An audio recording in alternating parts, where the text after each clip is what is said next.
Hello everybody, welcome back to Motor Racing Legends. We're here at Donington Historic Festival at the amazing Donington Park. We have had the most incredible weekend so far, and I have no doubt that today will be just the same. Yesterday we had 9 incredible races. I tell you what folks, Donington is the gift that keeps on giving. We've got almost 400 of the most iconic cars and the most legendary drivers. And as they all pipe up now as the free war is about to go out, we are going to continually have some incredible racing, particularly folks because the weather is a little bit more leery than it was yesterday. Right, let's have a look at the timetable. So today we kick off right now with the Mad Jack for Prix sports cars. This is their race 2. Yesterday Rudy Friedrichs won. 10:55 we've got the Historic Grand Prix Association. 12:20 we've got the Royal Automobile Club Woodcote Trophy and Sterling Moss Trophy. At 1:55 we've got the HRDC Jerry Marshall Trophy Series. At 2:50 we have an F1 demo, yet again celebrating the F1 icons that kicks off later this year. At 3:20 we've got GT3 Legends, yet again that was a great race yesterday. 4:25 the HRDC Top Hat Prix 66 Touring Cars. At 5:25, all being well, we got the Historic Touring Car Challenge for Challenge. Woo-hoo-hoo! Some drivers laid down a benchmark yesterday, and I have no doubt they are going to be doing the same. Drivers going to be looking for redemption, and a lot of these in a lot of these races, particularly the longer ones, it's all still to wait for. Right. Pre-war sports cars from the 1920s and 30s.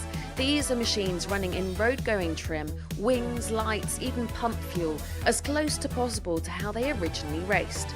This grid celebrates a transformative era when racing cars evolved from road machines into purpose-built racers, with marques like Bentley, Alfa Romeo and Bugatti leading the charge. Aside from a few minor modifications in the name of safety, they're almost identical to their period spec. These cars may be nearly a century old, but they demand total respect, physically demanding, mechanically complex, and often unforgiving. Well, thank you very much for that excellent introduction there from Alexandra Legui.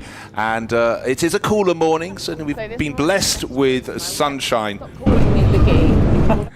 And Rudy Friedrichs will be starting today on pole position as we work through the grid. We've got the BBs alongside their Fraser Nash, an array of cars, so many Bentleys down there. But Max Sauber, expect better things from him today, the Talbot Lager. We had a half spin yesterday, which didn't help. But we've got some glorious cars in this pre-war battle. The Maserati HC3000 is one that makes us an engine note of its own. It's absolute racing royalty from the early 1930s. But the racing yesterday was tip-top in this. Very different conditions today. And the drivers are going to have 2 green flag laps so they can just get the feel of this slightly greasy circuit. It was heavy rain last night and a little bit of drizzle this morning, including in the session that was just before this first race of the day. So following the Hyundai pace car they go round, nose to tail, but it's the black Alvis Firefly Special which is at the front, and the first one to get the feel of the circuit. But these cars, as pointed out by Alex, are some pretty much a century old, but they still race absolutely beautifully. Yes, in fact, 2 of the Bentleys are 102 years old, 1924 cars. I suspect there's been a spanner put to them since then, but nevertheless, they are original chassis and the basic running gear from those 1924 cars.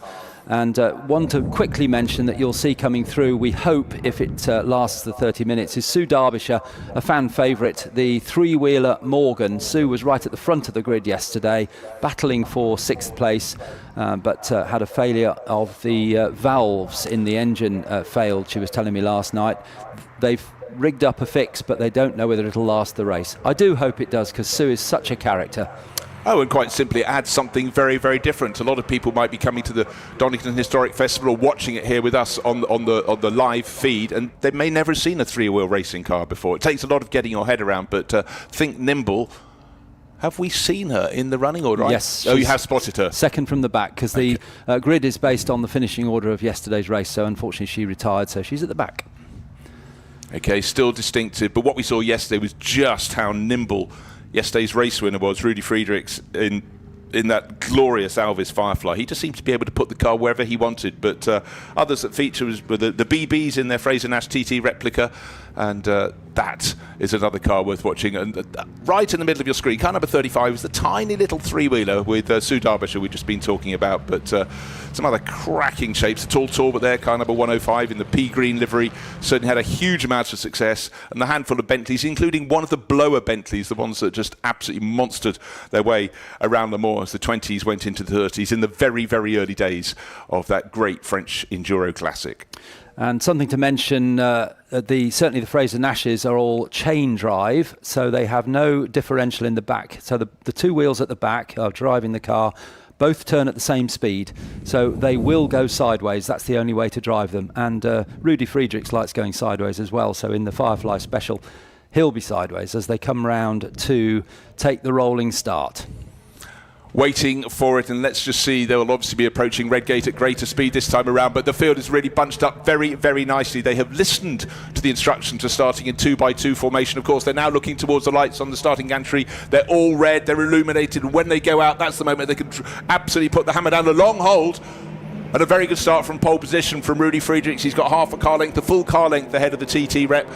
Fraser Nash down to the first corner, down to Redgate they go. How much grip will there be down there? Well, don't forget, these are change for second position as well, because the tall Bentley number 99 with Richard Hudson goes through ahead of the TT rep Fraser Nash, and as they sweep out of Redgate through Hollywood down the hill to the Craner curves, the field's spacing out a little bit, but Rudy Friedrichs, it wasn't this far cleared yesterday, but clearly very confident than Alvis of the track conditions. Slightly greasy, slightly slippery, but you know, these cars from the 20s and 30s actually don't mind going sideways at all, and it's all about getting some heat into their tyres. But remember, these aren't slick tyres, these are treaded tyres. They don't need the same heat build up, but it's about just confidence with the race circuit as it is on this Sunday morning. And right now, Rudy Friedrichs just looking completely on top of his art. There he is, car number 8.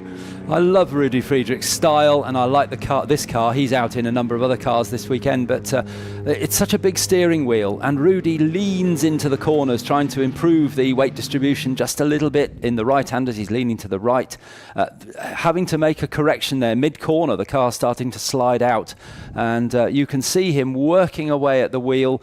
Obviously what you can't see is what his feet are doing, and I'm sure he's hard at work on the pedals as well, but just lovely style that Rudy's got. Turns it in, just clips the curb, comes across the left-hander round to complete the end of the first lap, and it's Rudy Friedrichs who leads in the Alvis Firefly Special, but a great battle for second place between the number 6 Bentley from Clive and James Morley. It's Father Clive who started the race, and he's racing against the BBs in the little Fraser Nash, and that should be Father Rob who started in that one. It is, and what can you see in this battle for second place? The little Fraser Nash is so much more nimble than the Bentley, but then in a straight line, of course, it loses out in the horsepower stakes. Down through the Craner curves, there should be little difference between them, but it's how the little Fraser Nash, tucked in behind the TT rep, can address the next corner. Here they are, coming down into the old hairpin. Both will slide a little wide, but as you can see, the Bentley lumbers a little further towards the outside of the curve, gets the power down, up through Schwantz curve they will go, but all the time they're seeing the Alvis Firefly, the one we're looking at the moment. No wonder it's called a special. It really is very special indeed, and Rudy Friedrichs is edging clear. He was just short of 3 seconds clear on the start-finish line after the first flying lap of the race, the first racing lap after those 2 formation laps. He's moving away, but when we get to somewhere like the chicane, that is where I expect the little Fraser Nash to fight back against the Bentley. It's so big, the Bentley, that it's not the tallest one in the race. The Bentley blower is taller than this one, but the Morley car's still in front. But look, you can see trying to get alongside through the twists. That is the advantage. Oh, hello, waving to the opposition there, looking up and waving from the Fraser Nash. So Rob Beebe will be smiling as they think, right, we're coming, what's next? The chicane's coming next. Who's got the more nimble car? Well, the one that brakes a lot later is the smaller one, surprise, surprise. Into second he goes. If he can get a tidy exit, he should stay in that second position for a bit, but the Bentley just can't get its power down, not wanting to go on the curbing at the moment today, because with that greasiness, that could lead to, let's say, a loss of grip at the back. So I think the Bentley losing out because it doesn't have the same choice of lines, simply by being a much, much larger car. But back into second place, having started second, goes the BB family, Fraser Nash TT Rep, there it goes. And notice there as he changed down through the gears, which is chain drive, so he's moving cogs basically across to different chains, and as he came down into the chicane, it's an external gear lever on the car on his right hand side, so there again you see his hand out of the side of the cockpit, just changing down to go into the old hairpin. And I do have a question in my mind whether that's Josh Beebe and son Josh and son James in the Bentley, but we were told it was the other way around, so we'll stick with that. Through comes the leading car, number 8 of Rudy Friedrichs. Just getting to grips now. He's not getting caught out quite so often by changes in grip, because I'm sure, Bruce, that as they go around the track there are sections that are a little bit drier perhaps than others. Well, you've got to keep the drivers on their toes, and by now I was going to say everyone should have a feel of the grip, and the 135 is in the gravel. That's Vijay Mallya's BMW 328, a car that really was, top of the tech pile when it was introduced in the 1930s. It looks far more modern than that, but right now, sadly, it looks like half the wheels of the car are in the gravel, a little bit of a shove, but this is where you realise pre-war cars of certain sorts can be rather heavier than required when you've just got two people to put that one clear. But I expected a fallout, and then a massive moment. I was talking about how the number 6 Bentley for the Morleys, Clive and James, was having trouble getting its power down, coming down to the start-finish straight, was trying to avoid the curbing, and then it did precisely what I suggested he didn't want to do. One wheel onto the curbing, and it snapped sideways, but a really good save from the Morley Bentley crew there, and lost a little bit of ground to the second place Fraser Nash, but did not spin coming onto the start-finish straight.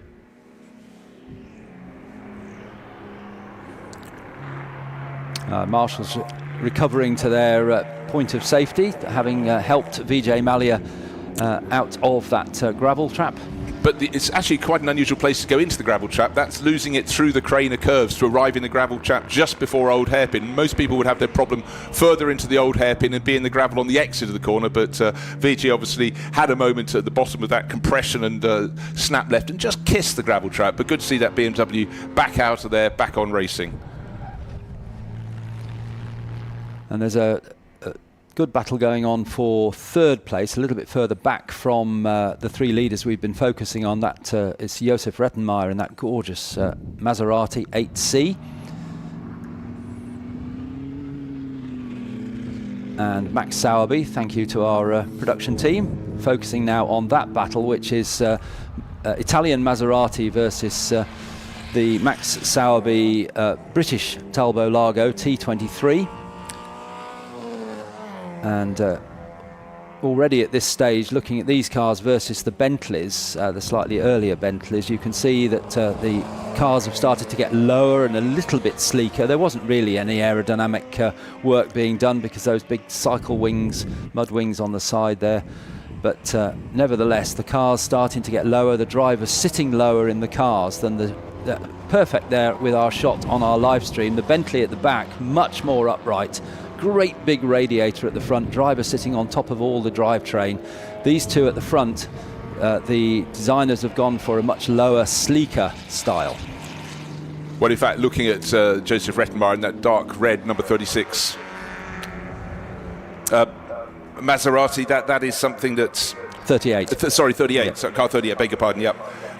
Again, it was effectively a Grand Prix car, whereas some of the others were not. But the big change came in 1952. So long after these cars, but a lot of these cars would have still been raced after the Second World War, simply because they hadn't had time in that 6-year interregnum to make any cars. But at the start of 1952, cycle wings were banned. So you had suddenly sports cars, lots of young British sports cars, suddenly they had wings properly, incorporated into the car. Cycle wings were no longer de rigueur or even allowed. That was the point. Yes, so that's when you had that big change of appearance of cars. That's right. And it was the same in Grand Prix racing, wasn't it? We had cars from pre-war still racing post-war, particularly the British marques, because nothing had been developed over those 6 years. So it's interesting to see that in this arena, which is for sports cars. And you might be wondering what Mad Jack means. Why is it called the Mad Jack Trophy? Well, Mad Jack was the winner of the 1935 Grand Prix here at Donington, and the race took place on the what was principally a very, very similar circuit to the one we have today.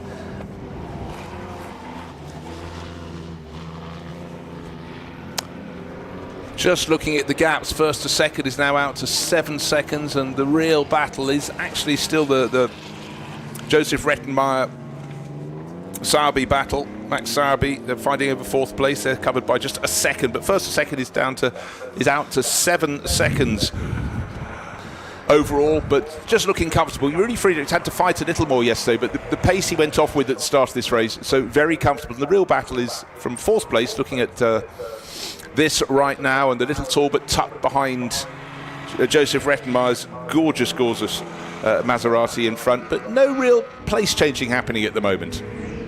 No, there's close racing, but they're not managing to. He's not managing to close in on the Maserati. Sorry, I should have said Mad Jack was Richard Shuttleworth, who was known as Mad Jack, and he raced. He was from a fairly wealthy family, decided to want to go racing. Came to Donington in 1935 in an Alfa Romeo and won the first Donington Grand Prix. So this race named after him. Right, this is a 30-minute race. Almost 10 of those minutes have elapsed, and that means if he carries on at this rate, that Rudy Friedrichs will multiply his lead by 3, and he'll be winning by about 25 seconds. Yesterday it was a whole heap closer, but look down the order with some of the Aston Martins in the middle order. Car number 177 is the speed model, Robert Breakmore and Simon Boreham. He's got what he needs. He's got some company there, and he's in the middle of a wonderful little scrap. In fact, he's just at the front of a 3-car scrap. And what's tucked in behind? Another Aston Martin, the bright red one of Edward Bradley, father of contemporary and historic racer Richard Bradley, tucked in behind and making a move as they come down from Coppice towards the chicane. And he's shown his intent in that much brighter red car. I can have the inside line. He's also braking a tiny bit later.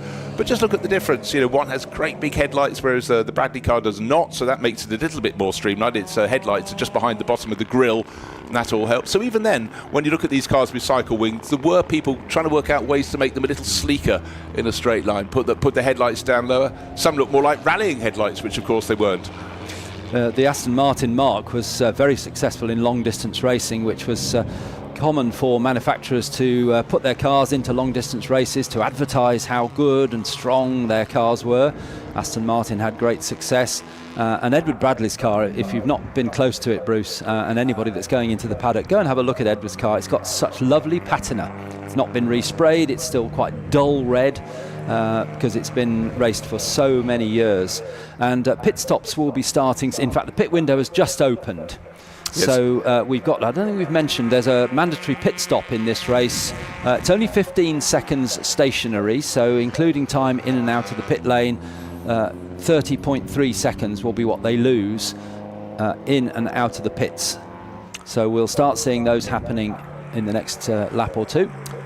Good to see lovely driver manners there. The car being lapped, indicating which side it's going to go, and a hand raised by the BB crew saying thank you very much, still drifting beautifully through the old hairpin, and then adjusting the car to get to the right hand side of the track to get the widest sweep up through the Schwanz curve. But that's one of the beauties of these cars. We've talked about this before. You can see the driver leaning within the cockpit and even out of the cockpit to try and get the balance in the car. And again, you can just see how hard they're working. You know, no onboard cameras required with these. You can see the drivers doing what they need to do, those continual adjustments. Still waiting for the front runners to come and make a pit visit, but no real need to hurry as they file in Vijay Mallya's car, the BMW with that waterfall tall grille, second from the back. There's the blower Bentley tucked in behind it. That's car number 7. That's Stuart Morley. And driver out. Leader comes through, doesn't come into the pit lane.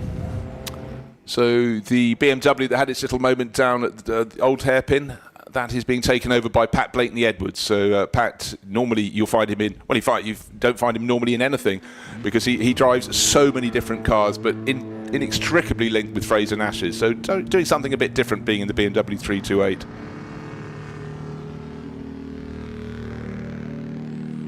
Rudy Friedrichs continues on the way, and with the BB, Fraser Nash coming into the pits from second place and slowing down accordingly as it went in. His lead is now 13 seconds. And good to report that Sue Derbyshire is still going great guns, up to 7th place from the back of the grid. Okay, 4 or 5 cars have pitted from in front of her. That's the little Morgan three-wheeler. Car number 144, rising up the order, Paul Pocciol. Bentley 3-4.5, the most popular car in this race. Much sleeker, smoother than the blower Bentley, smaller, lower, but a really enjoyable car to race, and you can understand why we've got about 4 of those coming out to play. And these greasy conditions shouldn't concern them too much. And Paul in number 144 working away. And the pit window's open for a while yet. It's a half-hour race with the mandatory pit stop, and you can be sure he will be coming in at some point in the near future. And going back to the car in second place, this is going to be interesting now. It was actually Rob Beebe who started, so my apologies to those that gave us information. I questioned whether it was son Josh who'd started. It wasn't, it was Rob, and he's had a very, very good run indeed to keep that car in second place. Josh is quicker than his dad, so interesting now to see whether Josh can close in on Rudy Friedrichs, who's led this race, I think, from the start, wasn't it? He went first into Redgate. He was, the changing of position was for second and third positions behind him, and he made a very good opening lap of the race. And interesting, again, in any race where you've got to change your drivers, when the second driver might be a fair bit quicker than the first driver, because in this series, the Mad Jack, it's always the owner who gets to start the race. They define where the cars start on the grid.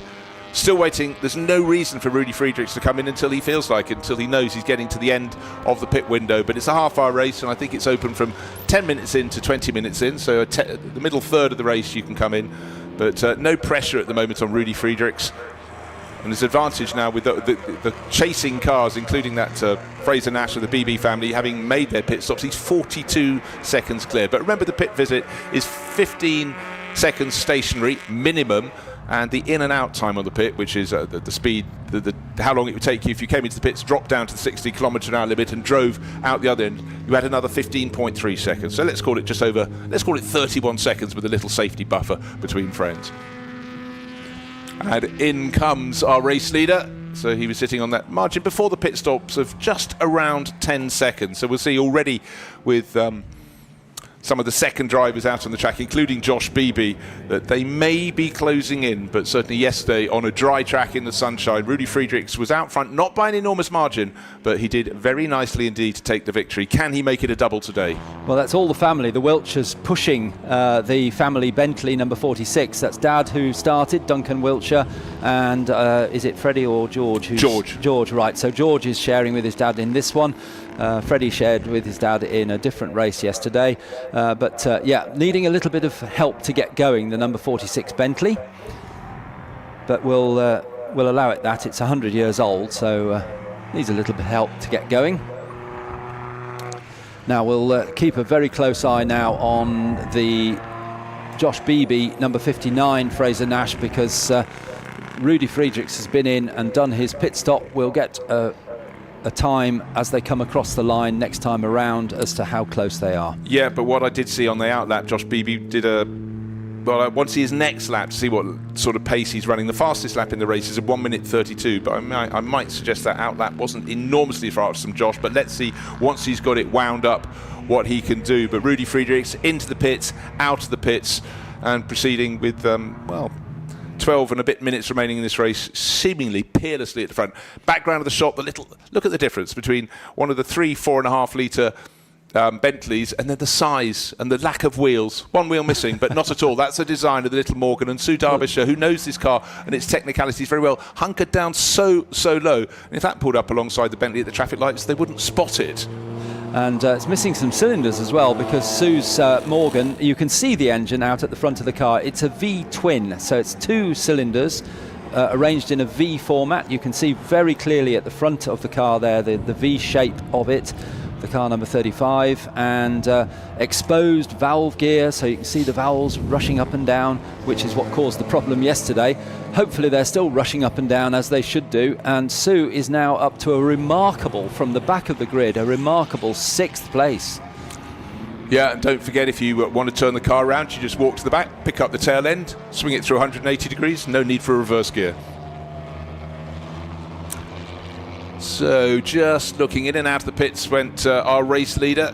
Here he is, car number 8, Rudy Friedrichs, the Alvis Firefly Special. I was saying yesterday, I do like the name. Slightly concerned about the pace of the BB Fraser Nash, because picked up its pace, but driver going past, Josh Beebe, might have just been waving to his pit crew, but he was certainly signalling as he went down the start-finish straight, and I don't think that is quite the full ticket. But let's go down, because Alex Legui is with Duncan Wiltshire, who's just got out of his Bentley. Indeed, Bruce. It's a little bit drizzly down here, but it's sort of not making enough of an impact on track, is it, Duncan? No, sadly not. At the back of the grid, we've been praying for heavy rain all night, so it's a bit disappointed to find the track's actually pretty dry out there. It's your fault it's raining. You were doing the rain dance. Don't do that again. Well, I thought I had a hotline to someone important, but clearly not good enough. What's it like out there today then? Give me a little bit more information about track.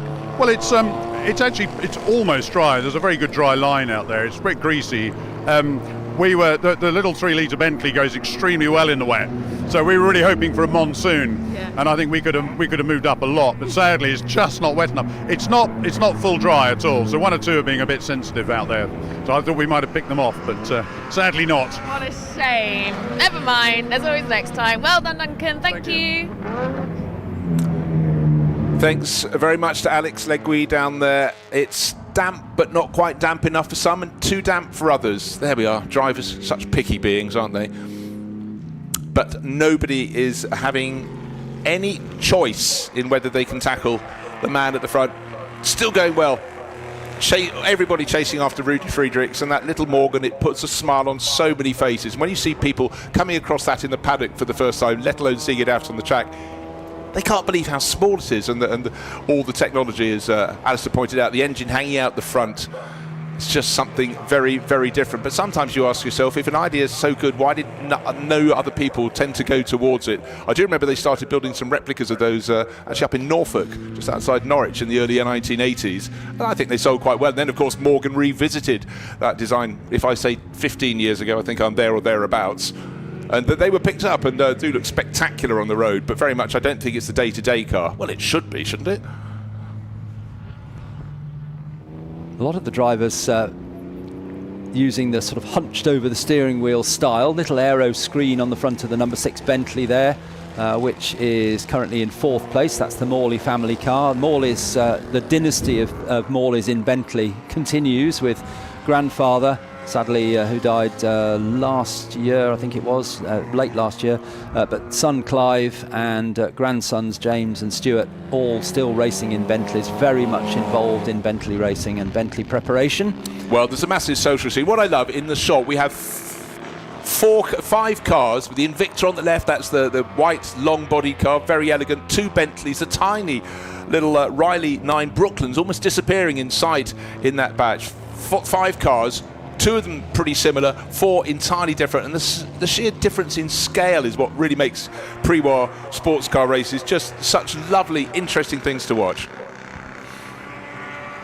I'd agree with you, Bruce, that the BB Fraser Nash is not altogether happy, is it? Well, it's still second, but yes, but it may be able to stay there, because I'm just looking at its margin. It's now 22 seconds down on Rudy Friedrichs. Remember, before the pit stops, it was sort of half of that, but just still waiting for the car in 3rd place, which should be the Talbot Largo of Max Sowerby, which it is, comes across the finish line, but that is not likely to trouble the BB family car in the remaining just under 8 minutes, because it's nearly half a minute back in 3rd place, and then it's a tiny bit of a gap. Then we're waiting for the Morleys to come through. We've just seen them in their own battle. Car number 6 crosses the line now. They're about 10 seconds, 12 seconds down on 3rd place. So it looks like the top 3 positions are fairly nailed down, and the real racing for position is somewhat further back down the order. Nobody, though, can get close to Rudy Friedrichs.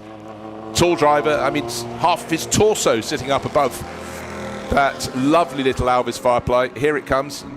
Side-by-side racing as Pat Blakeney-Edwards is picking up a few positions, but with VJ in that BMW 328, that's car number 135. That was the one that was stuck in the gravel for a bit, so no magic from PBE will take that a great deal further forward. Yes, that's worth watching though, because Patrick is one of the most spectacular historic race car drivers. He's quick, but he's quite spectacular as well, so worth watching. The number 135, little Fraser Nash, little BMW from Vijay Mallya's stable. Rudy Friedrichs was very self-effacing yesterday. Was it on Friday where he described himself as the bloody German, but he's a bloody successful German. He took victory yesterday and he's sweeping towards it here, and he just says this is one of his favourite circuits. And he said also with a lot of the people he races against, for many of them it's their local circuit. They know it well, but for people, if they're looking at Donington Park for the first time, it's a circuit that offers just fantastic flow, and the person using that fantastic flow just saw Pat Blakeney-Edwards picking off a much larger Bentley in his BMW 328, just able to put that car, which famously had astonishingly good handling, and BMW took time out, but the technology that he had in that car after the Second World War, a lot of people were copying that. But for Bentleys, I mean, there's a shape, isn't there, for Bentleys, and those pre-war Bentleys, epic, and the chasing white car, the Invicta, I mean, to me that's the embodiment of elegance. Maybe too long in the wheelbase to be effective as a racing car, but I tell you what, if you wanted something to waft with great style, across to the casino in, wherever in France, that's the car to do it in. That's a lovely word for an Invicta. Waft. You're absolutely right. And the place I was trying to think of was the Touquet, so the closest casino to England, I think, at the time. And then years later, you used to be able to fly from Lydd in the bottom of Kent, and the British Air Ferries, and land just outside Le Touquet. What a way to travel. The nose came up. Of course, British Air Ferries that ran those was the Keegan family empire, and we lost the great fun Rupert Keegan a couple of years ago. Of course, his father Mike propelled him up towards Formula One, and he did the rest in the Playboy days of Formula One racing. Right, Rudy Friedrichs' gap continues to stretch out. He's absolutely having consummate style, but everyone else enjoying their racing down through the field. And we talk Morley, and it's a number 7. It's a Stuart Morley in the Blower Bentley, the biggest car in the field in terms of altitude for the driver. Not the longest, that's the Invicta, but it is actually chasing down the Invicta. Look at this glorious white Invicta. Down the slope it goes, through the craner curves. Wafting, but with a bit of steering as well. Here we go, getting it slightly sideways. Didn't really want to turn it at all to the old hairpin, so I think a different line. And then the Ryland, look at it, car number 22. This is a car, think of Brooklands, the circuit with the famous banking down near Weybridge in Surrey, and of course there. If you talk about a smooth circuit, that was not, was it? Those famous shots of John Cobb, airborne, all four wheels off the racing surface by hitting a bump on the exit of the big bank corners. And for a long time that was sort of the spiritual home of racing in Great Britain, first ever permanent race circuit anywhere in the world. But still, you can imagine, we're talking about yesterday, Alistair, about the branding of cars. If your car did well, that sort of win on Sunday, sell on Monday. If you put the name Brooklands on a car back in the 1930s, that had a lot of resonance and definitely would be the sporting model. Very much so, yes. And one of the sporting models of Bentley is the number 7, or 07 as it's marked up on the side of Stuart Morley. That's the Blower Bentley, which if you get a chance to come into the paddock, which I suggest you do if you're here at Donington, you can see that supercharger, the Blower as it's known, sticking out at the front of the engine. Something that W.O. Bentley didn't altogether agree with initially, but then when they started winning Le Mans, I think he came around. Well, I think he thought it was incredibly inelegant. I think he thought racing was below the elegance of the mark. But then suddenly victory led to sales, and you know what? You can be persuaded to like things. And for the Bentley boys, it was a golden time in motor racing. And the endurance of some of the drivers, Wolf Bonato in particular, he'd try and do the race single-handedly if he possibly could. But he really dragged Bentley forward, and they had a lot to thank him for. But the car that's leading is not a Bentley, it's an Alvis. Look at it right now, car number 8 clocking off the laps. Oh dear, the Tall Talbot, the pea green car, the 105 team car as it's called from 1934, is having another pit stop, not scheduled, and I would guess that's retiring from the race. So bit of disappointment there for Tom Rawlings. No disappointment though for Rudy Friedrichs, more than half a minute clear, and at the moment Josh Beebe is hanging on in 3rd place, but will be out 2nd place, will be able to take it because he's still got a 20-second margin over the chasing Max Sowerby in his Talbot Largo. Across the line, he'll get 2 more laps before the flag comes out for Rudy Friedrichs. It was interesting hearing from Duncan Wiltshire that it wasn't wet enough, he wanted wet, but actually it's beginning to get a little bit brighter here at Donington Park, and certainly you can't really see a wet line, you can see a dry line. In fact, almost to the extent that the damp areas have just in this time, it's evaporated off a little bit. And in terms of pace in the race, the fastest lap was set some while ago by Rudy Friedrichs, 1 minute 32.6, the best of anybody else is about 2 seconds slower, except for Pat Blakeney-Edwards, who's actually just done a lap that is a few thousandths of a second off the pace of the race leader. He's in that BMW 328 all the way down in 15th position. That was the car that was in the gravel with Vijay Mallya, so it's likelihood of a result. But if Vijay had stayed on the black stuff, I mean, Pat would have been putting that comfortably in the top 10, maybe the top 4 or 5, and he's certainly on the charge, but the clock is not his friend because we've only got what's left, 1 minute and 20 seconds, so he might gain another place. His next target is car number 177. That's the Blakemore Simon Boreham speed model Aston Martin, car 177 in the dark green livery. Here comes Pat Blakeney-Edwards, black helmet. Sorry, that's the BB car. I beg your pardon. Yes. See, yes. I saw a Fraser Nash. Of course, I think Pat Blakeney-Edwards. Yeah, absolutely. Yes. He's very, very linked with Fraser Nash, and worth mentioning as well. I don't want to put the commentator's curse on Sue, but she's kept that car going. She's in 6th place, remarkably, in the little 3-wheel Morgan, number 35, the dark green car.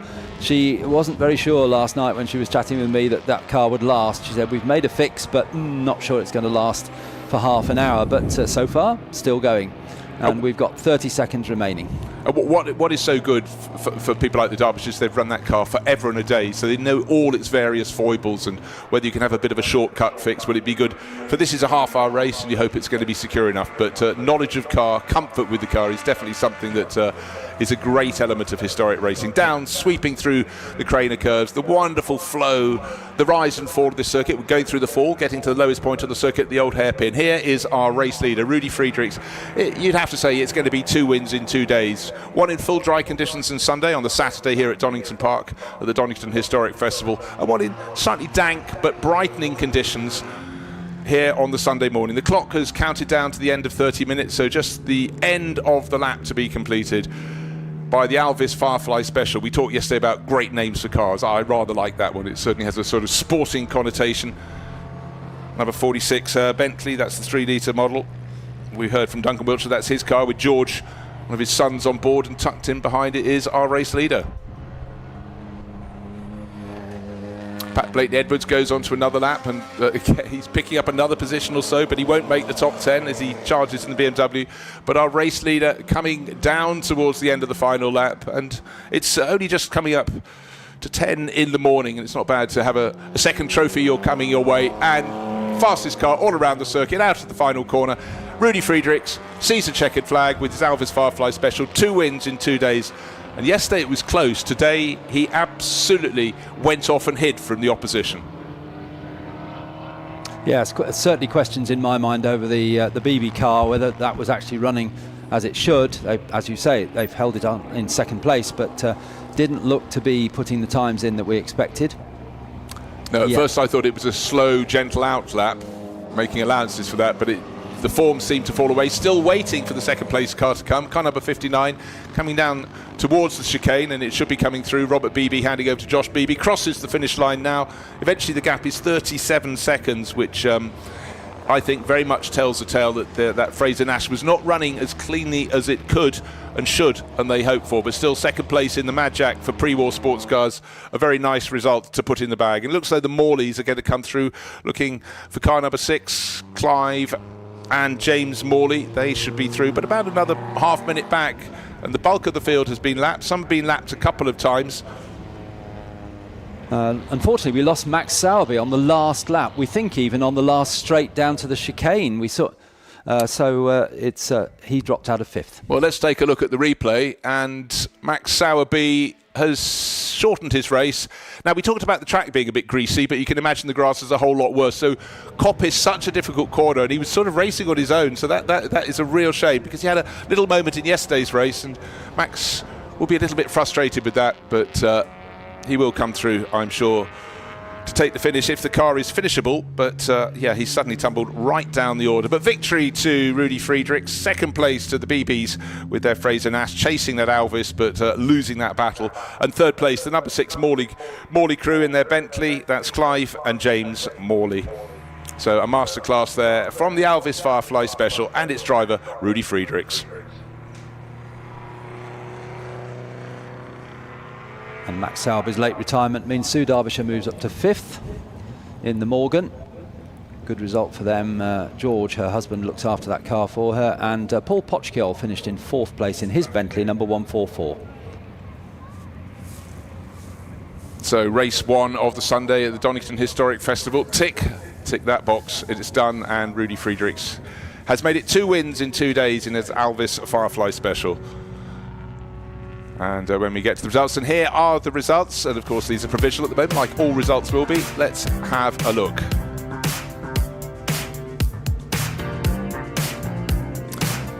So we'll just run you through with the top 6 finishers. It's Rudy Friedrichs by 37 seconds ahead of the BB with his Alvis, ahead of the BBs with their Fraser Nash, and they have a margin of 50 seconds further back to the Bentley of the Morley family, Clive and James. Then Paul Pochkiol, number 144, that's another Bentley, into 4th place. Sue Derbyshire rose to 5th with that demise of Max Sauber on the final lap. And the final place in the top 6, car number 99, which is Ewan Getley, and another Bentley. But it really belonged to the nimble Alvis Firefly Special. It looked fantastic in the dry, very good in the greasy conditions, and Rudy Friedrichs, its driver, absolutely loves this circuit, and he's got even more reason to do so. And so quick is he that he has probably already pulled into position in Parc Fermé. You have to go through a little gap between the pits and the buildings beyond, and before you get to the hospitality suites, and Parc Fermé's behind the pit buildings, and then the podium is over there as well. So people in the paddock who are just taking a look at the teams and cars, and some of the hospitality can also join in the podium ceremony. It's very much a feature of races at Donington. But today, already, race 1 complete. Rudy Friedrichs totally on top of the conditions. And here are the cars. The second place, Fraser Nash, coming into Parc Fermé. That's the BB family car. It finds the board and is ready. And then there's no podium, because obviously it's quali.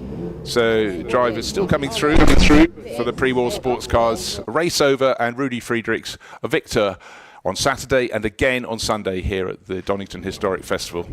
Just looking to see where his car is. We're looking at the BB car, that's a Fraser Nash TT Rep that came home in 2nd place. And it's pulled up alongside the podium. That's you can see in the backdrop.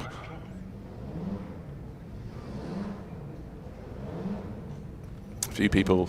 It doesn't look as though there's any rain in the air down there, I must say. Things looking comfortable. And then Father BB, Robert, comes along to speak to Josh. Josh has got a smile, but let's go down and join Alex Legui down in Parc Fermé. Let's indeed, and seeing as you guys have decided to turn up over here in Parc Fermé, let's have a chat to you. Josh, well done. Was something going on here? Yeah, unfortunately we lost 3rd. So had 3 gears. Well, actually had 2 gears to play with, because you're not really using first round here. Oh. So yeah, Rob was doing really well, hanging on, and then Rudy's got a 15-second penalty. So if I was to go out, 15 seconds, because he's not HTP, so we get the slight advantage. So if it had gone out and kept on the pace, we may have. But when you don't have 3rd gear around here, that's quite challenging. You do need 3rd gear. He obviously snatched it at some point, and the chain broke because it's chain drive. Right. So it'll be in the car somewhere. We'll put it back on. But we get it. Second's okay. We've had fun. Yeah. We're smiling, aren't we? I would say Donington Park is serving you rather well. It's not been the most shabby weekend for you, has it? We've taken a few pots home, which is always nice. Yeah, good. It's always nice to be chatting to you guys, because that means we're doing well. It's always very nice to chat to you too as well. Brilliant to race with your son. Yeah, that's lovely, isn't it? Good. Well done, lads. Thank you very much. Look at this, iconic shots. Everyone needs a photo of this. Hello, sir. Another accolade to add to the legendary mantelpiece of Rudy Friedrichs. How was it out there? Yeah, it was good. It was slippery, really slippery. And I ran out of brakes. I had this problem yesterday. So the last 5 laps, no brakes at all. So just brake it down. What do you need brakes for? Yeah.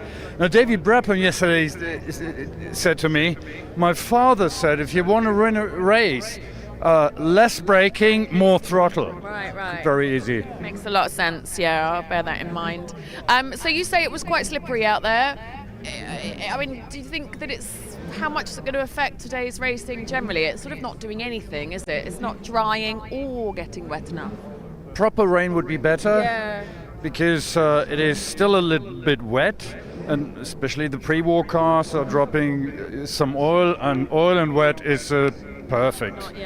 Perfect mixture to slide around. But yeah, we managed to arrive all safely. But one car I saw, he ended in the ditch somewhere.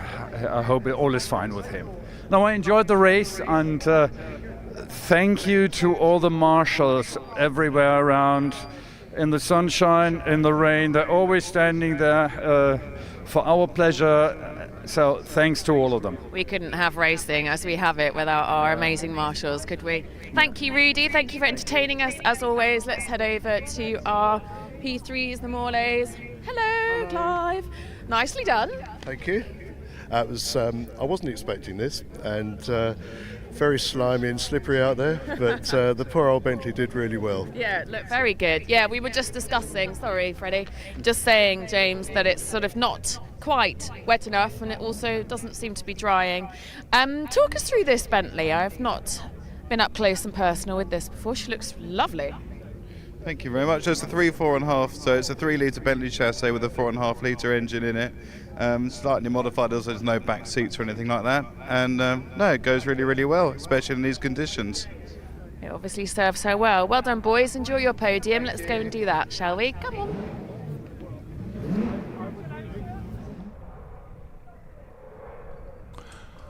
So here we have confirmation of victory for Rudy Friedrichs in that Alvis Firefly special. It was great to hear those interviews with Alex Legui so we could find out exactly what was going on. And a missing third gear, well, that was the problem we identified for the BB family, Fraser Nash. They dropped back a little accordingly, but it was still ahead of the best of the Bentleys in third place of the Morley family. Paul Pocciol moved up a lot in the final few laps because we lost Max Sowerby when he had a little moment up at Coppice, and that promoted Sue Derbyshire in the three-wheel Morgan to fifth, Ewan Getley to sixth. Second of the Morley family, Bentleys in seventh overall, and then we went down to that glorious Invicta, the Brown family Invicta in eighth, and the little Riley that was nipping at its heels in ninth, and Edward Bradley with the Aston Martin Ulster, that glorious red racer with that original patina, taking 10th place. So conditions are fine, and here is the podium ceremony coming up. Thank you very much, Bruce and Alistair, doing a stellar job. That was the Mad Jack for pre-war sports cars, and a lovely way to start our second day here at the Donington Historic Festival. Please, ladies and gents, let's have some energy. Give a huge round of applause for Car 6. It's Clive and James Morley. Keep up that energy as we bring for P2, Rob and Josh B. And yet again, taking his second win in this category for the weekend is Rudy Friedrichs.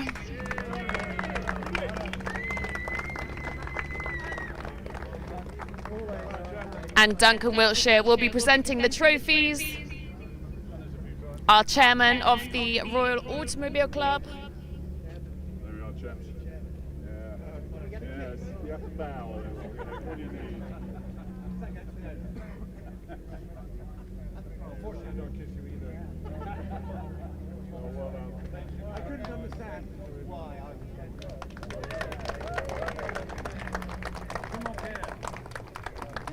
Great work. Your official photographs.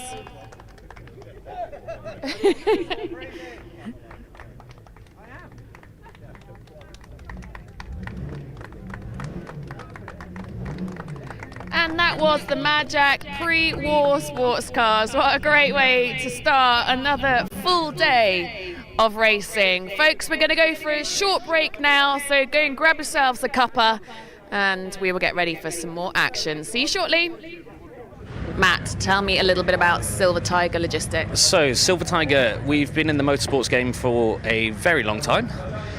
We move anything that is a race car, anything that is a show car, anything that is a concourse car, anything that you wouldn't want to be damaged in any kind of way, by air, by sea, by land, we will move it door to door, take all your paperwork, do it all for you, and it turns up ready to drive.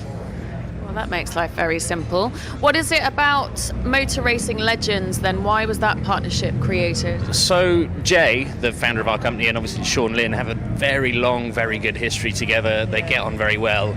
So I think it was a very natural sort of evolution for us to join up and join forces, especially as we know Motor Racing Legends developing now into their European series, something that I feel we can really help with, really collaborate with, because we're really specialist in moving things door to door. So all the UK teams, we can grab them, get them all grouped together, get them all in the pits ready for the event, and it's really a natural sort of evolution of the existing relationship for us to start helping Motor Racing Legends expand Europe-wise. How important, so here in Donington, for example, one of the most iconic circuits in the UK, how important is that as well to you? We love all things motorsport, and obviously there's a huge history of racing in the UK, so the UK racing scene is hugely important to us. Jay, the founder, British, born in Britain, myself, born in Britain, a lot of our staff, Britain, and all of us lovers of racing and motorsport. So we love getting to these UK events, especially when we get as good a weather as we've had this weekend in Donington. I am quite surprised that we're all in short sleeves or suffering in long sleeves 1st of May, but it's lovely to be racing in Britain as well. Great to have you. Thanks. Thank you. It'll be raining on Monday as well. I know, but we won't be here. I'm here with Jonas of GT Parts, and I'm very intrigued because you have quite an interesting story, don't you? Hello Alex, nice to meet you. So I'm definitely have an interesting story. So we basically started out a few years ago just with the love of cars, supporting old race cars, and my own passion to find spare parts for race cars which are not maybe nowadays racing anymore, but a couple of years ago. And it's actually started out in my living room, having parts there, and moving to a one-car garage, to a small storage, to now quite a bigger storage, and supporting the MRL and the GT3 Legends with spare parts for all of the great machines, especially the GT3 cars from six-cylinder Porsches to 12-cylinder Aston Martins. Whenever you need parts, we're here to help, and My word, that is quite a journey, isn't it? Congratulations. And like you say, here you are supporting MRL and the GT Legends. Yes. How important is that relationship to you? What are you gaining from that? Well, of course, we already have lots of people in the grid we sell parts to, but I mean now it's getting even bigger and better.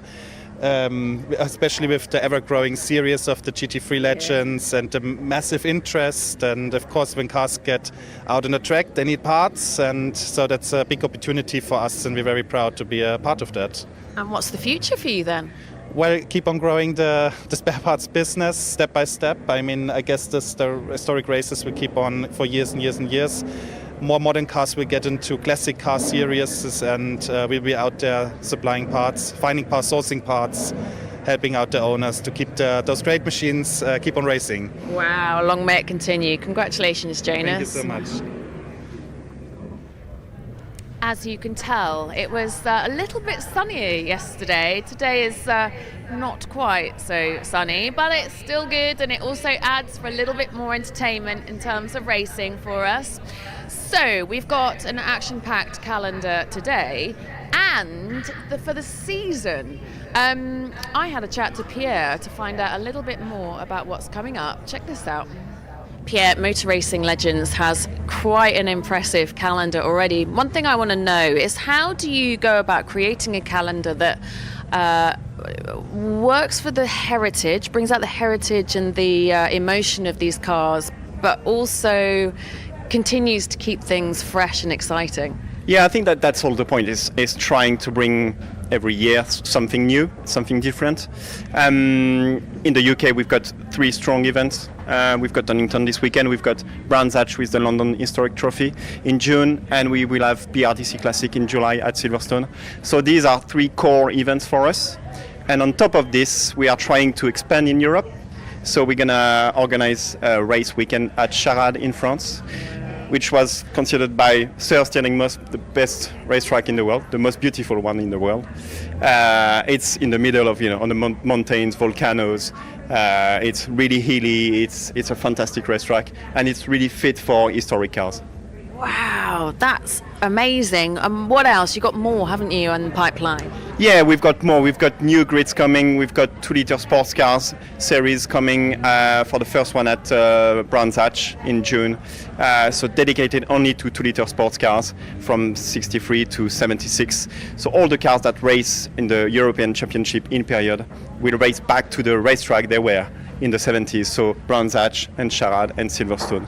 So we are always trying to get new ideas, new series, new events coming to bring some, fresh air to the world of historic. And I love the fact this weekend you've got the GP icons here, and that's a celebration of what's to come for GP icons as well, isn't it? Yeah, and I think we are trying to answer the needs of all clients and drivers, and some of them owns these Formula Ones, and they said, okay, I'm going to bring 1 car, 2 cars, should I bring my F1 as well? I say, we can create something for you.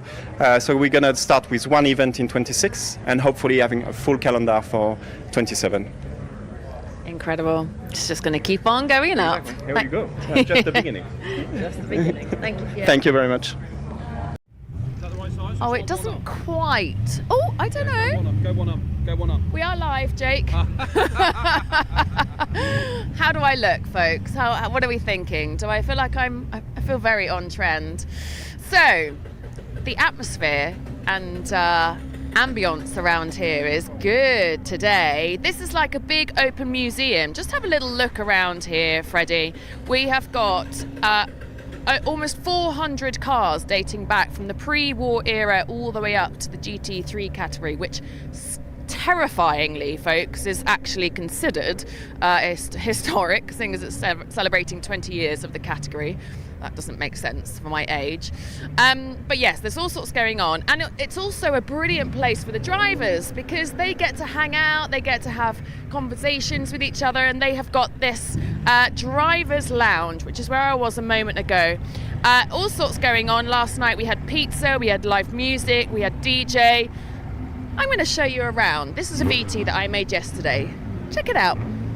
The atmosphere and energy here in the paddock is incredible, and that's just from my perspective. But not only do the drivers get that experience, but family and friends do as well. Come with me. I'm going to come and show you the MRL Drivers Club because it's hustle and bustle. This is where we've got magic happening, okay? So people can grab a coffee over in that area there, thanks to Motorsport Coffee. Motorsport Coffee, that's Rob Huffy's company. Now here we have a live stage. We've got bands playing, we've got a curry night where there's going to be sitar players, the works. We've got energy and atmosphere happening every evening. Okay, come with me because I just spotted what I think is the best part of the MRL club. Look, this is proper old school sweets. Like, going to spend a lot of time here this weekend. This is what's going to fuel the live stream. Brownies. Oh, diet's gone out the window. Oh, and look. Something that's really charming about Motor Racing Legends is this inclusivity of bringing in the friends and the families. So there's nothing about this historic world that's going to be stuffy, particularly not here at Donington Festival. Everyone's having a really enjoyable time. Conversations, the stories that will be shared in here are huge, and it's a really good place for drivers and their families to come together and enjoy themselves and eat some incredible food, although I am probably going to spend most of my time eating 1980s sweets. In this area here, if you have a look over there, we've got Goodyear activations. They're going to be running all weekend. Having a nice time, gents? Happy? Yeah, good, thank you. Yes, very good, thank you. We've got displays, and what else can I tell you? All sorts. You need to get yourselves down here to Donington this weekend. It's going to be the best weekend ever. I now going to enjoy this. As you were.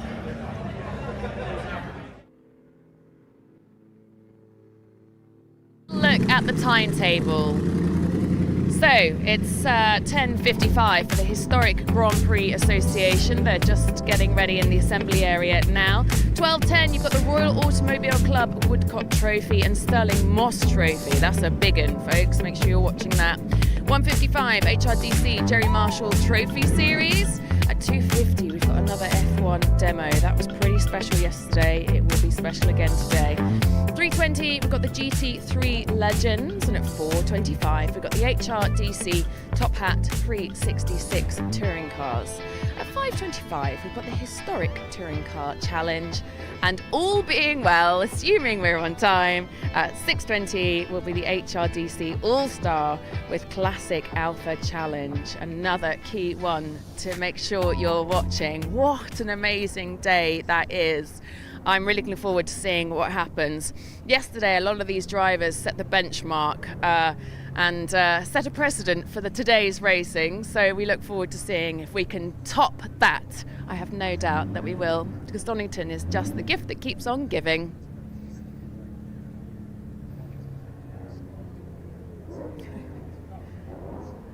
Should we carry? Oh, sorry. Should we carry on? Come on. I don't know. This is the beauty of live stream TV, isn't it? What are you throwing to, Alex? Oh, nothing. Didn't think that through, did I? Right, Freddie's going to do some backwards walking, and we're going to go and have a chat to car 45 with any luck. So this is the assembly area. This is where they all line up, getting ready to head out to either qualifying or to the race. Oh no, we've not got any drivers. Right, well, let's just have a little look around, shall we? Freddie, come and have a look in here.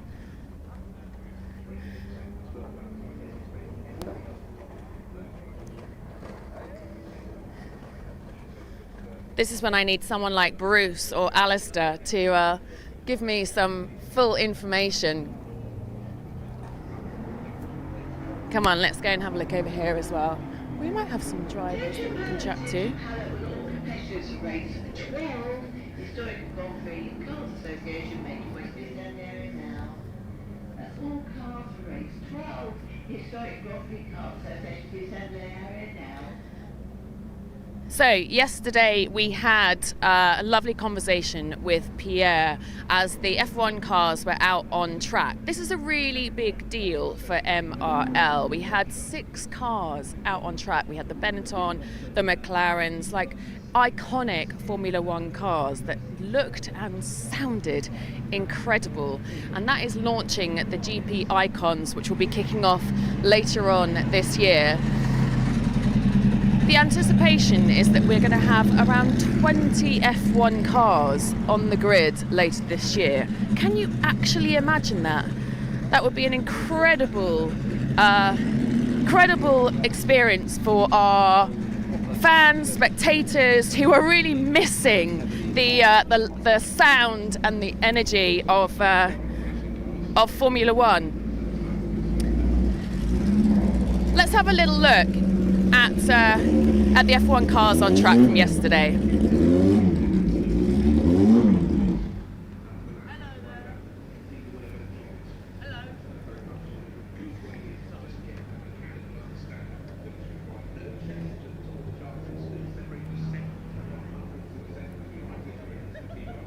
So it was an incredible thing to witness and experience out on track yesterday. Is our F1 icons took the stage, and we caught up with Rachel to find out a little bit more.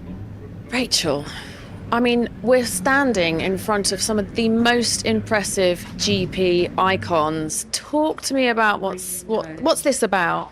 Oh, this is about celebrating Formula One, and for this season, Motor Racing Legends is also launching GP Icons, which is about the 3-litre period of Formula One, which are the big noises, the wings, when it all started to change and liveries became part of it all. So, they're fantastic things. They are, they really get your heart going as well, and they're so recognisable. Everyone here will have seen that and know what that is. So, they're new to Motor Racing Legends, but they're here this weekend to actually do some demos as well.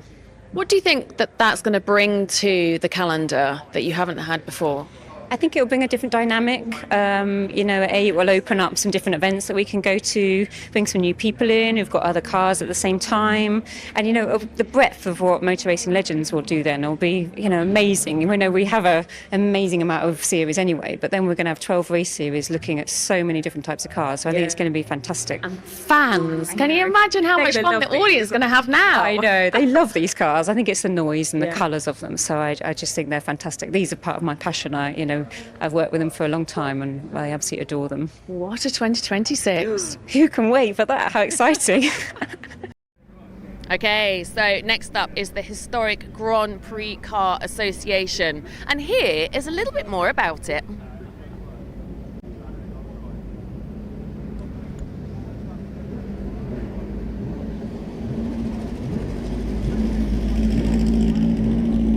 These are the cars that shaped Formula One.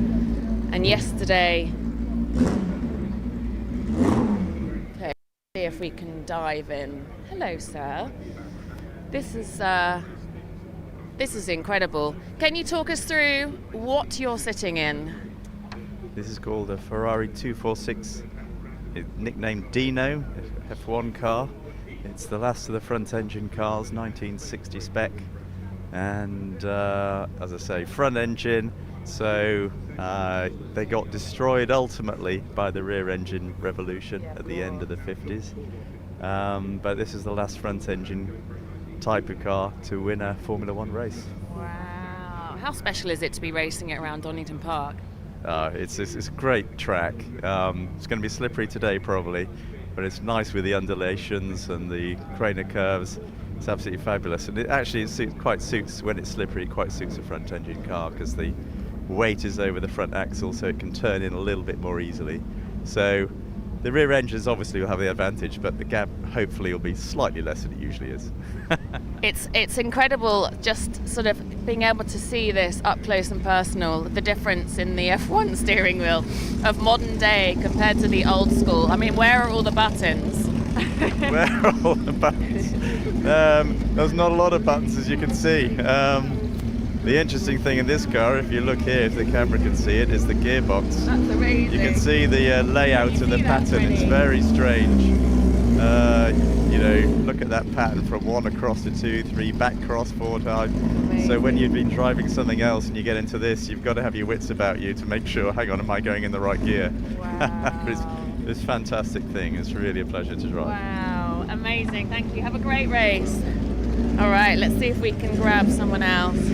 Let's head down that way, Freddie. That's the sharp end of the paddock.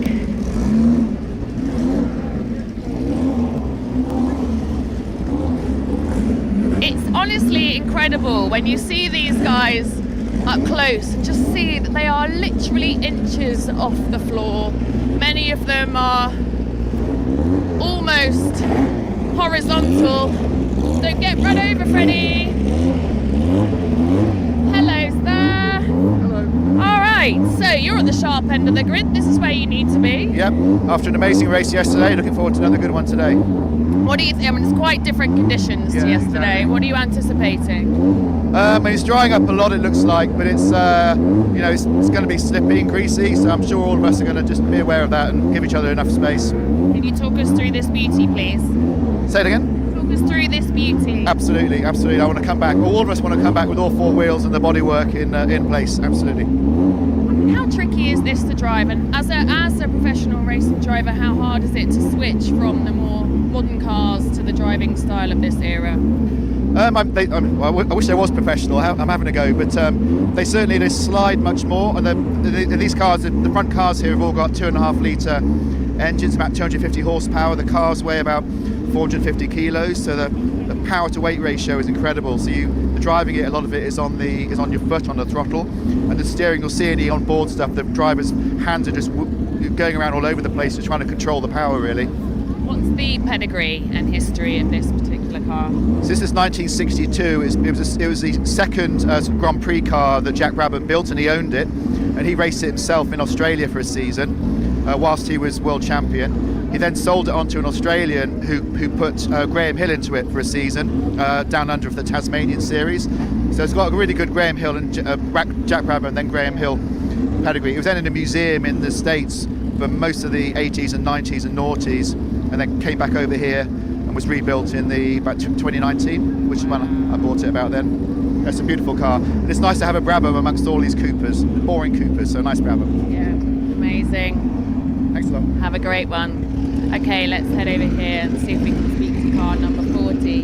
Hello, you are also at the sharp end of the pack, Tom, exactly where you need to be. How much of a advantage does this actually give you though in this race? How close are these boys? If it was a completely dry track, it doesn't give you that much. I mean, it's always best to be in control, but when it's like this and it's a bit greasy and there's one dry line, if you can get into the first corner first, it makes it much more difficult to get past. So hopefully a nice clean start, but I'll be starting on the wrong side of the grid, so I might have a box. We'll see.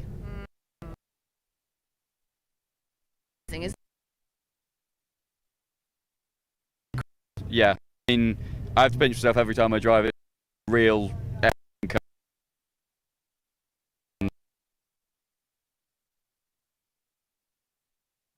is, yeah. Wow.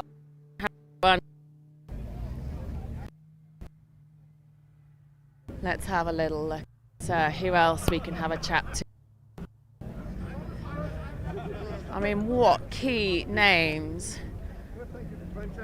Excuse me. Oh, for a moment there, I thought you were going right back to proper F1 old school. No, bring it out. What have you got in your hand? A ginger beer. It gives me some energy. Ginger beer from Australia. And back in the day, Rudy, would that have been actual beer? You know? No idea, really. It was completely different racing. It was funny. David Brabham, the son of Jack Brabham, who drove this car in 1960, was here yesterday next to me, and he said, "My father said to me, when you want to win a race, less brake, more throttle." Sounds about right. You must have some incredible stories that you can tell us. What, when you look back over your incredible, very decorated history, what is it that means the most to you? It is the camaraderie in the paddock, especially with the HEPCA. It's the best association I've ever joined. The wives are playing a role. We're racing in South Africa, in near Joburg and near Cape Town. Have a few days in between doing game drives and stuff. Or in Sicily and all over Europe. So it's very, very good people. I enjoy that very much. Yeah, I have spent most of my career in, I would say, more the modern side. The historics is pretty new to me. But what is glaringly obvious is the family, the atmosphere, the jovial nature of everybody. All of you look like you're having so much fun. Yeah, we do. We really do. And we love what we're doing here. Yeah. We know we are blessed that we can do this here. Yeah. We are blessed that we've got all the marshals around helping us. Guys like you, everybody that makes it so special. Yeah, it's special for us, special for our viewers as well, who've been really enjoying the live stream. What are your thoughts on this season, looking ahead at the calendar of Motor Racing Legends? Oh, there's lots of good races. In 3 weeks' time, we're in Brands Hatch, which will be great. I love Brands Hatch. Almost like Donington, yeah. I think we are in Mugello and in Sherrard. A nice Sherrard will be fantastic. It's a Mickey Mouse circuit, but it's so much fun, and these guys down there are so happy having the HEPCA cars there. It's lovely. No, I feel like Sherrard just ticks the box for what MRL is all about, right? Yeah. No, it's lovely. Yeah. Good. Lots of nice champagne and things like that. I don't drink champagne, but I'm enjoying parties who are. Yeah. Incredible. Thank you, Rudy. Thank you. Hello, sir. Hi, good morning. I know you're heading out very shortly, but a quick, speedy word as your, I guess, relatively sharp end, third row in the grid. What can you do from here? From the sixth position, hopefully get to the front a little bit more. Well, that would be a good plan, wouldn't it? Yeah. Tell us a little bit more about this beauty. It's BT4. It's the same as number 2 at the moment, Tim Chow. 1963 2.5 litre. Yeah. And how will she fare in this not quite dry, not quite wet track? I think she'll be fine. I think the track is dry, so I'm quite confident. Yeah. Hopefully, we have a dry setup, so if it's not, then I have a problem. But Good. Have a great race. All right. Well, they are about to head out. This is going to be a great race. Bruce, Alistair, your turn. Let's celebrate the shapes, and we're about to get the Historic Grand Prix Cars Association back out onto the track, so very much looking forward to that.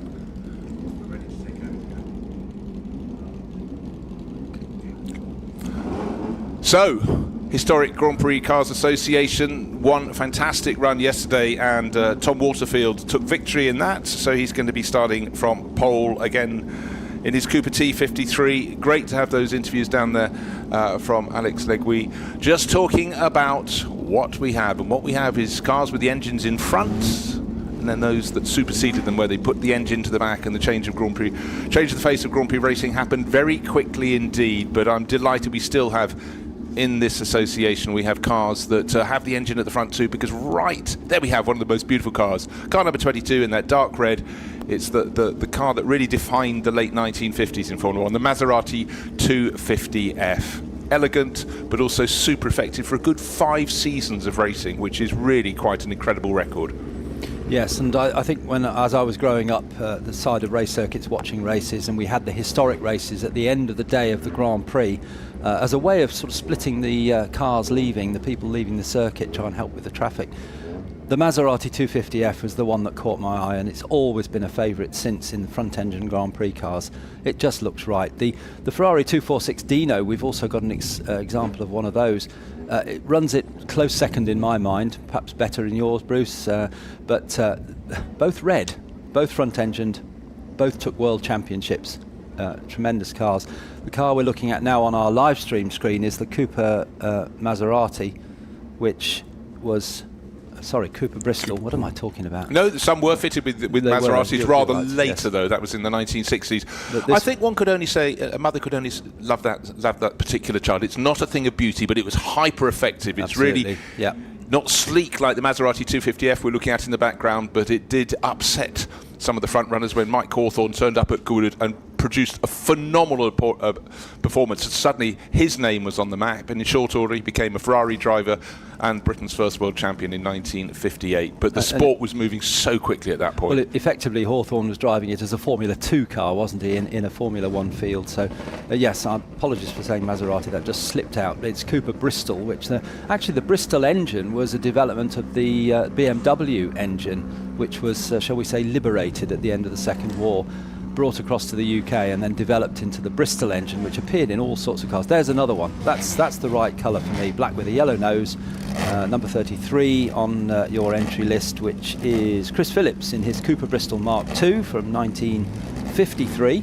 An ex-Ken Wharton car. A lot of drivers moved around, but now, hold on, this one surely must be a little earlier, and it certainly is. Car number 42, Alfa Romeo, still one of the epic body shapes as far as I'm concerned, and that's Joseph Otten Rettermeier with his P3 from, bear in mind this field of cars is from the 50s into the cusp of the 60s. He's running something from 1934, so very, very different indeed. And the car with the very pointed nose is Chip Fudge in the Assegai. Remember in 1961, the shark nose Ferraris, as we called, cleaned up in the Formula 1 World Championship. The first year of the 1.5 litre formula. There was a very strong scene down in South Africa, and a lot of the builders down there decided, you know what, let's stick that nose on our car. We'll get lots of attractive looks, but a lot of these things like the Assegai, they didn't have the power. They were often running with little Alfa Romeo engines down, which were very popular from the Italian entrance down in South Africa. But, you know, I celebrate the diversity in so many ways. Cooper T43 here first. No, it's not. It's yes, it is T43, but not the driver. I was expecting it's Charles Gillett, car number 143, the Cooper T43 from 1957. This really was the beginning of the rear-engined railroad of Grand Prix racing and any Formula racing, open wheel racing, because John Cooper had an idea really stemming from his 500cc Formula 3 days. Let's put the engine behind the driver, And the big manufacturers like Ferrari, I don't know, we'll stick with front engines, but of course within just a matter of two and a half years it was rear engined all the way, and it was the Cooper T41 and T43 which really led the way in that. In fact, the car that's going out last is one of the sleekest in the pack. It's Barry Cannell who really steers the GPCA, and that was a Lola, but he's had a Cooper over the years. It's also been out in a Lola, just double checking what he's out in this. It's a Lola T60. It's the ex-British, it's the Midland Racing Partnership car that looks so fated. But let's take a look. This is the second race for the GPCA. Tom Waterfield on pole, yesterday's winner in the Cooper T53 alongside Tim Child, who really pushed him very hard in his Brabham BT34. So two great constructors of the period. Will Nuttall right up with him in his Cooper T53, and the similar car of Rudy Friedrichs just hopped out of his Alvis a short moment ago to move up through the years. Justin Mayers going better and better in his Cooper T53, and Michael Kuipel will start 6th in his Brabham BT4. Then we go to Michael Gantz in a slightly later Cooper, the T79, and likewise Rod Jolly, always a backbone of this series. He'll be starting 8th. Going down to 9th place, it's the first of the Lotuses, the 21 of James Denty, and Tom Dark, the Cooper T51, will start in 10th place. Going to row number 6, it's Richard Wilson in the 246, that Dino, the front engine Ferrari Formula 1 car, and Nick Taylor in the earlier Lotus, number 8, the Lotus Type 18, another Lotus 18, Wolfgang Hensler, and Nick Toplis, the low-line Cooper, slightly sleeker than its predecessors, and Tevian Salisbury Lotus 18, and the first the Maserati 250Fs, Elliot Hahn, will start alongside him. 17th on the grid is Will Nuttall's father Ian, a great preparation company, Cooper Bristol, and the Lotus alongside him. Then Nigel Batchelor in the one and only Keith GP car, the loudest car in this race, great sound. Eddie Maguire in his Cooper Bristol. Oh no, the Alpha P3 has gone off at the edge of the circuit. That looks less like a mechanical failure and more like someone just looping it around, and it's on the approach to McLean's by the looks of things on the grass. So hopefully that can be given a shove and get into the race, but at the moment it's almost the furthest point for any marshals to get to it, because their marshal post is either up the hill or down the hill. So the car's arriving on the grid. I don't know if we're going to have a start delayed because of this. No messages on screen as yet, but we would rather like that Alfa Romeo out of the way. He's got it going again. He's got some traction, so well done. Dearie me, what a moment in that 1934 Alfa Romeo, but well gathered, well collected by Joseph Otto Rettenmeier, and hopefully he can come down and at least join the very tail end of the grid. On the second row, and no doubt if we have a race like yesterday, we'll be involved in the lead battle. We've got the two Team Coopers from the 1960 World Championship, and number 12 was driven by Jack Brabham in period, and he won the championship from, in second place in the championship, his teammate Bruce McLaren, who drove number 10. Not necessarily those numbers in period, but those cars that you're looking at. 12 was Jack Brabham's championship winning car, and 10 was Bruce McLaren's car. Tremendous to see those out on track. And one straight into the pit lane, I'm afraid. Barry Cannell, yes. We mentioned his Lola, the little T60 in the pit lane, and maybe straight back into the paddock. That's a shame. We've best of the front engine cars is the Maserati number 22, and wave green flag at the back of the grid, so we're good to go. The Alfa Romeo's made it back, so all lights for this standing start for the GPCA. The race is almost about to start, waiting for the lights to flick on the gantry. It's a 25-minute race. The lights are on. Very quick start from James Denty from the middle, about 10th position on the grid, but from pole position the job done supremely well by Tom Waterfield. Makes it neat and tidy. Any change in behind? Well, as Rudy Friedrichs hung on to that second place, but we're going to have Coopers galore chasing Tom Waterfield. Drivers don't want to get out over the curbing. It was damp overnight, heavy rain as we were leaving the circuit last night at about 8 o'clock. But that wonderful sweep from Hollywood down through the Craner curves, very much line astern. Just looking to see the big movers. The main mover is the man from pole position. Tom Waterfield has got this very much under control. He's got about a second's advantage halfway round the lap. Now they're making the ascent up the slope to McLean's. And it's Cooper 1, 2, 3, 4, and Brabham 5th. Quite a start for the cars from the second row, with Tom Waterfield leading in his T53, and then it's the two works cars for Brabham and McLaren, with just ahead is Rudy Friedrichs in the number 12 car, and then it's number 10 Will Nuttall. We do sort of feel that Tom Waterfield is rather shy. He's getting away from any conversation, and in behind the three works Coopers with that green livery with the white stripes, and still the car that's making the moves. is Justin Mayers, who's gone up very, very quickly indeed to get ahead of that pack. Now we've got a safety car out on circuit because we've got one of the Lotus 18s stopped on track down at the bottom of the slope. So it looks as though suspension at the front isn't perhaps the recommended settings, so there may have been a bit of wheel-to-wheel contact down there. So very quick work from the race officials. They identified it, and that's the case of the marshals calling in as much as them looking down from race control. And that is where the drivers have every reason to thank our race officials. The person who would be a little bit upset there, but not really, will be Tom Waterfield. He was already starting to pull clear from pole position, and the battling behind was really changing, because up from 5th on the grid in the battle of the Coopers came Justin Mayers. So we got Cooper in the lead from Cooper. There you go. And then Kuiper, who's in car number 63, just as we work our way down. And he is driving a Brabham. It really rather ruins it, doesn't it? Yeah, if you can't drive a Cooper, then have a name Cooper. So Michael Gans in 6th place, number 17 in his Cooper, the slightly later T79, or much later T79 for Michael Gans, and in 7th place only from the front row of the grid, and yesterday's winner, wasn't he? Tim Child in the Brabham, but had a poor start. Yeah, and the person who's had the least, he's now going. I was looking to see, car number 13 was the car that stopped down. That was Wolfgang Hensler in his 1960 Lotus 18. He's got it going again, so whatever the problem was, the good thing about it is the fact that the safety car, hopefully that message as it just turns into McLean now with the snake of cars behind it, hopefully they can say, you know what, you can turn those lights off on your roof because the problem has cleared itself. So there's the safety car leading the field around, and of course, lights still just on the roof. That's entirely what Tom Waterfield has to look up at, because he's going to control the restart. But the big question is it going to be when they come around this time or one further lap? The lights are still flashing, so this gives a chance for Wolfgang Hensler, who's just going over the start-finish line now, to chase and see how close to the tail of the pack he can get. The pack is only now just exiting Coppice to come back down towards the chicane, which will be the final sequence of corners onto the start-finish straight. But the lights were still flashing, illuminated on the roof of that car. This may give more of a chance, but hold on. They may have gone out, because it very much as I look at our race leader, Tom Waterfield, looks like he's choosing his moment, looking into the chicane, out of the chicane. Lights are out, so we're going to go. That's really good officialdom there. But what we got Justin Mayers made a good restart, but even better was number 10.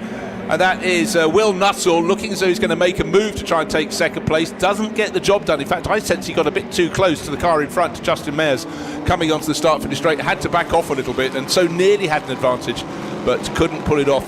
What did that do? It allowed Tom Waterfield to already start trying to make his escape. But Justin Mayers is going really, really well in 2nd place, and this time around he's keeping our race leader honest. But down through the Craner curves, Tom Waterfield is completely on top of his Cooper T53. Comfortable. Will Nuttall makes the move and takes 2nd place.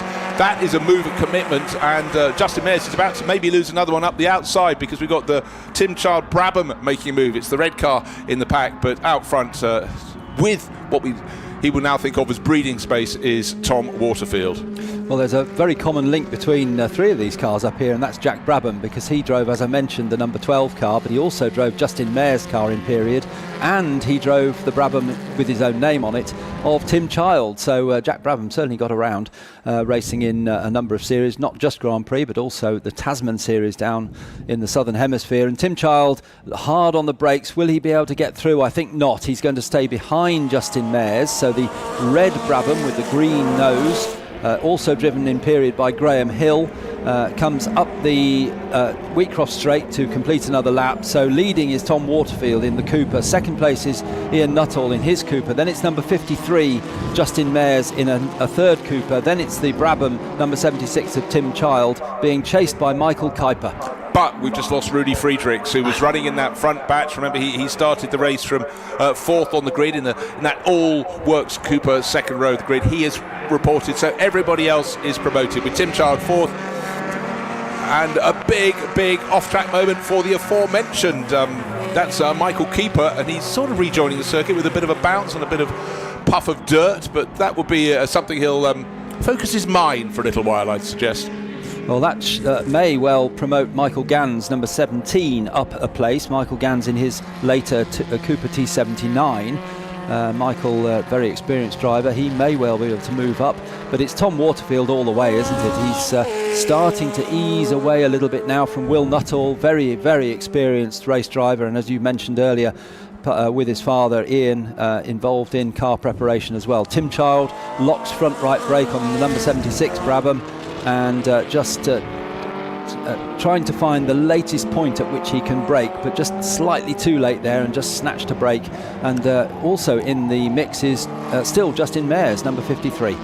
Yeah, having reported that Rudy Friedrichs came into the pits out of about 5th place, he drove pretty much straight through. So maybe in the style of Peter Usanov's Grand Prix du Rock, he suddenly remembered a good insult to offer to his team boss, came through and channeled it. Of course, I joke, but maybe it was a problem that was happening and he came into the pits and then it cleared and he's just gone. So he'll be fighting his way back up the order. But just remember, Tom Waterfield driving beautifully, but even though the T53 looks remarkably similar to the predecessors, that's the car from 1961, so another tweak, another year of development, and he's very much making the most of it. Looking at a Cooper Bristol here, much more sit up and beg.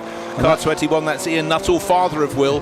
He's running down the order, but at the moment just been flashing out the fastest lap of the race. No tricky element there. It's the driver who's leading the race, Tom Waterfield, fastest of all.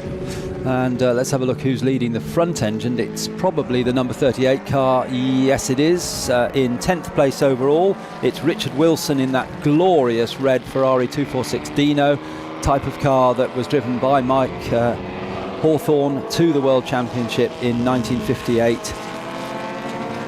And the last World Championship for a front engine car, because 1959 was Jack Brabham in one of the Coopers, not the T53 but the earlier T43.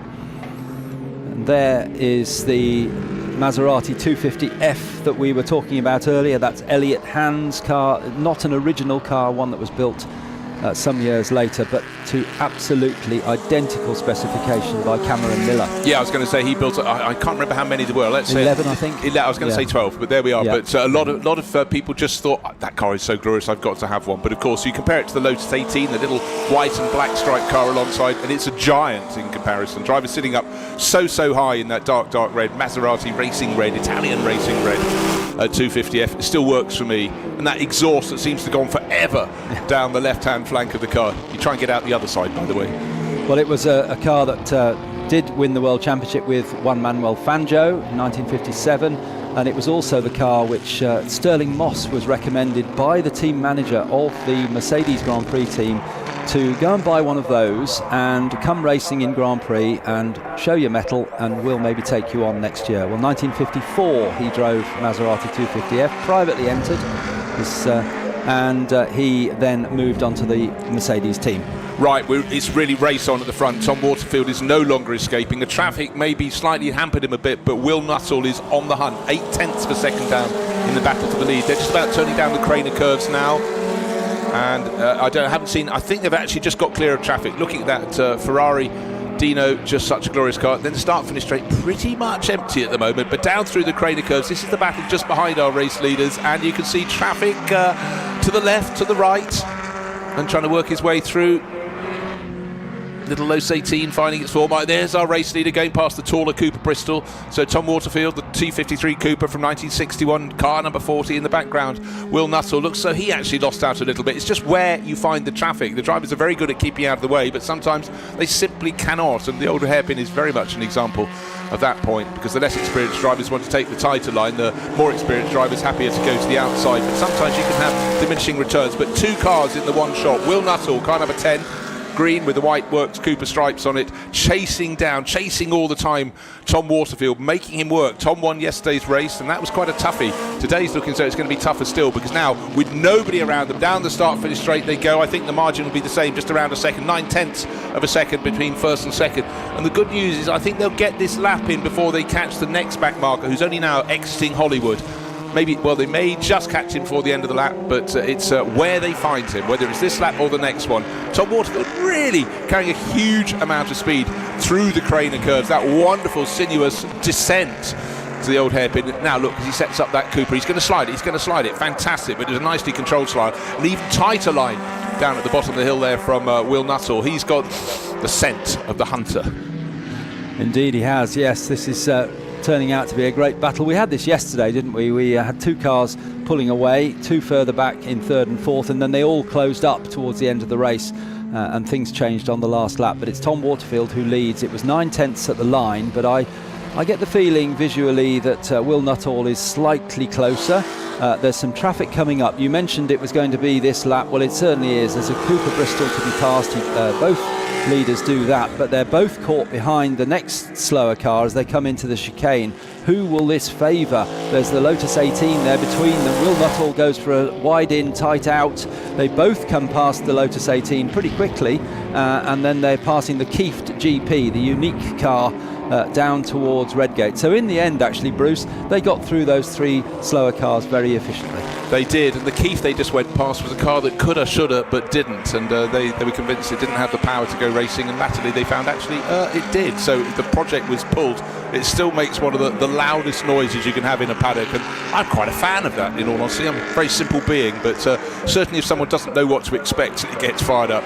But these cars, the little Cooper Climax, the Climax engines, bear in mind, the derivation of Climax as a company, they made pump engines, largely used by the fire brigade, but then they found something a little bit more exotic to do, and it very much is a typical story of sort of British industry, almost a cottage industry of the time, and they found a very, very good outlet in racing, and certainly that gave them a whole new lease of life. Right, Will Nuttall still chasing 0.6 of a second down on our race leader Tom Waterfield. Time to go, 12.5 minutes, so time aplenty for a move to come. I think it's going to be traffic defying because they seem really, really equal in terms of their pace. They do indeed, yes, but you can see actually visually Will Nuttall is closer, isn't he? And he takes a slightly different line through the chicane, and you've already said down at the old hairpin, a slightly tighter line for Will through there. He seems to favour that. In the end, they're very close on time, but slightly different lines through the corners as they go down into Redgate. Cross the line that time, another 0.2 shaved off the lead by Will Nuttall. Will is on a charge. He's going down now through Hollywood into the Craner curves. Fabulous sight as both cars four-wheel drift through there, just balancing the car on the power and the steering through into the old hairpin. Actually, Will takes the same line there as Tom, so no change in position, but certainly Will Nuttall is closing in, isn't he? I mean, it's just one of the most glorious elements of historic racing to see a car being set up for a corner and just sliding, not sliding in a sort of lurid I'm a drifter way. It's a balanced slide, balancing it on the throttle, but the traffic. And again, another example, the back marker in the Cooper Bristol raises his hand saying, I've seen you, which is what the cars that are coming through need to know. They don't want to guess the driver in front has seen them. But again, in cars of this period, you can see the driver's arms from the car in front because the cockpit's sides are pretty low and they can make signalling very, very clear indeed. Fastest lap of the race still with our race leader Tom Waterfield, but certainly chipping away.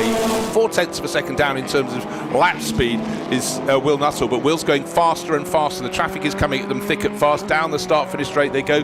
They got the Alfa Romeo P3 from the 1930s, just 2 cars ahead of them. They're going to catch those as they exit Hollywood and drop down the slope. Now, which way are they going to go? Well, entirely because they get past the Alfa Romeo, but it was also being trying to be passed by one of the Coopers. So guesswork is required, but favouring at first Tom Waterfield. Then he went too wide at the bottom of the Craner curves, and that allows the chasing Will Nuttall to hook the wheels over the inside. Not quite rally style, not rally hooking, but yeah, just there.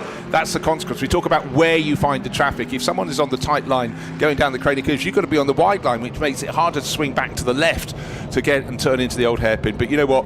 One gains, one loses. But with every lap that we go past, with just 10 minutes remaining, it's getting tighter. Will a move come? Quite possibly. Where? Anybody's guess. Well, we're focusing on the 2 leaders quite rightly, but the only other driver in the 1:16s on the laps, in fact Tim Charles just dipped into the 16s, but Rudy Friedrichs, you'll remember, came into the pits at the beginning. He's down in 14th, making his way back through the field. He's just gone up to 13th. He's also lapping in the 1:16 barrier. But we are focusing on, what a lovely shot on our live stream of the yellow and blue and white helmet of Will Nuttall as he wrestles that car through, trying to close in on Tom Waterfield. The gap now is so close that it shimmers between 0.3 and 0.4, but it's all about who came out of the chicane with a little bit more speed and comes to the line first. But it's Tom Waterfield who's leading. Lots and lots of cars making their way down. What a lovely selection of rear and front engine cars we've got. Very colourful. Tim Child is being caught by Justin Mayers, isn't he? That's for 3rd and 4th places. Well, Justin's had a very up and down race. Yes. He started 5th on the grid, powered himself up to 2nd by the 2nd corner, and then lost the position. Oh no, suddenly the car in 2nd place. Will Nuttall, did he push? Was he shoved? But he's up with just about some motive power, and that was something that went wrong at Schwanz curve on the way up the hill. Remember, he was just 0.4 of a second down on race leader Tom Waterfield, so I wonder what happened. Did he get too close? Was there a back mark and he went on to a slightly damper line around him, or did he simply lose it, which isn't really a Will Nuttall thing to do?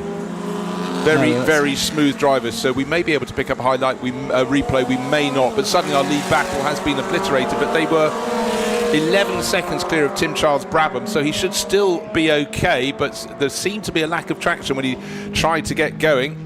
I think he stalled the car and he was trying to bump start it, wasn't he, as he went up the hill. He's got a misfire as well. Suddenly just come across 8 seconds down on Tom Waterfield, and suddenly pop, a whole pall of smoke, and as he passed the pit exit, Will Nuttall has pulled off very wisely, but well, he might have sensed something that might have caused what happened out the back of the circuit, but he would be hypersensitive to that car. You know, he doesn't just race it, he engineers it and sets it up, so he'd have been aware something was wrong. Hopefully that's nothing terminal, but certainly something has gone a little bit pop. Yes, and where he's pulled off there, he's done his best to get it far off the track, and also it's kind of in the lee of the pit lane as well. So we do have a yellow flag, obviously, but at this stage, no sign of any further intervention, which hopefully will continue for the remaining 7.5 minutes of the race. The drivers will soon get to know where that car is. It's not really in the line of fire, and it's Tom Waterfield now comfortably, but it was 11 seconds. It's still around 11 seconds. And we can see there on our live stream the smoke coming out of the back of Will Nuttall's car as he pulled that car to a halt just after the pit lane. That's a fairly major engine failure by the looks of it, Bruce. Shame, that was an absolutely cracking battle. That would have taken us all the way to the checkered flag. The checkered flag's coming fairly soon. Hopefully it's something that is a minor failure, not a major failure. But again, the calibre of the driver to know where to stick the car, to try not to interrupt the race after his car's demise. Oh, fastest lap of the race. We talked about the recovering Rudy Friedrichs, who came in for whatever reason and drove straight through the pit lane. He's recovered last time. He's down the middle order. He's not going to get a great deal higher, but he's put a lap in the 1:15s.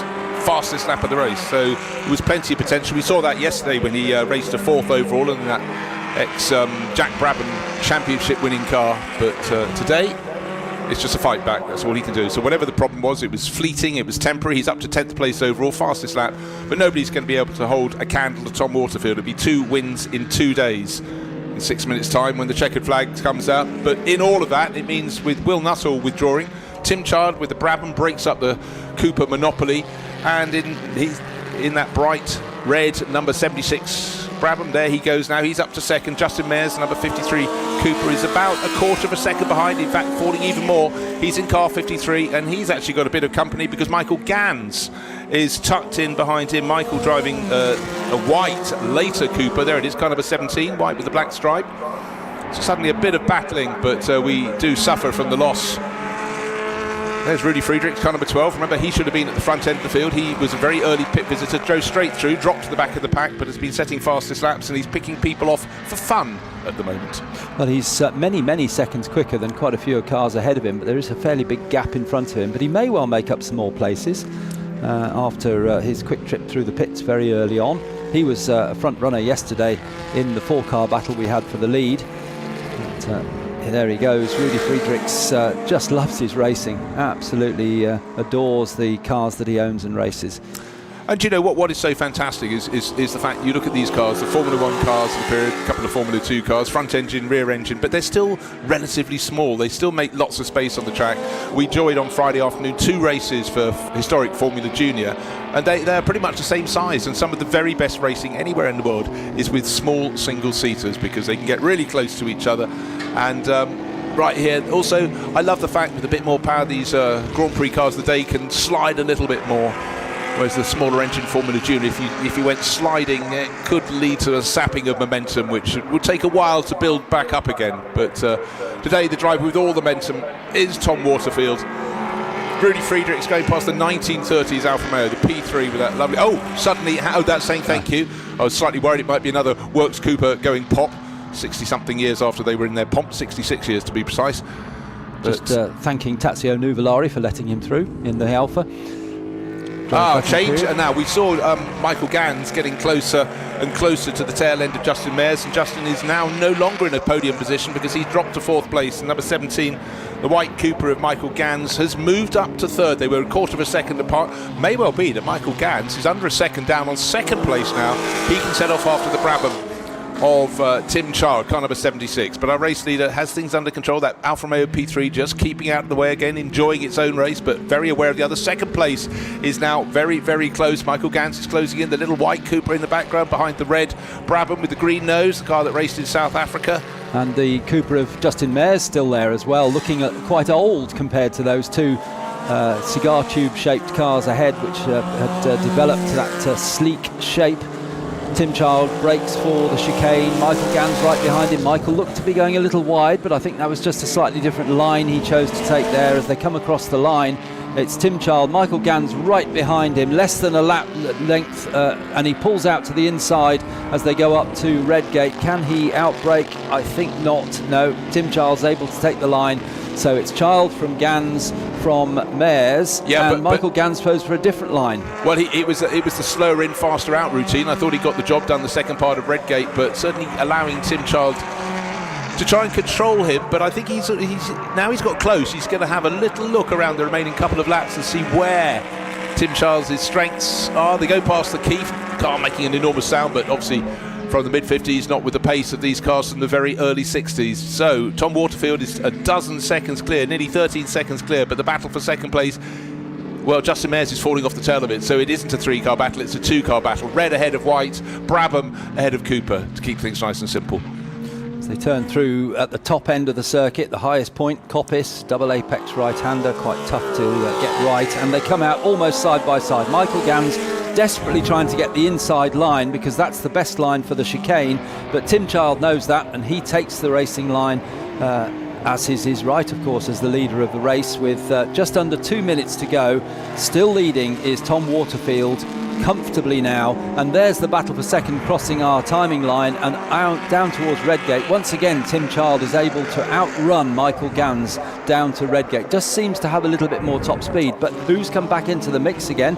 Justin Mayers is right behind them again after that slightly slower lap. Yeah, when you look at these cars, you automatically tend to think, of course, 1.5 litres, but a lot of these are just before that. They've got the 2.5 litre engine and are not giving away any power to anyone. So I don't know how Justin, maybe it was traffic, how he fell behind this group, but actually he's got a nice little toe there. But I think the move from Michael Gans has got to come very, very soon indeed. It does seem that Tim Child's in that red Brabham with the green nose has got a little more oomph out of the corners, but Michael Gans, he's measuring him. I don't think he's quite close enough this time around, and this will be the penultimate lap. Our race leader Tom Waterfield, he's 13 seconds clear. We'll offer them one more opportunity, one further lap of this circuit, and yeah, definitely as they go around the upper part of the circuit, the red Brabham has just got a little bit of breathing space. Out of Coppice they go. Race leader onto his final lap, 39 seconds left on the clock, so he is not home and hosed, but he's got no challenges. But 2nd, 3rd and 4th, Tim Childs in his Brabham, Michael Gans in his Cooper, and then behind him Justin Mayers, car number 53 in his rather older Cooper. That's just falling off their tail again, but there are possibilities. 2 Maserati 250Fs minding their own business, but they're effectively halving the cornering width of the Redgate corner, the opening corner. Is it advantage to Tim Childs in 2nd place? Perhaps. But as they sweep into the Craner curves, the white Cooper in 3rd place, Michael Gans is getting closer and closer, but with every corner they go through, it's one corner less opportunity for the chasing Michael Gans. I don't think he's going to be able to do it anywhere apart from possibly down into the chicane. That could be a risky move. Let's see. I agree with you. I think what Michael Gans will try to do here is, as they climb up towards McLean's, he'll try and get a good run through McLean's in the white car to close in on the red car of Tim Child, then maybe get to try and force him to stay left down the long straight. Michael there going through on the inside, did exactly what I thought, but slightly earlier than I expected. He wanted to get that inside line because that's the best line for the chicane. So Michael Gans, if he can hold on to this, and there's no saying Tim Child won't slide through on the brakes, but Michael Gans, great move there up at Coppice. Well, I really didn't expect that, and the race victory goes to Tom Waterfield. Meanwhile, as they say, in behind him, about a dozen seconds back. Well, what a drive from Michael Gans to get up to 2nd place, and he's happy with that, the fist pumping out of the top of the car. So Cooper first, Cooper second, Brabham third. Tim Childs had a good weekend, but just got caught out. I didn't expect him to leave maybe the gap up the inside up at Coppice, but he had Michael Gans grabbing the first real opportunity he had to take second place. Justin Mayers chasing them home, and as you can see, our race leader backed off a bit, victory by 10.5 seconds, but the 3 cars behind covered by less than a second in the order of Michael Gans with that penultimate corner move, Tim Child and Justin Mayers, and then nearly half a minute further back is Michael Kuiper, who had really quite a quiet race while those around him sort of pulled ahead and fell back. But Tom Waterfield, what a weekend he's had for the HGPCA.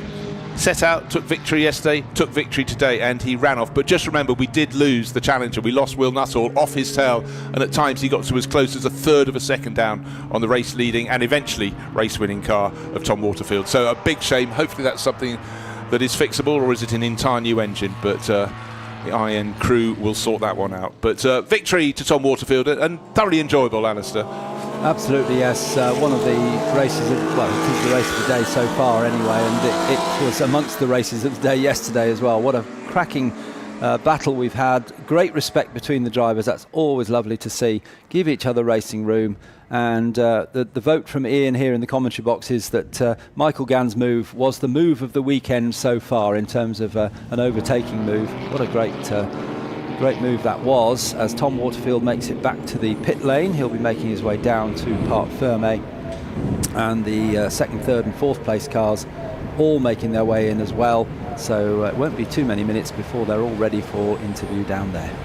Yes, you really want the set of the drivers, second, third and fourth, to be together with a bit of hubbub, but it's always sad when someone's been in the mix and they don't get into the limelight at the end of the race. I mean, Tom Waterfield deserves all the plaudits. I feel very sorry for Will Nuttall not being able to make it to the end, but for Michael Gans, that was a fantastic move. Came way before. I didn't know how he found enough momentum up the slope. He must have been not bothering with the brakes a great deal at Coppice to make that move, but Tim Child gave him space, so massive respect on that count to get that move done without calamity. I think it actually all started at Redgate, because there's no doubt that the back markers there, they didn't try to get in the way, they tried to get out of the way, but inevitably it was very tight there, and I think that they just lost a bit of momentum, and it was Michael that kept that momentum up a little bit more, and it carried all the way up to Coppice, up the top of the hill.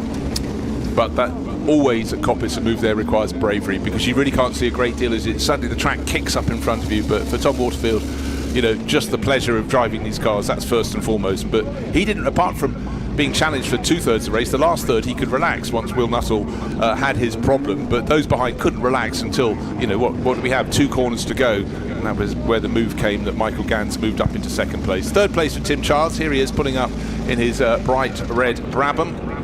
He'll have enjoyed that race. He would have liked second place, but you know what? You go racing to race, so he certainly had plenty to enjoy in the HGPCA action out on circuit.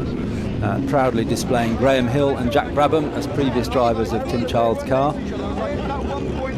Tom Waterfield there enjoying a moment with one of his team, and in the background is the second place driver Michael Gans. I'm sure he'll be delighted with that move, and he'll be telling Alex all about it in a moment.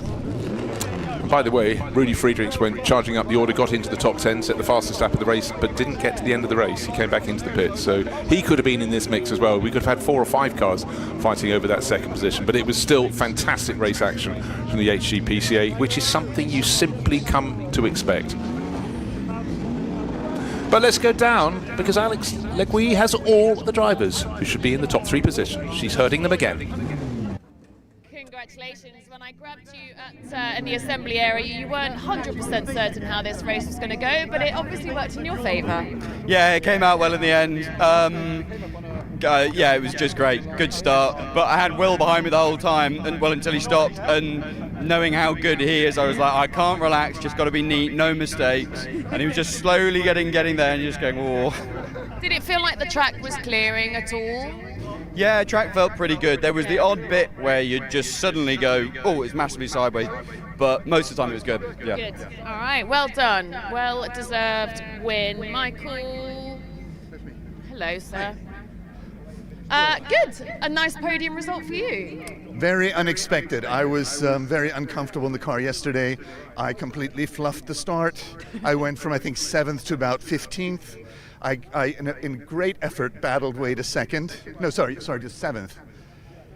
And today it just sort of worked. I follow the guys in front of me. It's great to see them do what they do, and sort of, for me, it's monkey see, monkey do. That's a great expression. Where are you from? I'm originally from New York, but I've lived in Europe for a long time, and I've raced HGPCA since, I shouldn't say this, since 1997. Oh, wow. So long time. Yeah. It's when I was 6. Wow. a few years, just a few handful of years. Another nice podium. Yeah, pretty happy with that. I mean, lost another place on the last lap like yesterday, but anyway, it's been a good day, really good day. Good, loving it. All right, let's get ready for our podium, shall we? Well done, folks.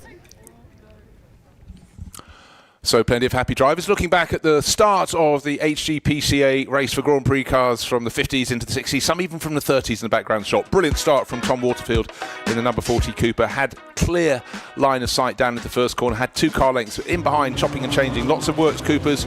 Brabham's in there as well. A little problem early on for Wolfgang Hensler. That car did get out of the way, which is very good. It had stopped on the track. It did have the safety car come up so it could be cleared, but it only had to do a lap at the front of the field, so we were racing again in fairly short order. For Tom Waterfield, he lost the early lead in terms of his advantage, but as soon as we were racing again, just some brilliant battling, and Justin Mears doing a great job there, but not such a good shot. But car number 63 running very, very deep into the hairpin. Michael Cooper, a spin then from Will Nuttall, and then later in the lap he crossed the start-finish line and his engine appeared to expire. So the challenger, who'd been right under the tail of the race lead, there is the puff of the smoke and the retirement of Will Nuttall. He pulled off, tucked the car into the line of out of the line of fire into safety, and then we had this brilliant scrap, and on the final lap a move for second place at coppice of all corners on the circuit. Really brave from Michael Gans in the white Cooper, going past Tim Childs' red Brabham, and Justin Mears tucked in behind, but they were still a full 10 seconds down on car number 40, crossing the finish line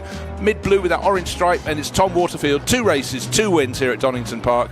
Great. What a shame he lost Will Nuttall off his tail though. So in terms of the results, it was Tom Waterfield leading from Michael Gans at the end by 10 seconds. It was Cooper ahead of a more modern Cooper. Then Tim Child in his Brabham was 3rd. Justin Mears in his Cooper was 4th. Michael Cooper was 5th. And Rod Jolly had a good solid race in his Cooper to 6th place overall. And now let's go down to Alex with the podium. Off the podium for our HGPCA. Please put your hands together and welcome in 3rd position, Tim Child. Keep up the energy and welcome Michael Gans on P2 of our podium.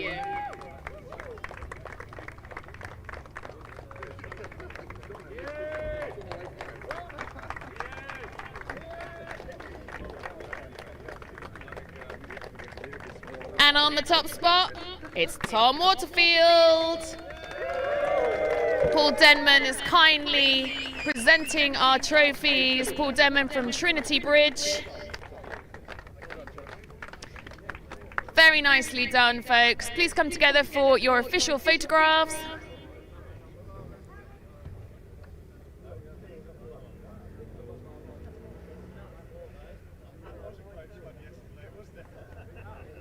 And another big round of applause.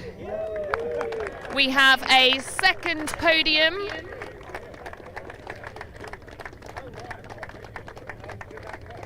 For our front engine winners. Please put your hands together and welcome Ian Nuttall to the podium, 3rd position. Congratulations, Ian, brilliantly driven.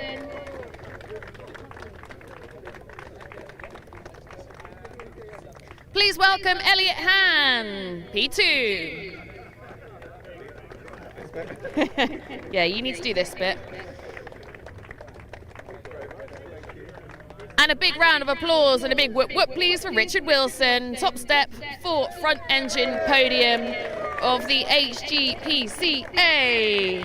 Once again from Trinity Bridge, Paul Denman is presenting our trophies. Nicely done, folks. That was a great race. Yeah.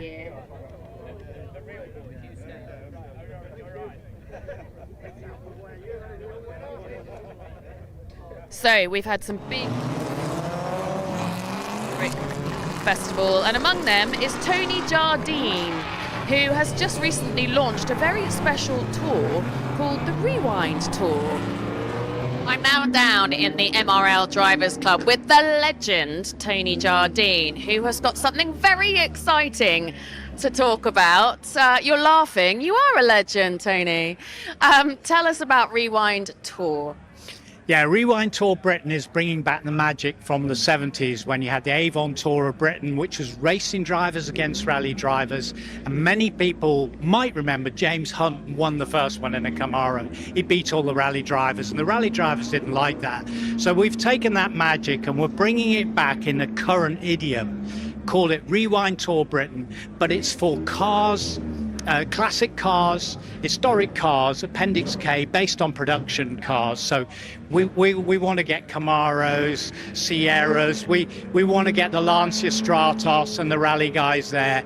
And we're going to go to racetracks, we're going to create special stages, and we're going to hill climbs. We've got Shelsley Walsh, we've got Prescott, we've got Castle Combe, we've got Thruxton, and we've got special stages in Wales, in Epping, which is really going to sort the men from the boys and the girls from the ladies. Trust me, they are going to be epic.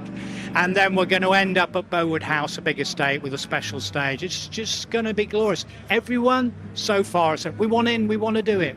I'm not at all surprised, and not only, I would imagine every driver under the sun would like to be involved, but this is like a fan special, isn't it?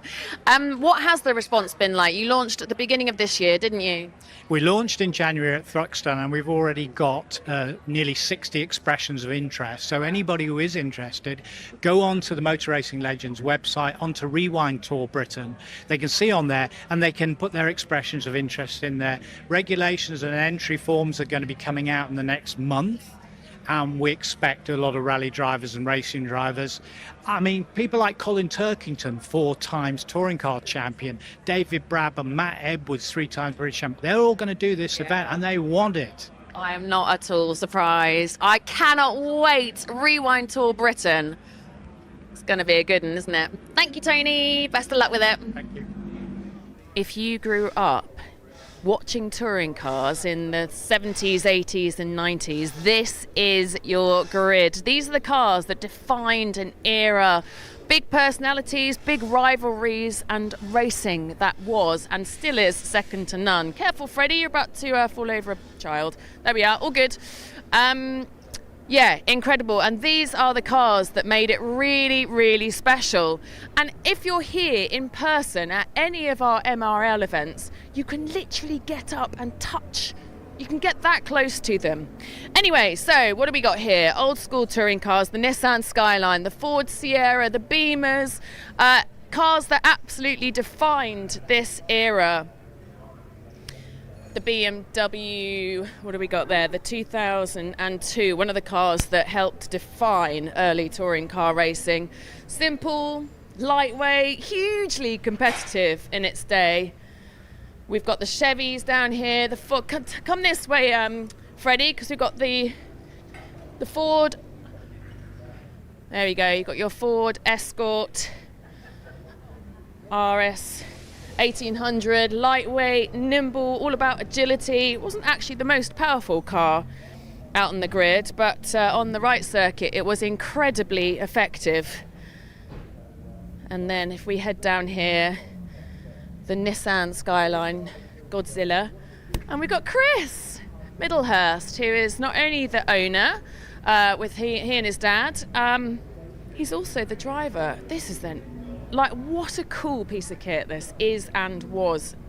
Yeah, absolutely. In its day, it was obviously ahead of its time, being 4-wheel drive and active 4-wheel drive. 2.6 litre twin turbocharged straight 6 engine, the legendary RB26, built and tuned by Rickwood Motorsport, ran by Middlehurst Road Racing Classic. So we're a father and son team, me and my dad, and yeah, buzzing to be here.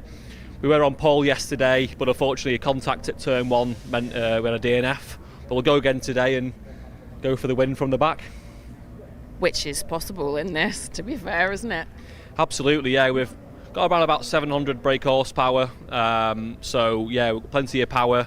It is also quite a heavy car compared to others on the grid, so you have to be careful with the tyres and the brakes and make it last. It is a 40-minute race, so you can't just go crazy, especially with full tanks, 110 litre tank. You don't quite fill it for this one, but yeah, she's a heavy car, but she goes very, very well, and I've just been loving driving it. I really, really have. I am not at all surprised. I've spent 14 years in the pit lane for World Touring Car, and you know, as incredible as that is, nothing quite compares to this era, does it? Or the era of the cars that are being represented here. And the fact that you boys can get behind the wheel and sort of replicate what we had back in that time must be so much fun as a driver. Yeah, I think MRL, you know, done a fantastic job of branding this whole, you know, championship with the HTCC Historic Touring Car Challenge. You've got such an amazing variety of cars down here and on the grid, but having the Skylines out and the Sierra Cosworths in the M3s, all those, you know, legendary cars that were battling back in the day, and these now are, you know, got modern technology and modern influence on them, so they are faster and better than ever. Yeah. But yeah, with the old school influence. But yeah, this car's a, you know, a fire-breathing beast. It's, you know, spits flames out the side of it, and, you know, sounds incredible, looks incredible, and yeah, very fortunate to be here racing it. Can you show us, can we have a little look inside? Can you, come on Freddie, get in there, talk us, have a look in there Freddie. Chris, can you just talk us around it a little bit more for us? So obviously you have to kind of keep some of the interior, you know, standardish, you know, as it was back in the day with the dashboard, things like that, but we've got a carbon fibre Corbeau seat in it. And trying to, you know, keep the interior quite retro and original in terms of steering wheels and clocks and dials, things like that. We have got modern engine management. We've got a V-Box system in there, so we can look at data and things like that. But yeah, the shell, the fabrication work that goes into the shell obviously is fantastic. Like Rick Wood does an amazing job of the seam welding, and you can see, you know, all every seam and everything's all, you know, yeah, seam welded for strength. All the paint and things are beautiful, and yeah, we really, you know, as a team, we want to keep the car looking great as well as obviously going quickly. You see the original, you know, door cards, try and keep this all, you know, as it was, and period correct in that respect. So I'm quite a, you know, purist and love that authentic Group A, you know, vibe on the inside, not too modern where you'd start flocking dashboards, and it's just quite in keeping. Even the labels I've kept old school with the old print and things like that. I love things like that. Amazing, I love it. And I think what's also really cool, and what we really saw yesterday and we'll see later on today, is that each of these cars have their own personalities, don't they? And they fully, you know, like what? Each of them had their own personality, and each of them brought their own addition to each race, didn't it? I mean, how happy is she around Donington, for example?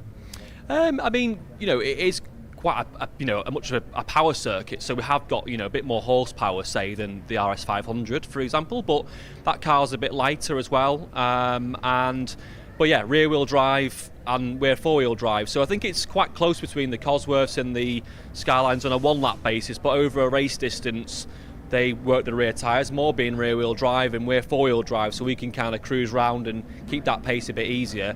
It's just making them last, you know. They're quite highly tuned cars, and so we need to be mindful we need to last the distance, so being kind on the brakes, kind on the tyres, kind on the engine, you're not revving it too much, and just bringing it home really. So that's the kind of key to today. We are coming from the back, I'll have to push forward to get through the pack, but I've got to be mindful to, like I say, make it last, because they are old cars in that respect. You know, you've got modern technology, but they're still fundamentally, you know, the same as what they used to be. Amazing, love it. Can't wait to see how you get on later. So Nissan Skyline, the Cosworth, the Sierra. Oh, in fact, we can have a little bit more of an in-depth look at the Sierra, as I caught up with it yesterday. Check this out. Julian, RS Cosworth, what a legendary car, and this one has some particular pedigree, doesn't it? Certainly has, yes. It was raced in period by Andy Rouse and Guy Edwards, and did quite well that year. Didn't win the championship, but properly raced all season long. Had a few battle scars. So yeah, it's a famous car. And how is she going to fare this weekend, do you feel? You've got quite a lot of legends among the grid, haven't you? Yeah, it's going to be tough. Yeah, there's a lot of really fast cars and really fast drivers. Always goes quite well at Donington, this car. Kind of suits it, fast, flowing, not too many tight little niggly corners that the four-wheel drive Skyline's like, and it can outgun the M3s on the straight. So yeah, it should be up there at the sharp end. I can't say exactly where, but hopefully fighting towards the front. And what duties are you on this weekend then? I've got 4 races, 2 in this, and I've got an Audi R8 V10 that I'm racing as well in the GT3 Legends. That's quite a switch then. How do you go about navigating that? I've got a few cars and they're all very, very different. I was racing a Fun Cup VW Beetle a few weeks ago, which is totally different. Yeah. So yeah, this is just another car really. Epic. Amazing. I hope you have the best weekend. Thank you. Yeah, it's good fun. It's a scary car. Yeah. It's my only car I get out and I'm shaking like a leaf, which is a good thing. It's a good thing. Honest. Yeah. The HRDC Top Hat Prix 66 touring cars are out on the track, stretching their legs, going through qualifying. It's a 25-minute session. It's a Mustang at the front, car number 119. A lot of cars in the pits. Driver changes going on because it's going to be a 2-driver race this afternoon, and what array of cars. We've got the Mustangs, we've got the Ford Lotus Cortinas, we've got a Studebaker Lark, we've got little Alfa Romeos, and a whole host of other shapes, and Alfa Romeo Giulias, a Volvo Amazon in the mix as well. So it really is a melting pot, Alistair. It certainly is, yes. And at the moment we've got touring car star Tom Ingram, who set the time in car number 119 at the top of the tree. He's now handed over for the rest of the session to the owner of the car, Jack Riddell. Ford Mustang, 121.4 for them. That's nearly 9/10 of a second quicker than our second place car, which has the same engine and the same badge, a Ford, but it's the Falcon rather than the Mustang. And that's number 16, which is Matt Johnson and Robert Ross. Sorry, they're in the Mustang, aren't they? Not the Falcon. That was an earlier car that is still up there, but sorry, apologies. Yep. That's another Mustang, Matt Johnson and Robert Ross, number 16. And then it's number 6, the Brustang, the Ford Mustang of Alex Brundle and Scott Mansell. Car number 6 is third quickest. So still 119, top of the pile, just going through Coppice, the highest point of the circuit. So number 42, Ford Lotus Cortina, Simeon Moore and Andrew Usher. That's the car that's being passed. But the grunt of the Mustang, that 4.7 litre engine, or 289 cubic inches in American terminology. Good power, and then the braking coming down into the chicane. But then in the field with Minis, an Austin A40, or possibly even 2 of those, real variety. And the glorious little Alfa Romeo Giulia, it just never fails to tickle my fancy.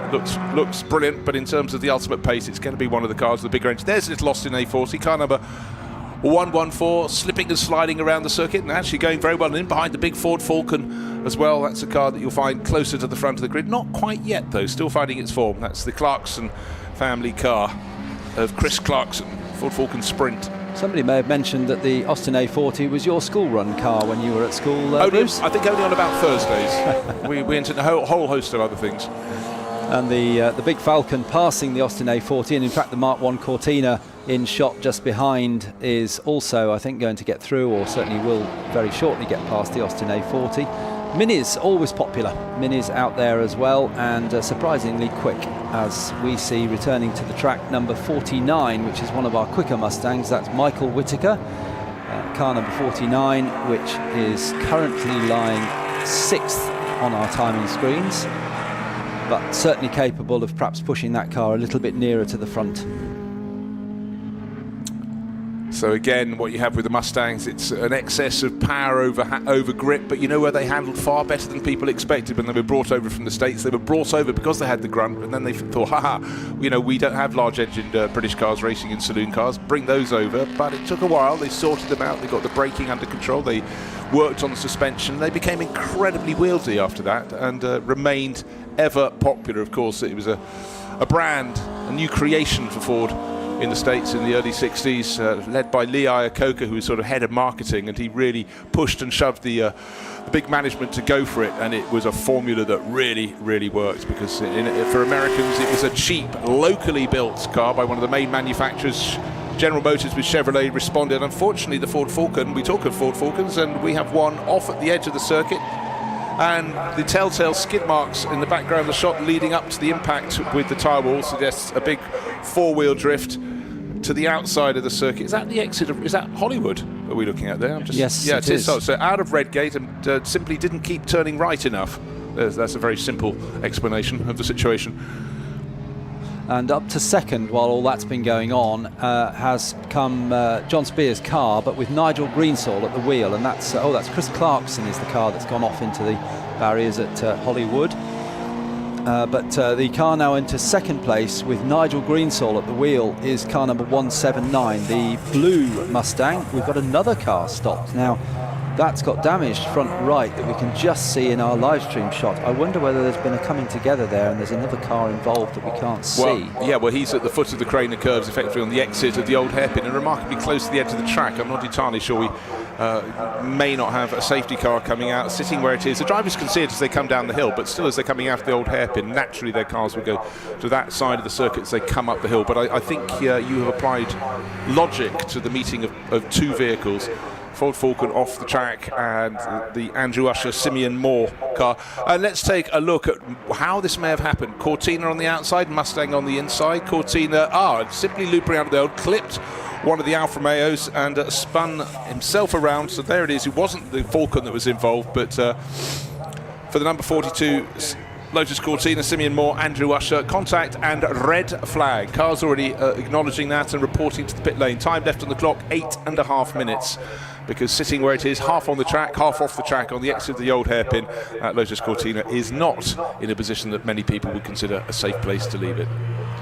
Marshall's rushing into action to get that cleared as quickly as possible. We've also got the Chris Clarkson car we think is still parked at the side of the road at Hollywood, so a couple of cars to be recovered. We noticed very quickly when that incident occurred, Nigel Greensall straight into the pit lane. No point in going round with a yellow flag because you're not allowed to go through that zone at anything like racing speed, and so he came in. He's now parked actually at pit exit, so he's not got out of the car, he's just waiting now to restart the session, as has Guy Smith as well, 2003 Le Mans winner Guy Smith running in car number 713, which is not a Mustang as we thought in the programme, but he's actually brought the usual Cortina that we've seen him in for a few years. As we see a replay on our live stream, that's a shame, that 105 shape Alpha getting quite a bash from the spinning Cortina. So two cars, sadly, with a little bit of damage. Yeah, I've been looking, it was the Halusa family Alfa Romeo that took the brunt of the spinning Lotus Cortina, and can't see if that's made it back to the pit lane. I'm just looking on screen, car number 155. It was running mid-order, but it's, I think, listed as maybe not getting its way back. And still looking as the last few cars come in. During this red flag period in the HRDC Top Hat Pre-66 Touring Car qualifying session, just as things were shaping up. But again, when you've got such a packed grid of cars, if someone has a mishap, it's quite possible you're going to have contact with someone else, and that's precisely what we saw down on the approach and then on the exit of the old hairpin, with Ford Lotus Cortina meeting little Alfa Romeo Giulia. And certainly a colourful sight looking at the pit lane as the recovery crew comes to pick up the unfortunate number 42. That's Simeon Muir and Andrew Usher's Cortina. We're not told who's in the car at the time, unless we can spot the driver getting in or out and the colours of helmet and so on. We are not told who's driving, so either Simeon or Andrew it was at the wheel of the number 42 that unfortunately came together with the Halusa Alpha. Well, we were in the second half of the qualifying session, and generally the second driver would have got in on that board. So if it's on the basis that the driver listed as driver one has done the first part of the session, probably the car owner, it could quite possibly be Andrew Usher, but there's no point guessing.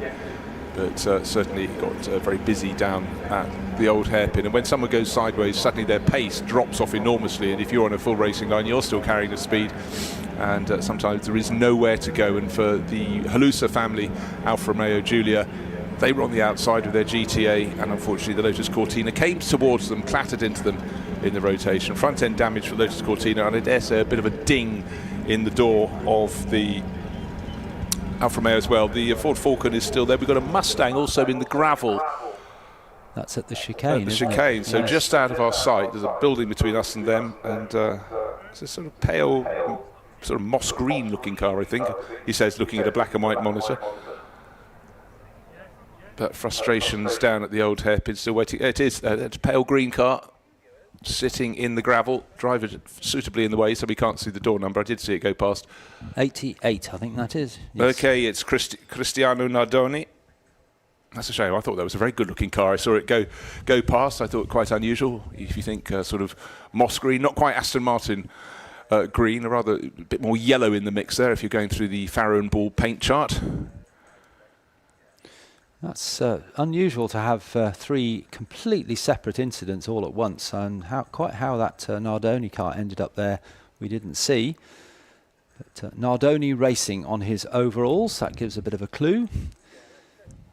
But it looks like the front wing has been pushed back into the wheel. The marshal was looking at that, maybe that they could pull that out and then push the car out, but it's stuck in the gravel at the front, isn't it? Right, just keeping an eye on the time, of course, with the red flag, the countdown clock has stopped, but the queue of drivers at pit exit indicate they're very keen to get back out and finish their qualifying session. This session for the Top Hat Prix 66 cars is followed at 12:10. That should end at 11:55 in just 2.5 minutes, 3 minutes from now.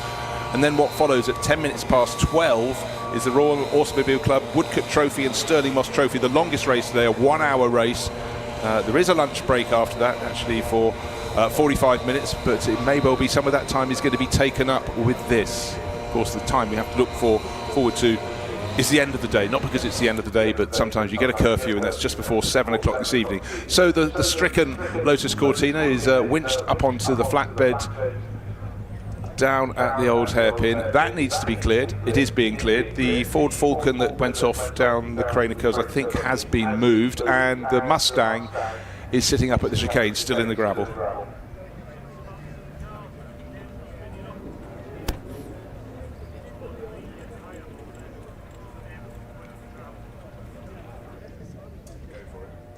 Okay, well, while this is happening or not happening out on the track, let's go back down to the paddock and join Alex Legui with her latest findings.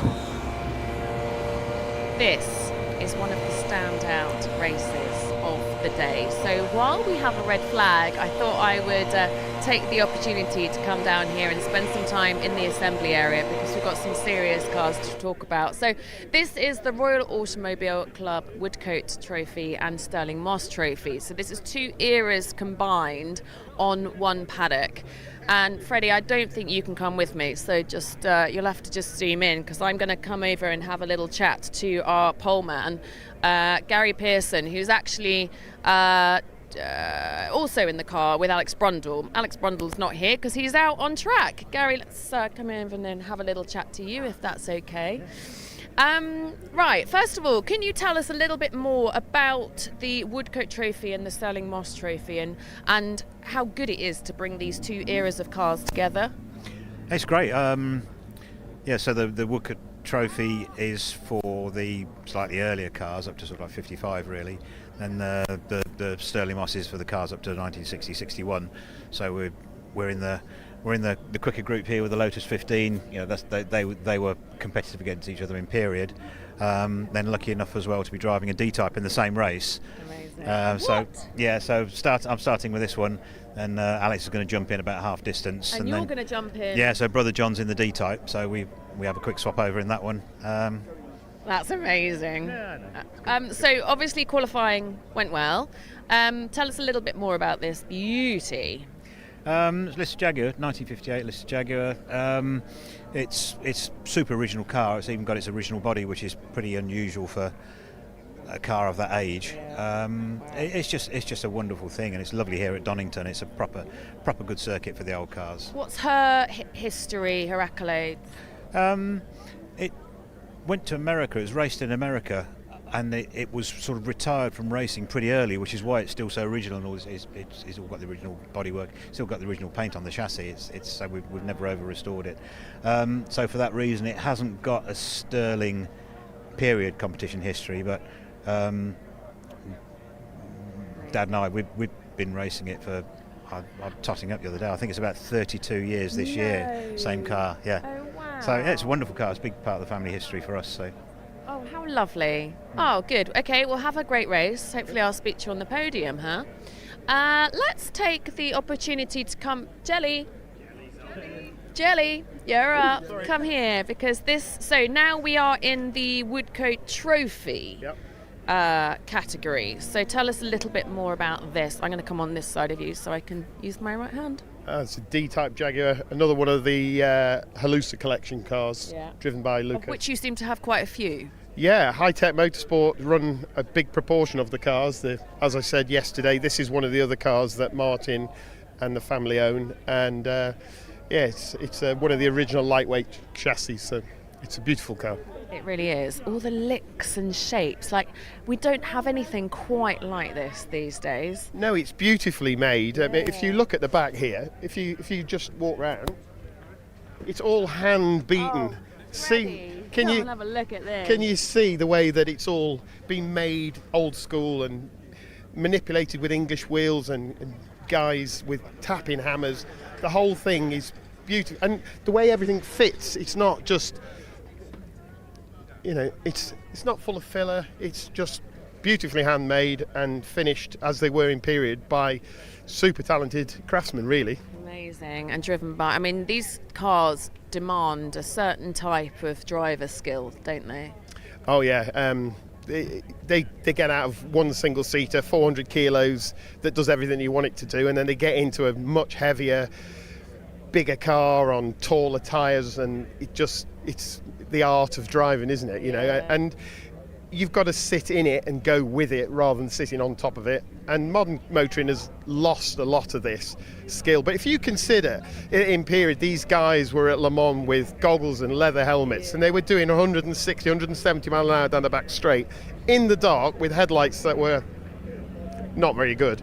They were real warriors, Insane. Like even the kickback of stones and stuff like that. Like it's bad enough when I go out on my motorbike. Don't even have that. My bicycle, let alone sitting on one of these with this lot kicking up. Yeah, no, it's they enveloped all the bodywork purely for aero, not for safety. There was no halos, obviously, and the windscreens are there for aero, but beautiful cars to drive. Very rewarding when you get it right. I think that's the way of doing it. The car in front is a Lister Nobly, different spec car, but they're running 2 races in one here. Yeah. So, yeah, they're all up for their individual glory, aren't they? Yeah, of course. All right, have a great race. Okay, another car. I'm hoping that we can have a chat to Doug Muirhead, because I want to know a little bit more about the history here. So it was originally an 11, and then in 1961 it was converted to a sports car, so it had a roof and everything. And then around 25 years ago, the previous owner pulled it back to an 11, hence you see all the scars and dinks from filling in the various panels. And I thought I'd save 10 kilos of weight by not having it painted. I quite like it as well. It looks a bit rustic.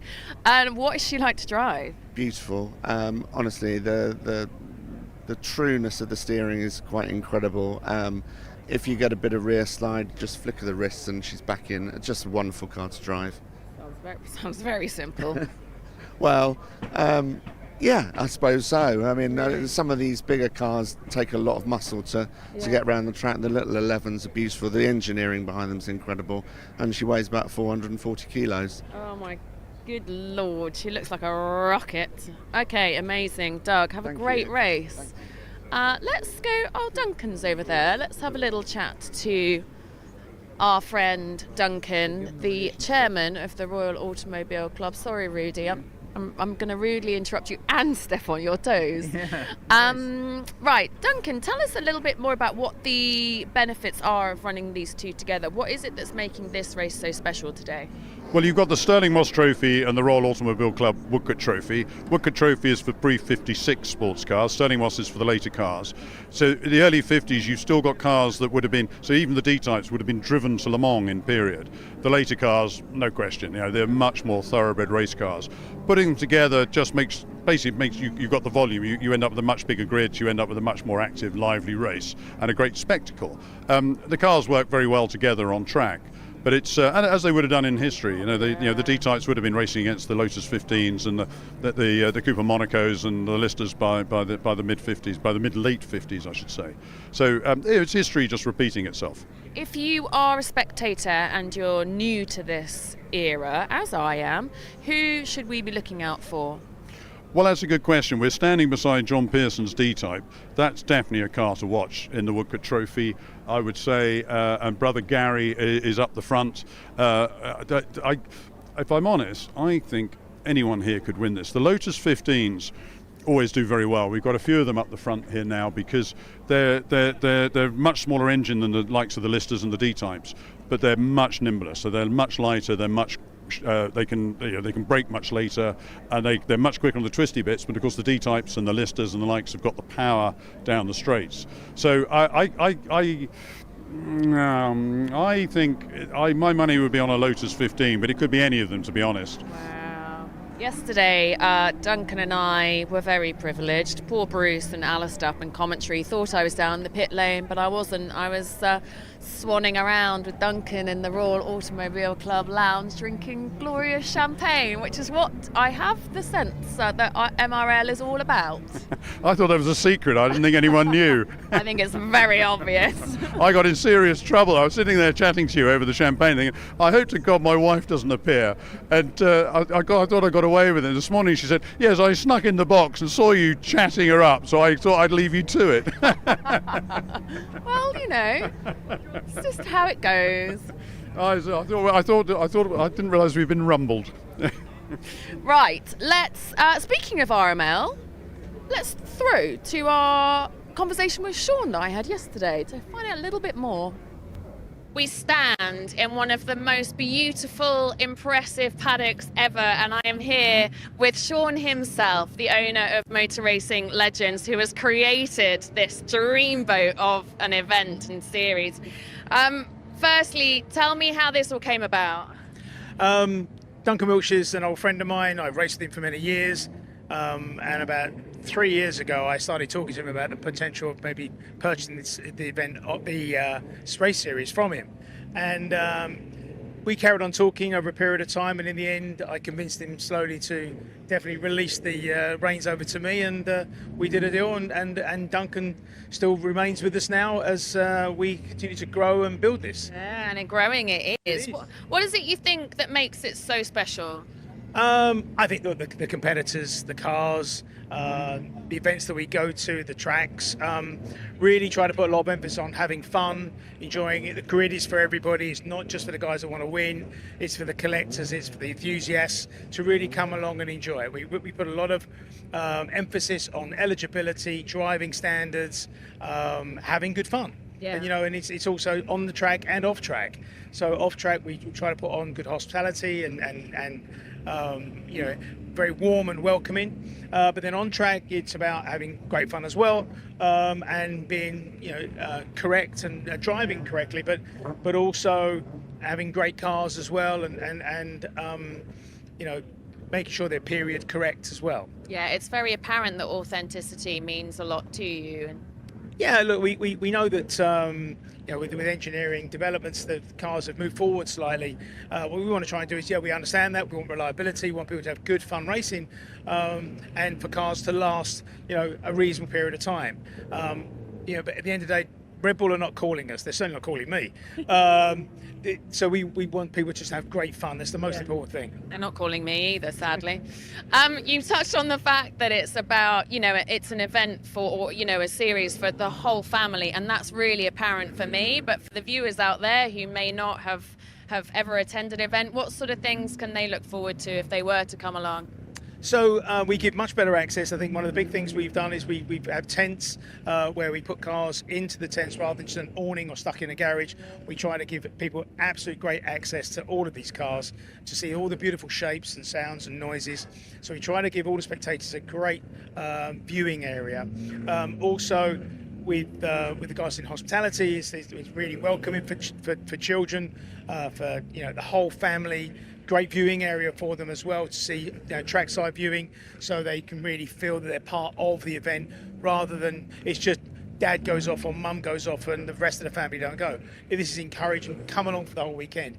Some race series and some are, come in the morning, leave in the afternoon. We're not that. Motor Racing Legends is not that. This is come for the weekend, have a great time, meet lots of old friends, and really enjoy yourself with them. There is an incredible schedule this weekend.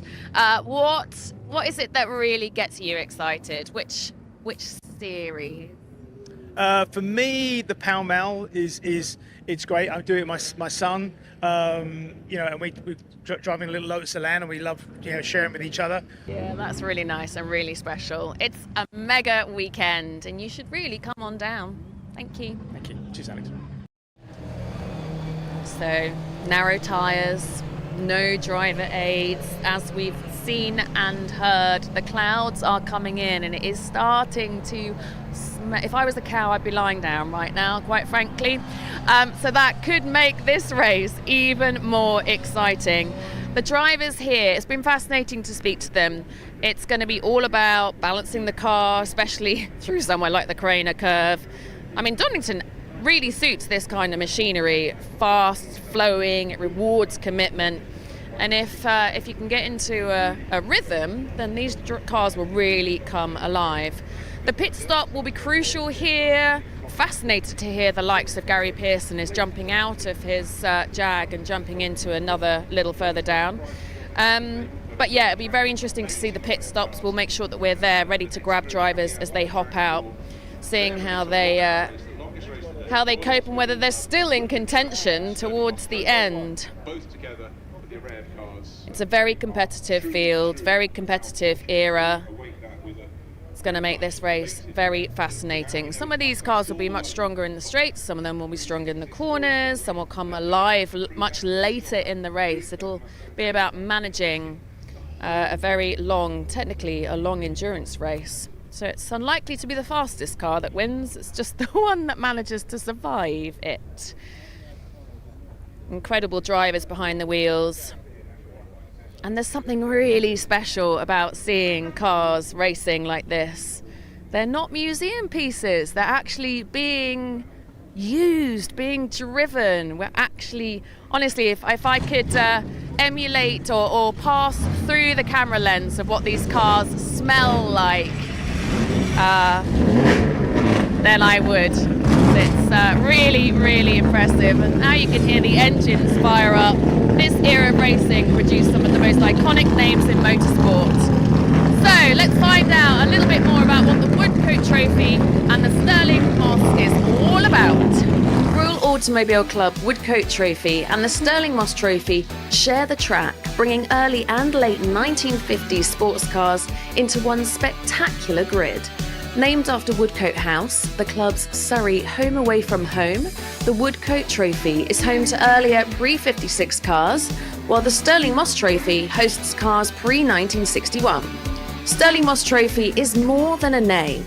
At the end of the year, the winner takes home the trophy Sir Sterling was awarded for his first ever Grand Prix victory at Aintree in 1955. Cars like the Jaguar C-Type, D-Type and Lister Nobly defined an era of global competition from Le Mans to the Mille Miglia. Now they return to race once more with Motor Racing Legends. Welcome back to Donington Park. It is the third day of the Donington Historic Festival. People did bring brollies, they did bring coats with hoods, but it's dry at the moment. We've got a 1 hour race up ahead of us, and doesn't the circuit look truly fantastic? So well kept with those beautiful swirls in the grass, but also, to me, it's the way the track moves up and down the terrain here that gives it the flow.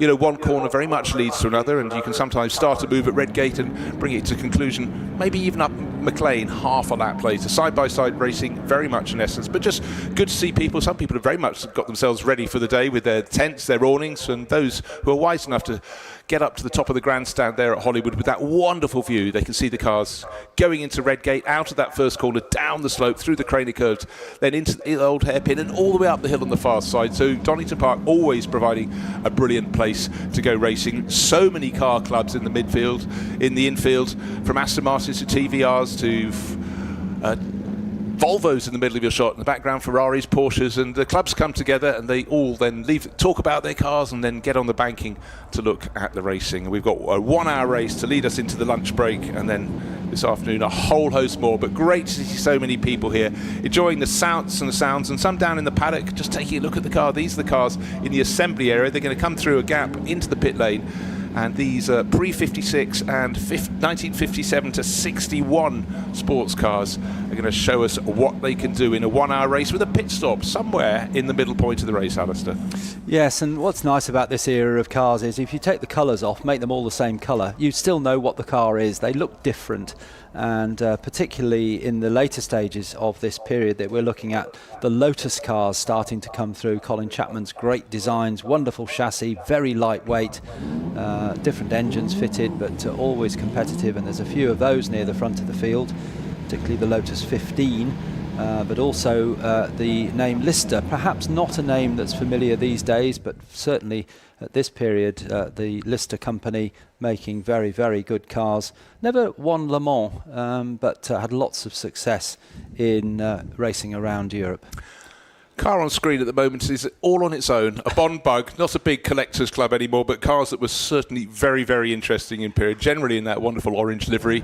We had the three-wheel Morgan in the race, but that's a different way around, the one wheel at the front. Lola T70s parked on the bank. We've got some Ford GT40s. These are cars that very much of my childhood. And now, of course, we've got a brand new road-going version of the Lola T70, the T70S, that's just been launched this year. But I just love the love that people have for their cars, that they bring and they talk, and it is a peculiarly British thing in so many ways. At any point around the country on a summer's weekend or a spring weekend, there'll be a car meet somewhere. And some of the cars that they collect are really not cars you'd expect, which is part of the beauty. And of course, that whole market changes as the older people are no longer out, and suddenly the cars that are desired are cars from the 80s and 90s, whereas long ago it was anything from the 50s and 60s. But that's great, and it's good to see some people here enjoying what's on offer with a glass of champagne in hand, a view of the circuit. But the next race, as people need to scurry back into position, should be starting really remarkably soon. Red lights at pit exit, but we are waiting for this 1 hour race. The second of the Royal Automobile Club races. We had a 2 hour race for the Pall Mall Cup that took us out into early evening that had that little element at the end called rain falling at Coppice in the final 2 or 3 laps. It didn't lead to anything untoward, but it must have given some drivers a little bit of food for thought, Alistair. Indeed, yes, and a good chance while it's a little bit quiet just to mention that there's a mandatory pit stop in this race. We're pretty used to those with Motor Racing Legends, but this one is halfway through the race, so a 60-minute race. After we've had 25 minutes of racing, the pit window will open for 10 minutes and then it will close again at 35 minutes into the race. So they've got a 10-minute window to get this very, very large field indeed in and out of the pits. Even if you're driving solo, you still have to do the pit stop. And you have to be stationary at your pit box for 60 seconds. And it takes 15.3 seconds for those that want to watch the timing screens to drive from the pit entry to the pit exit. So your total pit time must be less than 75.3 seconds. And it's a skill to get that timing just right. And we did see some penalties yesterday, didn't we, for drivers who just shaved the time a little bit. It doesn't matter what class of racing anywhere in the world. You always get people who undercut their pit stop time and get penalised.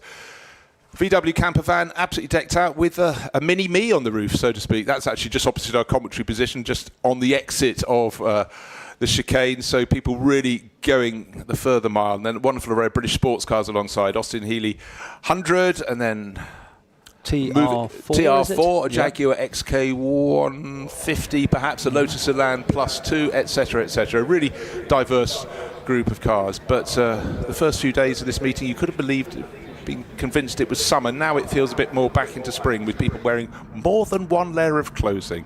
But let's have a look at what's coming up this afternoon. We've got this Royal Automobile Club Woodcote Trophy and Stirling Moss Trophy at 12:10, a 1 hour race. It'll take us past 1 o'clock. Then we kick back in after the lunch break, the Jerry Marshall Trophy Series. saloon car racers from the 1960s and 70s. Formula One demo, we had 6 cars out yesterday. They certainly not only made a very good noise, they also got some pretty good lap times as well. They were certainly getting wound up. Then GT3 Legends coming at 3:20. This is the real change in historic racing. Cars that weren't too long ago, they're racing as contemporaries, and sort of 12 years later they're here among historics. That is a big field. Then the top pack Prix 66 touring cars, we've just seen them have their qualifying session. They go out for 2 races from the end of the series of the day here in the afternoon, and an hour later at 5:25 the historic touring car challenge, another epic field of cars with BMW M3s, Sierra Cosworths, Nissan Skylines, and bringing up the end of the day the All-Stars with Classic Alpha Challenge, taking us through to race ending around 10 to 7 this evening. So the flags billowing a little bit, the MSV flags billowing here, but again more car clubs in the background, the Lotus T70, the Ford GT40, and all having a different mixer, but just bringing their pride and joy to sit here on the banking. Yes, there's a car there with Marlborough colours on it. Looks perhaps Noble. Is that a Noble, do you think? I was trying to guess, but the flags are obscuring half of it. But again, now we've got cars that we do have definitive body shapes on, and we have ideas to what they are. These are the cars coming out for the Royal Automobile Club. 2-part race in many ways, because it's two races together, the Woodcote Trophy and the Stirling Moss Trophy. Remember, the Woodcote Trophy is for cars from 1956 and forwards, and then Stirling Moss Trophy for the slightly newer ones from 1957. But our mix of cars as they work their way around the field, it's Lister Nobley on pole, Gary Pearson and Alex Brundle, we're showing that in this one-hour race, alongside Kyle Tilley and Christian Glazel in the little Lotus 15. Talk about completely different types of cars. There, as the grid graphic comes up, it's Glazel, not Albrecht, after a driver change. Both called Christian, but they come from different families. That's the front row of the grid. Lucas Halusa, he's had an up-and-down race meeting, always quick, not always lucky. His Jaguar D-Type starts third. Fred Wakeman and Mike Grant-Peterkin in the Cooper Jaguar alongside. Then Spencer Shinner, who's been out in Formula Juniors and many other things. He's going very nicely, starting 5th. John Pearson, so frequently in the Jaguar D-Type, that's the short nose. And Doug Muirhead in his Lotus 11 will start 8th. Rudy Friedrichs in and out of all sorts of cars. Now a Jaguar C-Type starts 9th. Tom Dark, Cooper Monaco, pretty little sports car, starts 10th. The Jaguar Alton, that's an unusual one, that starts 11th for John Burton. Olivier Gonzalez in another Lotus 11, Small and Nibble, and a further Lotus 11, Paul and Bourne, Malcolm Harrison, Cooper Bristol. And then the Wilmots jumping from car to car there in an XK140. That's the GOM Special. And the long-nose D-Type, Benjamin Eastick. He knows that car, he loves that car. Paul Pochol, James Hansen, a Jaguar D-Type starts 17th. Lister Jaguar Nobley, Chip Fudge. And working on down, more Lister Chevrolet Nobleys. Expect those to come forward. We had a few slightly interrupted practice sessions. Chris Jolly, Aston Martin DB2, and the David Reed, Peter Snowden car. They've got their own little battle, these sports cars from the early 1950s. And don't forget that they also did rallies back in period. But right now, Lister on the left and Lotus on the right. Car number 23 is our pole starting car, Gary Pearson and Alex Brundle. It's Gary Pearson on board at the moment. So I think it's Kyle Tilley who's going to be starting the Lotus alongside. Into the chicane they come. 1 hour of racing lined up ahead, a real mix of cars. I'm sure we're going to have some great moves in the middle of the grid, but waiting for the lights. They're red, they're held.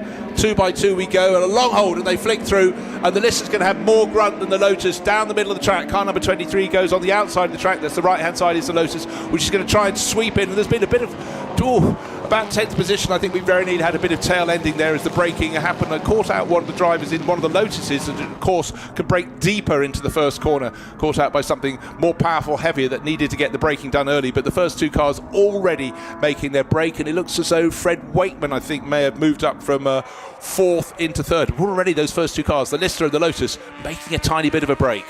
Fred Wakeman actually in 4th place, so he stayed where he was on the grid, but in 5th place behind him is the Spencer Shinner Lotus 11, the light green car, but it's Gary Pearson who leads in the number 23 Lister Jaguar Nobley, as it's known, because the way the wheel arches go over the wheels. And then in 2nd place is the orange Kyle Tilley Lotus 15, and they are starting already, aren't they, to pull away as they come round Coppice Corner to complete the first lap down at the chicane. And in 3rd place it looks to be It's Ollie Crosswaite who's come up from 6th on the grid, so that was very, very impressive. That's why I couldn't immediately guess who was there. In fact, down at the old hairpin there was a bit of a sort out. There's a Lotus that's come up through into 4th place, and Fred Wakeman would lost a bit of ground in his Cooper Jaguar in the background of the shot coming through.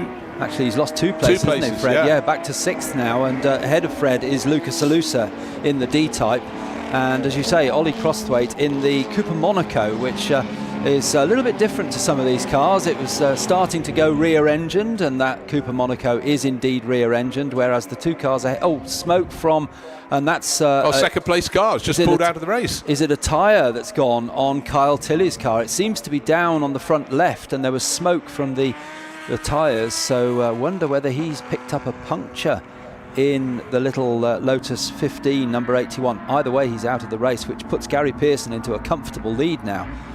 Oh, that's just such bad luck. That was going to be a wonderful David and Goliath battle, large being the 23 Lister Nobly, small being the lower, lighter, less powerful Lotus, and we've lost that comparison now. So suddenly it looks like a sprint rather than a race packed full of cars, because Gary Pearson has clear line of sight in front and a lot of space behind him, and he's stretching the advantage all the time. So Ollie Crosswaite comes up in that pale green Lotus in the background, Cooper Monaco in the background.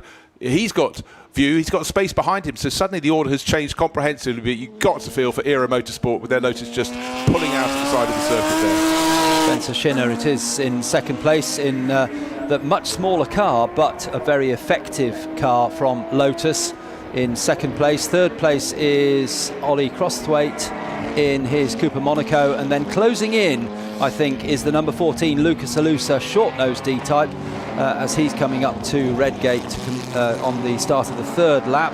So a good battle in offing there. Fred Wakeman, who was leading Woodcut Trophy, remember there's 2 races in one here. It's actually now Lucas Alusa, number 14, who leads the Woodcut Trophy and trying to pass one of the leaders in the Stirling Moss Trophy for the later cars. Well, and has done. Yeah, just so much speed. Ollie Crosswaite, I don't know if there was a missed gear or something, but the Jaguar D-Type just found his way past. Really unusual to see someone get past between the Craner curves and the old hairpin, but it was good level of bravado there from the Halusa family car, number 14, so that's now up into 3rd place overall. Seeing it there with that tall dorsal fin behind the driver's head. Up the slope they climb. From McLean's they go up to Coppice. There it is, the double apex corner, top of the hill, the highest point of the circuit. And now we'll see what Lucas Halusa can get up to, because he's certainly dropping Ollie Crosswaite. Ollie was a very late entry to this race, in that, but the Cooper Monaco actually not falling away. I don't know if maybe it was simply a missed gear, because I couldn't really understand why suddenly the Halusa car was able to sweep by into the hold hairpin, but there's the Crosswaite car. You can see from on our live stream there. And he's coming in the pits. Oh no, another problem. Oh dear, so there was a problem down towards the old hairpin, and suddenly step up everyone else behind, and the red. I can't see. Can't really. It was flaming out a little bit coming to the pit lane. I really don't know what that is at the moment, but yeah, it could well be gearbox. He couldn't get the gear to match everything with it. So suddenly Gary Pearson has had this race. He got into the lead. Remember, he was being challenged, about 3 minutes ago by the Lotus of Kyle Tilley. That then parked up, and his lead is out to 4.5 seconds. On our screen at the moment, the Lister Nobly, again, almost very hard to find anyone in behind him, because the best of the rest is back to being the Lotus now of the really fast starting Spencer Shinner. He started 5th, he moved up the order, down the order, and he's now back up into 2nd place overall with the Halusa car. Up to 3rd now, Lucas Halusa at the wheel of that one. Now, bodywork up on the back of that Cooper Monaco, the Crosswaite car. The highs and lows of motor racing. And also making its way up is another of the Cooper Monacos. That's Tom Dark's red car. So he was in the back of our shot a few moments ago. See where he comes through. He was 4th past us last time. Here comes the leader, Gary Pearson, in the Jaguar engined Lister Nobly. 2nd place is the number 59 Spencer Shinner Lotus 11. Then it's the number 14, also of course Jaguar engined in the Jaguar D-Type of Lucas Halusa, leading the Woodcut Trophy. Then it is the number 223 of Tom Dark, driving the another of the Cooper Monacos, the rear-engined car. And behind Tom Dark is Fred Wakeman, who started his own car. He'll hand over to Mike Grant Peterkin, car number 11. They're 2nd in Woodcut Trophy. Another fastest lap from our race leader, 1 minute 20.6. These are quick laps being put in by Gary Pearson. So Alex Brundle in the pit, that will go, right, so 1 hour race, we've got a pit stop, can either go soon, but actually Gary Pearson in a Jaguar, well, there's sort of a marriage made in heaven. They've been for so long, so expert, Pearson's engineering, preparing them. But the real racing is further back. Not real racing, of course, we're not taking away from Gary Pearson. He's doing exactly what he should be doing. We're looking now at a battle which is further down the order. Car number 118 having its own little run. It's the Beckett family car, and that is Justin at the wheel. Jaguar C-Type coming on to start for the straight. But actually, we've got the one of the 3 Aston Martin DB2s in the background of the shot. And that should be Jonathan Lupton car. But the DB2 battle is being led by David Reed, car number 53. He's up in 18th place, so he's at the top of that trio. He'll be handing over to Peter Snowden, a long-time colleague of mine. We'll see what Snowy can do. But right now, David Reed doing a very nice job. But again, Alistair, you look at a shot and you have 4 cars. There'll be 2 with roofs, 2 without. Everyone is a totally different shape. It was a really pivotal time in sports car racing, and of course, for British fans, the success of Jaguar at Le Mans was something that was a real fillip to the national feeling in the 1950s. First the Jaguar C-Types, and then with the dorsal fin, the D-Types, just for 4 years running, just made Le Mans all their own. Absolutely, yes. They won the C-Type twice and the D-Type 3 times. Yeah, 5 years, wasn't it? 5 years. With the Curia Cross really playing a big role. Yes, in the final 2 years, yes, absolutely right. And then it was a long time, 1988, before Jaguar won overall at Le Mans again. The great Lofty England, very tall chap, that's why he was called Lofty. He ran the Jaguar team, and very effective it was, with drivers like Mike Hailwood. That's Mike Hawthorne. I knew what you meant. You knew what I meant, thank you. Mike Hawthorne and Duncan Hamilton, those sort of people racing Jaguars in period. That's a great time.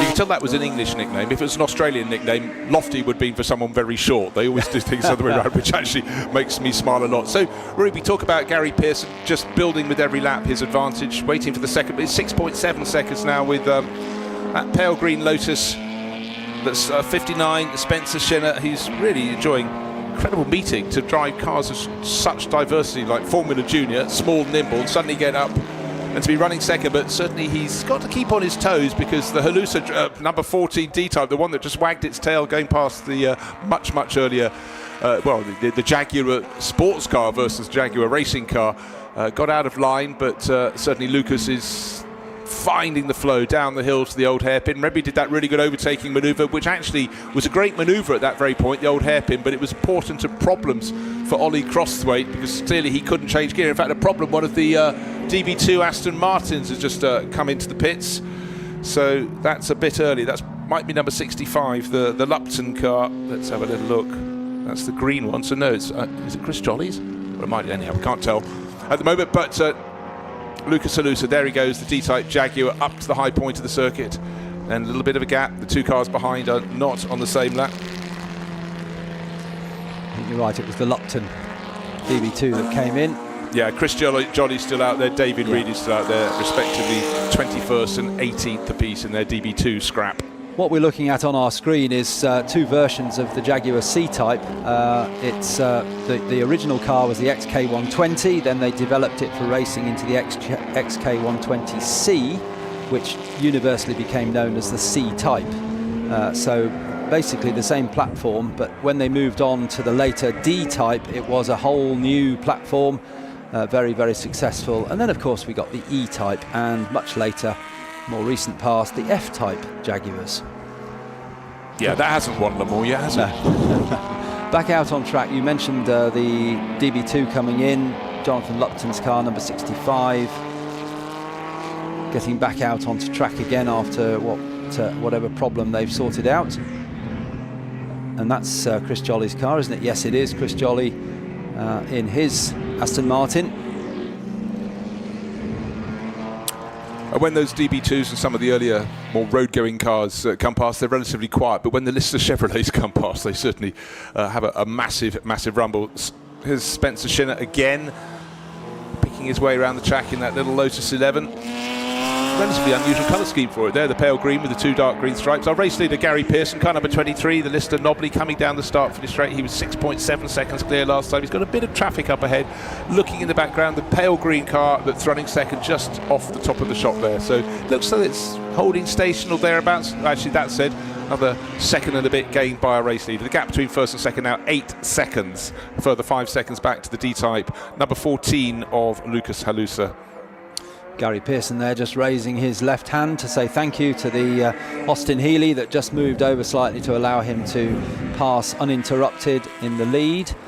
And Gary, you mentioned briefly earlier on, is sort of wedded to Jaguar name, but Gary's been out in all sorts of historic cars. He's always quick.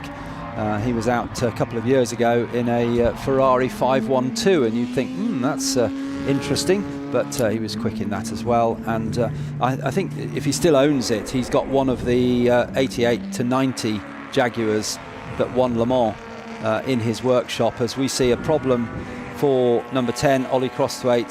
So it hasn't been fixed. We reckon it was a box full of neutrals he had when he reported the pits. Remember, he was fighting for third position at the time, and so hugely disappointing. It's a 1 hour race, a real race you can get your teeth stuck into.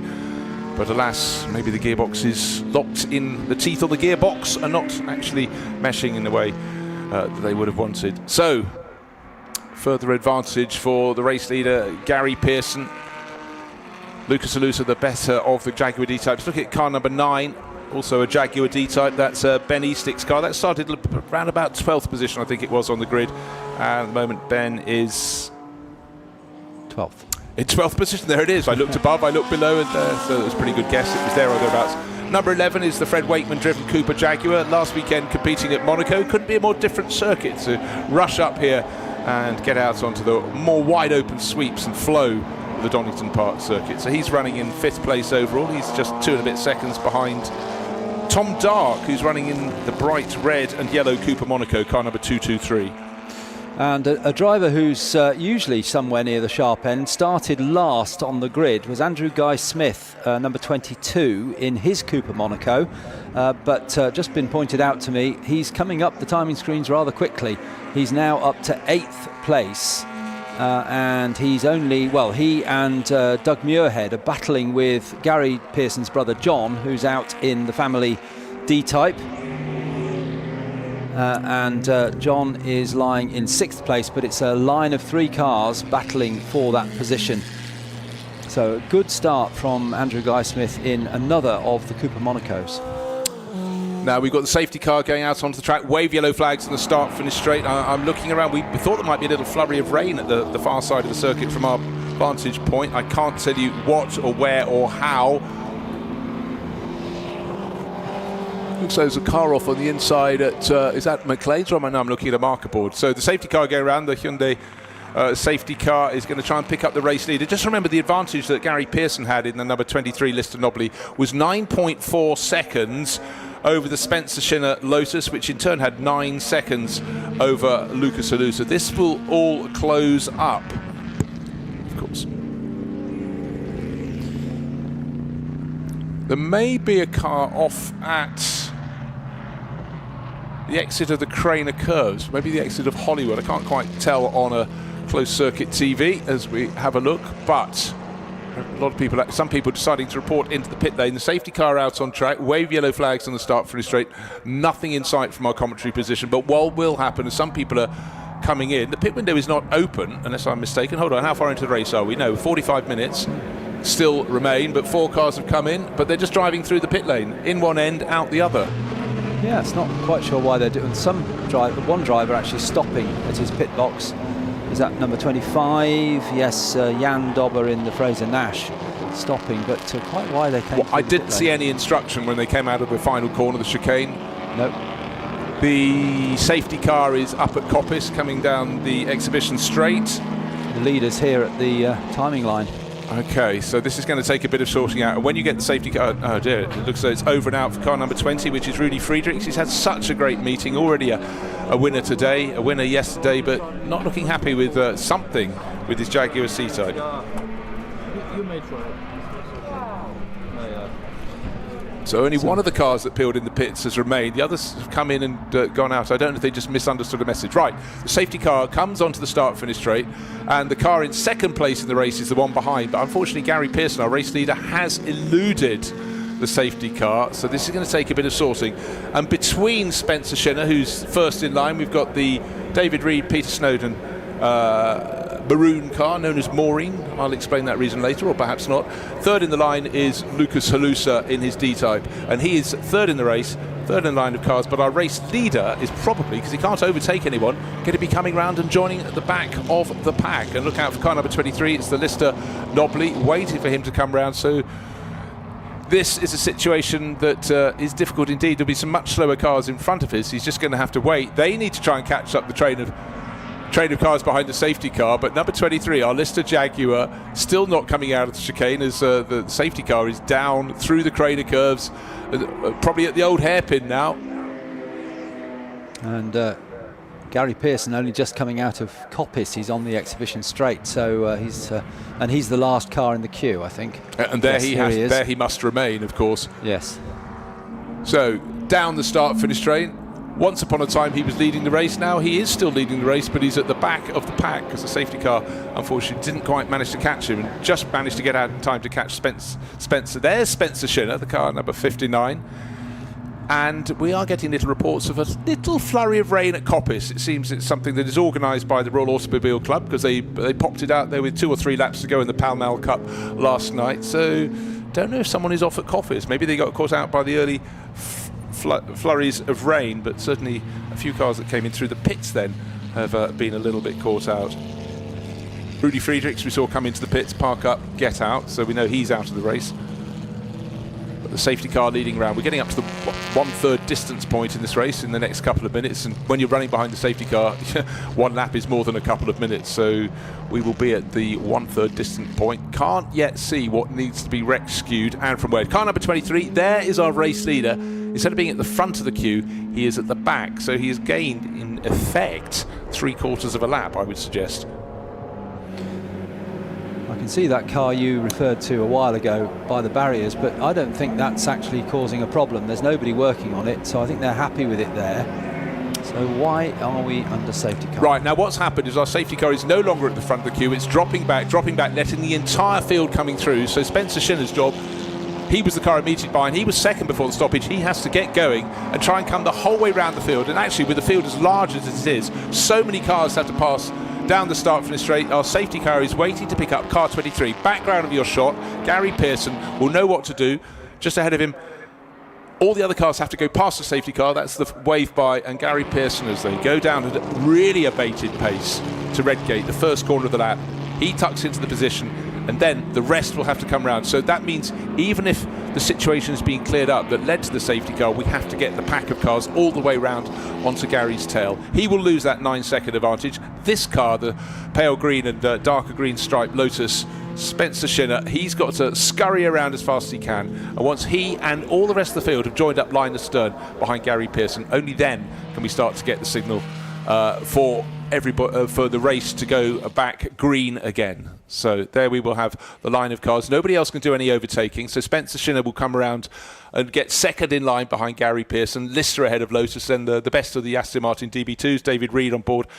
The car he shares with Peter Snowden will be a lap down, giving away a lot of performance, but at the restart will be starting third in that line of cars, ahead of the car that's third in the race, the Lucas Halusa driven Jaguar D-Type, car number 14.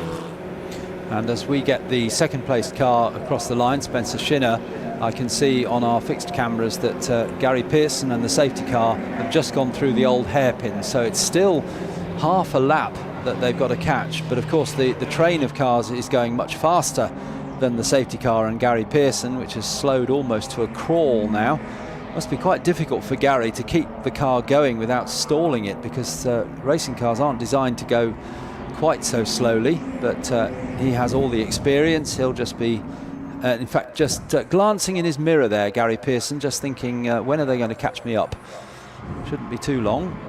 Spencer Shinner there going out of McLean's up towards Coppice. Where is Gary Pearson? He is, I think, yes, just going up to Coppice now, so they've they're close. They're on the same straight now. Spencer Shinner coming out of McLean's, Gary Pearson just going into Coppice. We'll have to have a further lap, because at the moment Spencer Shinner has gone off after Gary Pearson. He will catch the back of the train only becoming a train when he gets there in second place. But the rest of the field is really rather strung out.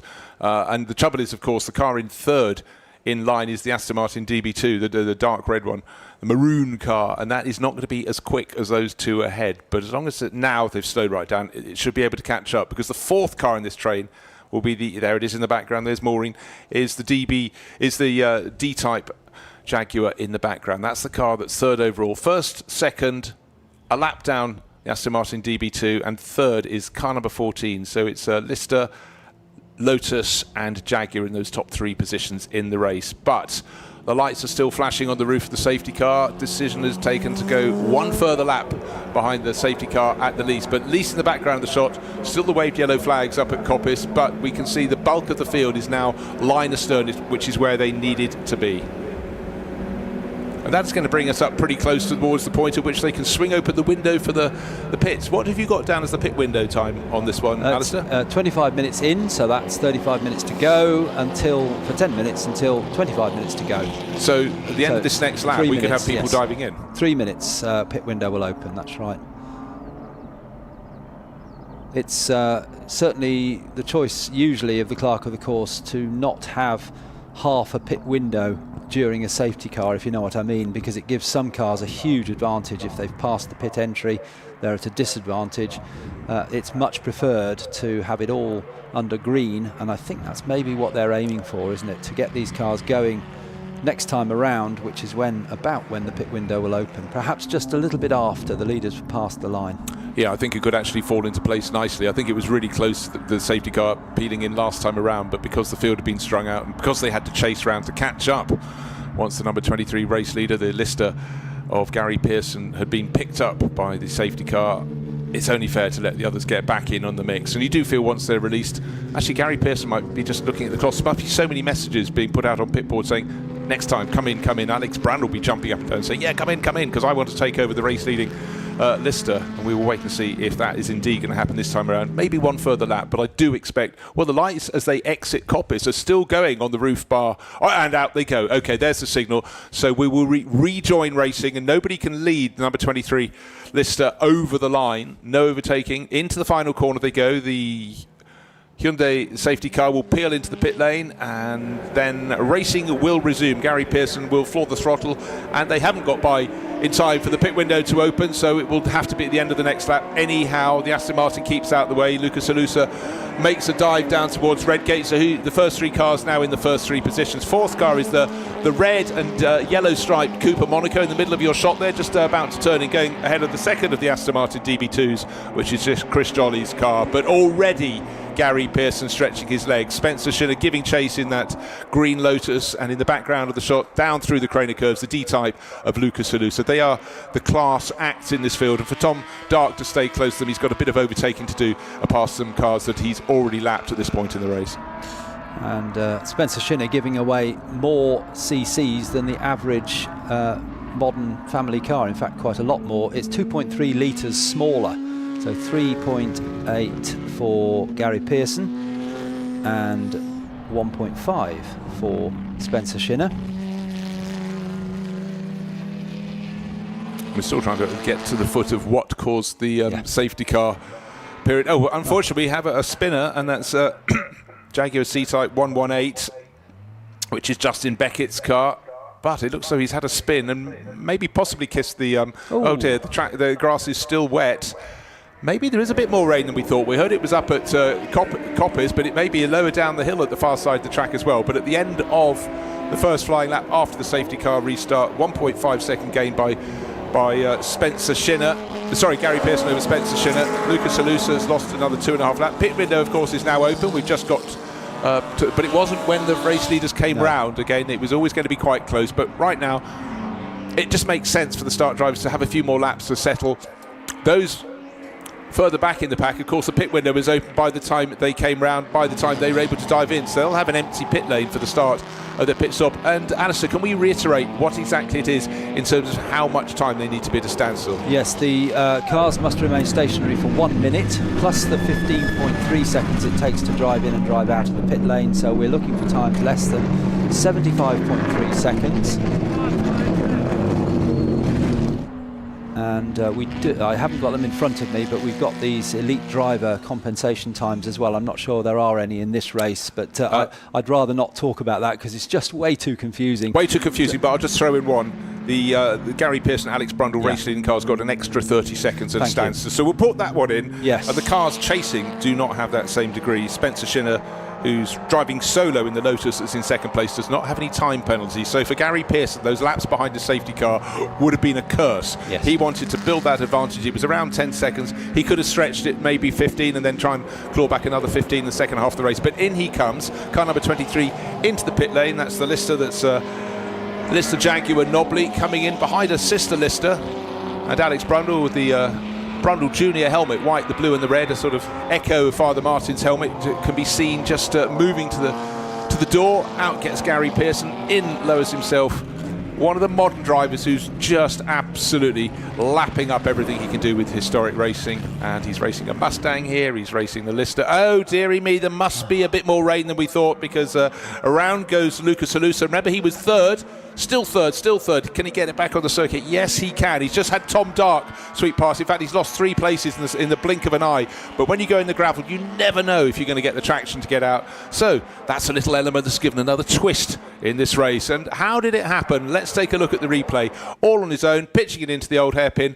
Pitching, and a slow glissade, I think that's called in ice skating terms, but importantly those rear wheels not bogging down, and again very nearly did as he tried to get the power down, but suddenly shedding a position. So Spencer Shinner leading the race, hasn't reported to the pits. Lucas Halusa should be in second place, but of course with that rotation that allowed Tom Dark to go past. I think Fred Wakeman and possibly even Andrew Guy Smith went past. I got very confused when I saw Andrew's name on the entry list, because he used to be a Formula Ford racer in the 80s called Andrew Guy Smith, but with an E on the end, and he was someone who beat a young Michael Schumacher when he came to the Formula Ford Festival.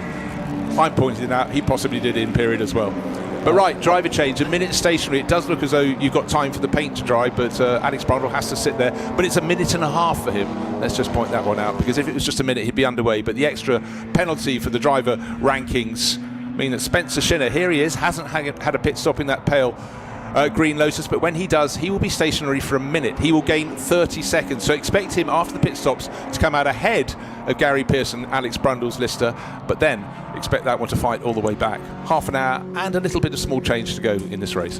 And Lucas Halusa's spin, importantly for him, has lost him the lead in the Woodcut Trophy, because he's now third. Fred Wakeman has now taken the lead in the Woodcut Trophy, third overall, but leading the race within the race. And John Pearson has gone up into second in the Woodcut Trophy. Lucas Halusa down to third. Right, a little message on the bottom of our timing screen. Safety car restart under investigation. I'm not going to guess for why, but we'll just keep an eye out for that, because sometimes penalties follows. It's a bit like a protocol in a race. You often have start under investigation, but in from second place, well no, in from the lead of the race, the car that was running second before the safety car period is Spencer Shinner. He took over an entry that was originally Michael O'Brien for the GP59 crew, but their Lotus handed over to Spencer Shinner. Oh dearie me, it's not the day for the Cooper Monaco's. Car number 22, that's Andrew Guy Smith. Sorry, I just mentioned you when this happened, but he's pulled off at the side of the circuit. Yeah, I've seen Andrew Guy Smith retire in that Cooper Monaco on a few occasions. It seems to be today certainly something that the Cooper Monacos are having problems.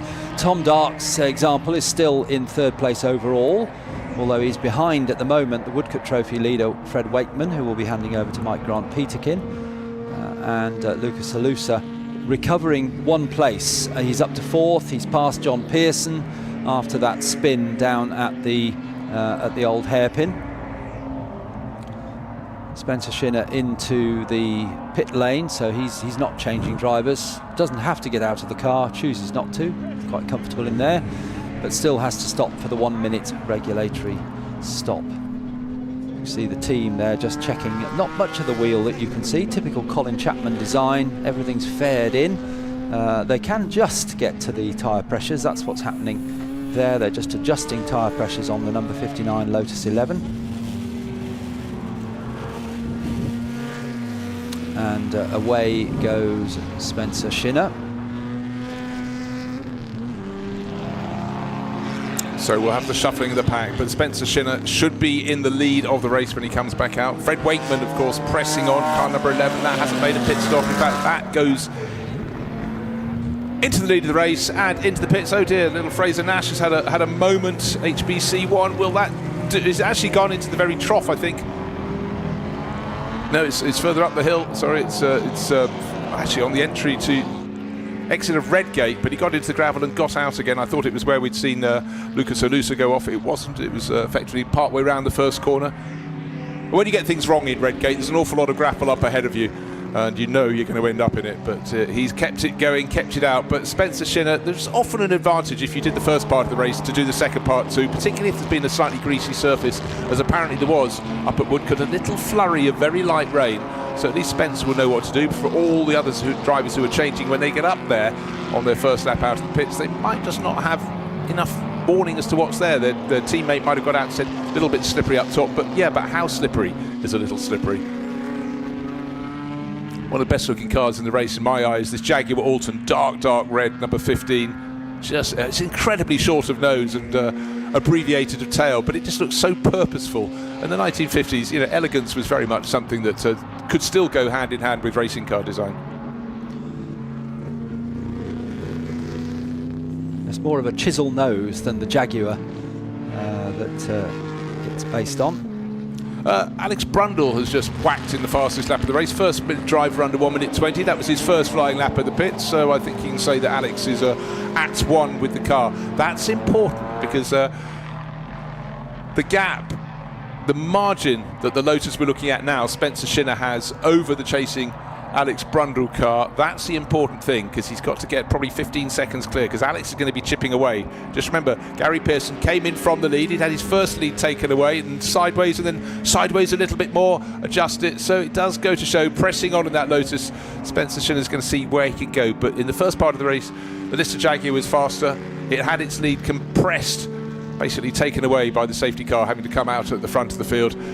Then the extra 30 seconds in the pit stop means Alex Brundle is a long way back, but he's on the move. I think he's already up to 6th place overall. His last lap at 1:19, whereas Spencer Shinner, his last lap was a 1:21.6. So we can do some maths. We'll make it simple by waiting a bit longer before we put some numbers to that. But certainly Alex Brundle's got one job. He knew he was going to have to do it, and that is to give chase. But the advantage that driver pairing should have with Gary Pearson, Alex Brundle, was so great that they gave him, right, you're so good, you can have 30 seconds penalty. It gets a bit harder if you spend 10 minutes behind the safety car, because your chance to stretch the margin that has earned the penalty is somewhat reduced. Here comes Alex Brundle, car number 23. He's head of the Wakeman car, which now has got Mike Grant Peterkin on board, and goes up to 4th place overall. So first pit stop, delayed pit stop, length extra long pit stop for the number 23 Lister, and he's making good time. But at the moment it's Lucas Olusa leading the race. And important, Lucas Olusa has just come out of the pit lane, and he came out right in front of the Fred Wakeman car number 11, which is, as you say now, Mike Grant Peterkin. That's for the lead of the Woodcote Trophy. And another additional change to our entry list is that Gary Pearson is sharing with his brother John Pearson. We weren't told that. It's not unusual, they usually do, but we were told it was only John driving. But I just saw the pit stop there for the number 5 car, which was second in the Woodcote Trophy at the time it came in. Gary was getting in, so Gary Pearson has done the first part of the race, leading in the number 23 Lister Jaguar. Handed over now to Alex Brundle, and then Gary's jumped in to number 5, which is the short-nose Jaguar D-Type, Pearson family car, to take over from his brother John. So a busy race for Gary Pearson.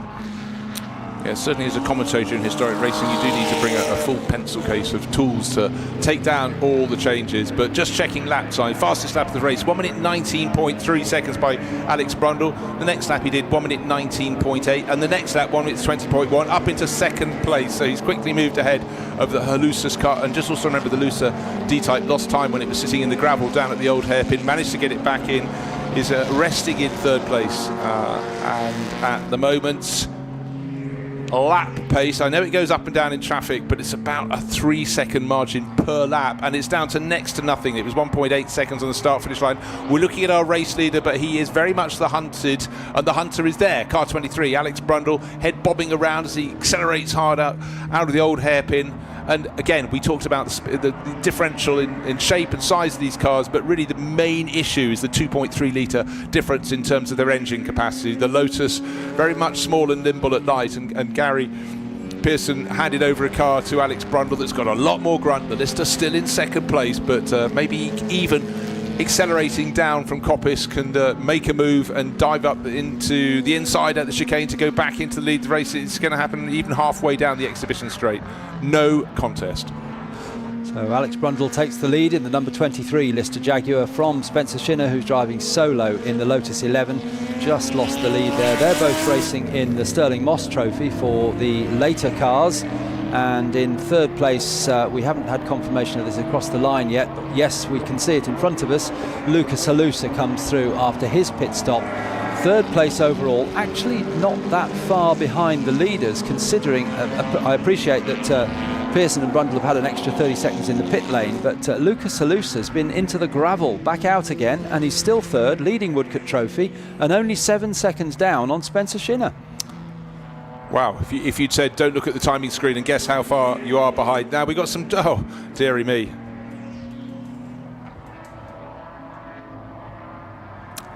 So just looking down, it's Pearson and Brundle leading the race. We've got a couple of cars in the pit lane, 3 cars in the pit lane, 2 stopped and 1 with the bonnet up. But we've got drive-through penalties for number 9, number 1, which is Ben Eastick's long nose D-type. We've got number 144 and 145 also drive-throughs. That's Paul Potshiol, James Hanson, their lovely Jaguar D-type, and Chip Fudge with his Leicester Jaguar Nobly. That's all 3 of them restart penalty after the safety car period. But let's go down to the pit lane with Alex. In the car with one of the Pearson brothers. I'm here with the other one. It's quite a family affair, isn't it? You guys are doing very well out there. Yeah, absolutely. We bought 4 cars this weekend. We've had a ball all weekend. So yeah, things are going pretty well at the moment. My brother Gary's a real specialist in D-type Jaguars. He's driven thousands of miles. So my job really is to give him a good car that's in contention and just let him see what he can do from there. But yeah, things are going really well so far.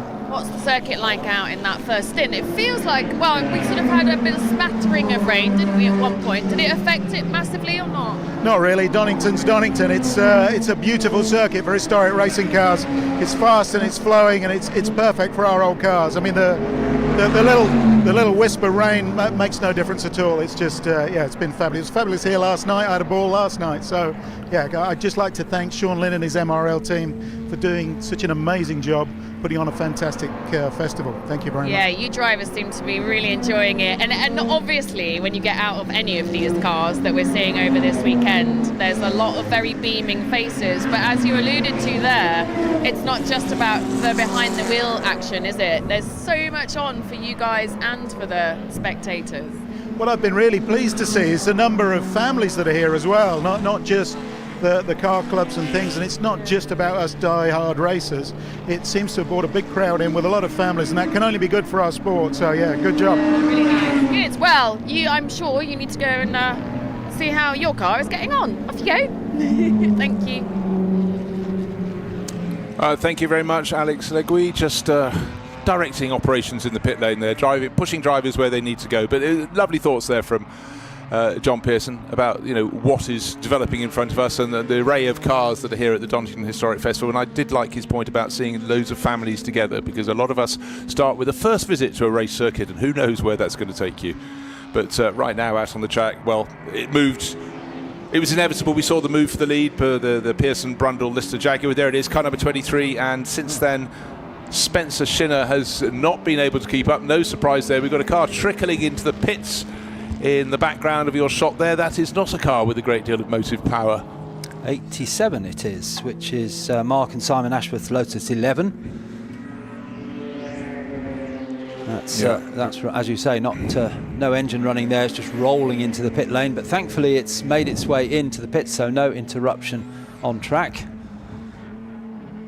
Yep, so that phrase the Americans like to use, dead stick, nothing happening. Right, Tom Dark in all of this has suddenly moved his way up the order. He got as high as 4th. He's in the red and yellow Cooper Monaco, the T49. He's in 7th at the moment, but he's actually very close to the Muirhead car, kind of a 61, Doug Muirhead, another of the Lotus 11s. Who in turn is just behind Gary Pearson, who's taken over the number 5 from his brother John.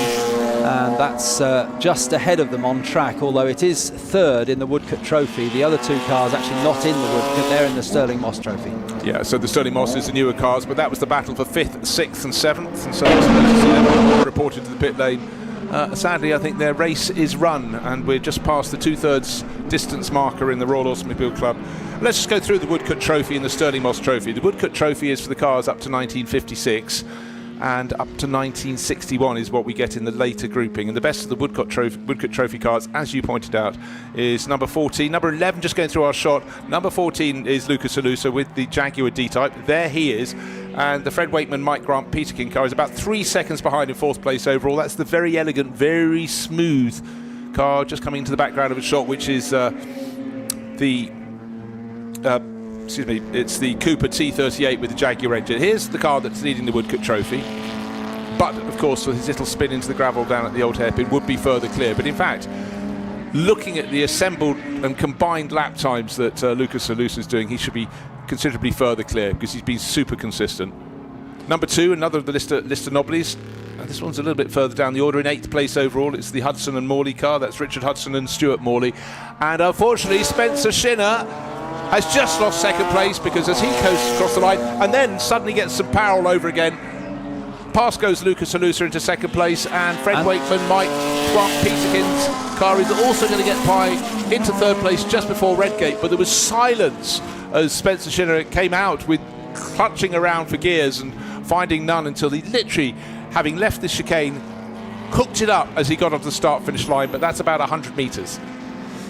So a change for 2nd overall, and Lucas Alusa goes through. Spencer Shinner was passed by Mike Grant Peterkin for 3rd, so he's down to 4th. He may well be able to close back in on Mike Grant Peterkin, but we'd already spotted that Lucas Alusa was closing on Spencer Shinner prior to Spencer's problem, so he was the quicker of the 2. He's got himself up into 2nd, a little bit easier than perhaps he thought.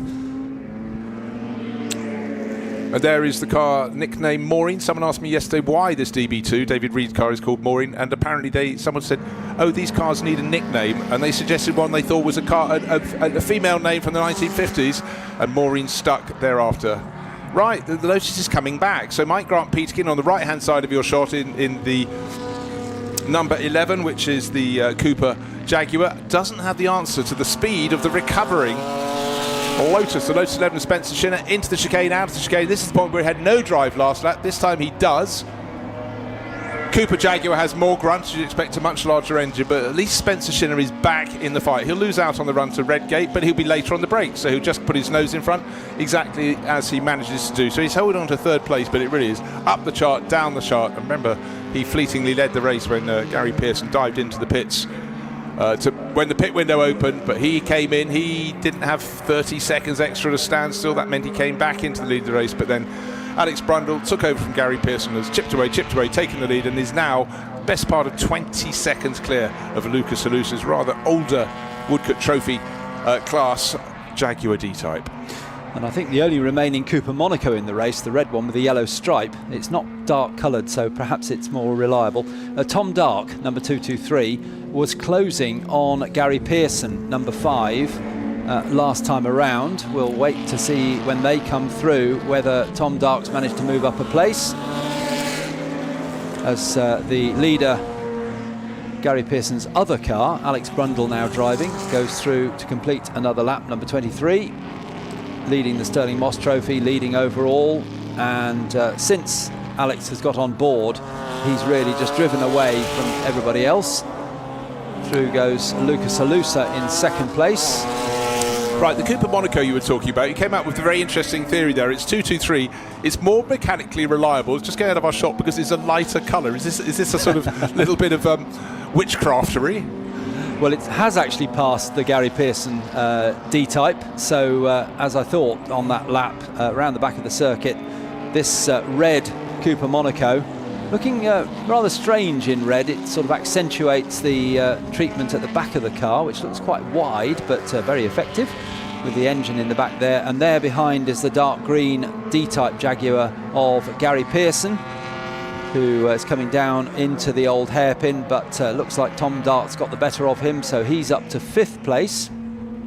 And Spencer Shinner, meanwhile, continues on his way and catching. Yes, he's catching. He took a 2.5 seconds last lap or thereabouts out of the 2nd place Lucas Alusa. Here is Lucas in the dorsal fin Jaguar D-type, top of the hill. He's just going around Jonathan Lupton's DB2, but in the background of the shot, coming in, closing all the time, and maybe going to get the better of the traffic until, let's hope, the gearbox holds together and acts the way it should. Car just diving into the pits right now is Ben Eastick, because he had that drive-through penalty, didn't he, to serve for safety car restart infringement. Right, gap between 2nd Lucas Alusa and Spencer Shinner.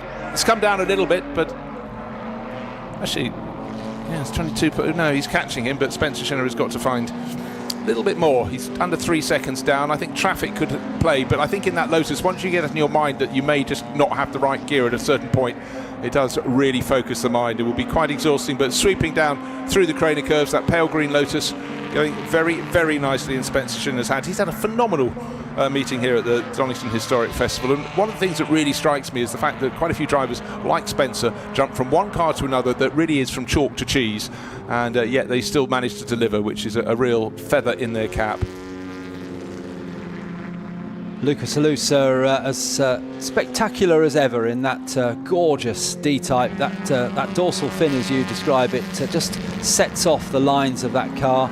That was added to the car for partly for driver comfort, to reduce the buffeting at high speeds, particularly on the Le Mans Mulsanne Straight, which is 4 miles long, and but partly also for stability at high speed. Jaguar Alton coming into our shot. It's having its own particular race, but the D-type, we're looking for Lucas Alusa. He's got a lot of traffic up ahead of him, and that could give chance to Spencer Shinner. The gap between, I'm just looking first and second, 1.9 seconds. So Spencer's coming back in that Lotus, as we reported over the last few laps. So he's certainly closing in. Race leader Alex Brundle is 24 seconds clear. But then this wonderful gaggle coming out of the chicane. In the middle, the red Cooper Monaco. Lotus tucked in behind, and Gary Pearson's gone past, back past Tom Dark in the Cooper, and Doug Muirhead tucked in behind. So they're covered by, just 0.6 of a second, but down. Again, of course, the Jaguar D-type isn't as good on braking as the lighter Cooper Monaco. And then the best of all of those three is the one in the background, the Lotus 11, but then it gets to the straights, and the Lotus 11 doesn't have the grunt, it will fall away again. So the ebb and flow, they've gone past one of the Aston Martins there, down through the Craner curves. They sweep. Clock continues to count down. It's a 1-hour race, this Royal Automobile Club Woodcote Trophy and Stirling Moss Trophy race. We've only got under 12 minutes remaining as Tom Dark presses on there. Here's car 223 in 6th place overall. And Gary Pearson managed to get past him at the beginning of the lap, so we'll see whether the ebb and flow, as you describe, of these three cars, all very different in their power delivery and handling, whether Doug Muirhead, for example, in the little nimble Lotus can get back on terms through the tighter sections of the circuit. But it's Gary Pearson at the moment in the car that's been in his family, I think, since the 1960s. Used to be used by his mum for shopping trips and taking them to school. But they've run this car in racing for decades now. Very, very original car. The sister family car that's leading the race, the Lister Jaguar, car number 23. I'm just going to keep an eye on it because Alex Brundle's done the best lap of the race, 1 minute 19.3. It seemed a little ponderous as he accelerated past our commentary position last time around, but maybe he's sitting on a buffer of 25 seconds. He's not having to eke every gear change out of it, but just something to pay attention to. 10 and a bit minutes remaining in the race. The lead is huge, but is there something? His last lap at 1 minute 22, so 2.5 seconds and a little bit small change away from his best lap. There may have been traffic. Here we're looking at Alex Brundle into the chicane, out of the chicane. Does he accelerate smoothly? Yeah, he certainly seems to, but is his lap time, what's it going to be? If it's a 1:21, all is fine. 1:20.9, there we are, spot on. So it was just my imagination of possibly a bit of traffic, but running on his own, he just, one gear change seemed a little bit quieter than normal coming past the pits, but all under control. And again, that Lister Knobley, just so effective. I was talking to someone who was doing the one of the other races, I said, what's your ambition? You're new to racing, just in your second season. He said, a Lister Jaguar, cars from the 50s, which is very cool, Alistair, for someone who was only in his mid-20s to look to these cars and have that as the tip of their particular iceberg. Yes, very much so. And I guess if you're watching from the sidelines, thinking about going racing, sitting in a car that's got more power than grip, it's open, so you can see what's going on. It has its attractions over a modern car where you're sitting so far down you can hardly see the driver, and they don't move around much these days. And the Ecurie Cos Jaguar XK120. Ecurie Cos was a Scottish racing team which won Le Mans twice for Jaguar in the mid-50s. This was one of their earlier cars, which is the Jaguar XK120. Still got the Scottish Saltire on the side, a very original car, that. And of course, Ecurie Cos has had various other iterations that came back into touring car racing in the early 1990s. Then, of course, they came back to do British GT racing with some aplomb, and still a very strong affinity. And don't forget, it wasn't the only Scottish team. There was also Border Reivers as well. So people, that would be the sort of Jim Clark area of the country. Exactly, yes. Whereas Ecurie Cos was based, where was it? Merkiston Mews, wasn't it, in Edinburgh? Yes, certainly Border Reivers was the one that brought Jim Clark through to greatness. Started out driving in little club races in the borders of Scotland. What a lovely sight on our on our live stream screen here. Two Jaguar D-types, a Cooper Monaco and a big rumbly V8 Lister, which comes through past them all. Is that for position? I Correct, think it might be. Yes, Tom yes, Dark has lost position there. He's in the red Cooper Monaco in the middle, and the white gutsy Lister goes rumbling past. That's one with a Chevrolet engine, and you can hear a very different engine note to our race-leading Lister, which has Jaguar power. And really, it was your choice as a customer of Lister what sort of power plant you wanted, homegrown or from across the pond. And in fact, it's the Pearson Engineering Company that prepares that white Lister Jaguar. It's now in the lead of this group, so they'll know that car very well indeed. Richard Hudson and Stuart Morley. Now up into 5th place. It doesn't change the Woodcote Trophy though, because Gary Pearson in number 5 is still sitting 3rd in the Woodcote Trophy. The white car runs in the Stirling Moss Trophy, as does the red Cooper Monaco as well. But right now, the best placed car in the race is a Lister, but of course it's the Gary Pearson Alex Brundle car sitting on a lead. It'll be getting close to half a minute, I would think, when it comes across the line next time around. The clock is counting down, just 7 minutes out of the hour remain, and the best that Lucas Halusa can do surely is second place. About half a minute, 29.884 seconds. I think that's what we call about half a minute. That's the margin between Alex Brundle, the number 23 Lister Jaguar, and then the D-type of Lucas Halusa, who's got now just found a little bit more of a gap over the 3rd place Spencer Shinner in his Lotus. Yes, and behind them it's Michael Grant Peterkin in Fred Wakeman's Cooper Jaguar, but behind them it's anybody's, because we've got the big Lister Chevrolet, which actually has got through and is now starting to ease away, requiring a lot of steering input going through Redgate. Also Tom Dark and Gary Pearson involved in that battle, with Doug Muirhead in the all-silver aluminium-bodied Lotus 11. I must say, in terms of place changing in the order, I think that the red Cooper Monaco's done more than most, because Tom Dark loses a position, gets it back the following lap. He's got Gary Pearson right on his tail in the number 5 D-type. They've chopped and changed, but past that car is this one, the number 2 Lister Chevrolet, going better and better. The Hudson and Morley car, started by Richard Hudson, now Stuart Morley on board, pressing on. He's up into 5th place. He's 8 seconds down on the Wakeman Grant Peterkin Cooper Jaguar. I think the clock will not be his friend. He won't quite catch, but he's certainly lap on lap, taking a second out of it. But yeah, the clock will run down to the end of an hour. Now we're looking at the cars in 2nd and 3rd positions. Lucas Halusa still about 2 and a bit seconds clear of, 2.3 seconds to be clear of Spencer Shinner there in that pale green Lotus. And then there's a bit of a gap back to Fred Wakeman and other people giving chase, but I think Fred's car in the hands of Mike Grant Peterkin, the Cooper Jaguar, should be safe in 4th place, but heading surely to victory in the Woodcote Trophy element is the car 2nd overall. That number 14 Jaguar D-type just going out of shot, still being chased by that pale green 1959 Lotus 11 with Spencer Shinner, but I think he's got the answers to whatever questions Spencer's going to ask. Well, Spencer's got the gap at around 2 seconds, but their lap times, well, Spencer was quicker last time. He's closed it down a little bit, but not by much. And you kind of wonder whether Lucas Halusa is just keeping his powder dry, looking in his mirrors, thinking, yeah, well, if he gets any closer, I'll just speed up a little bit, because Lucas has shown that he's very, very quick in that D-type. As down through the Craner curves comes Alex Brundle in the number 23 Lister Jaguar, known as the Knobbly, as opposed to the smoother bodied car which is known as the Costin. I don't think we've had any Costins in this race, but this one has been the quickest car from the lights out. Yeah, it's been in control, and just remember, of course, we had the safety car coming out that affected the race a little bit, and certainly for Gary Pearson, who'd been escaping in that Lister Jaguar, his advantage was hauled back in, but then at the second time of asking, that car did precisely the same again, but with 30 seconds extra at a standstill during their pit stop, it really hampered their chances. But the combined excellence of Gary Pearson, Alex Brundle, who's bringing that number 23 Lister Jaguar home, and the car itself, they're out front, easily out front, more than half a minute clear now, and the clock simply counting down in their favour.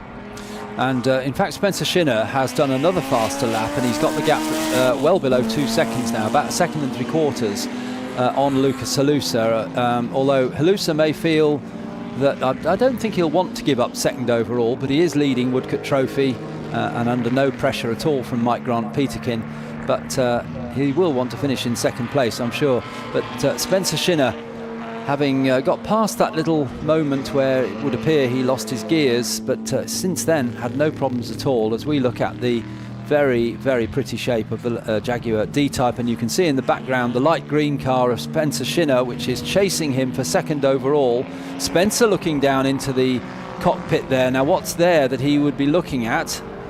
Maybe it felt like he was looking down, or it looked to me as though he was looking down at the gear lever in the middle of the car there, but he's sawing at the wheel a little bit, but everything seems to be okay.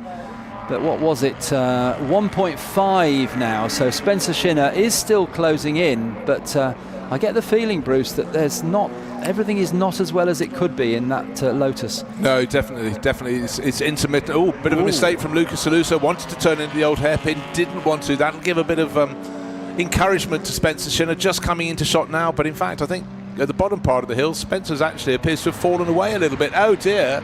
And this is one of the Lister Jaguar Nobblies. That's Chip Fudge, John Chip Fudge. He got in the gravel, but importantly, he got out of the gravel, and he was running a little bit further down the order, 14th place overall, just behind John Burton, but lives to go through to the end of the race. 2 minutes remain, and just waiting for the interval.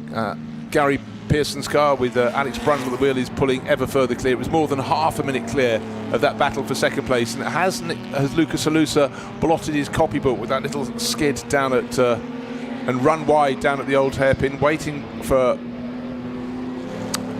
them to come through. Lucas Halusa. Now I think we've got further problems for the Lotus, because suddenly Spencer Shinner's fallen back. He was 1.5 seconds down, wasn't he? He's 4.3 seconds down, so clearly the gearbox problems happened again for Spencer Shinner. You were quite right, he was looking down in the cockpit. We'd already had a slow exit a handful of laps ago from the chicane, when he was literally coasting past our commentary box, hooked it up, got going again, closed in.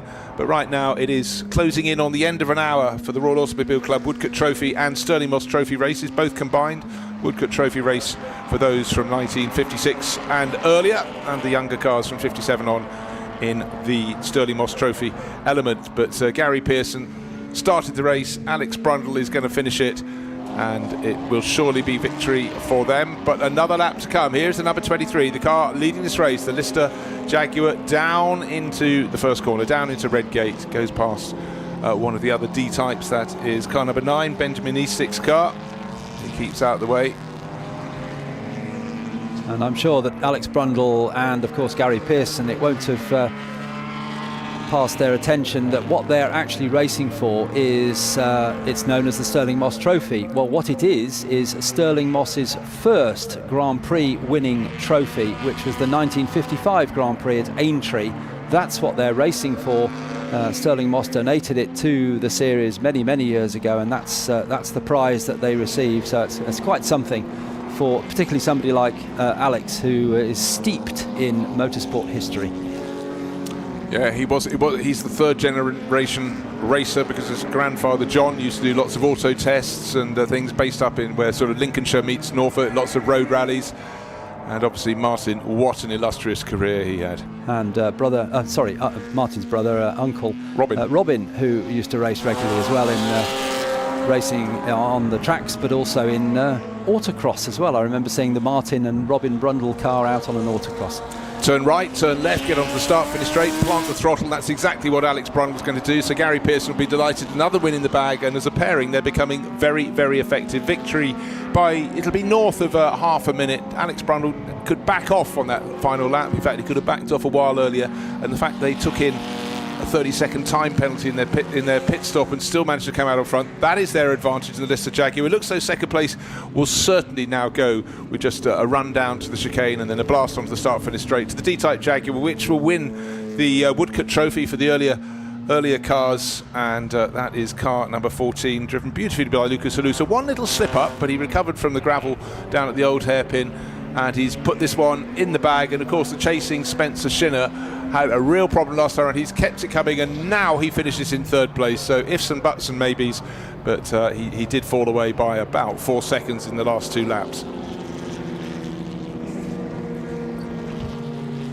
Still waiting for the rumble of the fourth place car, the Hudson Morley Lister Chevrolet that comes through, takes fourth place, and then who's going to come in fifth? It's going to be very close, but it's Mike Grant Peterkin in the number 11 Cooper Jaguar, waiting for Tom Dark to come through. In and out of the final corner he goes. So his Cooper Monaco 223, red with the yellow stripes, takes 6th place. But the race today belonged to Gary Pearson. It belonged to the driver who chased him home.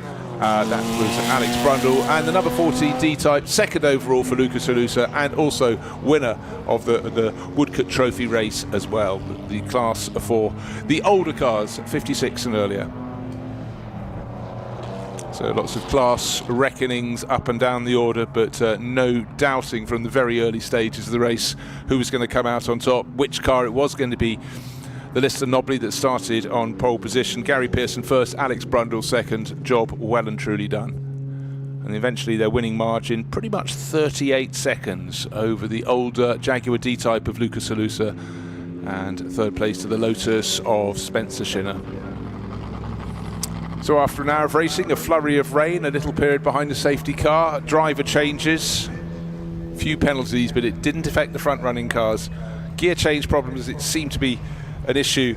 But just remember, very early in the race, we lost the car that was running second from the start, Carl Tilley's Lotus. It's actually parked up again on the exit of Redgate Corner, so that was challenging, and it looked as though it was going to be the only car that could challenge the Pearson Brundle Lister, but it was out super early in the race, which for Tilley and Christian Glazel, that was a hard bullet to take, it must be said. And Gary Pearson finished in first place and in 7th place with his brother John in the D-Type. Yeah, so it's always quite tricky getting the logistics right when you're jumping from one car to another, but did it very nicely indeed. So, you know, you feel they do deserve not just a cup of coffee, but a pat on the back when you can do all of that and be super quick. But the fastest lap of the race went to Alex Brundle, who took over that Lister Jaguar, 1 minute 19.3. That is a properly quick lap, but you know, Listers have such fabulous poise. There they are parking out. There is Alex Brundle, the aforementioned, clambering out. I mean, you know, you think he had a contemporary racing career, but really his world now is historics, and he does it so very well. Raced at Le Mans, following in the family footsteps, but he's got an increasingly nice stable of cars that he gets let loose in. And he's always such an arch enthusiast, so I'm sure he'll be bubbling with excitement when he gets to speak to Alex Legui down in the collection area, the Parc Fermé, for the top 3 runners. It's a very nice way. You come through the archway, through the sort of vacant garages, you can see the cars in the background. The top 3 finishers are being gathered, and they're right by the podium, so you get the interviews with Alex Legui, and then they literally have to go across. And speaking of Alex, lo and behold, there she is, Alex.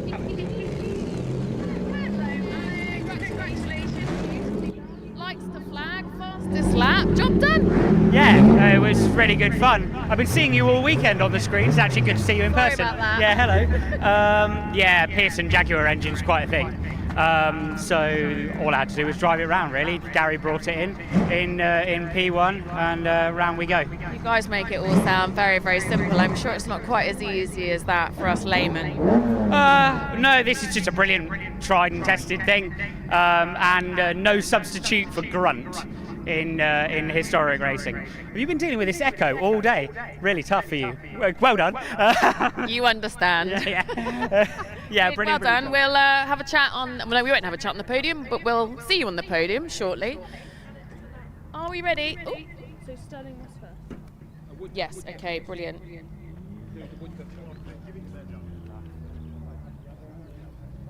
Well done. Nice to see you again. Congratulations. What a race. Thank you very much. I gave myself a heart attack. Got lucky that I didn't get too stuck in the gravel. Yes, good. Stupid lapse of concentration, but super happy with how it went. And I'm not sure what happened to 59, but I got lucky that he had a bit of an engine problem as well. Really, really happy. Yeah. Well done. We'll find out. What happened?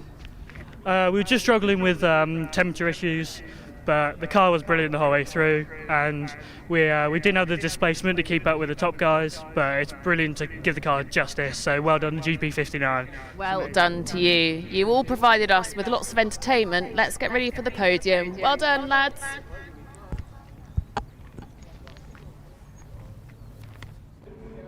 So let's take a look back at the highlights of the Royal Automobile Club Woodcote Trophy and Stirling Moss Trophy race, and it was the Gary Pearson Lister in the middle of the track, leading to the first corner, chased by the Orange Lotus 11 of Kyle Tilley, in behind an amazing array of cars. But suddenly for Kyle Tilley it was over now. It looks as though something went at the front end of the car. He managed to steer to the side of the circuit. That was not the dream start, and suddenly for Gary Pearson, his chief challenger was out of the way. He wasn't the only car in trouble. Another front runner, Ollie Crosswaite, Cooper Monaco, he was out of the race. Then we had a safety car period with effectively 3 different areas of the track needing to be cleared up, and then it came down to a few cars retiring a little bit early. But out front we had Lucas Alusa having what we've just heard described as a bit of a moment, but he did get back out of the travel down at the old hairpin and would recover to win his class and actually finish second overall.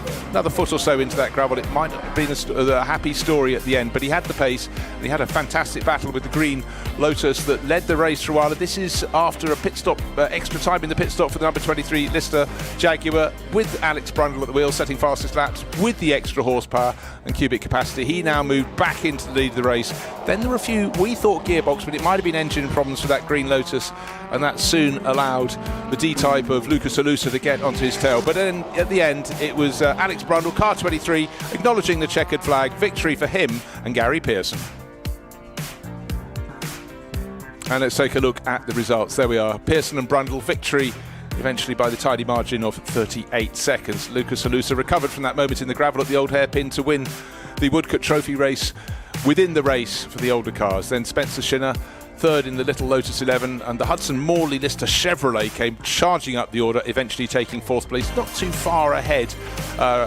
Fred Wakeman and Mike Grant Peterkin in their Cooper Jaguar in fifth place overall. Tom Dark up and down the order, but always scrapping in that red Cooper Monaco. He came home in sixth place, just ahead of the other Pearson car, with Gary hopping on board that one and taking that D-type through to the end of the race. Doug Muirhead, 8th in his Lotus 11, another D-type that went well, Paul Pochchiol and James Hansen. And then the Wilmot family Jaguar XK140, the very special, GOM special, took 10th place overall.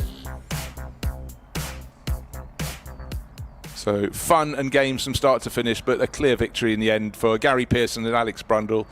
And let's head down to join another Alex. This is Alex Legui with the podium.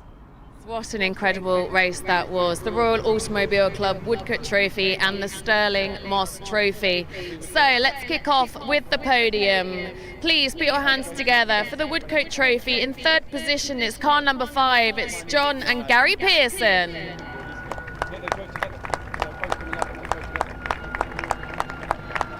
And in second position, car 11, Frederick Wakeman and Michael Grant Peterkin.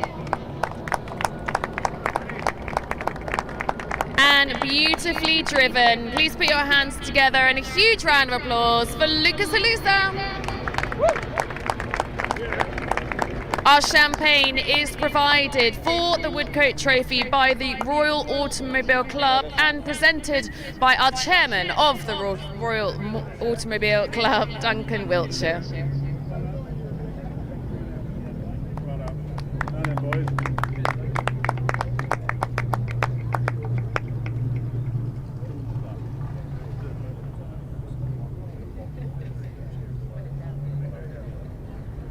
Start opening those bottles, Champers.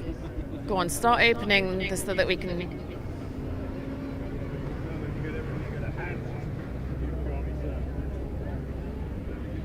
They need to be all pre-unwrapped, otherwise it just takes them ages. We just don't want them to do it. I think most of them will do it. Oh, it's a shame. Huge round of applause. Congratulations. Your official photograph.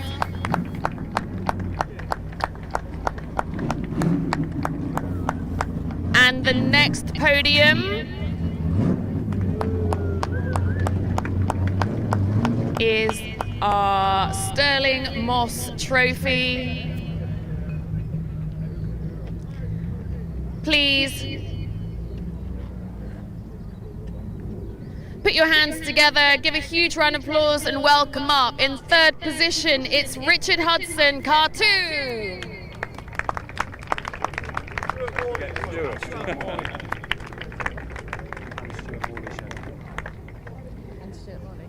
And Stuart Morley. And keep up the round of applause, please. Put your hands together for car 59, Spencer Shinner. And welcome onto the top step of the podium is Gary Pearson and Alex Grundle.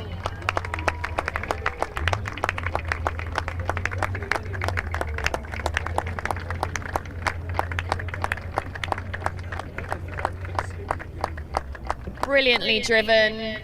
Pierre Lecouture will present our winning drivers' trophies.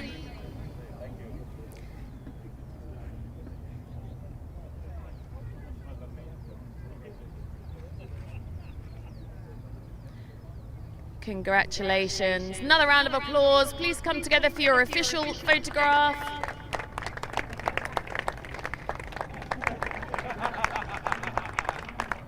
Brilliantly done, brilliantly driven. Don't forget, folks, the prize giving is in the main tent at 2 o'clock.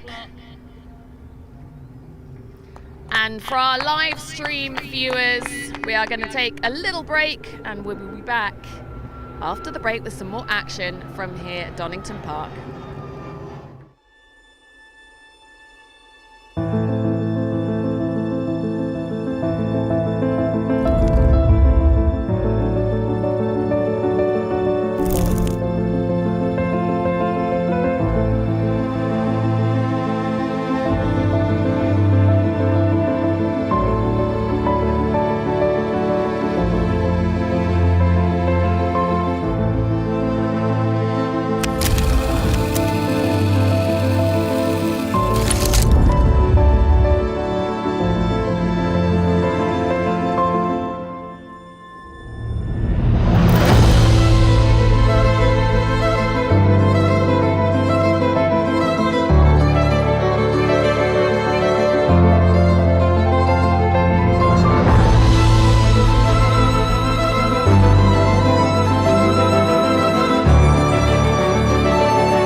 Welcome to our factory in Zhongshan, China. Yeah, we do any kind of model cars, different scale, different category, and it's something very, very exciting.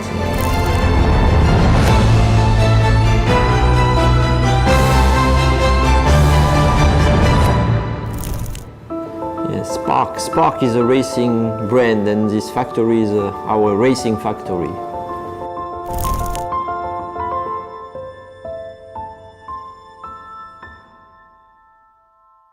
I'm here with Jonas of GT Parts, and I'm very intrigued because you have quite an interesting story, don't you?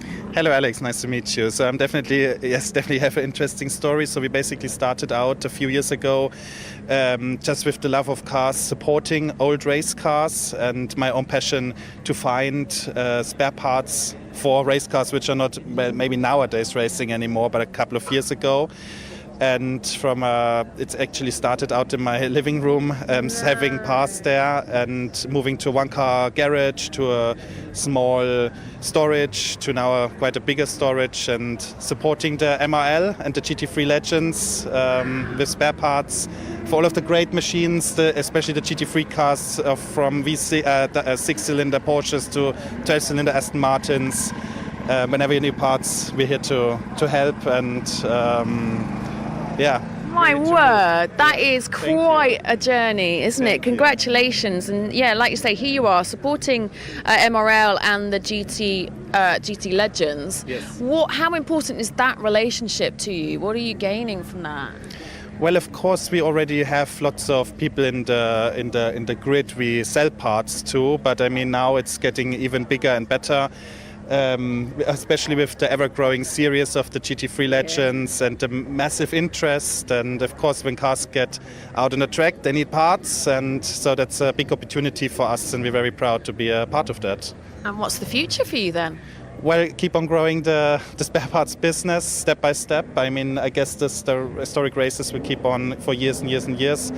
More modern cars will get into classic car series, and we'll be out there supplying parts, finding parts, sourcing parts, helping out the owners to keep those great machines keep on racing. Wow, long may it continue. Congratulations, Jonas. Thank you so much.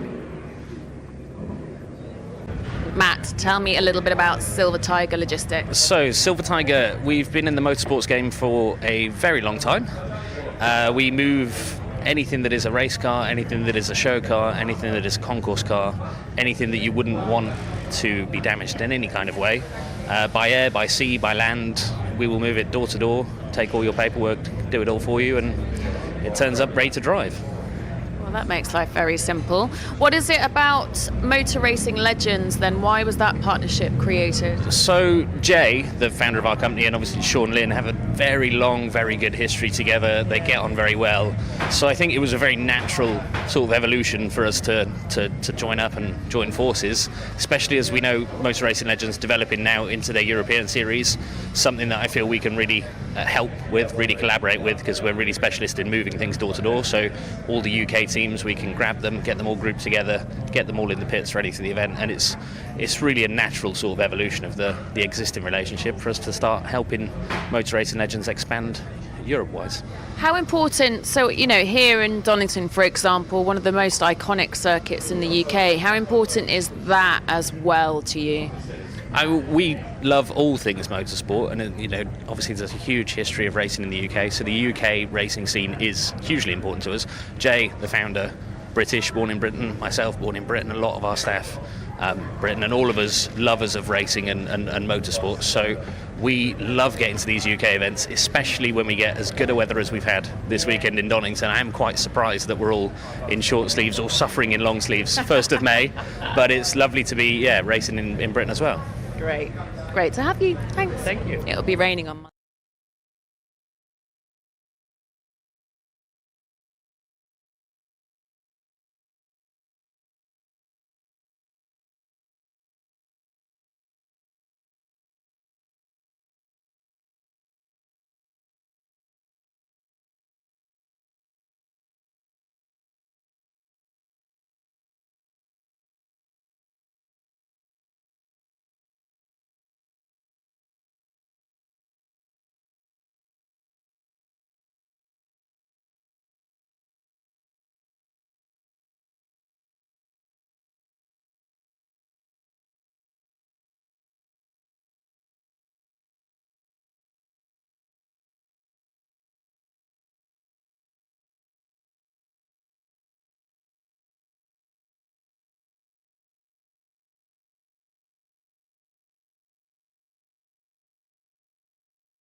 we are in assembly, and this race is the HRDC Jerry Marshall, and this is in memory to the late great Jerry Marshall, who we lost 21 years ago. One of the greatest touring car drivers that ever lived. And I'm privileged to have a chat to his son Greg. What does it mean for this to be occurring and for you to be racing in your dad's name? Oh, it's incredible. It's a real honour to be racing here, to have a series named after my late father, seeing all these fantastic cars, fantastic drivers. The weather could be a little bit better, not quite fantastic, but yeah, it means a lot. But I have to not let the emotion get in the way. I have to stay cool, calm and collected. Tell us a little bit oh my gosh, right, I'll just put my teeth back in, shall I? Let's try again. Tell us a little bit about the car that you are behind the wheel of today. Okay, so it's a Mark III 3-litre Capri. My colleague, or my friend, Mark Thomas has built it. It's brand new, a replica of a 1982 French touring car. This is the first event for it. We did 3/4 of a day testing at Goodwood. So yeah, this is the first qualifying session, first race. So yeah, the car looks great. I can't thank Mark enough for letting me co-drive the car with him, and just really looking forward to the race. There are some really special cars in this grid, aren't there? Can you tell us a little bit about the history of some of these? Yeah, no, of course. So there's 10 Capris, a couple of ex-Jerry Marshall Capris, there's Rover SD1s, BMWs. Yeah, some incredible cars, incredible drivers, and just going to love it. Brilliant. I can't wait. It's going to be a great one for us to watch as well. Thank you so much. Best of luck. Yeah, what an important race this is. He truly was one of our greatest touring car drivers ever known. A frantic, mad dash here as we try and get the boys out in car 141. It's a little bit unnerving when it's like this here in assembly, but it's all part of the fun, huh? Right, Bruce, Alistair, let's go racing. Let's do that very thing. So great to hear from Jerry's son, and great that he's out racing. But when you have a car that's brand new to racing, things may go wrong. Let's hope they don't. But it's fantastic to see these cars from basically the 70s into the early 80s, and well, the big rumble there, the GTV6 Alpha Alpilate sponsorship, ex-Nella Lombardi car. This is a car that's had its trials and tribulations, but it's back in a fantastic condition now, and that one is going to be I would suggest up towards the front end of the field, but really as that goes out rather late, let's hope they can play catch up. But if you like your Ford Capris with that gruff bark from the V6, there are plenty of those to entertain. But on pole position, it is Tom Waterfield for the Jerry Marshall Trophy Series, and he has had really quite a meeting so far. Let's take a look down the grid. There we are, Ford Capri, Tom Waterfield on pole position with Ben Mitchell. We've got John Spears and Nigel Greensall alongside. Then Mike Whitaker, Rover SD1, alongside the best of the Alfa Romeos, which is starting fourth on grid. Adam Bridle with another Rover, two Rovers on row number 3.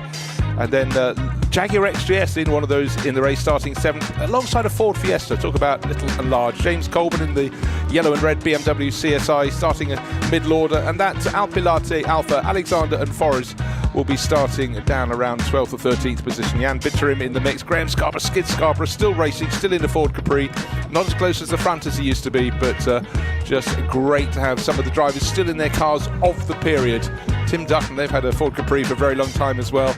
And Worker, there's the XJS just going through in the background of the shot with the Ford Fiesta that will start alongside, little and large, as I said, behind a BMW and a VW Golf GTI. And in this field we've got two classes. We've got the main class and the Will Hire class, which is for cars that took part in the Will Hire 24-hour race in Norfolk from the 70s through into the 80s, and a lot of production saloons in that, so they're less high tech, but we've got some very near the front of the grid. It's getting brighter here at Donington Park as the field joins up, gets on the grid, and it's a fantastic pack of cars still coming out of the chicane as the first few rows are being just guided into their 2x2 positions. Ford Capris, Rover SD1s, Ford Escorts. What else have we got in the pack? A handful of Alfa Romeos. We've even got a little Metro towards the back, and something you don't see very often in racing, an MG Maestro, pale yellow, up at the tail of the grid, and a VW Sirocco as well. So plenty of variety, but the front end of the grid is Capri, Rover, Alfa Romeo, Rover, Jaguar XJS and Fiesta. Plenty of variety, and last few cars just being summoned into position. There is Spud You Like. The sponsorship, is that a period sponsorship? I'm not entirely sure. It might be, but anyhow, an MG Maestro, in all honesty, I'm not entirely sure I have ever seen one of those in racing trim before. Where has my life gone? There used to be a Maestro one make series, didn't there? I certainly remember that. That actually didn't do much of qualifying, went off with a problem, but nice to see Spud You Like out on the grid in a nice shade of creme anglaise. It's or primrose. The phrase of the meeting. And in behind the triplex Capri, expect that to go a little bit better. That's car number 14, which is entered by Andrew Willis. Had its moments in qualifying. And the Alpilati Alfa Romeo, last one out of the pit garage, the assembly area, that'll be starting stone last. And expect that to work its way forward. It's white, it's green, it's bright, it's noisy. That should be starting around the mid-grid order. So that little set, it's allowed to get into its grid position. So suddenly the 141 Alpilati Alfa goes up into, I think, effectively 11th position on the grid. So the bark of these engines, the soundtrack of tracks all around the UK in the 70s leading into the 80s, is about to be with us. 21 years since we lost the great showman, the supreme racer Jerry Marshall. And this is the Jerry Marshall series, the trophy series, all set to go. 45 minutes of racing, a bit of a rolling start potentially from the outside of the front row for the Herbetite liveried Capri, and that I think will probably have, well, it's handed back the position, but certainly it was on the roll by about half a car length. But our pole starting car, Tom Waterfield, puts his Capri into the lead of the race. One of the Rovers, the Sanyo livery car, going very nice. Sorry, it's Ben Mitchell, I beg your pardon, we swapped those round, starting the car from pole position. Side by side, one of the Capris in the middle order, getting on the grass between the first part of Redgate and the second, but down the hill, Ben Mitchell going well, and a change for second position because that Sanyo liveried Rover has made good strides. Certainly has, yes, as they go through the old hairpin. What a great sight. Takes you right back to this period of saloon car racing here at Donington Park when we'd have seen cars just like this piling through the old hairpin at the bottom of the hill. Up to the top of the hill they go, and the Rover takes the lead and immediately goes off into the gravel. A little bit, shall we say, previous there in terms of not getting on the brakes. The Rover of Mike Whittaker going off. I've got it, I haven't got it, but never mind, that'll be a story within the race as it comes back up through the order, so actually very close to the tail of the field. So suddenly it's back to Capri's at the front of the bunch. Of course, they would deliver their power differently and behave differently to the Rover ST1. So the Jaguar XGS having a little look, coming down to the chicane, big car. Track suddenly seems rather narrow when it gets down to the chicane, but the different engine notes, the Capri barking away, the pole position car, Ben Mitchell nearly a second clear of the Herbetite Capri that maybe just got a little bit of a roll at the start of the race. And then the best of the Rovers, two more Rovers, fourth and fifth, and the Jaguar XGS coming up the inside. He's going to go up into fourth place. There it does. Going to get the braking done into Redgate. So job done very nicely by Simon Lewis there, but he's deep into the corner, and the second of the Rovers fights his way back. Side by side, they will go down through the crane of curves. But our race leader, Ben Mitchell, he was a second clear on the start line. By the time they get to the old pin, he's gained about another half second. But the racing in behind, it's Capri against Rover, just as it was in period. Absolutely, yes. And the Rover Jaguar battle went in favour of the Rover. That was Mike Whittaker, father Mike. It was son Michael who went straight on at McLean's on the first lap and dropped back to, I think, around 10th or 11th place. 11th place, yes, wasn't far out. So he'll be making his way back up.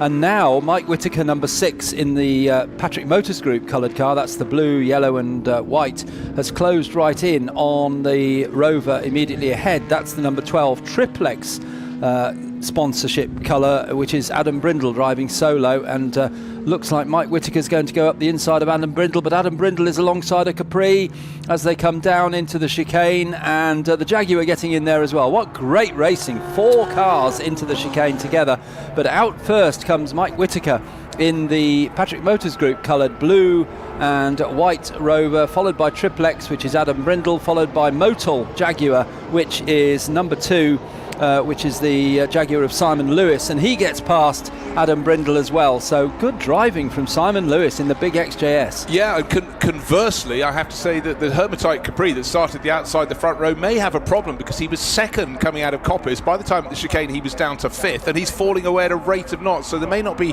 quite enough gears in that box at the moment for him. But the lead Capri, Ben Mitchell, he'll be handing over to Tom Waterfield at some point in this race, and the pit stops are much quicker. but the different engine notes and the roar of that Jaguar XJS, that's a great old sound. That really takes me back to period. Up to the towards the top of the hill, through McLean's, and then continuing to climb up the hill. Mike Whitaker in second place. What was the gap? It was 2.6 seconds to Ben Mitchell, leading in the number 59 Capri. There is Michael Whitaker, number 19, in the pretty much all blue Rover with the Sanyo livery. That's the car that tried to take the lead at the very beginning of the race and actually ran very wide. It's now coming up on the first of the Alphas, and also the very quick Fiesta of father and son team Richard and Ben Colburn, who put themselves right at the front of the grid. They really did. Down to the chicane they go, the Alpha tucking through. That's an ex-Rouse liveried car, the ICS cleaning company, the main sponsor on the door of that. Pete Hall's company, but the Sanyo Rover is going to go blasting past. 2.5 litres against 3.5. Well, the bigger number always wins, but actually the Alpha being driven deep into Redgate, but not deep enough. So Michael Whitaker gains back another of the places that he threw away on the opening lap when he led, but unfortunately did not corner, and off into the gravel he went. And it's lovely to see these original liveries on these cars. It doesn't necessarily mean it's the original car. A lot of them will be recreations, but they are certainly encouraged to use original liveries, which is great to see. The lead has come right down now. We've got the leader, Ben Mitchell, in the 59 Capri, has been caught by Mike Whitaker in the Patrick Motors Group Rover number 6. As they go up the hill towards Coppice, they'll burst into sight on our live stream pictures, and the Jaguar's there as well. Simon Lewis has brought himself into contention for a lead battle. So 3 cars it is now. Ford Capri, the 3-litre V6 engine, the V8 engine of the Rover, and the 12-cylinder engine of the Jaguar, all the way into the lead, but on the outside, so he's going to have to give best to Mike Whitaker. Well, there is an absolutely clear example of the lack of grunt of the Ford Capri. 2 laps running, the car that was second got monstered and lost 4 places on the previous lap, and now the race leader has fallen back to third. So Ben Mitchell could do nothing about the V12 Jaguar XJS that's going to take the lead. No, not quite into Redgate, but the Rover with 3.5 litres, the extra 500cc, 2 extra cylinders, just seem to have the grunt that you'd expect from them, but even more so in so many ways as they exit Coppice and around the lap. The Capri looks nicely balanced in the background, the Jaguar sweeping a little bit wider. It's a bigger, heavier car, but it has more horsepower. We heard earlier from Alex Brundle just getting out after the previous race, and he says there is no substitute for horsepower in historic racing. He's quite right. Yes, this is an interesting battle. It's not one I've seen joined before in this particular race series. The XJS has come on, obviously, with a little bit of development perhaps for Simon Lewis. Guy Connew will take over in that car, and it's much more competitive with these Rovers and Capris than it was last year. So that's good to see. Nice to see 3 different makes, effectively 2 of them owned by the same overall company, but the Rover and the Jaguar at the front, the Capri just behind, and another Rover starting to muscle in on the scene, and that will be Adam Brindle in is that the triplex one in 4th place? I think it is, isn't it? Yeah, it'll be in 3rd place very soon. Didn't quite manage to squeak into it past Ben Mitchell's Capri going into the chicane, but coming onto the start-finish straight as the number 6 Rover goes past. Mike Whitaker still leading his margin just over a second. And I think really Ben Mitchell's on borrowed time in 3rd place. The second of those Rovers really hunting him down. Yes, we thought it had problems, and unfortunately the John Spears Hermitite Capri started second on the grid. We were worried it had a bit of a roll ahead of the lights being switched out, but it clearly was losing power. And another car coming into the pits is the Alpilati Alpha that had problems getting away from the assembly area, so that too has surfaced. So strike one of the fastest Capris in the race. Nigel Greensall all ready to go, but obviously too early for its mandatory pit stop, but he comes out to have a chat with car owner John Spears. Meantime, the team under the bonnet, so that's not a great sign for what could have been potentially a winning car, number 114. Did we see John Spears get out of the car? I just saw someone walking away, and it could well have been him. Oh dear, the number 22 Capri's had its little moment. That's Tim Dutton's. That had a problem early on, and that looks... No, it's just rejoining the circuit, but... Well, bonnet up on the Hermitite Capri, and there is the Alpilati Alpha working on the front left there, so that's maybe a clearer problem. Might simply be a puncture Remember, that formed up at the back of the grid, was flagged to take its sort of middle-ranking starting place, but didn't have a match for the Rovers, didn't have a match for the Capris, and certainly not the Jaguar XJS, which looks to be the fastest car in the race. Still the fastest lap to our race-leading Mike Whittaker-driven Rover, but that Simon Lewis-driven XJS Jaguar has picked off car after car after car. It's in second place. It's closing in. The gap is almost precisely a second. He's got to hand over to Guy Connew later in the race, but for now Simon Lewis did a fantastic job in that XJS. And soon to be joining that 4-car battle for the lead will be Michael Whittaker, the driver that went wide on the first lap at McLean's. He's gradually bringing himself back into the battle in the Sanyo Rover. That's the all blue, or almost all blue, number 19 car, Michael Whittaker. So he's coming to join the party. We've got Rover, Jaguar, Capri, Rover at the moment.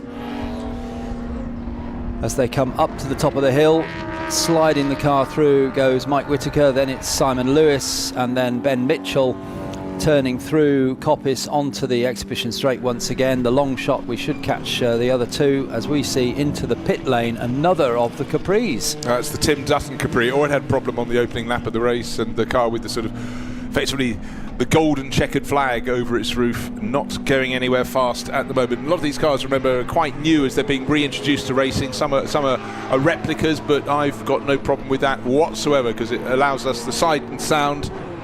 Now the battle for the lead of the race is 1.4 seconds Mike Whittaker ahead of the chasing Jaguar, but it's the battle for third place.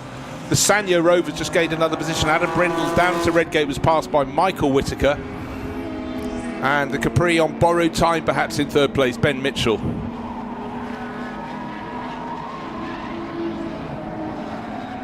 Fastest lap of the race, still our race leader. If you're lapping in the 1 minute 22s, you're doing well. And the car in fifth place, Michael Whittaker, is doing precisely that. So he is playing catch up. The middle order Capris, they just don't have the grunt to live with the Rover SD1s, and certainly not with the Jaguar that's leading the race now, well, by an increasing lead. The Jaguar XJS, with all those cylinders under its very long hood. Mike Whittaker is being hunted down by Simon Lewis, and it's happening as we speak.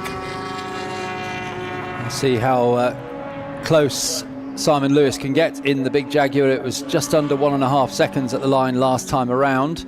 But of course Simon will be looking in his mirrors to see Ben Mitchell, Adam Brindle, Michael Whittaker all there bunching up towards him, and they'll soon be on terms. Here comes the leader, having to go a little bit wide onto the curbing just to get past that Metro, but does so without problem. But Simon Lewis a lot closer, 1 second now, first to second. And then it's the battle for third place, so it's Ben Mitchell now being chased by Michael Whittaker in the Sanyo Rover, and Adam Brindle dropping off the back of that group. Yeah, Adam Brindle unfortunately has fallen back by about a second, and that's going to allow some of the others behind maybe potentially to catch up. We've still got time aplenty in this race, 33 minutes remaining, so who's going to be kind to their tyres? Certainly you have to say the XJS is working its rubber very hard indeed. Simon Lewis in pursuit of the lead, a bigger, longer, heavier car, maybe a little more tyre hungry too. But the Rover SD1 still at the front of the race, the one in the hands of Mike Whittaker. There it is, car number 6 up the rise, hoping that the Alpha in front of him has seen him. I think it has, and he goes to driver's right, so that's all exactly as per plan. McLean's up the slope to Coppice, but the XJS does not get through before the corner. This might at least give a stay of execution for now for our race leader Mike Whittaker. I thought I saw a little bit of smoke from the XJS there. It could of course have been a locked brake. We'll check that when it comes round. It looks like unfortunately Nigel Greensall, and there is John Spears at the back in the black helmet pushing the car away, so that's out of the race as Michael Whittaker takes away third place from Ben Mitchell. So it's Rover, Jaguar, Rover now as they come across the timing line to complete another lap, and it's Michael Whittaker who gets up to third place, Ben Mitchell down to fourth, Adam Brindle in fifth place. Well, at the start of the race there was a possibility we could have a Whittaker family 1-2. It's a 1-3 at the moment, but the Sanyo SD1 all blue with the white sign writing, that's in third place, but it's 7 seconds down on the second place Jaguar XJS, which is under a second, in fact 2/3 of a second only behind the race leading car of Father Whittaker. That's Mike Whittaker in his number 6 Rover. The Capri hanging in there in 4th place. Ben Mitchell doing his utmost and getting the wrong side on Alfa Romeo there, so I'm afraid any tow he was likely still to get from the Sanyo Rover that went past him will have been taken away from him there, getting the wrong side in a passing manoeuvre and falling off the tail of the car he's trying to hang on to, which is Michael Whittaker's Rover that's running 3rd, car number 19, but still, now he finally gets past. And that's Adam Brindle also getting past the Alfa Romeo. They've all had a little go at lapping. So the gap at the timing line last time around was 2/3 of a second. Looking at the far side of the circuit as they came up towards Coppice onto the long straight, it looked to be about the same. Here they come now to complete another lap, and it is still Mike Whittaker who leads. What's the gap at the line? It is 0.685, so it pretty much hasn't changed, but that Jaguar is quicker down the pit straight, isn't it? He closes right up on Mike Whittaker as they go into Redgate. But I think for the remainder of the lap, it seems that the Rover has a slight advantage, perhaps the handling slightly better for this section of the Donington Park track. Coming down the hill, and Mike Whittaker just starts to ease that gap open again as they come down to the old hairpin. He does. Up ahead of them is the Triplex Capri, car number 14, Andy Willis at the wheel of that. Where they come across it could have a bearing on the lead of this race. Up the hill they come, the headlights on, and the Willis car keeps out of the way very nicely, so thank you to Andy Willis there. Both cars, no, the Jaguar has not yet got past the Triplex liveried Ford Capri, so the exit from McLean's much better for our race leader. This is buying him a bit of time, but as we know, in a straight line, for example, out of this corner here, out of Coppice at the highest point on the circuit, the Jaguar has more grunt coming down the back straight, the exhibition straight, so he's got past the Triplex Capri. I guess the gap to him, between him and the race leading Mike Whittaker, Rover's sort of doubled because he got the wrong side of that car, but every time he falls back a bit, he's got the ability, he's got the power in that Motul liveried XJS to close right in all over again, which is exactly what he's doing. Loads of punch from the Jaguar motor as he comes onto the start-finish straight. The gap would be almost exactly the same as it was the lap before. But once again, just like last lap, Simon Lewis closes right in the XJS as they go up towards Redgate, but then he starts to gradually drop back because down through the sweeping Craner curves, perhaps not so much of an advantage on power because it's downhill, the Rover is quick, but it maybe handles a little bit better, can brake a little bit later, and Mike Whittaker starts to ease very, very slightly away as they go up through Schwantz curve, the uphill left-hander which leads into the right at McLean's. Here they come now, and up the hill to the right-hander, and once again Mike Whittaker just got a little bit of breathing space in the Patrick Motorsport liveried car, one that raced, not this car, but one raced like that, supported by Patrick Motors Group, a Birmingham dealership in the southwest of Birmingham. Well, the next Gordon Spice looky likey Ford Capri there, getting a little bit of a grassy moment and regathering itself. That was on the exit of Redgate. And the Alpilati Alpha closing in all over again. That was a car that, remember, had a pit stop, so that will be a good lap further down on the Autocar. And a Motorcraft livery car, the Ford spare part business, into Redgate they go. Sideways, gravel, lot more gravel, and then back to terra firma, to the grass, eventually to the tarmac. But that moment when a driver, it just gets the message, it's not going to turn in. But he did a good job not to beach that Capri down there.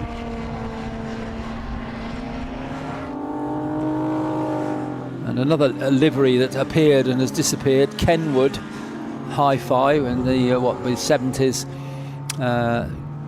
Any house that had a Hi-Fi was often a Kenwood, and there they had sponsorship on this particular Capri along with the oil company Valvoline. We've got cars coming into the pit lane. Check my notes as to pit stop time is 15 minutes into the race, so the pit window is now open for 15 minutes. And these are not long pit stops. It's driver out, driver in, off you go. No minimum pit stop time in this race in the Jerry Marshall Trophy Series, so it should be pretty quick fire. Unfortunately, the VW Sirocco is being pushed down the pit lane, no power, and I would presume being returned to the garage. Now, this race, of course, is the Jerry Marshall Trophy race, and his son Greg Marshall. This is a Capri that's new to them, and he's taking over from Mark Thomas. It'd be lovely if they could get a finish, and Greg, hardly surprising, being son of Jerry, is an arch enthusiast, but what a big talent to follow in the wheel tracks of. But it's just absolutely right, Alistair. He's doing it in this era of car, which was Jerry's greatest period in racing. Yes, and we mentioned earlier, Jerry perhaps best known for his links with the Vauxhall manufacturing group, but he did also race Capris and Triumph Dolomite Sprint, amongst probably others that I've completely forgotten.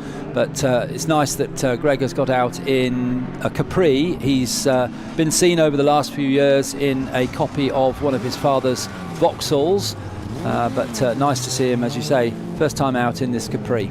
Yeah, and they're not always cars that race in the British Championship. This is one based on one that was competing in the French touring car, the Super Tourisme series back in period. Oh, and a driver that raced exactly when these cars were racing and still is racing is Graham Scarborough, universally known as Skid. Skid Scarborough, number 24. That'll be the yellow Capri. Haven't actually seen it. No, that was the BMW. But anyway, Skid always ran a yellow Capri. Marshall's Transport, I think, was the sponsor on that. But he is in 6th place at the moment. Still owes us a pit stop, I think. Yes, he does. Oh, and Gregor going off the track there on his very first lap. So the car not turning in exactly as he expected as he went up through Schwantz. Get your surprise in early on. Change of the lead though. Finally Simon Lewis has got the nose of that Jaguar in front. Is it going to be enough to negotiate the first corner of the lap and stay ahead? It looks for once as though it is. So the difference is probably half a second to any of his previous moves, and he gets the nose in front, but down through the corner curves. You can see the Jaguar just wants to run wider, which is absolutely the essence of what you were saying, Russell, about Alistair, about the flow of this circuit and the way the Jaguar has to use its power. It's got an extra 1800 cc. It's 5.3 litres versus 3.5 litres for the Rover that's giving chase, but maybe that is the decisive move. Up the hill they come through Schwantz. Is he side by side? No, it's not. So coming up to the right-hander, and it's still the Jaguar ahead. Well, let's take a look at how that overtake happened.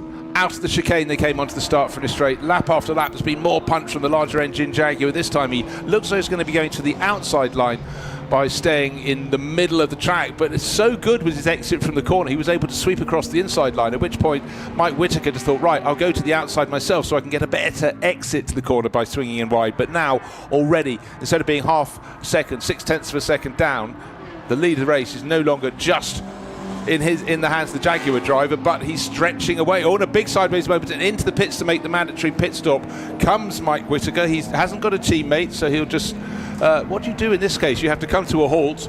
You have to open the door, climb out, shut the door, wave your arms in the air, open the door, get back in, belt yourself back in or with help, and off you go again. So there's a bit of fun involved in this. It's typical Historic Racing Drivers Club. For solo drivers, you'll see them waving their arms in the air just to signify that they are in and out of the car. We missed it on our live stream picture, but that's what Mike Whittaker will have done. Yeah. And actually one of the other Patrick Motors Group coloured cars not in the lead group, Jan Bitterim in as well. Still waiting for probably half a dozen of the top 8 or so drivers to come in. Car number 12, the triplex livery car, Adam Brindle running around in 5th place, may come in next time around. In fact, very few of the top cars have got 2 drivers aboard, so they will be going through the same protocol of stop the car, open the door, climb out, get back in, and get strapped in, and then rejoin the race. But we started the race with the Capri on pole, but really it was a case of borrowed time. And this is the car that started on pole, car number 59. Ben Mitchell started. He'll be handing over to Tom Waterfield. And, you know, Tom's had a fantastic meeting. Wonderful. Suddenly we're getting a bit of light in the sky at Donington Park. But I think we're going to have to see how Guy Connew can go when he takes over the XJS, because it's just coming into the pit lane right now out of the lead of the race. Simon Lewis did a lot of overtaking there and just got the job done a lap ahead of the Rover that it finally passed. Mike Whittaker pitted a lap before, so let's see where they rejoin.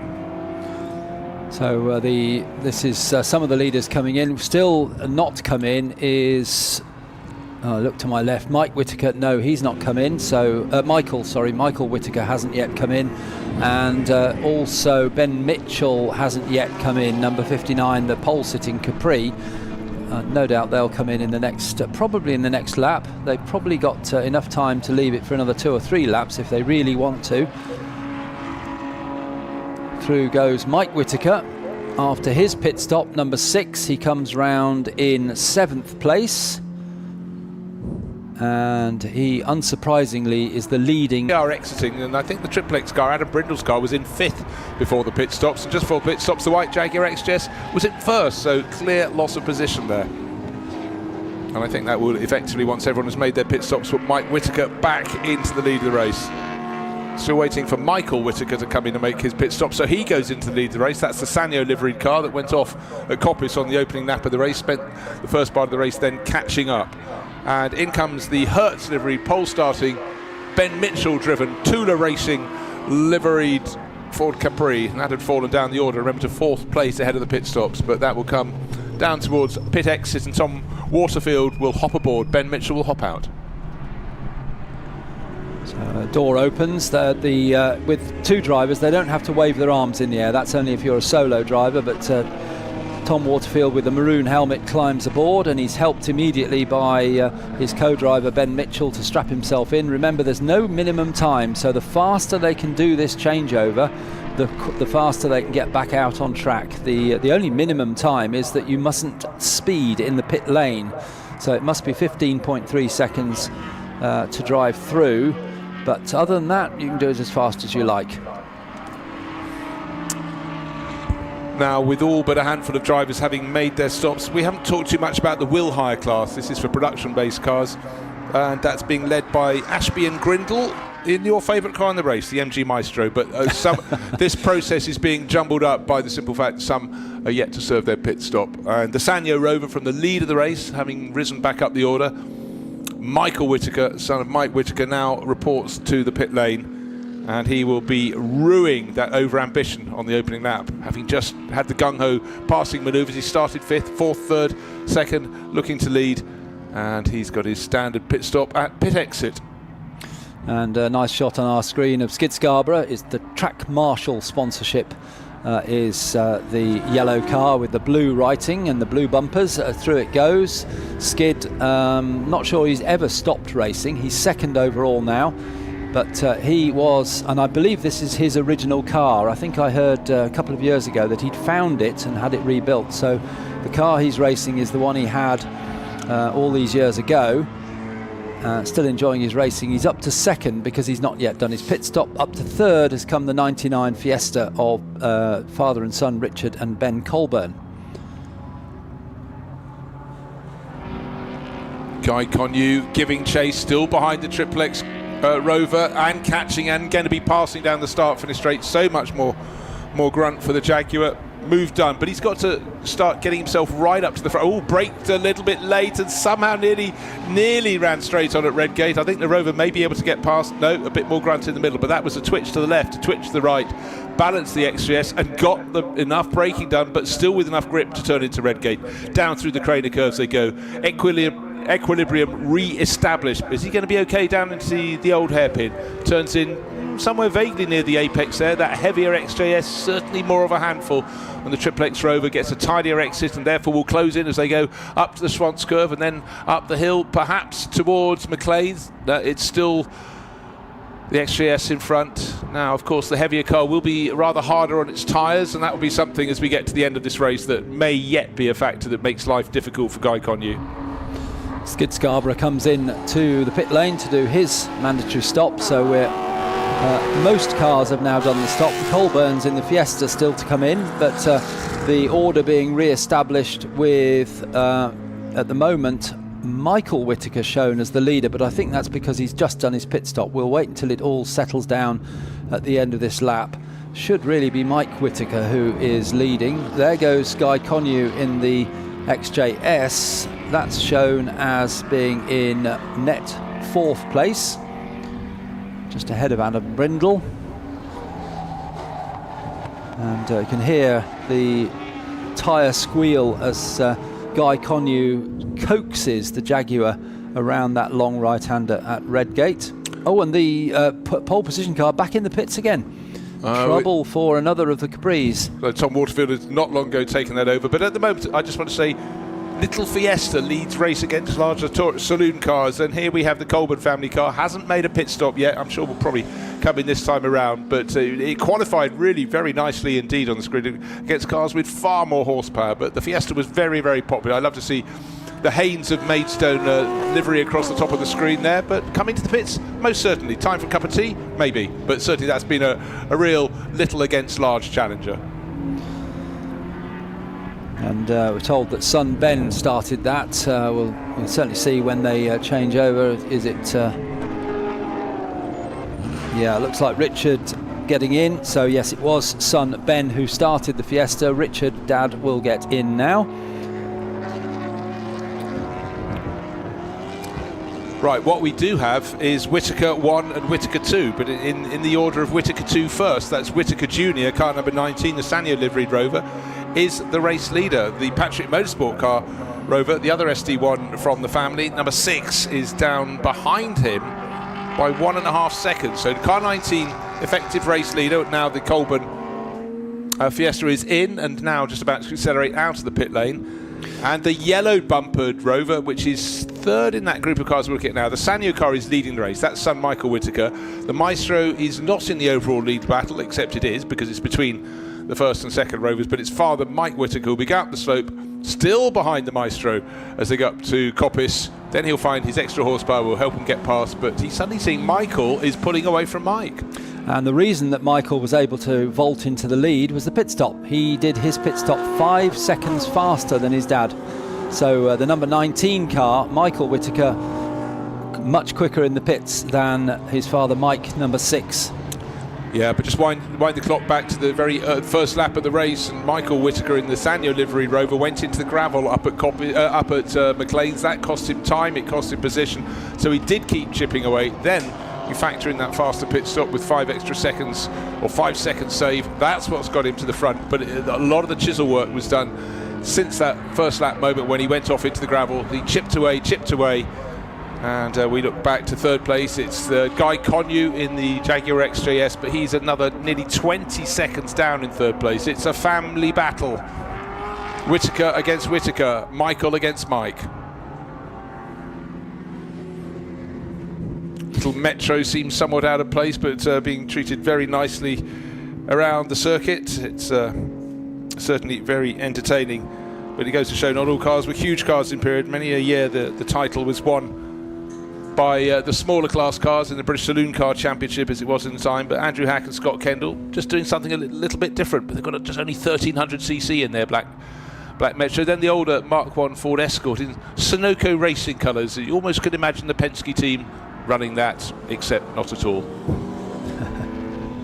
And you spotted that when the Jaguar came out of the pits, it was further back than it had been when it went in. Well, the reason for the loss of the lead was that Jaguar took 20 seconds longer than the Whittakers in the pits, and it's currently running around 20 seconds behind.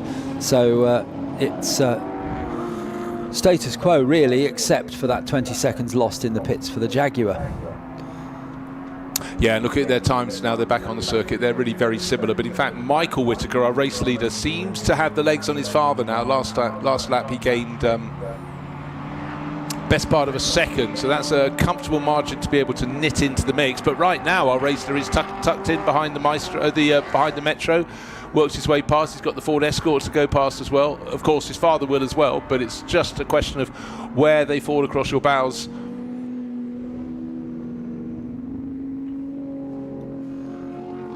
Mark 1 Escort successful in saloon car racing in an earlier period than the Capris and the Rovers, and very successfully driven by the likes of John Fitzpatrick and Frank Gardner, the Australian driver for the Broadspeed team. And coming down to the chicane, the two Rovers, the number 88 looks very, very similar to Mike Whittaker's car, but that is a different Patrick Motors Group car. So there's two in the screen now. It's the middle one, the Sanyo Rover, that's leading the race, and then just behind it the yellow bumper of the Patrick Motors Group Rover, car number 6, is in second place. And for Michael Whitaker, car number 19, the Sanyo liveried Rover. He is trying to work the traffic. His margin is 3.5 seconds on the start-finish line, but he does seem to have the pace over his father. The last 2 laps he's gained 9/10 of a second, then another 9/10 of a second. That's why the margin has gone out. Traffic will interrupt him with the number 74 Capri. He's going to put a lap on that one, and that is Paul Martin in the Valvoline livery car. But it's where you find them, how you pass them, that really can gain the advantage. Car number 7, black and white warning flag for exceeding track limits, but that's the Slaughter family car. That's the Juicy Jeans Ford Capri, so they've got to watch out for that. But what is the pace of the Jaguar XJS? It led just before the pit stops, now down in 3rd place, as we've had pointed out, lost 20 seconds compared to its rival in the pits. It's lapping just as fast thereafter. He's roughly 20 seconds down. Therein, that tells you the story. Could all be together, covered by just 3 seconds for the first 3 places. So Michael Whitaker comes through the chicane to complete yet another lap in the lead. His father, Mike, not as close, I think, as he has been. The gap was 4.2 seconds. And in fact, yes, Michael gained another 3/4 of a second on his father on that lap. But too far back, despite running at race-leading pace. Guy Connew in the Motul white and green Jaguar number 2 is on their pace, but not faster, so he's not closing the gap. It's still 20 seconds between Guy Connew and Mike Whitaker. Well, my concern early in the race with the Jaguar might eat its tyres. Its last couple of laps have been a little bit slow. Look at the way the Maestro attacks back. Of course, the Jaguar will rather lurch into Redgate and then it will get itself settled, whereas the MG Maestro will be better balanced on the way. And of course, the grunt, that 5.3 litre motor on the Jaguar, gives it plenty of poke down the hill. But the last lap was a little bit slower. There may have been traffic involved, but instead of closing in, I fear it's going away. And then the bark of the 3.5 litre Rover engine in the Sanyo race leading number 19 Rover, sounding absolutely rock steady as he accelerates from Coppice down the slope, down the exhibition straight. And hold on, is that the sister car off on the grass? I fear it could be Mike Whitaker, if we can see that number 6 on the door. Or is it the 88 car? They're both identical liveries, aren't they? It's not Mike Whitaker. Mike Whitaker's going through now in so having 2 Patrick Motorsport livery car. Well, gave us something to talk about for a moment there, but okay, keep the drama and we'll keep the 2nd place car. There it is now, car number 6, 4.8 seconds down, so another lap in which he's lost more than half a second, so it's going away from him. You know, age before beauty, pearls before swine, etc. But and the Jaguar, just its pace, it is just a tiny fraction slower, but having lost 20 seconds in the pitch, there's nothing that Guy Connew can do. Simon Lewis moved it up the field, got it in the lead. He's running pretty similar pace to Mike Whitaker in 2nd place in the number 6 Rover. There that one is, but faster than both of them is our race leader, Michael Whitaker, in the number 19 Sanyo Rover 3.5 litre. And I saw a shot there of the other number 8, the 88 Patrick Motors Rover that we saw pulling off. Jan Bitterim just hopping out and up onto the barriers, so that's a mechanical failure for number 88. Oh dear, and the number 22 Capri is trickling back into the pit lane again. That's well, I think it'll clock up its 3rd visit for Tim Dutton, so I think they might as well park that one up. We've got 8 minutes remaining, but doesn't look as though there's a lot of alacrity of people running out to get that one sorted, so clearly some minor malady, hopefully an easy fix. Right, on to another lap, on to lap number 27 goes our race leading Rover, the ST1 in the Sanyo livery. It was 4 seconds clear. It's now a much better run, a second and a bit. It's now 5.9 seconds clear of the number 6 Rover, driven by his father Mike. So Michael pulling away, and just remember, this was the car that went off on the opening lap of the race when it was making a bold gamble to take the lead when they made the ascent up to McLean's into the gravel, importantly though back out of the gravel, then picked his way through the traffic, which took an element of caution, cost him time, but did manage to do it, and suddenly right in the mix. Capris, they're not in the mix at all. Best of those is Skid Scarborough, the man with the sort of comic book name, in 5th overall, and for so many years in so many races with Jerry Marshall, the man whose name is on the tin of this particular race. They had fantastic scraps all around the UK. It didn't seem to matter where they were. Skid Scarborough was always in the mix, but even more always in the mix was Jerry Marshall. So many race wins across so many sorts of cars. Aston Martins were also in the mix as well for Jerry Marshall for many a year too, so there was nothing he couldn't turn his hand to. Little number 8 Metro still going great guns. Andrew Hack, Scott Kendall, but they've only got 1300cc, so they're not going to be punching with the big boys at the front of the field. Yes, Ian just reminding me that Skid Scarborough was in the British Touring Car Championship for a couple of years, 86 and 87. I certainly remember him more for production saloon racing, but fair play, he was out in the British Touring Cars as well. And some penalties have been, I won't go through them, but some penalties have been put up on our screen for track limits, so 5 seconds, 10-second penalties for drivers who've gone across the track limit lines too frequently, but nothing affecting our leaders. Two of British Leyland's finest come across the timing line, the MG Maestro and the MG Metro. Would you say they were British Leyland's finest? I'll leave that in your court. Yes, perhaps I chose the wrong word there. But having said, I've had both of those in my time, and they're all right. Yeah, Metro was a bit slow, but the Maestro was all right. Oh, you didn't get the MG Metro Turbo then, did you? I rallied in one of those. Yes, when the turbo lasted more than about 10 miles, it was good. Yes, when it wasn't just a name on the boot lid. Yes. And of course, the early days of turbocharging in road cars, you'd sort of press the pedal and it might go quiet for a bit, and then suddenly you might get a bit of a whoosh. But let's say pickup wasn't exactly instantaneous, no. And for a lot of them, it actually wasn't really adding a lot of horsepower either. In a Metro Turbo, it was usually press the throttle pedal, wait for a few seconds, a big whoosh, and then a bang. And it was another spectating event. So Michael Whittaker leads from Mike Whittaker, the gap going out all the time, and the number 12 Adam Brindle Rover is in 4th place. He's 5 seconds down on the Lewis Connew Jaguar XJS. The clock is into the final 5 minutes of this race, so I guess the Jaguar XJS's tyres will be able to hang on. That was my concern, because it's a big heavy car, loads of grunt to be put down, but certainly lots of brio in the attack of Simon Lewis in the early part of the race, which could have taken the sweet edge out of the tyres, but Guy Connew's nursing it along very nicely. But he's not gaining, he's not losing to Mike Whittaker, and therefore it's going to be status quo. And looking for any possible change, if Adam Brindle can get a lot more get up and go, oh God, we've still got cars coming to the pits, there may be a change for 3rd position, but I think we're locked in. The number 30 BMW Shell Sport livery has not, and Radio Luxembourg livery has not made it the whole way. That's James Colburn bringing the 3-litre SI model in to park up. What a shame. And Greg Marshall is still going. He's doing a spot of overtaking there, going past, and getting the tail outs.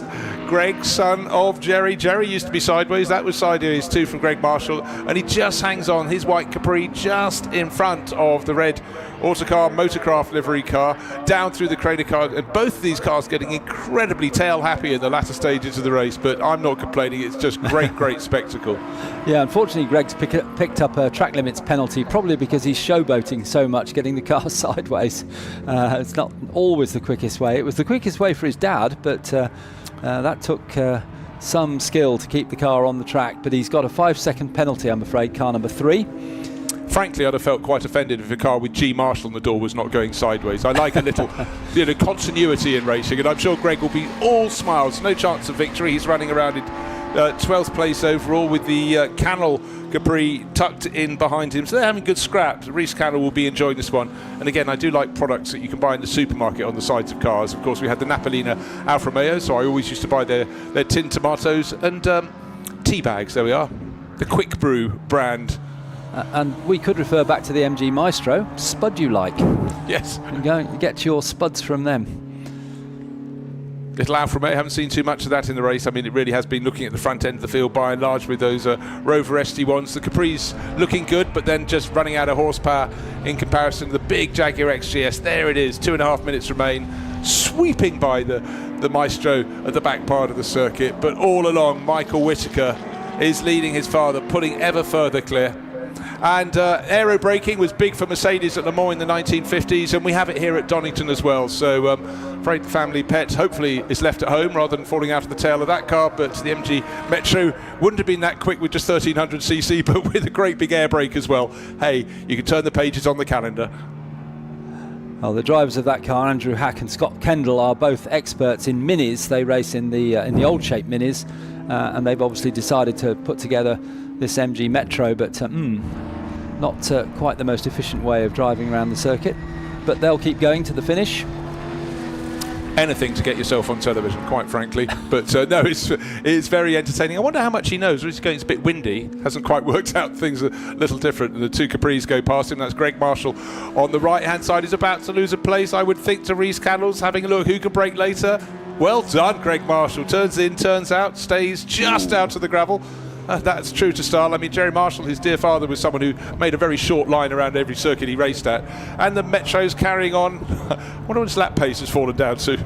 Oh yeah, now they've backed it right off. They probably know that this is going to be the last lap of the race. And on to the last lap of the race goes our race leader as the Valvoline Capri also starts to run out of handling and goes through the gravel at the chicane. But into Red Gate for the final time at racing speed.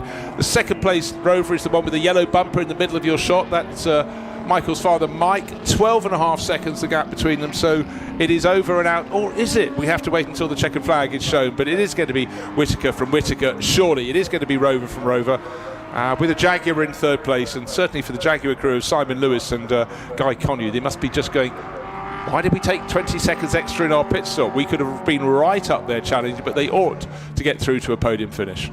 Certainly, and well deserved as well. In fact, we're shown on our timing screens that Adam Brindle has taken third place, got past Guy Connew on the last. In fact, Connew has not come through unless we've got a transponder problem. We'll wait and see if that updates. But I looked away no. for a second and I feared that might be the case as well. I can't see at various points around the circuit where that Jaguar might be.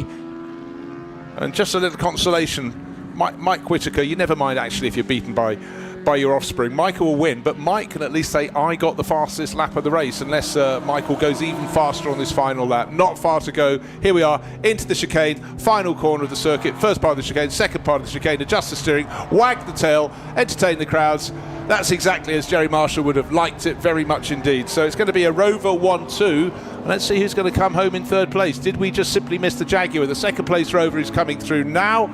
There's Michael Whittaker being followed home by father Mike. Mike gets the fastest lap of the race, and then there should be a 20-second gap back, but I think it's going to be Adam Brindle, number 12, the triplex liveried Rover, making it a Rover SD1123. Here he comes down into the chicane, white, red and blue livery, no Jaguar to be seen, so really unfortunately they are tumbling down the order. So it went hard and deep into the race, but not going to get to the finish, so it seems, for the Jaguar XGS. Third place clinched another, it was 11 seconds between first and second, 26 seconds extra back to third place to Adam Brindle.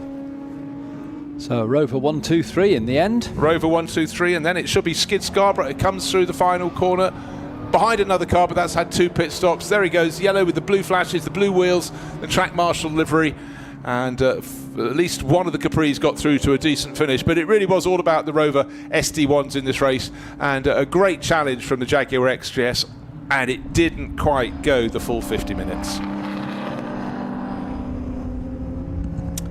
So entertaining. I tell you what, you shouldn't go the full 50 minutes. The race is only 45 minutes, waiting for the last few cars to come through. And the top car in the will hire class for more production saloon-based cars was David Margales with Jake in their Alfa Romeo GTV6, who came home in 5th place overall. So a very good run from them, it must be said, giving away horsepower, giving away handling. But let's take a look back at the highlights of the Jerry Marshall Trophy race. Capris on the front. One got away a little fast, a little smokily, but Ben Mitchell led away. He's on the left-hand side of your screen. One of the Capris onto the grass and finding no traction whatsoever. Down to the first corner they go. One of the Alphas, that's the Margales car, featuring very strongly. But already on the move was the blue Sanyo Rover. That got over ambitious on the first lap, and when challenging for the lead, went off into the gravel. But the story of the race, as the Rovers were beginning to put the Capris in their shadow, was the XJS Jaguar coming through, picking them off one by one by one. Plenty of grunt. The Capris entertaining, running those wonderful original race liveries. Not always getting Redgate right, but there you go. Gravel is there for a purpose, and as long as you don't get stuck, that is fine. Back onto the track. But it was the great to have the variety of the 3-litre BMW. That didn't go the whole distance. This was the battle for second place. Then it was the battle for the lead. It was the Jaguar outpowering Mike Whittaker on the start-finish straight down to Redgate. Could he get the larger car on the brakes through the corner. Yes, he could, but Mike Whitaker kept on fighting back. And then we had the pit stops, and the story of the second half of the race was Mike's son Michael coming through in the Sanya Rover, car number 90, fought his way back from the early mistake. Out came the checkered flag, and victory to Michael Whitaker. So conditions getting nicer and nicer through the day, and it was a Whitaker 1-2. Michael ahead of his father eventually by 11 seconds. Rover's first, second, and with the demise of the Jaguar on the penultimate lap of the race, Adam Brindle made it a Rover 1-2-3. Best of the Caprice, Skid Scarborough, 4th place overall. Best of the Will Hire class cars for less developed cars, the Alfa Romeo GTV6 of the Margalises, and then another Capri, and the excellent Ford Fiesta, the little Ford Fiesta as Colburn father and son in 7th place overall. The Juicy Jeans Ford Capri in 8th. And Greg Marshall in the top 10 in the race, celebrating his late great father Jerry, the man who gave his name to the race. So 9th place for them. And the Lewis and Connew Jaguar didn't finish, but it ended up in 10th place overall. And going through the second page of results, the MG Maestro was a giant killer to get up to 14th place overall. The MG Metro with its rear, with its boot lid open, managed to at least get to the finish and took 18th place. But a real smorgasbord of cars there, but the race belonged to the Rover ST1s. Not all of them got to the finish, and we certainly lost one of the favoured cars with the John Spears Capri going out very early on. Started on the front row, didn't get much of a race. It was Rover ST1 country, and I think we're going to see some very happy people down in Parc Fermé when they go and join Alex Legui. The cars have all peeled off back going towards the podium ceremony, but it was Rover ST1 first, second and third. And I tell you what we're going to do, because the next thing out on track is the Formula One demo, and Alex Legui has headed that way because she's going to go and be drawn like a moth to a flame to cars that are going to make really quite a sound. They picked up the pace yesterday and were really cool. I think they're cool. Alex, I'm sure, thinks they're even cooler than I do. Alex. Thank you, Bruce. Thank you, Alistair. What an incredible race that was. And now I am here with a very important man, Christopher Perkins, who is peddling one of the most iconic pieces of machinery ahead of the GP Icons, which is being launched later on this year. Tell us a little bit about your involvement and how you managed to get your hands on this incredible piece of kit. I've been very lucky to race these Formula One cars really since the series started back nearly 30 odd years ago. And I became friendly with John Surtees, who I don't know why, but he looked after me and helped me, a bit like Rachel does here in the MRL. But yeah, looked after me, and one day he said, you know that car you're after? Just pick it up, it's on the floor in my way. So I got this car from John Surtees 28 years ago, restored the car, put it back together again, and had some great results in it. The car, Hale would test it in 72.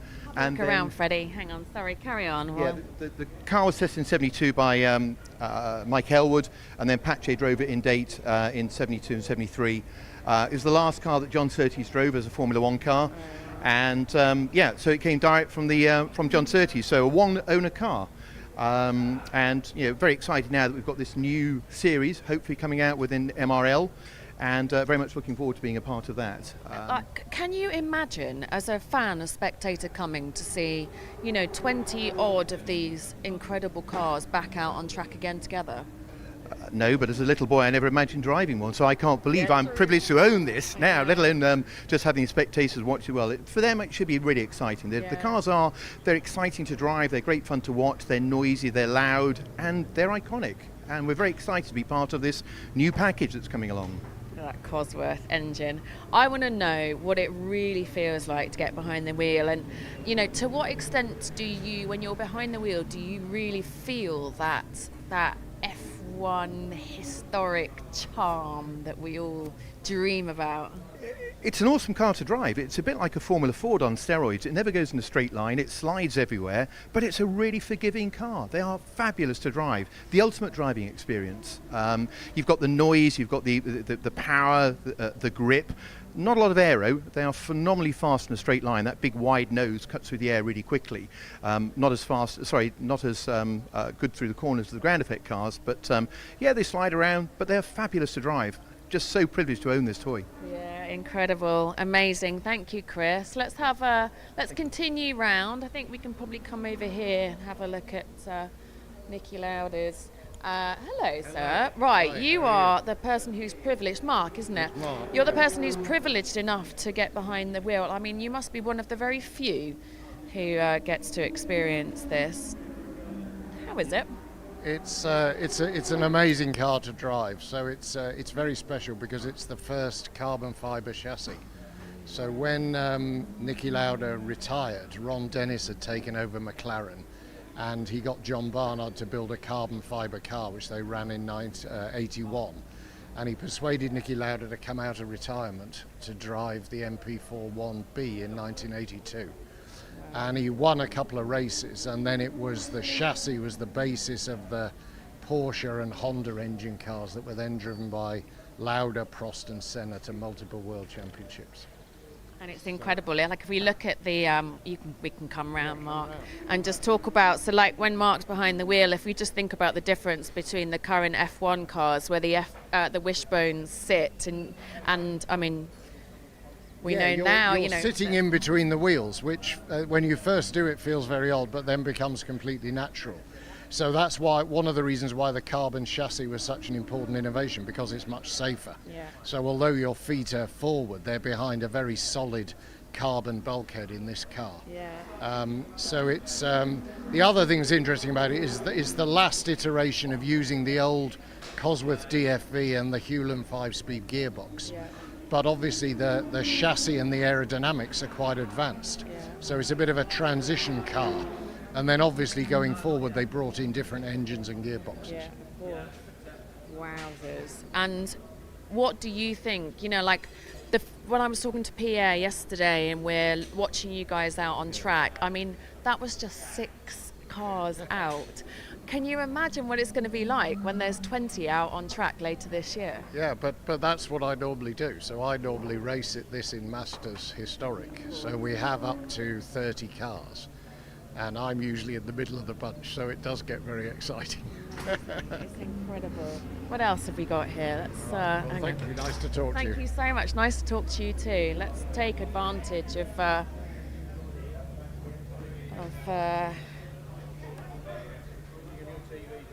yeah, sorry, I just thought I'd come and interrupt, seeing as you're actually in and behind the wheel, and it will just give you an idea of exactly what the driving position is like. You can't see an awful lot there, can you? Terrible. I've got bruises all down this leg here from battering off the side, so... I mean, there's no space, is there? And I'm not even that big, but yeah.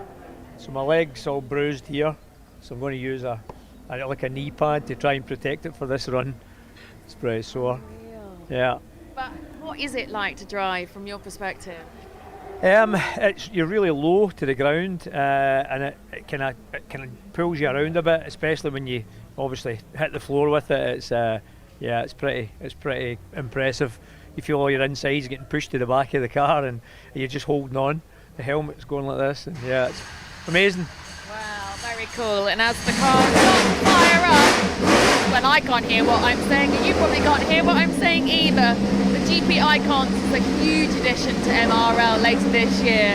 Oh, it's going to be brilliant. Thank you. Well, thank you very much to Alex. Bruce Jones here, looking down as the cars go out on the track, and they certainly had some great laps yesterday.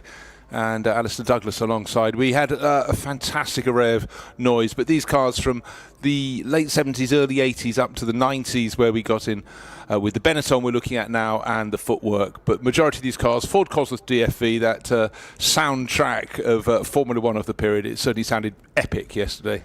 It certainly did, yes. And the Ford DFV engine introduced 1967 exclusively to Lotus, but then it was released to other teams, which if they hadn't, Lotus would have dominated, wouldn't they? But in the end, 155 wins for that engine. Tremendous record, which will probably never be matched because engines change so often now. Well, engine regulations change. That's the real key. For a very long time, what changed in Formula One was the technology, and ground effects is something we see within this batch of cars. but then the high noses started coming in. You can see that on the Benetton here. Different ways about making the aerodynamics work. But what we enjoyed yesterday when the cars went out on track was occasionally just falling silent and listening to the engine notes, because some people who love their racing, they may never have been to a Grand Prix and heard a Formula One engine. These sound very different because the engine note did in period, but it is still something that is very, very visceral. Until you've had it trackside, you simply do not know how much it sort of goes up through your sternum. So great to hear about some of the cars down under the awning in the paddock. We're expecting, I would think, 6 cars coming out from Surtees, from Tyrrell, 2 McLarens, the Footwork and the Benetton. Yes, I've managed to add them all up correctly. Those are the ones we've seen, and looking forward to them getting out on the track today. And the day here at Donington Park, it started grey, but it's getting brighter and brighter, so looking forward to some really quick times coming. We're not timing them, but just quick performances out on the circuit. And we'll also see in the range of cars the development of aerodynamics, because the earliest car out on track was the Surtees, wasn't it?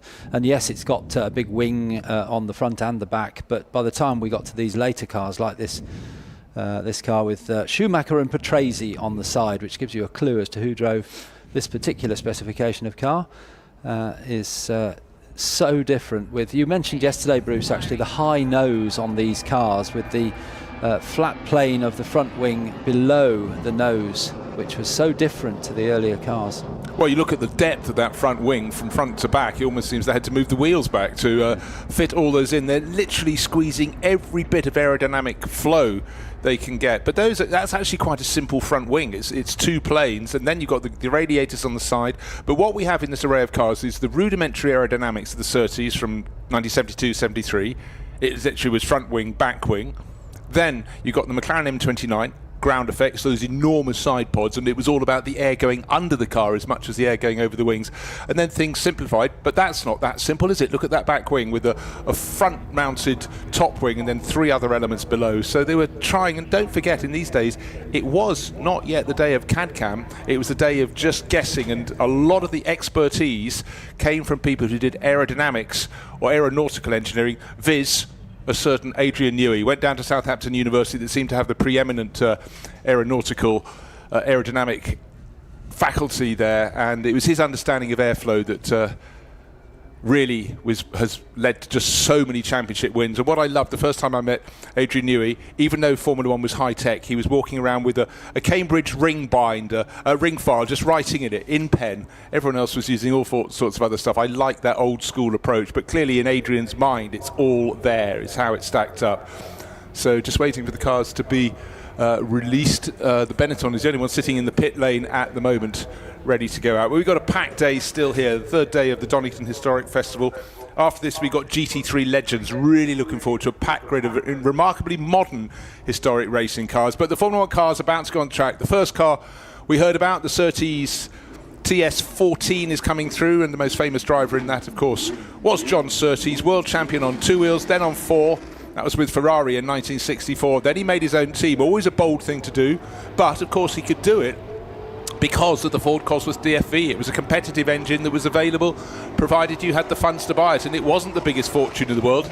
The Brazilian livery on the side is because he had Carlos Pache, a really popular Brazilian driver, driving it. He also had another ex-motorbike racer in Mike Hale would drive those as well. Mike had won the Formula 2 championship for Surtees just a year or so before with the Matchbox liveried cars that I'm sure lots of people had model car versions of those. I certainly did. I wish I knew where they were now. But weaving around, and again, high airbox, those got banned at the start of 1976. I did like the big airbox, and sponsors like the big airbox because it's a fantastic place to put your name.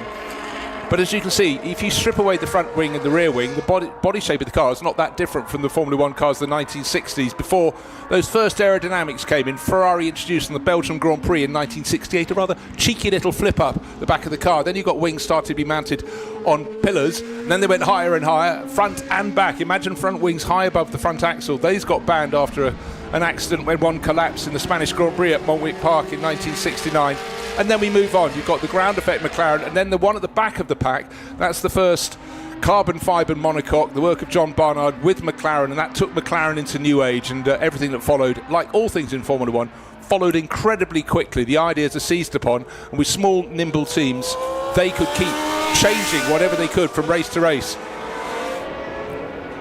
So in terms of rigidity of the car, the red and white McLaren has just got so much more. Going full carbon fibre, full monocoque, made it safer for the drivers, but just so much better for being able to work on your suspension setup. Everything was so much more reactive.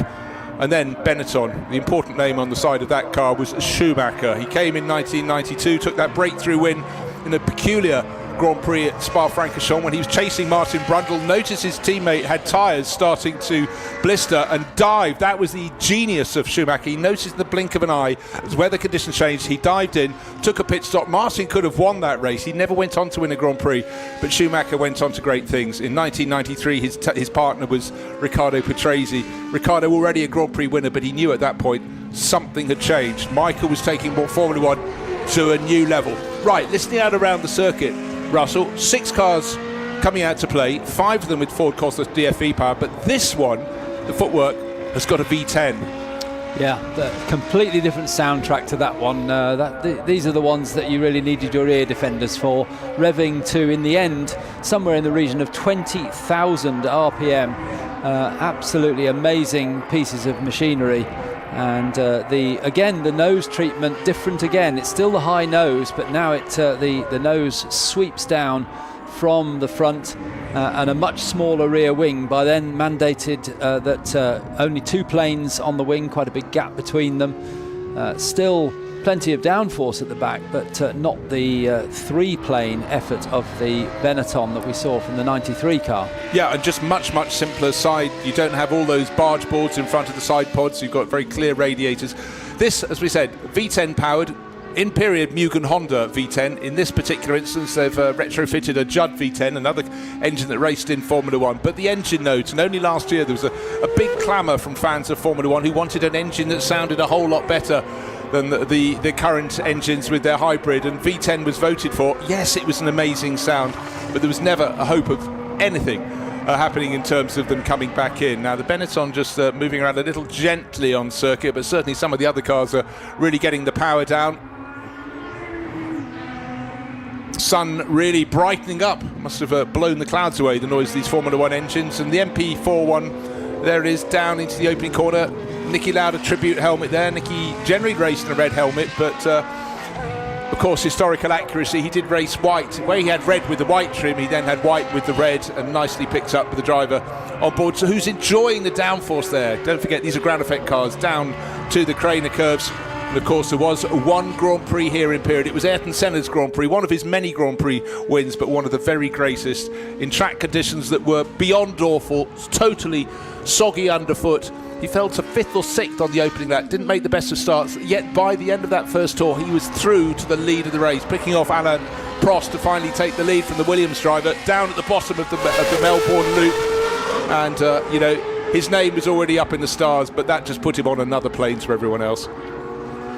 Chris Perkins driving this Surtees, as he said, he's owned it for 28 years. He looks totally at home with it, but a much simpler car to drive, and as he said, effectively like a Formula Ford car on steroids, and he's driving it accordingly. So he's got all the beans, about 500 horsepower from the Ford Cosworth DFV behind his shoulders. Fairly rudimentary downforce, but as you can see from that wide nose, wider than they had on the earlier Surtees, plenty of downforce.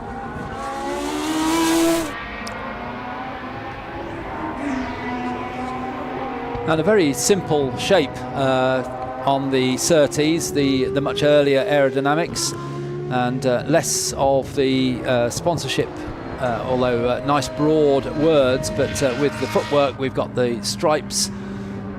Footwork ran for not that many years. Arrows was the where it started. Well, it changed to footwork, didn't it, from Arrows?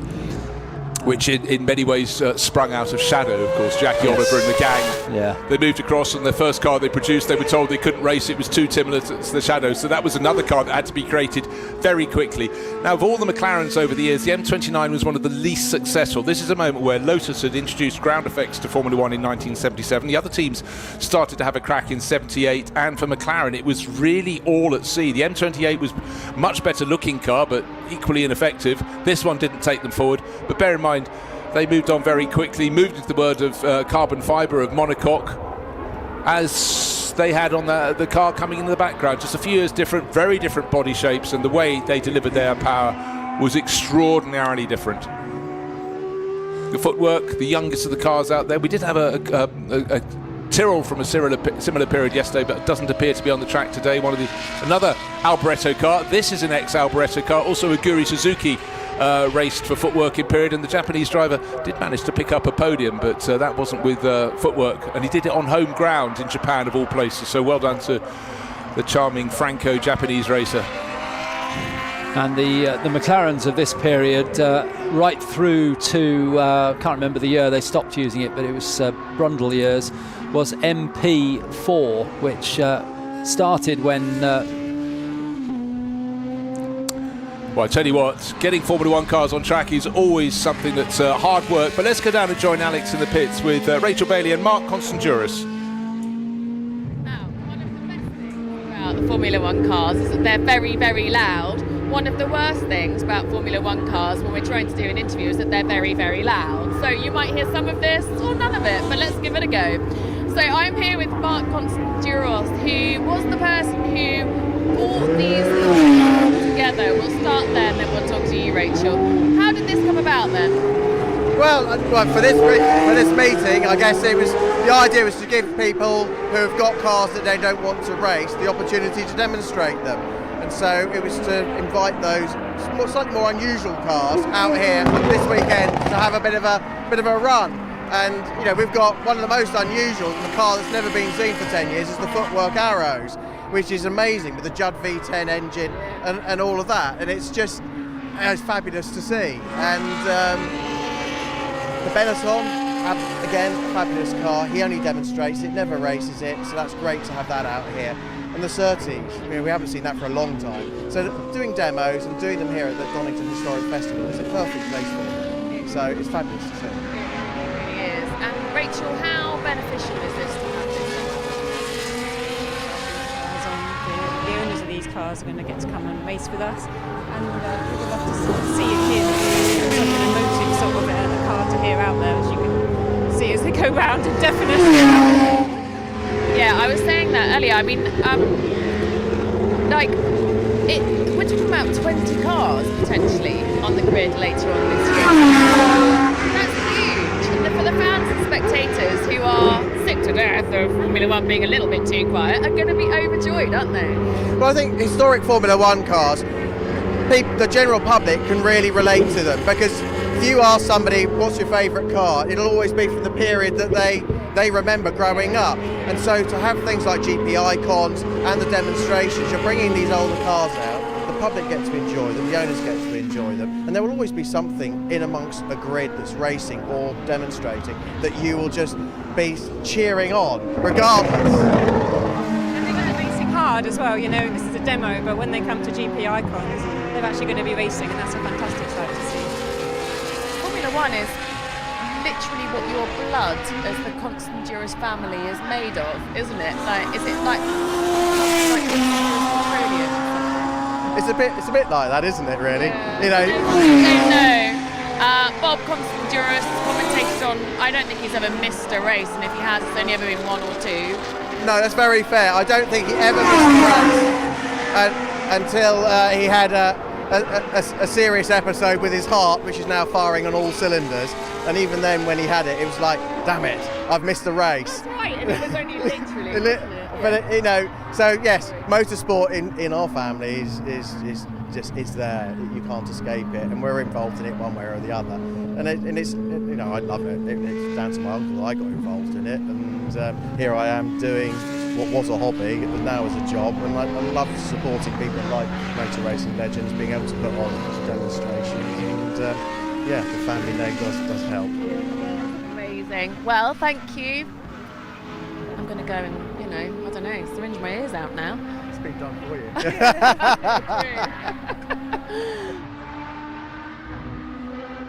Well, thank you very much to Alex Legui. Trying to do any interview on a pit wall in any form of motor racing is hard work, but there weren't many cars in the demo, but they all seemed to go past at the salient moments.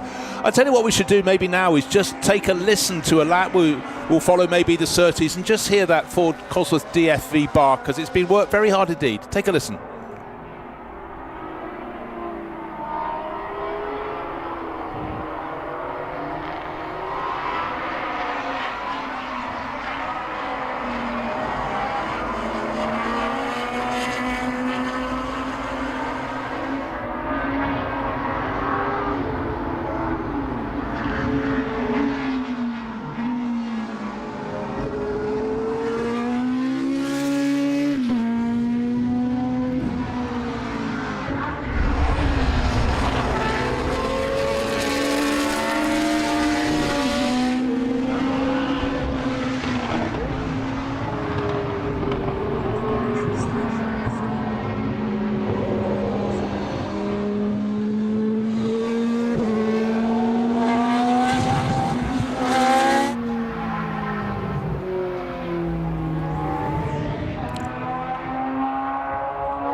They're just flashing past the point where Alex has been trying to do those interviews.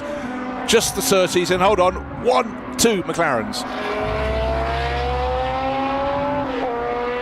Great to see, great to hear. Just remember when the GP icons get out on track, we'll have that soundtrack magnified to 20 cars or so, maybe slightly more. There will be a phenomenal sound as well as the sight. So great to have these cars putting their performance.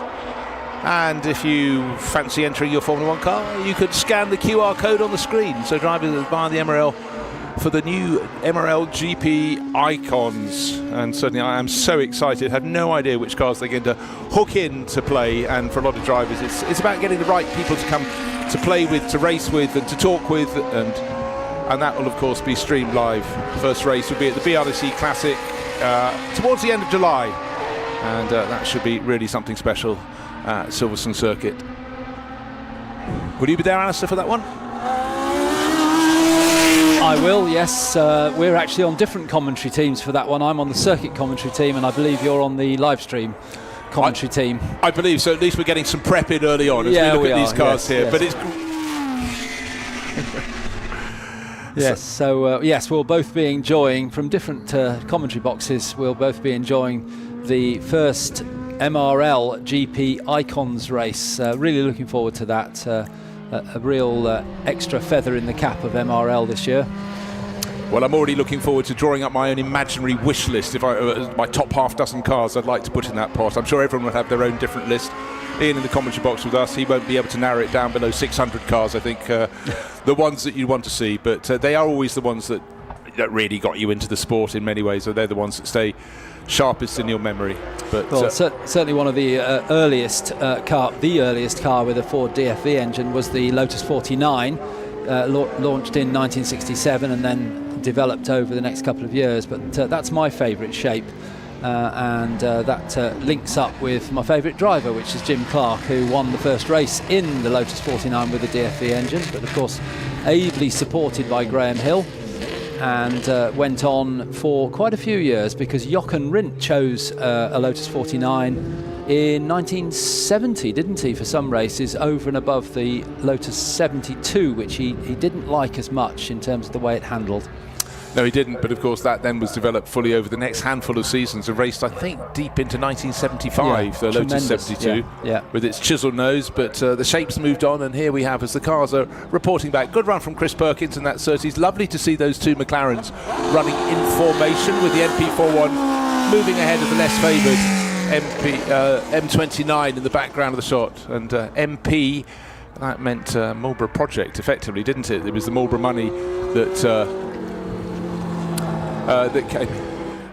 came in, and it was the changeover to Ron Dennis taking over the team after Teddy Mayer took the reins. Of course, he got that team back together after Bruce McLaren was killed when testing a McLaren Can-Am car at Goodwood in 1970. He really had to rally the troops, and again, of course, there have been other points when key figures in Formula 1 teams have hit trouble, and team members have had to step up and take the reins. But for McLaren, I mean, look where they are now. They've had their down years, but predominantly up years. And when they ran with these Marlborough liveries, they did an awful lot of winning from 1974 onwards, with Emerson Fittipaldi taking the first of their world championships in 74, James Hunt the second in 76. Celebrating 50 years since that, so it's a year of celebrations. But great to have these cars, to see them, to admire them, to compare the differences, but also just to hear those engine notes. Still so crisp, that Ford V8 bark from the Cosworth.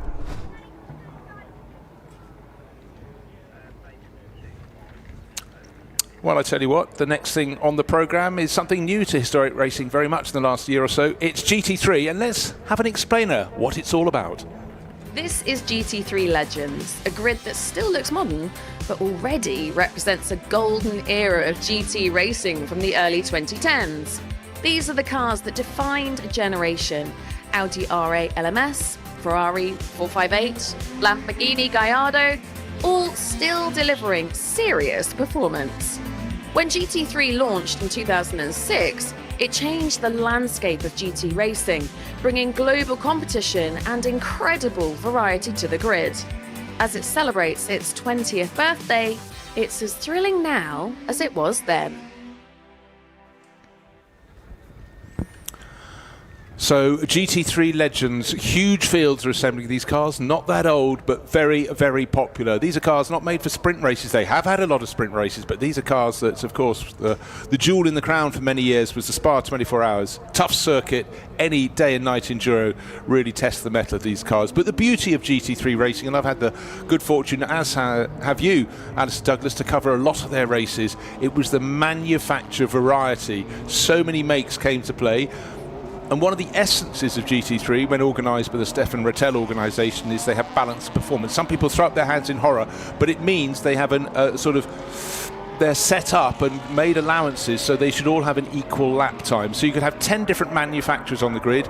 And for example, when you had the Bentleys, much bigger cars than the big BMW M6s against the much smaller 458 Italia Ferraris and so on and so forth, they had to be given different allowances. But if it meant you could sometimes we'd have 25 cars on the grid, the top 25 cars covered by just 1 second in qualifying. Super, super close. Everybody has their particular favourites. And actually, for a lot of the fans, it's great to see the liveries. And this Nissan, the Skyline GTR, what a car. And for a lot of people, that might have been a car they had as a model as a child. It might have been a poster.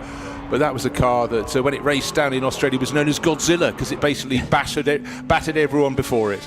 Well, the 05 car that I think it's very appropriate that Max Lynn led the cars out, because Max is one of the driving forces behind the GT3 Legends series. He's son of Sean Lynn, the owner of Motor Racing Legends. But Max, along with Jarrah Venables, who runs a company that deals in race cars, they've put this grid together, and it's very appropriate that Max came out first in what was a US factory car driven by Brian Heitkotter, as it says on the side of the car, and it was a PlayStation Academy car. But it also raced, you mentioned Australia, this car also raced at Bathurst in 2017, 18 and 19. I don't believe with any great success, but the car was out there when they brought it back. That's the Nissan. Now, those of you that were watching British GT in the early stages of the 2010s might remember that a car like that with the number 23 on it was entered by Bob Neville's team, RJN Motorsport, was driven by the great Sir Chris Hoy, who had moved across from cycling, where he had a little bit of success, and moved into motor racing, and shared with Alex Buncombe, and they had some great successes. And I interviewed Sir Chris Hoy. I was lucky enough too. He was one of those people you meet and you think this guy's just brilliant. He was so approachable, but just fantastic at what he did, and he applied all the effort that he put into his cycling into his motor racing as well. He did, and I think he was so delighted. He'd always liked motor racing, but it gave him another competitive outlet. And when you've been so entirely focused on one element of sport, you think that's going to be it. But he looked, he listened, he learned, he was quick, and we wish him all the luck with his current medical condition, and he is an incredible ambassador for all that he does. But the cars here are simply glorious, and the word thing is knowing these are now in historic racing. Not so long ago these were contemporary, and the car that the middle of the shot there in the background, just about to find out the black and blue nose of the car that won the 2014 British GT Championship with Marco Attard. It's the Black Bull sponsored BMW Z4, and that makes an absolutely raucous noise. Up front, though, it really has been Aston Martin's looking very, very handy indeed. And of course, they had huge success in British GT and increasing success on the European scene with the GT World Challenge. Well, one of the Aston Martins that's here at the front of the grid, on the outside of the front row, Graham Davidson, that was Graham's British GT car for 2018. It was a car that with earlier specification, so it does qualify for this series, which is for 2012 cars up to, with 3 years of modifications allowed, 2015. So he gets in with that car, but he moved on to a later car for 2019 and won the British GT Championship with Johnny Adam, the factory driver from Aston Martin. So Graham Davison, a British GT winner. The car you've just mentioned was the car that won the British GT Championship one of the years, and it's driven by one of the drivers who should have won, I believe, the British GT Championship at least once, Phil Keane, who is the driver that's won the most British GT races, with about, I think it was 21 or 22. We couldn't remember when I spoke to him on Thursday, but he's about level with Johnny Adam on that score. And also just walking off the grid, actually, Scott Mulvern is out in one of the cars in this race. Scott Mulvern, absolutely one of the fastest drivers in GT racing. 50 minutes of fun coming our way very soon. This is the second of the races for the GT3 Legends, and victory in the first. The opener went to Jonathan Mitchell. And let's go down to the grid because Alex Legui is catching the latest news. Down to Alex. Row 2, I'm here with the Caterham King, Danny Winstanley. This is slightly different to the Caterham, isn't it? What can you do for Row 2 today? Well, hopefully I can stick with these two guys in the front, and that's my plan, so we'll see how that goes. Good plan. How tricky was it yesterday, bearing in mind I think the track will be slightly different? Well, I had a difficult race yesterday. I ended up in the gravel and I just got stuck, so I didn't have a really good start, so I'm hoping today I can just stick with the lads at the front now. Good. Fingers crossed for a better race today. Thank you, Danny.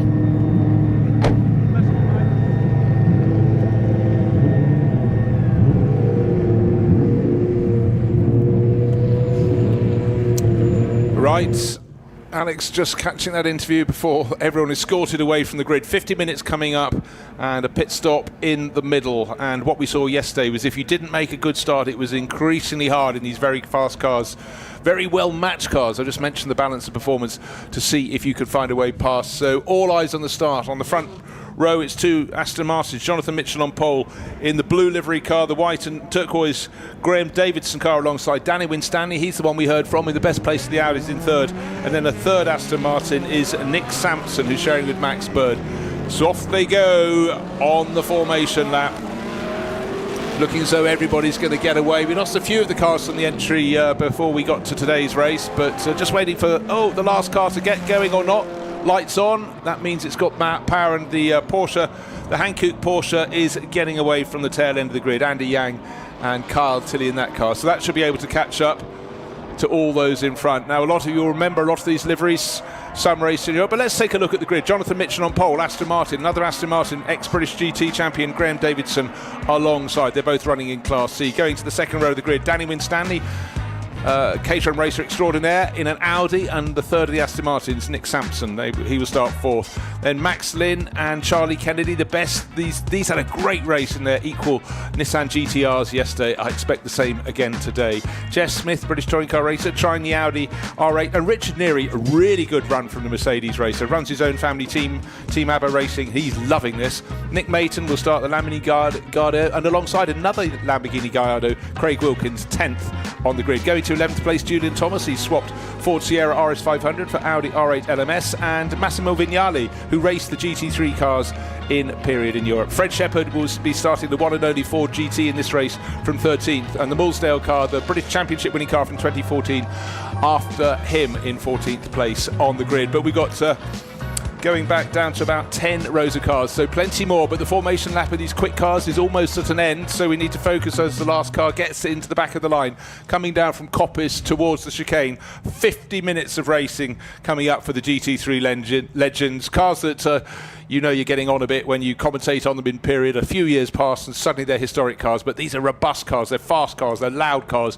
There's so much attraction to them. So through the chicane they come. Of course, the drivers, notably pole position starter Jonathan Mitchell, will be looking at the lights on the gantry. They're already on, but when those red lights flick off, it's blast off. It's a long hold, it's a long hold. Lights are still red. They've got to flick now, and so they do.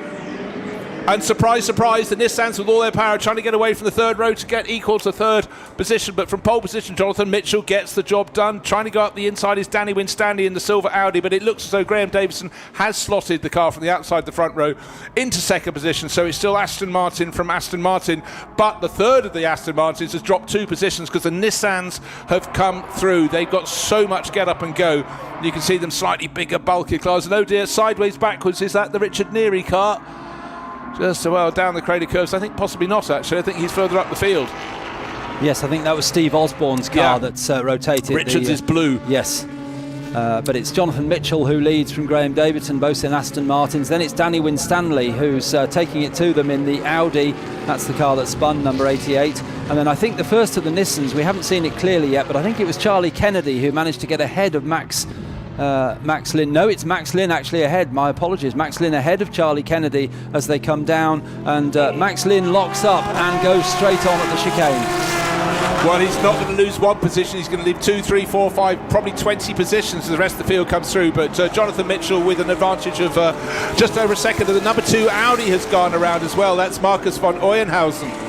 So all sorts of events happening on the opening lap. Steve Osborne was the first to blink. One of the Nissans is coming in, and that, of course, into the pits is the number 5 car of Maxwell Lynn. Was there a problem that caused him to spin? And into the pits as well comes Steve Osborne after his rotation. But 007 Aston Martin leading away from pole position. Jonathan Mitchell, quick in anything you put him in. Put him in a Jaguar E-Type, he'll win a race. Put him in one of these cars, a V12 Vantage, he's doing just the same. And I cannot believe the margin he's building on the chasing Aston Martin of Graham Davidson. Graham is very quick, he's a British champion. But this lap and the opening lap, he was a second clear our race leader Jonathan Mitchell, way more than that. Is there any damage to this car that went forwards, backwards and sideways down the Craner curves? Team is taking a look, because often when you go into that compression you can damage the front splitter. But this is a phenomenal opening couple of laps from Jonathan Mitchell. And Danny Winstanley quite close in by around a half a second behind Graham Davidson in second place in the Audi. Then it's the big Nissan of Charlie Kennedy next up, and Richard Neary doing very well in that Gullwing Mercedes. And then it's is it the number 8? Yes, it is the number 8 Lamborghini Gallardo of Craig Wilkins. Now that couldn't take the start yesterday. Craig was elsewhere, but he has come into the grid today, and he is a quick driver in that Gallardo, so watch out for him. That's the number 8 car. At end of play yesterday, as Jonathan Mitchell stretches away, you just mentioned Richard Neary. He came up to me down by the podium. He went, "I love this series," and also the fact he'd had a good result certainly helps. And clearly his tail is up. So running in 5th place is very good, because Richard started down in 8th, so he's gained positions. Of course, one of those was gifted to him by the number 5 Maxwell Lynn Nissan having its problem, but he's driving very well, but nobody is driving as well as our race leader. He gained a second on the opening lap. He gained another 9/10 last time around, and Graham Davidson is now being pressured big time by the Audi of Danny Winstanley, and any slip-up will have Charlie Kennedy in the family-built Nissan. That's something you've really got to appreciate. Not all these are big outfits running these teams, so Charlie Kennedy, very affable, clearly very quick as well, and they put that Skyline together very nicely. It took about 4 years, I understand, but the finished product is here just in time for the boost of GT3 racing coming onto the historic scene. Yeah, saw Charlie out in that at the very end of last year in a small club event. He brought it out for a bit of testing and had a great time, and he was smiling from ear to ear after the race. The car went well. A few tweaks, he said, but he's clearly got those tweaks right, because there he is running 4th in this race. And Danny Winstanley still putting pressure on Graham Davidson.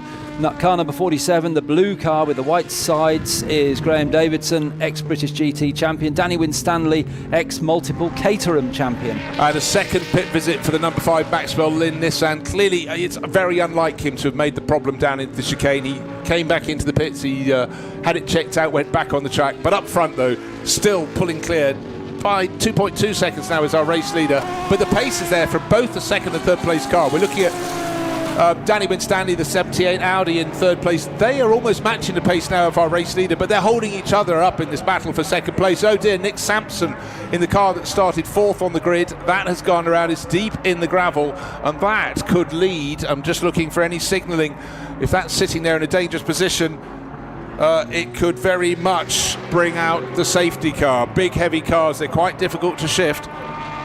Old hairpin that's at in the gravel, I think. I can see, actually from our vantage position, I can see a yellow flashing light on the exit of the old hairpin, and he looks so he's waiting for a gap in the traffic and may be able to rejoin, which will be very good news, particularly for our race leader Jonathan Mitchell. He's built that advantage 2.6, 2.7 seconds. He's adding even more tense as he goes around the lap. Wait for the rest. Here comes Graham Davidson into Coppice. Here comes Danny Winstanley in 3rd place. The Audi getting a better run through that double apex corner at the top of the hill. He's going to get right in the turf of the Aston Martin that's in 2nd place, but for Nick Sampson, well, he would have squandered about 20 positions there with that little slip up at the old hairpin. But the good news is he's back out on the circuit. And for those of you wondering when the pit window opens, it opens halfway through the race. So 25 minutes into this 50-minute race, pit window opens for 10 minutes. So we'll see a rash of pit stops around about that time. But Danny Winstanley still putting pressure on Graham Davidson as they come down through the Craner curves. That must be really focusing your mind coming down there in a GT3 car and through the right-hander at the old hairpin. And starting to climb up the hill through Schwantz up towards McLean's. Graham Davidson placing the car very, very carefully to make sure Danny Winstanley has no chance of maybe outbraking him into the corner. Then the leader, Jonathan Mitchell, up at the top of the hill at Coppice, 2 apexes to that corner. He makes that through very well indeed. Then we see the 3rd and 4th place cars, and I thought for a moment a lap or so back that Charlie Kennedy was closing in on Danny Winstanley. I think he's holding on, he's not losing ground, but I don't think he's closing now. Did look as though the big Nissan was getting a little bit closer. Well, first to second is actually coming down. It's 2.4 seconds now, and I think what's happened is that Danny Winstanley just fallen a little bit off the tail of Graham and Davidson, so Graham can pick his line a little more accurately. But you know, we will see. We saw pace improving through the race, then falling away yesterday. But when we get into lapping, of course, that is when you hope, for the sake of all the front runners, they don't get interrupted as they're trying to pick their way past. And certainly the pace we're seeing from Jonathan Mitchell leading the race in the blue number 7 Aston Martin. He is flying. Best lap of the race, 1 minute 5.2 seconds.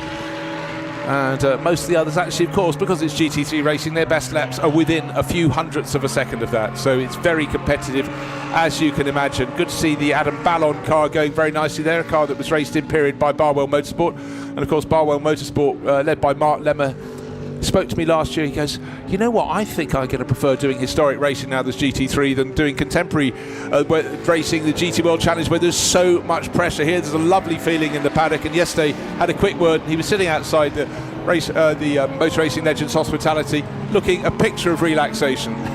Typical Mark Lemmer, the arch strategist for the British GT races and the GT World Challenge races, as Danny Winstanley continues to pile the pressure on Graham Davidson as they come down through the Craner curves into the old hairpin. But it's still the Aston Martin that leads, the blue car with the white sides. Number 47 is Graham Davidson, 2019 British GT champion, leading Danny Winstanley. But it's Jonathan Mitchell who leads both of them in the blue Aston Martin, running the rather nice number of 007, as Aston Martin did in these recent years. Of course, harking back to the connection with the James Bond films, and nice to see them running 007 and 008 throughout the years. But it's Danny Winstanley looking to the outside as they come down the long straight. Where will they brake? There goes the brakes onto the Aston Martin. Impossibly late for what is a tight right-left, but Graham Davidson makes it through. Danny Winstanley just pulls out of the slipstream a little. That might be to improve the cooling on the car. He might feel that it might get a little warm if he goes so close. I think Charlie Kennedy's closing up again, Bruce. I think that big Nissan is getting closer. By small margins. I do expect it to rather use its tyres up a bit more, getting that horsepower through it. It really torques them up. But not all these cars, you look at them in Britain, racing in Britain, but not all these cars raced in Britain in period. For example, the race-leading Aston Martin raced in the IMSA series in North America, entered by the Racers Group. British GT Championship car, well, that's clearly one that raced in Britain. The Audi in behind would have raced in the European Series and the great races like the Nürburgring 24 Hours, the Spa 24 Hours. We have some cars and have lost a few that were racing in full Japanese series trim. And they'll come back during the course of the season. One of them unfortunately went off yesterday and actually rose off 2 wheels and then slammed back down onto the deck on the exit of the chicane, coming onto the start-finish straight. Normally if you lose it, it's in the chicane, but anyhow, driver was okay, car not so much. And tremendous pressure being applied now by Danny Winstanley, again pulling out of the slipstream of the Aston Martin down. It flashes the lights as well, just to try and make sure Graham Davidson knows he's there. I think he's fully aware. Just had a change of 6th position. Jeff Smith had been hunting down Craig Wilkins. He's passed the Lamborghini and actually fallen back a little bit. So suddenly Richard Neary has got all the pressure from Jeff Smith in the number 46 Audi R8 LMS. British touring car racer having fun. Still the loudest car in the race is the Ford GT. That's running it down around the middle order, down in 16th place, car number 38. With Fred Shepherd, car entered by his father, Bill Shepherd. Bill had a big accident a couple of weeks ago at Goodwood would very much like to be out here, but doctor's orders, so he's going to have to be the grumpy bear on the sidelines, I'm afraid, for the moment. But they always run big Ford engine cars. And somebody else... There is the Ford GT. And really, if you squint, of course, when that car was introduced in the early 21st century, it did look quite like a GT40 for a period, a bit bigger, a bit bulkier. And certainly a lot of people found them great on the road. Then there's been a more modern iteration. We saw them racing in the Le Mans 24 Hours, the World Endurance Championship, with the likes of Andy Prix on board. But anyhow, it's good, and it makes a lovely big gruff sound. Jeff Smith, though, we're looking at the tail of Danny Winstanley. Where is the gap going to open? No, Graham Davison is not a guy who's going to leave the door open in that sort of teal. Oh dear, we got a spin, and the McLaren has spun out of the final corner. There is a car that went racing in Baku in 2013, and it cannot hook up and get going again. So Matt Home was going to be coming in to hand over to Andrew Jameson. He's coming in the pits right now, though, so pit window not yet open. But that would have been, I was talking about the difficulty of going through the final corner, then having a spin, and the number 3 Marcus von Uhren, no, sorry, it's Vignali. Massimo Vignali. Number 3 Audi having its moment as well. So I don't know, let's have a look at the replay. Out of the final corner into the tyre wall. It does all the compression to take in the energy, and then sitting on the track. And for a moment I thought, please get out of the way, because if anyone else loses around the corner. But for the McLaren, the only MP412C in the race, that then reported to the pit. So there will be a little damage to the tail end of the car. Went in backwards, so simply losing it on the exit of the chicane, whipping back across the track. Now here comes a charge. Richard Neary's been hanging on. Jeff Smith is challenging in the white Audi, but Richard's going, if you want to go round, I'm only offering you the outside. Except Jeff Smith dives to the inside. You don't do your craft in the British Touring Car Championship without being able to change your line. But here, these big cars, so much faster than the touring cars he's used to. And for a lot of drivers getting into these cars, it's been a revelation. Richard again running a wide line, needing half an opening, but Jeff Smith not yet able to get through. But Craig Wilkins, who they'd passed, is sitting in behind them. He may be able to close in all over again in the best of the Lamborghini Gallardos in this race. Jonathan Mitchell 4.5 seconds now ahead of the Graham Davison. As the Shepherd, it lost a wheel, the Shepherd Ford GT. Now, was that cause or effect of that incident? I suspect that wheel came off and caused the spin. I'm fairly certain, but I tell you what, thank goodness for gravel traps, because there was absolutely nothing Fred Shepherd could do there about turning into anything. So the car whipped round, that would have scrubbed off some speed. Fred getting out quickly. It'd be interesting I wonder if we have a start of that moment. We'll wait and see. So for Fred Shepherd, he'll be wandering away going, hold on, that's where you double check that you have actually only got 3 wheels on your car. And the frustration there, mid-grid, but having great fun, and then suddenly a moment with that car whipping away from him with the wheel. There it is, the evidence is lying in the gravel. And let's take a look at what happened in the horror show. Down the crane of curves comes Fred Shepherd in that Ford GT, and the wheel is clearly coming loose. He couldn't turn through the crane of curves across the gravel trap, and luckily misses Gregor Fiskin's Porsche, and deep into the corner. So that was, thank goodness it wasn't on the opening lap of the race, where there'd be a lot more cars up in front of him. And for Fred Shepherd, he was simply a passenger. That was, as you say, the Porsche turning through the corner. Very lucky that there weren't more cars in around that part of the track, because Fred Shepherd completely out of control. As we turn back to our second place battle, which is still going on between Graham Davison and Danny Winstanley. Who gets squeezed by Steve Osborne. The driver had a spin on the opening lap. That will separate them. And what's also happened is Richard Neary is no longer in 5th place. He's down in 7th, because first Jeff Smith and then Craig Wilkins went past. Quite possibly it was a move by Jeff Smith that may have caused Richard to slow back down, but Richard being Richard, he'll be fighting back. He's a feisty competitor, and he's really loving these GT3 cars in this new environment. But for Graham Davison, does not want to lose a second. He's just been given that little bit of advantage, as Danny Winstanley couldn't get round a back marker, lost time, and for a second in the background of the shot, Danny was losing yet more time. I think he's through now and immediately behind, but there's quite a gap between them. Yes, there he is. Danny Winstanley is immediately behind, and that's allowed Charlie Kennedy to close up as well, with all that lappery going on, and Charlie flashing the lights as he comes down to the chicane in the big Nissan number 23.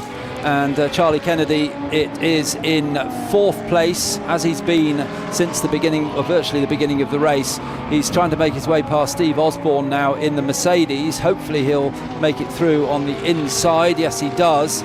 So whilst Winstanley lost some time to Davison, he also lost some time to Kennedy as well as they come down the hill. Here's the second placed car of Graham Davidson turning through the old hairpin, then Danny Winstanley next up. It'll be interesting to see how quickly Danny can close in on Graham Davidson, because now he's got clear track.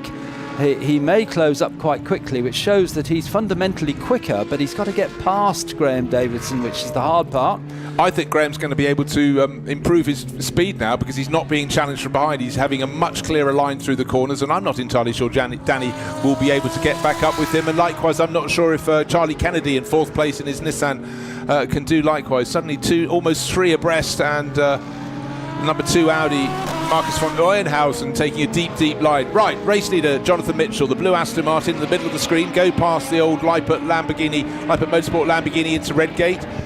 Now, 2.5 seconds is the gap between them. A much slower lap for our race leader. Could have been traffic, but he lost 2.5 seconds to the chasing Graham Davidson, and Graham's got 0.8 of a second deficit behind him, back to Danny Winstanley in the Audi, then the Nissan of Charlie Kennedy. Just lost out a little bit. So why was that lap so slow for our race leader? It could be because he was behind a slower car through the yellow flag zone, which we're told there is a recovery going on out of our sight. We've got no cameras on it at all, but there's something happening down at the old hairpin, a car being recovered.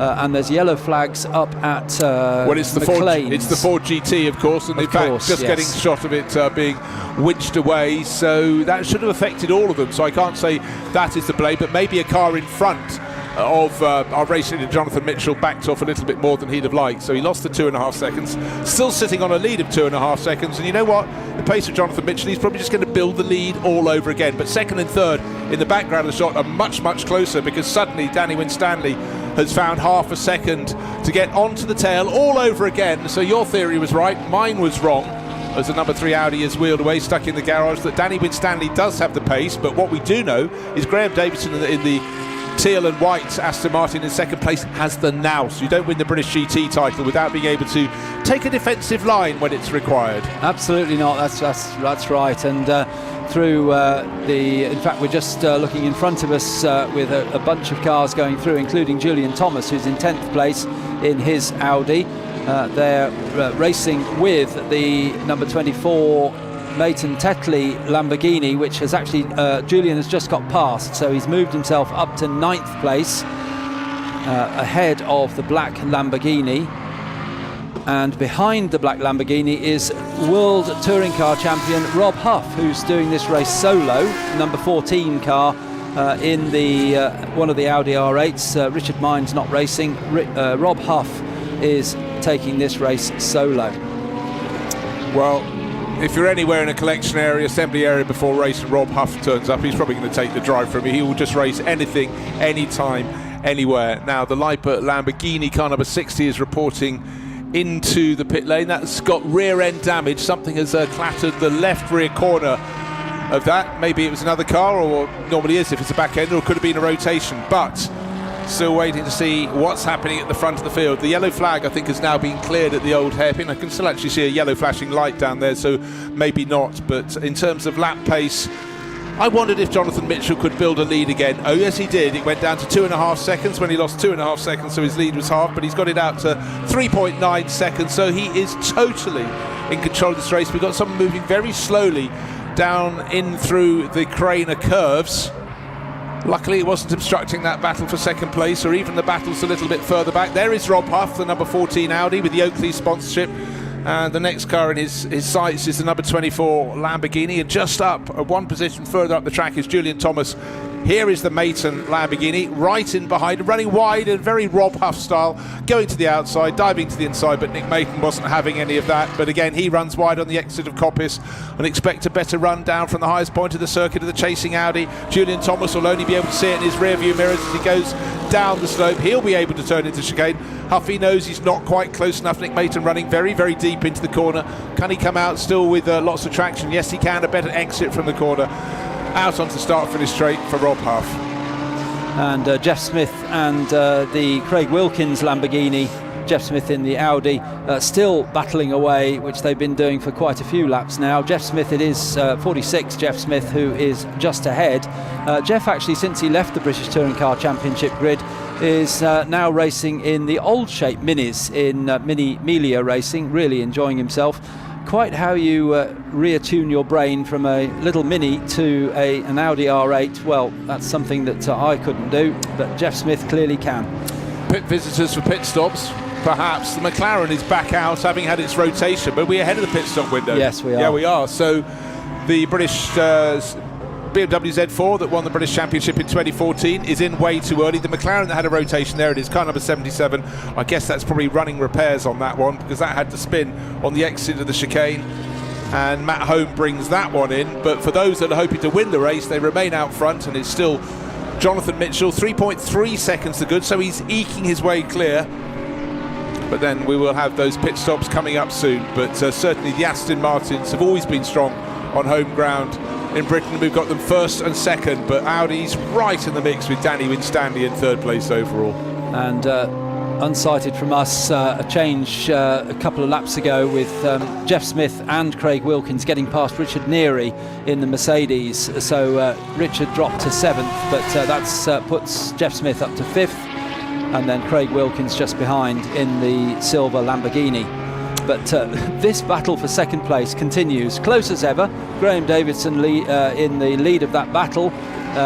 Danny Winstanley in the Audi number 78 in third place in the race, just behind in this battle as they sweep down through the Craner curves. And Danny Winstanley must be thinking, where can I try and get past Graham Davison? Graham Davison is just placing his car beautifully all the way around the track to make sure that he doesn't give any opportunity to Danny to dive through, either under braking or on acceleration. He's just placing that car correctly. Yeah, Graham Davison is notably very, very smooth, and he's giving half a suggestion as an inside line, but you know what, Danny Winstanley's not taking the bait as yet. This time he might be, though, because he's almost alongside as they come out of Coppice, coming down the slope towards the chicane. What happens? Graham Davison blocks off the inside line. So what does Danny Winstanley do? Slow in, quick out? Yeah, that's the approach he's taking. Looking for a slingshot, coming out a much better exit from the chicane he goes. He's not alongside, he looks though he is from here, but he's carrying a little bit more momentum. But no, Graham Davison, the Aston Martin, maybe that little bit sleeker, has him covered off into the opening corner, into Redgate corner. Did he brake too late? Not late enough that Danny could get up the inside and keep on attacking.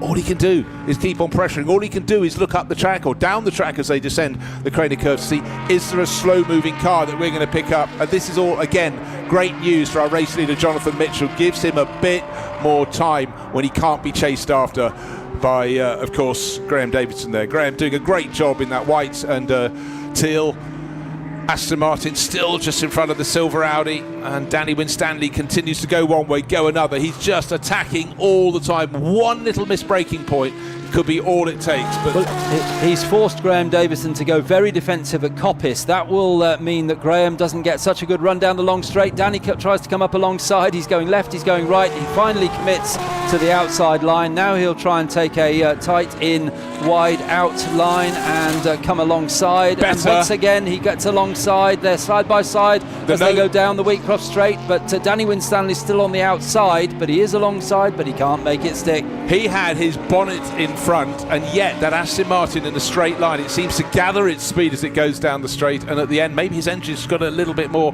get up and go, but certainly the ability and maybe the late braking ability on the Aston Martin is phenomenal. So that time you honestly felt that the Audi driver Danny Winstanley thought, last lap good, this lap better, I got my nose in front. And how deflating it must be as he finally worked his way past the pit exit and already was back into third place having got his nose in front.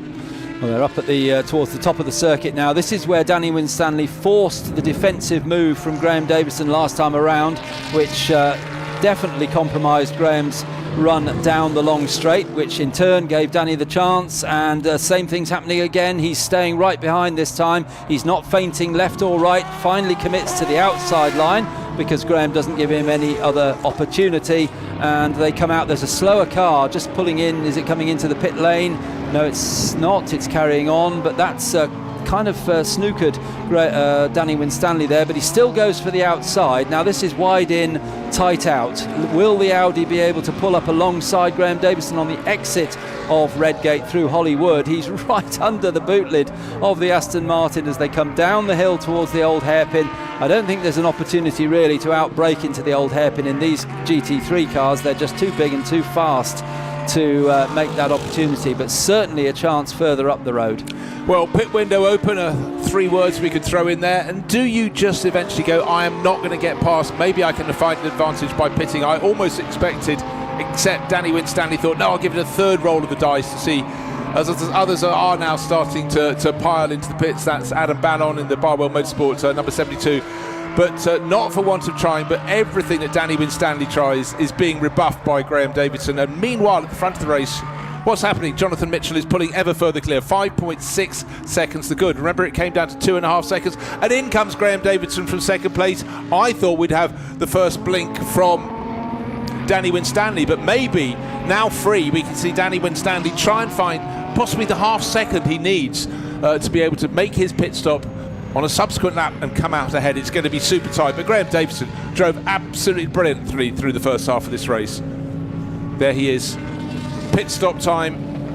Of course, there are success penalty times as well, and Jonathan Mitchell will have an extra 20 seconds, so will Danny Winstanley, so will Graham Davison. There'll be no gain among any of those, but some of their rivals who don't have penalty, driver standard penalty times will certainly lose out. The Leipzig Motorsport Lamborghini comes into the pits yet again. You only want 1 pit stop in this race, 2 not so good.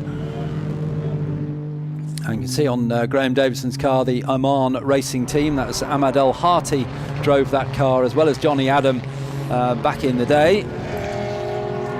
As Jonathan Mitchell crosses the line once again, that is 25 laps completed for Jonathan Mitchell with the fastest lap of the race, 104.989. Not quite as quick as Phil Keen's time from yesterday, but not far off. And the lead now over what is second place Danny Winstanley is 7.1 seconds. Now, we need to watch Danny's times, don't we? 105.445 was Danny's last time. Wasn't as good as he's done earlier in the race. So he needs to be doing times quicker than Graham Davidson. Yeah, the only comparison that counts is relative to Graham Davidson, who's leaving the pits now, and yet the pit window is still open, and we're still waiting for the Audi of Danny Winstanley, number 78. It's where he will be when he's come in, made his pit stop, and rejoined the circuit. And let's hope as Danny Winstanley goes through Coppice, let's hope all the pit stops are clean, and maybe, just maybe, this lap without Graham Davidson in front of him, and the lap before when Graham was in the pits, is enabling the Audi to really stretch its legs to its full potential. Jonathan Mitchell continues in the lead. He's lapping just metronomically in the 1 minute 5s, and another lap giving chase. Danny Winstanley going through his gap to race leader, comes down because why? Because he set the fastest lap of the race. Sweeps right across the pit exit. I think the game is on. 21 minutes remain, and then please, for Danny Winstanley crew, do not drop the ball during the pit stop. Well, Danny Winstanley, do not undercut your pit stop. For reference, Graham Davidson's pit stop was just 5 seconds over the minimum, probably a decent amount of allowance, but a 1 minute 40 second pit stop, which is 5 seconds over what he could have done. So we'll watch Danny Winstanley, because his pit stop must be the same time, minimum time, as Graham Davidson. I'll tell you what, though, you just said it's a decent margin over the pit stop. I think you've got to be within a second of your minimum pit stop time, and particularly when the Audi is going even faster. It's going to be that competitive. The Era Motorsport Porsche just keeping out of the way, but Graham Davison, he's got to rebalance his car, go and press on, but we now know you're going to have to lap in the 1 minute 4s if you're really going to be taking anything out of that race leader, who goes on to another lap. Jonathan Mitchell, what's he done? Oh, a slower lap for him there. That was a 1 minute 9 second lap, so he seems to lose about 3 seconds on that lap. I'm sure it's down to traffic. I hope it's not down to anything untowards on the mechanical front. Still waiting to see where our second place car, Danny Winstanley, goes through. He's 2 seconds now down. That gap was 7 seconds just a lap and a half ago, so the slower lap, for whatever reason, for Jonathan Mitchell, 1 minute 9. Why? Sunshine up at Coppice, shade round the rest of the track. And bear in mind, Jonathan Mitchell won 2 races here at the end of last year, so he's clearly at the start of the GT3 historic period is the man to beat. But What was in that slower lap for him? Has he got a slight problem? Is there a car slowing on the way down the hill? Looking for the blue Aston Martin coming down the slope. And where is the Audi? Because certainly at the moment, Danny Winstanley, the fastest driver in the race. Onto another lap goes Jonathan Mitchell. Into the pits comes Danny Winstanley. They both, all the top three runners, have 20 seconds extra at a standstill because of their driver ranking, but how clean a stop would it be for the number 78 Audi, driven really hard, really well. And for the crew from DW Motorsport, that's Danny's own team. Also in is Charlie Kennedy in the car that was in third place, net fourth place with the pit stops. So Charlie Kennedy also in the number 23 Nissan. And I will keep a very close eye on Danny Winstanley's pit stop time and report to you as soon as he goes out whether he gained or lost on the Graham Davidson car number 47, which I think net of pit stops Danny would have been ahead, wouldn't he, because his times were so quick. They were, but I'm just having a look at the pace that Graham Davidson's latched back onto, mid 1 minute 5. That is competitive pace, but we know that this car, the number 78 Audi, has banged in a 1 minute 4.6 seconds lap. Now this is critical. We're dealing in tenths of a second here. Just remember, Alistair Douglas pointed out that the Graham Davidson pit stop was sort of 5 seconds over minimum. I would say that was a big safety buffer, and I don't think he can afford it. I feel he might be back in third place after the pit stops, and I'm just keeping an eye on Jonathan Mitchell. He came into the pits, he's sitting in the pits, we're waiting for him to go out, but I'm still worried by that lap where he lost about 3.5 seconds, because suddenly his 7-second lead fell down to just over 2, chasing Danny Winstanley. Danny pitted back to his park just behind. He's parked just behind, but he came in a lap ahead of Jonathan Mitchell, so he'll be going while Jonathan has to sit there. And Graham Davidson comes past, and the Audi not yet on the move. So should be moving within the. He's going now. Yeah, he's lost a bit more time on that stop. So a 1:51.8 against. Was it 1:45? Graham Davids 1:40.3, and that was a 5-second allowance. So for some reason, Danny Winstanley a 15-second allowance over the minimum. So he will have lost track position, I think, to Graham Davidson. Well, it's very hard to put my finger on why that might have been. I guess we may find out when they finish the race, but who is going to be leading, because still waiting for Jonathan Mitchell to get going, but he pitted a lap after Danny Winstanley, who I think was 2 laps after we had Graham Davidson come in. Remember, the early stage of the race, it was 2 Aston Martins being chased by the Audi, those very quick laps before the pit stops from the Audi. Now the 007 Aston Martin gets going, waiting for it to cross the white line, then accelerate up to speed. Graham Davidson out of the final corner. It's going to be about 5 or 6 seconds gap between them, but the real loser in all of that has been the Audi of the guy who was chasing so hard, Danny Winstanley. Only now is he coming past the start-finish line.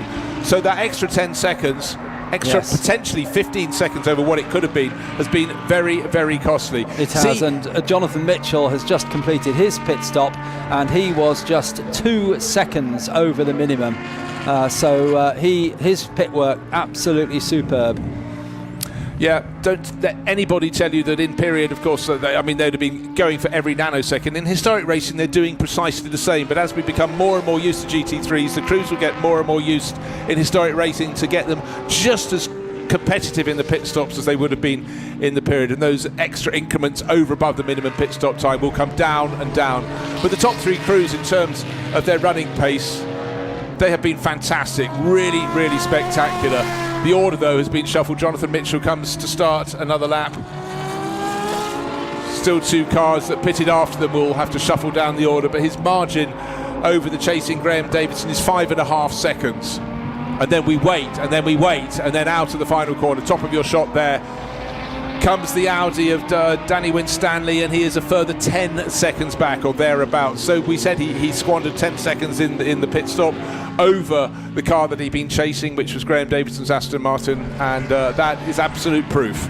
All that hard work Danny did when he had a clear track, setting fastest lap of the race, punching in those quick times. He was more than once below the 1:05 barrier, which nobody else has done. Mitchell has done, hasn't he? Yes. But that was all lost in the pit stop. And in fact, Danny has fallen back into the clutches of Charlie Kennedy. He's only 2 seconds behind now in the Nissan number 23. So although we think that Danny's quicker than Charlie, there's still some pressure coming from behind as Jonathan Mitchell comes round to complete another lap. He should go to the top of the timing screens. Yes, he does. 31 laps completed. Graham Davidson goes through, 31 laps completed, and the gap between them 5.9 seconds. In fact, the fastest car on the track is Danny Winstanley in third place. He's lapping in the 1-minute 4s, but he's not 1-minute 5.0. Still in third place, still got a tidy margin, nearly 4 seconds over Jeff Smith. Jeff has been the sort of quietly undersung hero in many ways. He's been chipping his way up the order in his Audi. That's car number 46. And he's got ahead of Charlie Kennedy and looks though he's got the pace to stay there. But the driver who's quickest at the moment, look at him now. And it's the silver Audi of Danny Winstanley, but I don't think there's anything he can do about the cars ahead. We've got 13.5 minutes remaining in this race, and he'll still be asking questions. Why did I lose so much time during the pit stop? Wide over the curbs, but it's surely a mountain for him to climb. And working down through the order, Julian Thomas, top of Class B, which is they're done according to age. GT3 Class A is cars that were 2006 and 2009. They're the oldest in field. Class B, including Julian Thomas, who's leading that in 8th place overall, is number 192. That's his Audi R8. That's 2010 to 2012. And the youngest cars, 2013 to 2015. Well, surprise, surprise, they're the youngest in the field. They're filling the top 7 positions. But Jonathan Mitchell, our race leader, he's tucked in behind a Lamborghini Gallardo. That's the one from that's Keith Freezer's car. Of course, the Gallardo in time was replaced. The Huracan came to be. But at the time, the bluff-tailed Lamborghini was very, very popular. But the Aston Martin, both sides of the pond, and in fact, all around the world, the D-Station Racing Team soon came to run them in the Far East, but always been popular in the American racing scene. This is one entered by the Racers Group, along with Aston Martin Racing, and Jonathan Mitchell just doing an exemplary job. He's being slightly cautious in traffic, but he's sitting on that lovely buffer of 5 and a bit seconds, comfortable, and when he has clear track, he's always able to lap about 1/4 of a second faster than Graham Davison, thus this ability to build the lead. Graham has not backed off. He comes around the final corner. He's got to get past the black and white Blancpain liveried Gallardo, and still in the background of the shot, still catching though, is the 3rd place car of Danny Winstanley. The Audi goes over the start-finish line, and he's just put a new fastest lap of the race. He's closed the gap to 6.7 seconds to the Aston Martin we're looking at now. The white car flashing its headlights with the blue flashes, still wants to get past the Blancpain Gallardo, and that is going to give extra help to Danny Winstanley. He does get past before the old hairpin, but he's on entirely the wrong line. He'll be slow all the way up the hill, through Swans Curve, through McLean's, and that will slow him the whole way in terms of momentum all the way up to Coppice, and that means the race leader Jonathan Mitchell will gain even more of an advantage. And he had a slower last lap. Graham Davison took 2 seconds out of Jonathan Mitchell on that last lap, so he is closing in on the leader Jonathan Mitchell, and in turn, as you've been describing, Danny Winstanley is closing in on Graham Davison. It's a question of what if for Danny Winstanley. He lost so much time in that pit stop. It'd be interesting to know what went on there, but he'd have been comfortably in the lead. But we'll see now whether Graham Davison continues his charge. It was 3.6 seconds last time around. It's 4.9. Okay, so it was Jonathan Mitchell a little bit slower than he would have liked to have been on the previous lap. I think he knew he's sitting on this buffer about 5 seconds. I think he's just been a little bit cautious in traffic, and why not? He's feeling in control. One car that's not in control is the McLaren coming in for its 3rd pit stop. That's the one that looped around, car number 77. Got a little bit of tail end damage. They taped it up, but otherwise got away pretty lightly with that exit of the chicane accident. But right now the clock is counting down. 10 minutes and a little bit of small change left in this race. 50 minutes of roar away fun for the GT3 cars, and I can just see how this series is going to become, if it hasn't already, super popular. Great looking cars, great sounding cars, and very, very quick indeed. And don't forget, of course, the development in GT3. A lot of these models have subsequently been superseded, apart from the Audi R8 LMS, which is absolutely evergreen. great little battle between a couple of Lamborghinis. Here they are, fighting over 9th place, and Jack Tetley in the black car is just being passed by, well, guess who? The man who keeps on winning British GT, but not getting past. So Phil Keane won't be too chuffed with that at all. Thought he got the move done into Redgate, was shoveled a little bit wide, but if anybody wants a feather in their cap, keeping Phil Keane behind you in any car is really quite an accolade. It certainly is, yes. The number 72, Adam Ballan's traditional number, with Phil Keane sharing with him in this race. So the lead has gone down again with a better lap from Graham Davidson, down to 4.6 now, and ever closer comes Danny Winstanley, only 3.4. Now, not 3 laps ago, that was over 9 seconds. So he gained a second and a half on the car he's chasing last lap, who in turn gained half a second on the race leader, or a third of the second on the race leading car. What's left on the clock? 9 minutes. Can he do it? Will traffic be kind to Danny Winstanley in his chase, or will he simply get onto the tail of Graham Davison where he was before the pit stops and get stuck all over again? Still the battle for the Lamborghinis, the tail end of the top 10.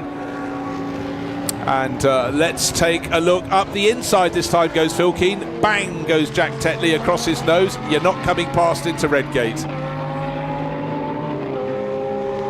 Graham Davidson, the Audi, is getting closer. The second place Aston Martin there turns in. That's the white and blue one. The other Aston Martin getting very close, but that is a lap further down with Max Bird on board. But Max very quick indeed. He may try and unseat Graham Davison, which is the job. He's a lap down in the red and white Aston Martin.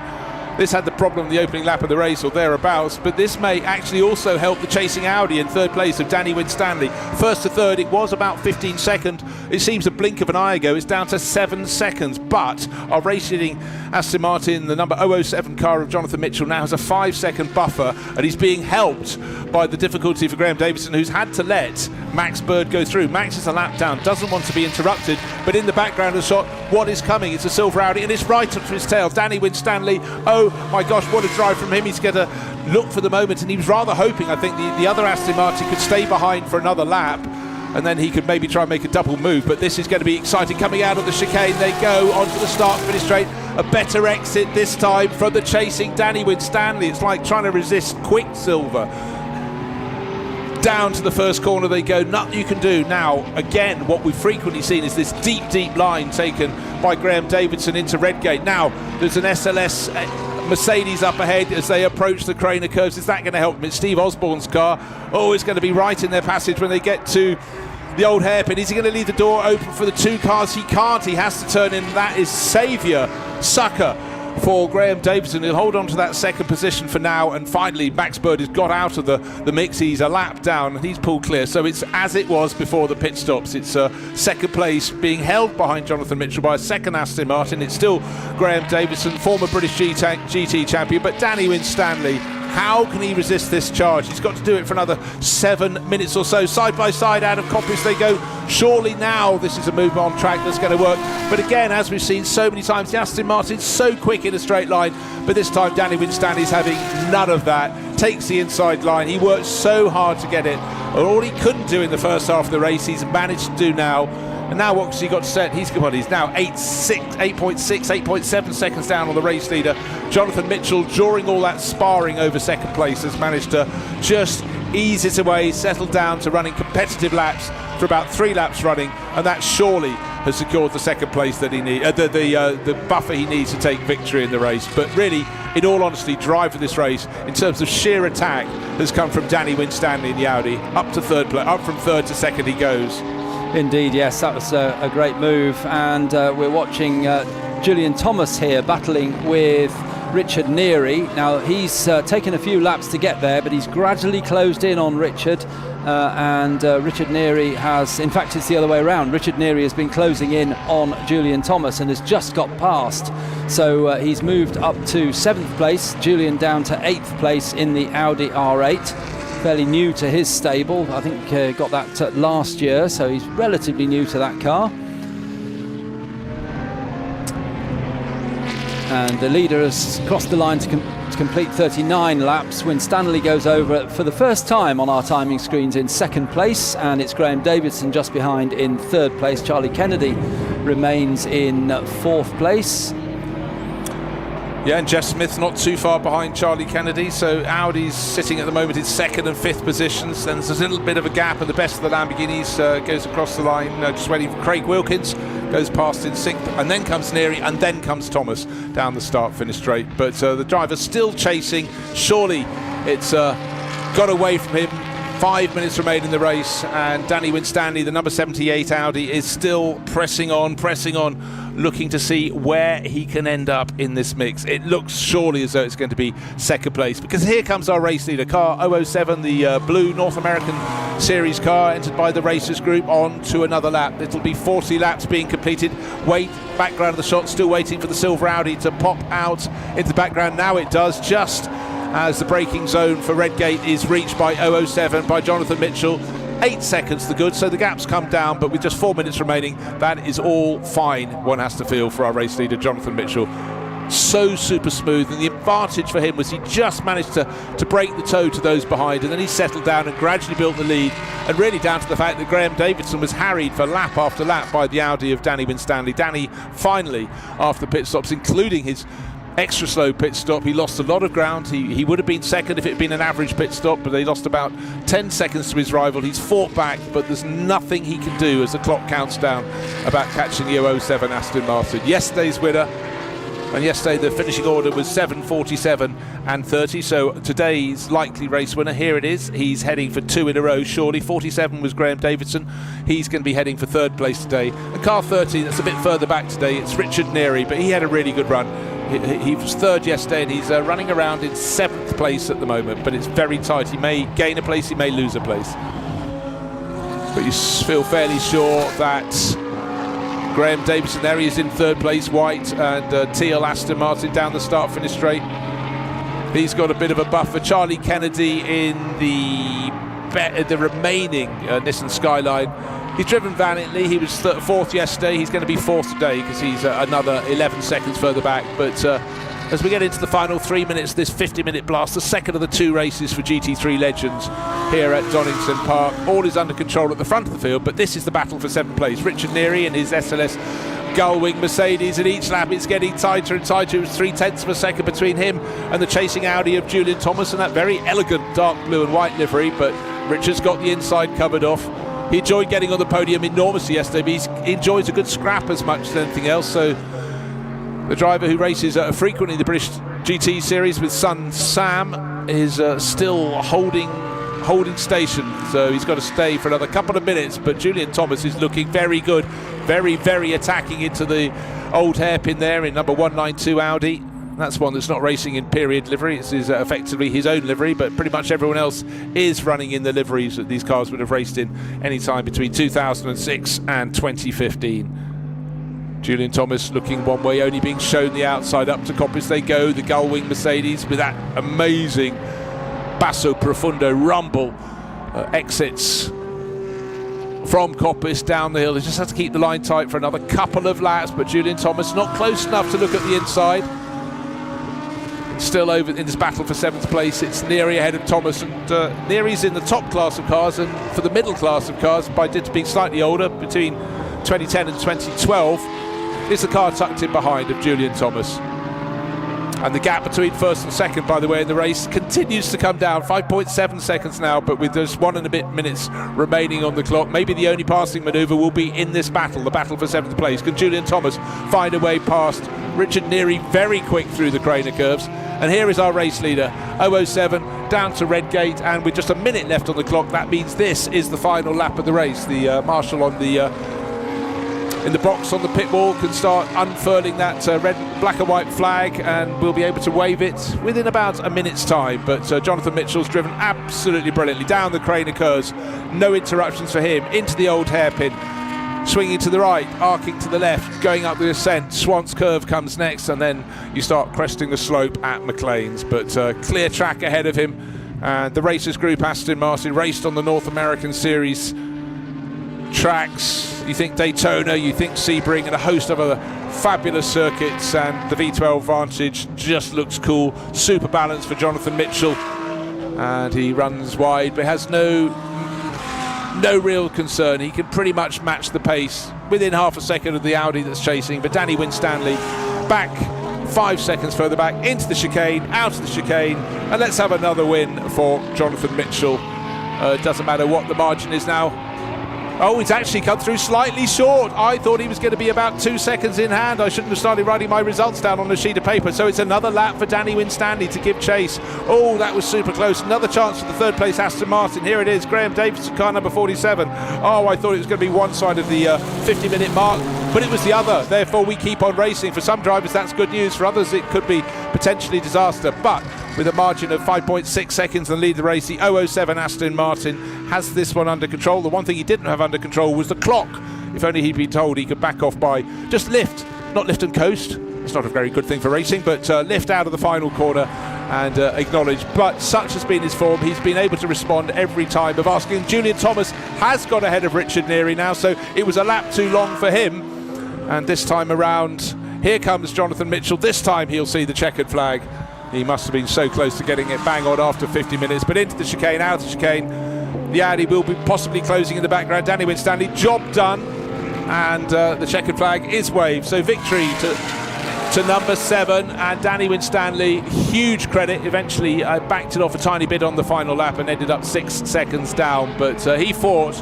And then Graham Davidson coming home in third place. He really tried his hardest, but just remembering all of that Danny Winstanley lost about 10 seconds to his rivals with a much slower pit stop. If he'd taken that time, given it back to him, he could have won that race. But then again, there's no way Jonathan Mitchell would have made it easy. They'd have fought tooth and nail. 4th place to Charlie Kennedy. That's 2 fourth places in 2 days for the family Nissan team. And Jeff Smith ought to come through into 5th, which he does.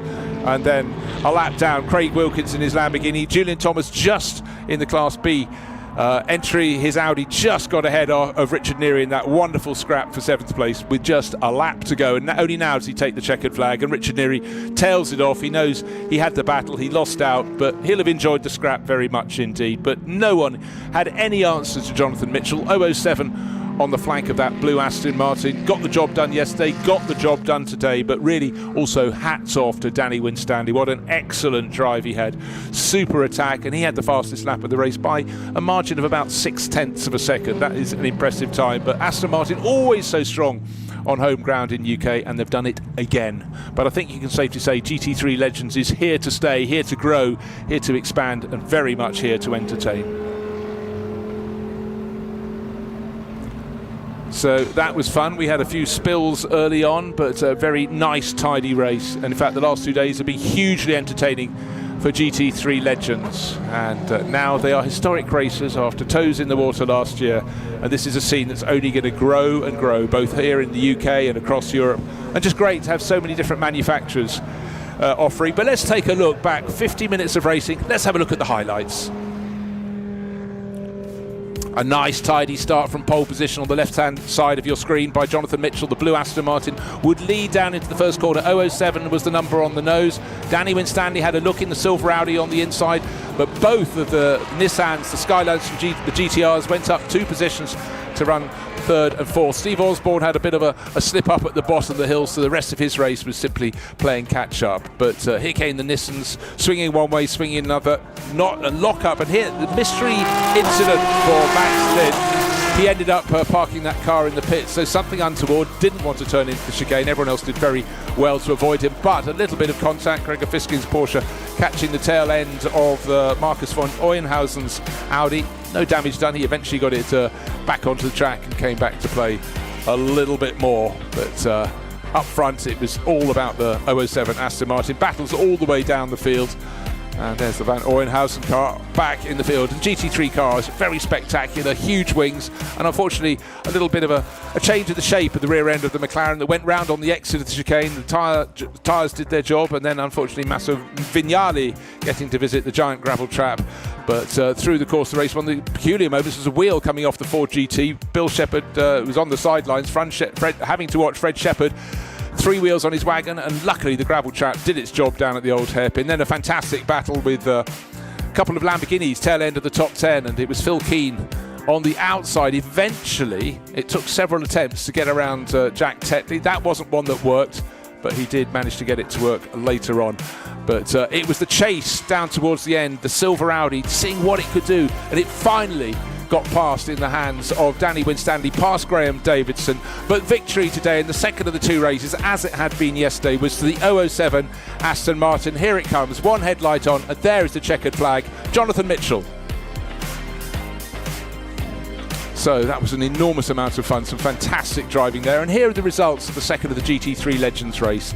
Victory in the end by 6 seconds went to Jonathan Mitchell. He had the performance when he needed it. Danny Winstanley hunted and hunted, finally got past Graham Davidson to make it Aston Martin, Audi, Aston Martin. But if it hadn't been for a slow pit stop, he could well have challenged our race leader, Jonathan Mitchell. Graham Davidson, no disgrace in third place. Another brilliant run from Charlie Kennedy, Nissan to take fourth place. Jeff Smith, he fought his way up the order in his Audi, the touring car racer, coming home in fifth. And Craig Wilkins missed yesterday's race, but he proved very effective in his Lamborghini Gallardo to take sixth place today. And Julian Thomas, in the first of the Class B cars, if you will, the slightly older cars, moved ahead of Richard Neary in his Audi, ahead of Neary's Gullwing Mercedes, who ended up in eighth. And Adam Ballon and Phil Keane came out in the battle of the other Lamborghini Gallardos ahead of Nick Mayton and Jack Tetley, 9th and 10th overall. So, after what was a firecracker of race, let's go down and join Alex Legui.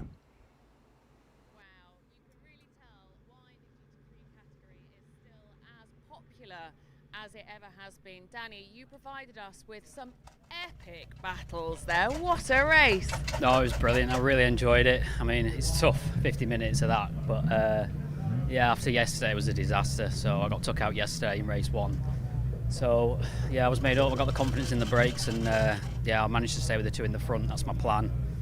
And then I had a great battle with Davison.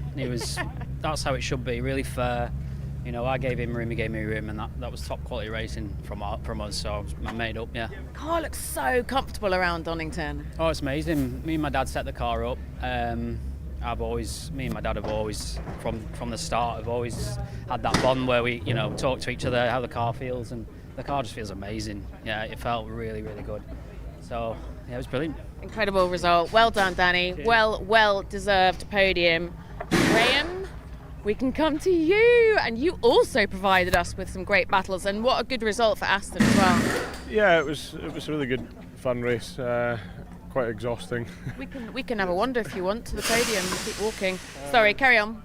Yeah, it was a really good start, and I just had to play the defensive game with Danny. He's a really experienced, fast racer, and I had the energy to do it up until the pit stop, and then after the pit stops, when he got to the back of me, I just didn't have the energy. I'm not fit enough for these cars anymore. But yeah, it was really good, clean racing. There was a lot of close battling and traffic and all the other things to deal with. So really happy with the weekend, and yeah, it was good to see the Astons doing well. Yeah. But a little bit more practice, and maybe I'll be able to keep up with some of the others next time. You can really tell why this GT3 category is quite as popular as it is, and long may it continue, right? Yeah, it's really, the cars are fantastic, the paddock's really good, nice people, yeah, and a good atmosphere. But the cars are easily maintained and run, so we don't have all the fancy trucks and pit crew. It's a couple of guys that are experienced, and the rest are just my friends that want to get involved and help out, and that makes it more satisfying when you do well. Yeah. So. Nice. Well, enjoy your podium. I'm sorry that I made you walk and talk while you're trying to catch your breath, but great result, and thank you for providing us with some fantastic entertainment. Thank you. The Historic Touring Car Challenge. If you grew up watching touring cars in the 70s and 80s, this is the grid for you. From screaming BMW M3s to turbocharged Sierra RS Cosworths and even the mighty Skyline GTR, this is a proper touring car time machine. These cars move, they lean, they fight. This is touring car racing as it used to be. And with icons like the M3 and RS Cosworth celebrating 40 years, the history is just as powerful as the racing. No, that'll be in the prize giving. So moving quickly from GT3 cars to historic touring cars, and the Donington Historic Festival, they bring the racing through very, very quickly indeed. And there was a great qualifying session this morning, and really if you wanted to be at the front you needed to be in a Ford Mustang. However, just tucked in behind is a Ford Lotus Cortina Mark 1, and that was Guy Smith, Le Mans winner 23 years ago for Bentley, but his family loves its historic racing. His father, Peter Smith, is also out there, so Guy Smith did a brilliant job. So pole position, it's the Spears Greensill Ford Mustang, the Ruddle Ingram, that's Tom Ingram, touring car superstar, alongside him on the front row. Guy Smith, the best of the Ford Lotus Cortinas. His final lap put him third on the grid. And then more Ford Mustangs, including a Brundle-Mansell combination. But that's Scott, not Nigel. The Cullens going very nicely in their Lotus Cortina. And Tom Sharp in one of the two Ford Falcons in the field as well. And then the cars that famously went on three wheels, loads of Lotus Cortina down the middle part of the grid. The best of the Alfa Romeos sitting there in 12th place on the grid. And plenty to entertain. The older Lotus Cortinas still spectacular to look at. They don't cock their wheels as much as their predecessors. Great to have a couple of Ford Falcons as well. Don't forget they were very entertaining in the British Saloon Car Series as it was back in the mid-1960s. Some glorious little Alfa Romeos as well. And what you see when you see some of these grids are drivers who do multiple races here in multiple different cars, so they've got to keep their brains very well attuned to all the action ahead and try and remember what car they're in as they get to the charge down to Redgate. So just look out on the start of the race. The blue Lotus Cortina, the bottom right hand side of your picture, that's got Guy Smith on board. He will be short of Grunt on the run down to the opening corner of the circuit, and expect the two Mustangs behind to get a better start than him, or if they don't get a better start, have more Grunt to take it down to Redgate. But Guy Smith, when you get to the twisty part of the circuit, he's proved himself to be very, very quick indeed. And again, master craftsman in keeping things super, super smooth. So Nigel Greensill will be starting from pole position. Jack Riddell from second. Those two Ford Mustangs on the front row of the grid. Guy Smith, he's driving solo in his Lotus Cortina, will start his. Michael Whitaker, that son of Mike, who went so well earlier today in a Rover SD1. So we're moving back to earlier touring cars here, of course. We'll see how they go. And Scott Mansell will be starting rather than Alex Brundle in the blue number 6 Mustang. And great to have some older cars as well, including the Jaguar, a long way further back, as you'd expect on this grid of cars for the Historic Touring Car Challenge. But what a field of cars we have ahead of us. And the race is scheduled for 45 minutes. And this is the Top Hat Prix 66 touring cars about to come out and play. This is run in conjunction with the HRDC, running in conjunction, of course, with Motor Racing Legends. We've got Austin A40s, we've got Minis, we've got a Riley. We have an amazing array of cars, but really it's the Mustang Grunt that's the feature right at the front of the field. And the best of the Italian machinery is starting sort of relatively near the front. Actually, it's Christian Glazel who'll be sharing with Tilly in where are we looking? Row number 6, 12th place on the grid. Cars still feeding in. It's a monster grid of cars. So you're looking all the way to Mark II Jaguar at the back of the field, waiting for the flag to be waved, but not everybody yet in their requisite grid positions. So we're missing one or two cars, or maybe a couple of people have wrong slotted. Little Austin A35 on the pit wall side, just behind the red 199 Austin A40. You can look on the right hand side of your grids, and the Riley in behind is doing a slalom, I think, at the moment, trying to decide where it needs to be. The Marshal's doing a great job of running up and down and making sure everybody is where they ought to be. Oh yes, and good. Where I thought we had some gaps in the grid, people are sorting themselves out. The number 39 Lotus Cortina managing to slot in position. That's Julian Hindle sharing with a Charlie Hindle. So we're nearly ready to go racing. Penultimate row of the grid has got that blue Alfa Romeo, and we are pretty much ready for blast off. And as I said, it's going to be 45 minutes. And the Top Hat Prix 66 touring cars. HRDC is about racing, it's about having fun as well. And if you like a little bit of novelty, there's a Studebaker Lark. Don't look at the front of the field for that one, it's up towards the back, but it's something different. Fair bit of grunt in that, but not quite the handling. That's a 4.4 litre V8 engine on board. Now we were just waiting, looking towards the front of the field. Standing start, blue Mustang on pole position, that's Nigel Greensill, Jack Riddell alongside the black Mustang, that's car 119, and look to see how much is gained or lost by Guy Smith, who's starting third. The Ford Lotus Cortina, he makes a good start. The Mustang alongside him absolutely does not. Another Lotus Cortina is going, but trying to go up the middle. He's not going to have the grunt, but Guy Smith is doing his very best not to be overtaken by Ennos. But there's a rocket. Well, it's a quarter Ford Falcon, and it's moved up to third place. And actually, I think he might have even rubbed Guy Smith a little bit. Guy's gone out wide. Nigel Greensoul has held on very nicely in the race, and the Michael Whitaker Mustang was going nowhere fast. The second of the Lotus Cortinas is getting really stuck in, and Tom Sharp in that Ford Falcon, well, he was the rocket. Everyone else was relatively tame. There were some losers. The white Mustang with the big black stripe, about 8th place coming in. That started 4th, so they'll be cursing. Little Austin A40s, the old Jaguar towards the back of the field, but Nigel Greensoul has got clear. But I must say that rocket start from Tom Sharp in the number 10 Ford Falcon means he may be able to go and play. But look, Nigel, even when the tyres are cold, is happy to swing the tail out on his Mustang. One moment he's in a Cobra, one minute he's out in something else entirely. A Lister one day. He's racing all around the world in historics. Oh, Guy Smith, a good line through Coppice. He'll be able to get up the inside of Tom Sharp, whose Falcon's handling won't be as sharp. But what happens here? You get horsepower on the acceleration down the slope from Coppice. And Tom Sharp puts his, it's a Ford 1, 2, 3, 4, 5, 6, 7.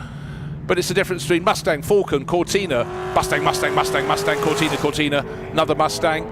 Really sideways, some of them coming onto the start-finish straight.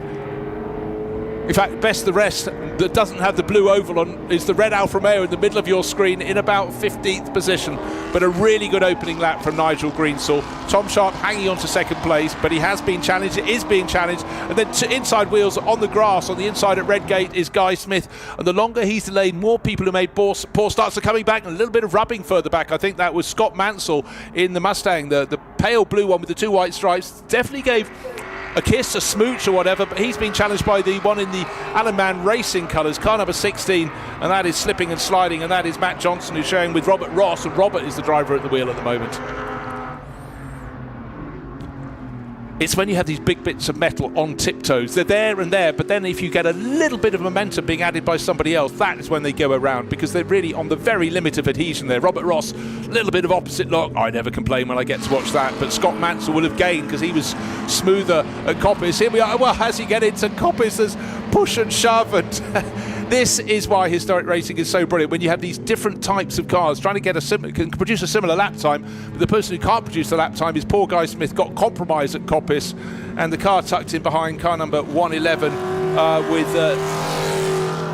with Nick Jack Ruddell has moved past, so Guy Smith's going to have to do it all again. Just remember, at Redgate at the start of this lap, he was on the grass. That cost him fairly big time. Oh, talking about time, Nigel Greensoul's got lots of time in his hands. He's 4 seconds clear. That is remarkable after 2 racing laps, but all the fighting is in behind. It's going to chop and change. Robert Ross is still fighting with Scott Mansell, and the Lotus Cortina just in front. Guy Smith now down into 4th place, but he's going to hang on. But of course, what happens when you've got the heavier cars? What do they do? It might be a shortest race, but they are eating their tyres. They're eating their brakes. Down into the old hairpin we go.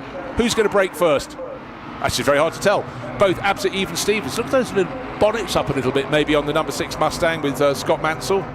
Could have been popped with a little bit of contact, but what we got now, Tom Sharp still holding on in second place in his Ford Falcon. Looking back to number 6, the metallic blue car with the white stripes, that is running around in 6th place. 5th place now, of course, it's got past the Robert Ross car. Sorry, of course, they swapped at the start of the lap. Who is going to settle down? Well, I'll tell you who's going to settle down. His name is Nigel Greensoul, because he's got nobody on his tail. He can lap as he wants. He would be the fastest driver out there anyway. In fact, I tell you what, when he watches the replay, he'd probably like to be down in the pack, juking around with these other cars, but he was 4 seconds clear. He's now stretching it again, neat and tidy, but still with a little tail wag onto the start finish train. No one else in sight, and then you have the thunderburst around the final corner. Comes the Falcon, Tom Sharp, then Jack Ruddell, and then Guy Smith still hanging on. He hasn't got the grunt, but when you get to the corners, that little 713 Lotus Cortina is so much more nimble. He'll brake way late of Redgate, not close enough, or is he? Not quite, couldn't quite make a move, but he's right on the tail of Jack Ruddell, who's holding 3rd place in the 119 Ford Mustang. There it is again. As soon as you get to the acceleration, the black Mustang pulls away. In fact, he's actually catching Tom Sharp in 2nd place in his Falcon. You get to the old hairpin, just approaching now. What's going to gain? Who can brake latest? Well, of course, it's the Lotus Cortina with Guy Smith. Slight compromise line on the exit from Tom Sharp. This is an opportunity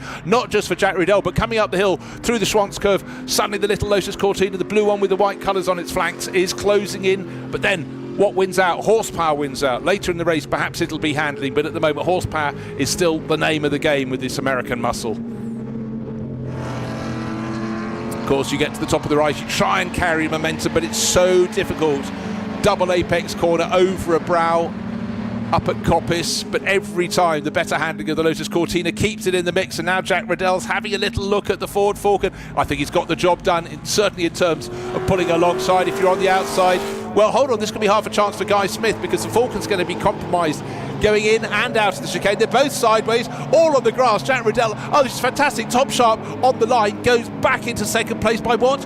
Well, they said 23 thousandths of a second, and the others behind are going, you know what, I think we might just join in this battle sideways. Even in the commentary box we're sideways, and there's Guy Smith trying to make them go sideways by pushing them round Redgate Corner, and in behind Scott Mansell, Robert Ross are going, don't leave us behind. This is fantastic racing in the Top Hat Prix 66. Oh, Guy Smith has gone by, Scott Mansell's come through, so Guy, just one moment of slight inattention, and the better acceleration of the Ford Mustangs enabled that change of position, but Guy will fight back. Oh, but he might be pushed wide right there. Robert Ross having a look in the red gold Mustang at the old hairpin. Fast and furious. Meanwhile, at the front of the race, by the way, Nigel Greensall pulling ever further clear, 6.7 seconds to the good. But these cars, they're compromising their line. They're not compromising the fun. Let's look at some of those in a bit more sedate pace at the back of the field. The little Austin A35, and they really are tiny, not big enough for anyone bigger than a child in the back of that one. The Riley tucked in behind the Austin A40, giving away so much horsepower, but absolutely not giving away any of the fun whatsoever. So great to see those as well. Of course, in period, they would have been monstered by these bigger cars, but the British Saloon Car Championship would have been, well, I tell you what, 2 cars in one move by Scott Mansell. I reckon the Falcon of Tom Sharp is really losing its handling right now, and Jack Riddell is fighting back. Oh, a little Alpha Giulietta in the way. Let's hope that can stay on driver's right. It does, and then 1, 2, 3, 4, 5, about 8 cars come past on the start finish straight, and all along Scott Mansell, well, he eventually gets it in a straight line. Can he get the braking done? He's faster into the corner than Tom Sharp. Tom's going a little bit wide. Jack Riddell is coming up the inside of the Falcon. It's chopping and changing, and all along Guy Smith is hanging in there somehow. It is remarkably underpowered but brilliant handling Ford Lotus Cortina. I think the red and gold Mustang just behind the graphic there looks like it might have a little bodywork damage, a little bit of smoke coming off that, or maybe, well, who knows. Guy Smith's attacking it. There is the number 16 car. It was just, it went down through the cane of curves. It might have been bodywork just kissing the top of the tyre. And welcome back to Alistair Douglas. Nothing much has been happening in the first few laps of the race. Do come and join us. Well, Top Hat, nothing happens in Top Hat races. And I come to a screen full of V8s and 4-cylinder Fords. Great show going on. 3 abreast. How can you get 2 Falcons and or 2 Mustangs and a Falcon side by side going into what is Coppice Corner?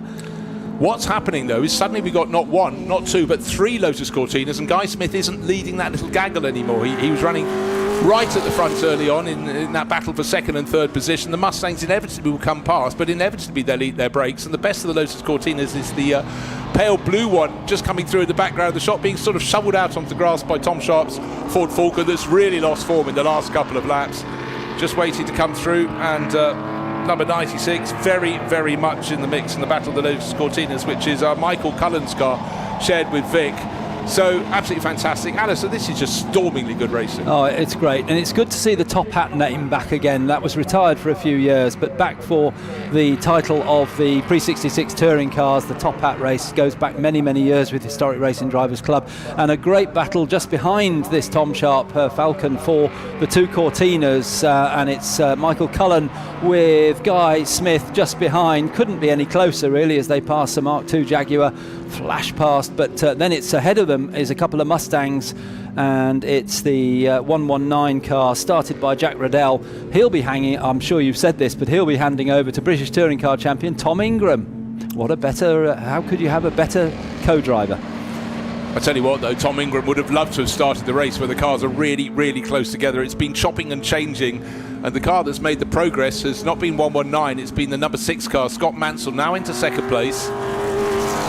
And actually last time around didn't lose any time to our race leader, and our race leader is Nigel Greensall, who after 1 flying lap was precisely 4 seconds clear, hasn't had to sully his race by having any competition, but the battles are chopping and changing behind, but they're getting in among the back markers. Guy Smith is now back into second of the Lotus Cortinas. Sorry, he's back into lead of the Ford Cortinas. The Cortina, they're just passing the two Mustangs there. Is a lap down. He's trying to stay out of the way. Guy Smith trying to find where the circuit is at Redgate. Yes, he was almost in the next county there, wasn't he? So wide he went. He needs to be careful of track limits, but coming down through the Craner curves, and the Riley 1.5 there just waving out of the window saying, you come by on the right. I don't think the Mustangs would have gone any other way. They're going so much quicker than these much smaller class cars as the leading car goes up the hill. Nigel Greensall now best part of 8 seconds clear. In second place, the number 6 Scott Mansell driven car giving chase. They're pretty much matching their lap times to within a few hundreds, but the important thing for the number 6 crew, Alex Brundle will be taking over, is the fact they're just building a little cushion to the rabble behind this sort of seething mass, as you can see. But Guy Smith is still hanging in there. He's doing a brilliant job. He's giving away so much horsepower. The early stages of the race, while you were rushing back from the podium ceremony, he'd still attack them at Coppice, and then they'd accelerate away from him time after time down the straight. Deep in from Robert Ross, hangs the tail out of the chicane. Be a better exit speed from the chasing 119. Jack Riddell about to pull alongside it. Guy Smith was better than both of them in the twisty part of the circuit. That little Mini's going to want to be anywhere other at Redgate. As it gets to Redgate, starts to turn in. Luckily you can see the red nose of Robert Ross's car, and he's just going to have to stay on the outside and compromise line for Jack Riddell. So who's fighting back? Guy Smith. He gets his Lotus Cortina up alongside, but as they accelerate through the second part of Redgate, go down past through Hollywood, Guy Smith still hanging in there. He will break later when he gets to the old hairpin, but suddenly this battle for fourth place may have the Lotus Cortina tucking in. Yes, he is super sideways. We talked about braking. I'm not sure any was done whatsoever. No, hot knife through butter is perfect description of how Guy Smith drives. He doesn't look that quick, not all the time anyway, but he's just so fast through the corners, keeps the speed up, and there he is, just drifting the car through, well ahead now of the 119 Mustang behind of Jack Riddell. So he's up to fourth place. Now he's heading off after the Alan Mann coloured red and gold Mustang in third place. Guy Smith in fourth in the light blue Cortina. Down to the right-hander and the left-hander at the chicane that closes the lap. And they're passing the Lark as well, aren't they? Another large American car that came over here to race. Yeah, not quite at the same level of competition there. You can see Robert Ross just charging past, putting a lap on it, but it's what's happening in the background. Jack Riddell is falling away a little bit in that black Mustang, and now we've had a change of the Lotus Cortinas. Who's leading that particular class? It's no longer Guy Smith, it's Vic Cullen at the moment, but only by small margins. Our race leader, Nigel Greensall, has headed off into the wild blue yonder, or this afternoon, wild grey yonder here at Donington Park, but it's dry, and that certainly is suiting him very nicely. But anything that he can do is being matched pretty much by Scott Mansell, who really works so well. He moved ahead of about 4 of his class rivals. There he is in the number 6 metallic blue car. Alex Brundle will be waiting in the pit lane to take over. Now, hold on, track limits warning, car number 10 at the old hairpin. Well, lots of people have been running wide down there, so the warning's going to Tom Sharp in the Ford Falcon, and Tom has been falling away somewhere. He's down into 7th place now. Remember, he got up to 2nd on the opening lap of the race after an absolute bullet of a start. But he was caught, he was passed, and one of the cars that went past is the blue and white Mustang in the middle of our shot. Coming down the exhibition straight, he's got the gaggle, he's got the Austin A40, the Austin A35, the Riley 1.5. Luckily for him, he doesn't find them in the chicane. He should be able to accelerate far harder than they can down the start-finish straight and get past, well, at least 2 of them before he gets down to Redgate. No, I tell you what, probably all 3 of them. And Michael Cullen still the leading Cortina, as Tom Sharp decides to go very wide at the chicane. Whether that's a point where they're measuring the cars against the track limits, that might be another strike against him, as Guy Smith tries to go wide round the outside of Michael Cullen in the Cortina. That's in the battle of the Cortinas, but of course they're both interested in also getting past Jack Riddell for 4th place overall as they come down through the Craner curves into the old hairpin. Tom Sharp, actually, you mentioned, and Guy Smith, last of the late breakers, just dives through past Michael Cullen on the inside at the old hairpin. You'd never have thought there was room to get a Cortina through that gap, but he managed to squeeze it through, so he's now on the back of the Mustang. But how can you find the advantage of about 2.5 car lengths against a car that's being driven absolutely brilliantly? The Cullen car number 96 is now back to being the 2nd of the Ford Lotus Cortinas, and Guy Smith continues to get back onto the tail of Jack Riddell. Now, little and large, Mustang and Austin A35. The Austin A40 car number 199 is there also to be monstered, but then down the run from Coppice, it's just a power fest, and the Mustangs, obviously, that's their point of advantage. Tom Sharp in the Bluffnose Mustang, and weaving around, changing, trying not to change. Guy Smith, car 713. What a little tussle he's had, even between. At about 4 points in the corner, he was getting that number 713 Lotus Cortina a little bit sideways, bringing it back in line. Car was just diving into the background. Pit window is now open, and it's a black and white flag for the car right in front of Guy Smith, the number 119, fourth placed Mustang of Jack Riddell. So the warnings have been thrown out, and now the black and white warning flag. And that's, I think, one more strike and he'll start to get time penalties. So he really needs to keep that car tidy, does Jack Riddell, number 119. Behind him is the fabulous Cortina battle, Lotus Cortinas, in for both Michael Cullen and Guy Smith. Michael Cullen tries to come up alongside. Let's take the shot up toward... in fact, Guy Smith got held up by an Alpha, unfortunately, in the wrong place at the wrong time. And I think you'll find Michael Cullen ahead now in the Cortinas. Yes, and now Guy Smith gets caught behind one of the Minis. So he's just got the rub of the green slightly wrong there as they went up the hill. But he's still in touch, so he's still right behind Michael Cullen. Just unfortunate for Guy there. Twice he got caught, but he's come alongside Michael Cullen as they come out of Coppice. They're down the long straight, and of course the next corner is a right-hander, so Guy will try to hold the inside line so he can try and outbrake Michael Cullen, and that's exactly what he does, and takes the place back again. Well, what a great battle, and luckily you got to say Michael Cullen names about 5 times, because I had mistakenly decided his father Vic had started the race.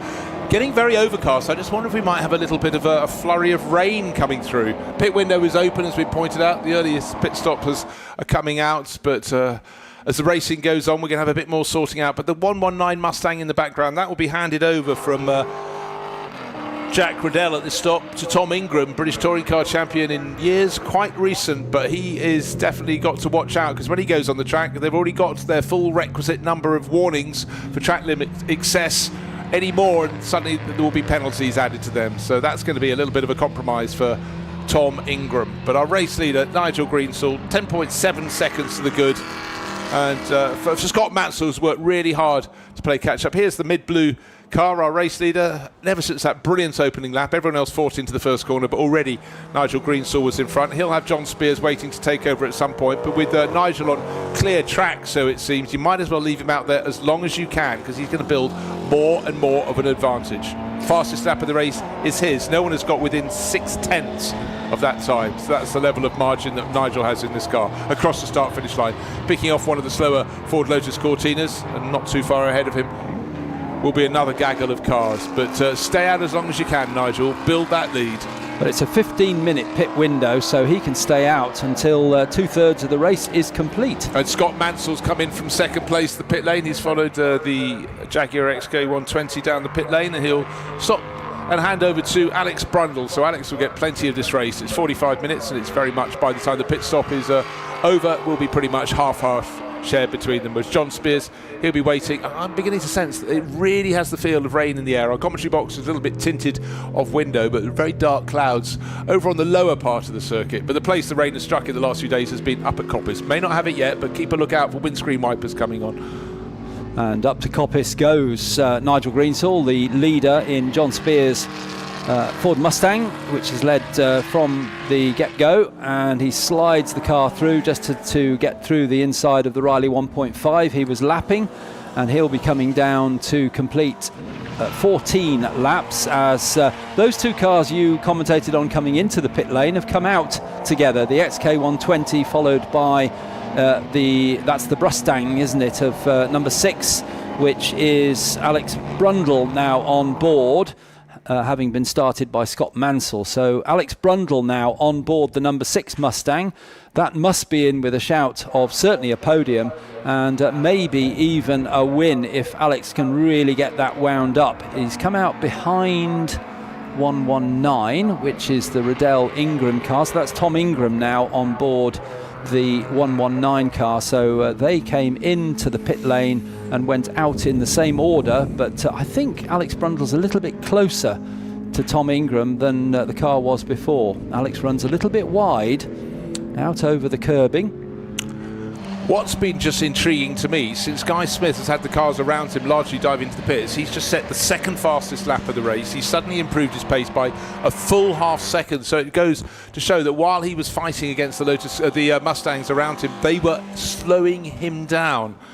And Guy Smith, of course, also has the advantage. He's doing the second part of the race as well, so we'll see where he can end up. But just remember, the front runners, about the first one to come in was this one, the number 6 Mustang. Scott Mansell brought it in, handed it over to Alex Brundle, and Brundle back out on the track, and we're just waiting to see what sort of pace he can settle into. But 119 is in front of him, Tom Ingram. So that changed around through the course of the pit stops, and that's certainly something to consider. But we'll see how they settle in. Studebaker-Lark in the middle of your shot, no match for the similar American muscle, the Ford Mustang, so much more developed. And look at the sweep, Alex Brundle down through the Craner curves, a little bit of adjustment at the bottom of the hill, and then setting the car up for the old hairpin. With no cars immediately around him, that should give him a clean run to chase off after Tom Ingram. They'll work their way back towards the front, but don't forget, Nigel Greensall still sailing off into the distance. Oh dear, the number 7 Ford Lotus Cortina at a standstill in the dirt side the track. Has that had a pit stop? The number 7 car and the number 64 car, similar Lotus Cortina, is off as well. So that was car number 7 was Chris Hayes, and was the other one 64? You 64, said? yes. Simon Gustafson. That's parked up. That's pit exit. Yes, so we should see that. Yes, there it is. Look out of the window, and there it is. Oh, 3 Mustangs side by side. Sometimes that works, sometimes it doesn't, and that suddenly means that number 16 is now got Matt Johnson on board, and that is suddenly getting right in the action. And Alex Brundle has just lost the position there. He in turn had just got ahead of Tom Ingram, and now it's all fighting back. So it's chopping and changing, and we're not complaining. No, this is a very, very good battle indeed, and currently it's for places in the bottom end of the top 10, but of course they've done their pit stop, so things will change around when the cars ahead start to do their pit stops. I think they're fighting over 2nd, 3rd, 4th and 5th position. Yes, absolutely, yes, at the moment anyway, but that might change because we know that Nigel Greensall is quicker than John Spears. But how much quicker, because John has come on as a racing driver so much in the last 3 or 4 years. Yeah, just also need to see where Guy Smith will be when he's served that pit stop, come back out, because he in fact could be out in 2nd place. So this battle we're looking at 3rd, 4th, 5th, and it's safety car, flashing lights out around the circuit, probably because that number 64 Simon Gustafson Cortina needs to be moved away. It'll park just beyond pit out. Safety car will be coming out. Now who's going to gain in this? I'll tell you who might just be gaining in that will be John Spears and Nigel Greensall, because if they can serve their pit stop now, which is coming up very soon, pit window is still open, everyone else is going to be running at a bated pace. Guy Smith's been in and out. That was a really quick stop from Guy Smith. Jonathan Mitchell, who came in at the same time as Guy Smith, still has the door open, so Guy Smith did a quick pit stop there, so he will definitely be advantaged, as will Jonathan Mitchell, who was running in 4th place. Same Jonathan Mitchell that won the last race, which is why I couldn't interview him on the podium, because he was sprinting down to get in his Lotus Cortina. Yeah, sometimes the logistics of the race. Oh, now that's interesting. The Tom Sharp Ford Falcon has just dived straight out in front of some other cars that were ahead of it before the pit stop. Or is he a lap down? Just trying to work that one out. Leader in. Nigel Greensall. Yeah, as per plan, safety car on track, people running at a slower pace than they would, so it's the ideal time to make your pit stop. So sometimes luck comes to you. I mean, there's no doubting the pace of Nigel Greensall. Built up the lead of best part of 15 seconds. As those behind him tussled, but he got clear on the opening lap, and that was that. But the big question to me is, where will Guy Smith be when that pit stop is completed? Where does he slot into the run of traffic? John Spears getting into the 179 Mustang, and I was trying to think of a description of how Nigel Greensall got out of that car, and all I can think of is like toothpaste coming out of a tube. It was totally unflustered, came out, and in went John Spears. So very, very quick stop for the 179 Mustang. It's back out on track already. It was almost, you didn't notice it, it was so quick. In fact, it was 45.1 seconds total time. And let's have a look at the Mustang. What was that with Alex Brundle? Right, John Spears in the car that was leading the race with Nigel Greensall, going through the old hairpin. He can run at fairly unabated pace because he's at the last car in the line, and the safety car, the Hyundai safety car, is only now halfway down the exhibition straight. There it is, down the slope towards the chicane. They've exited Coppice, and the field is line astern behind, and at any moment now going through McLean's. Getting on the back of the queue is Nigel Greensall's replacement, if you will, John Spears, having taken over the 179 Mustang, that mid-blue Mustang. And that was a very cheap pit stop for them. It was, and they did their pit stop in 45 seconds under the safety car. Quicker than them was Guy Smith, as I thought. He was very quick, 44 seconds. But the Mustang, Alex Brundle, getting in to the from Scott Mansell, 55 seconds. So they lost 10 seconds in the pit stop. But, of course, one has to say it's all irrelevant because we're under a safety car, so they've all closed up again anyway. But it's track position as well, isn't it? Look, we can see there the 713 of Guy Smith near the front of the queue, so he's got good track position. What we have on the time charts is 18 laps completed by John Spears and Nigel Greensall, everybody else on 17. But of course their Ford Mustang is at the back of this tail of cars, but it's effectively going to be 3/4 of lap of clear track between them and the cars that set off from the front of the pack. And Guy Smith is in a very, very good position, but everyone, including the Cullens, it should now be in the hands of Vic Cullen. We've got Lotus Cortina's second and third, and they're going to be running pretty much a line astern. There's one other Lotus Cortina between them. They'll have their battle. The other Mustangs will start getting onto their tails and coming forward, and then we'll see what happens. But also, actually, we've got 3 Lotus Cortinas, second, third and fourth. Guy Smith, now Vic Cullen, Jonathan Mitchell, and then we saw that little move from the Ford Falcon. He'd fallen down to about 7th, but Tom Sharp came out ahead of the rest of the Mustangs with his Ford Falcon, so he'll have a battle. They'll attack the Lotus Cortinas, but at this stage in this race, of course, what's going to be happening? The heavier cars, their brakes won't be as good, and so maybe that will just allow the Lotus Cortinas to hold on to second, third and fourth. They're going to go racing again very soon indeed, because the Hyundai coming down. This is the safety car. The lights are off on the light bar on the roof, and it's Lotus Cortina from Lotus Cortina, but it's the second of the Lotus Cortinas that's second in the race, and then the best of the rest with V8 power are going to be blasting off. In the background of the shot, our race leader is right at the top of the picture, only now coming down the exhibition straight from Coppice, but he is effectively 3/4 of a lap ahead of the rest. Inspired timing to add to perfect pace.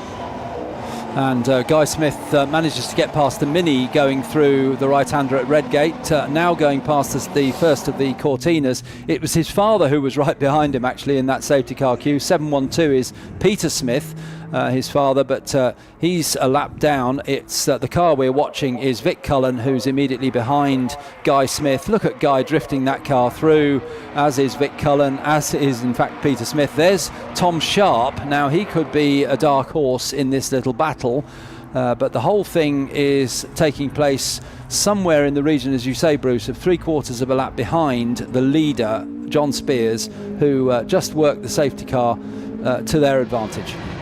It sort of fell in their lap on the basis that they were going to keep Nigel Greensall out as long as they possibly could. The incident happened and they went, thank you very much, we'll take that. We were coming in anyhow. But of course, what's so good for them now in terms of pace, they're both very, very quick, Nigel Greensall and John Spears, but having the Lotus Cortina is a huge distance behind them, but as a buffer between them and the best of the rest. What Ford V8 power is going to show? Well, of course, the grunt you've got there in the Tom Sharp driven Ford Falcon. Into the chicane it goes. The next best of the Mustangs, 119, working very, very hard. Tom Ingram, not like a British touring car, not of current ones, but he's making it work, and he's got the Alex Brundle Mustang, blue with the white stripes, just in front, and in behind he's got Matt Johnson looking very busy indeed. The red Mustang with the gold roof. So they're picking their way past the Lotus Cortinas. There's Peter Smith again, father of Guy Smith. Must go, just attack me on one side, not on both. And again, that red Mustang is smoking away a little bit. I thought it was tyre rub, but no, it could be something that, well, let's hope it's not serious, but it's been going for quite a while with the same amount of puff out of Redgate, I think probably okay to go to the end of the race. Interesting, Tom Ingram's style. He's quite aggressive with the car, isn't he? He was making it slide all the way down through the Craner curves, whereas the car ahead of him was taking a much smoother line, Alex Brundle, and then when they got to the old hairpin, Tom actually locked a brake as he went in, so he's being much more aggressive with that car, whereas the car ahead, Alex Brundle, much smoother. As we look at the leader, number 179, which is John Spears now on board. The gap between first and second was about 3/4 of a lap. We'll have a look when they're round next time, because we've still got nearly 15 minutes to go. So depending on what their relative lap times are, there could be a challenge for the lead, but I think it's unlikely. I think it's very, very unlikely. And Guy Smith still waiting. 51 seconds is the margin that he's behind. And we're just hearing rain at Redgate. Oh, why not? Bring it on. But with that buffer of over 50 seconds, John Spears surely has got this one in the bag. But also, by dint of dropping the best of the rest of the Lotus Cortinas, finally in this race, Guy Smith has got a tiny bit of breathing space. He's second. He's 2.5 seconds clear of Vic Cullen. What is coming, though, to maybe challenge him, but maybe not if it's raining down at Redgate, it's the Ford Falcon of Tom Sharp. It's fourth, chasing after the Cullen car. Let's have a look. Field of cars coming down into the first corner of the lap. This is Redgate corner. Are they all going to keep it on the straight and narrow? It's very early days. It might be in the sky, but it's not really on the track as yet, the rain down there.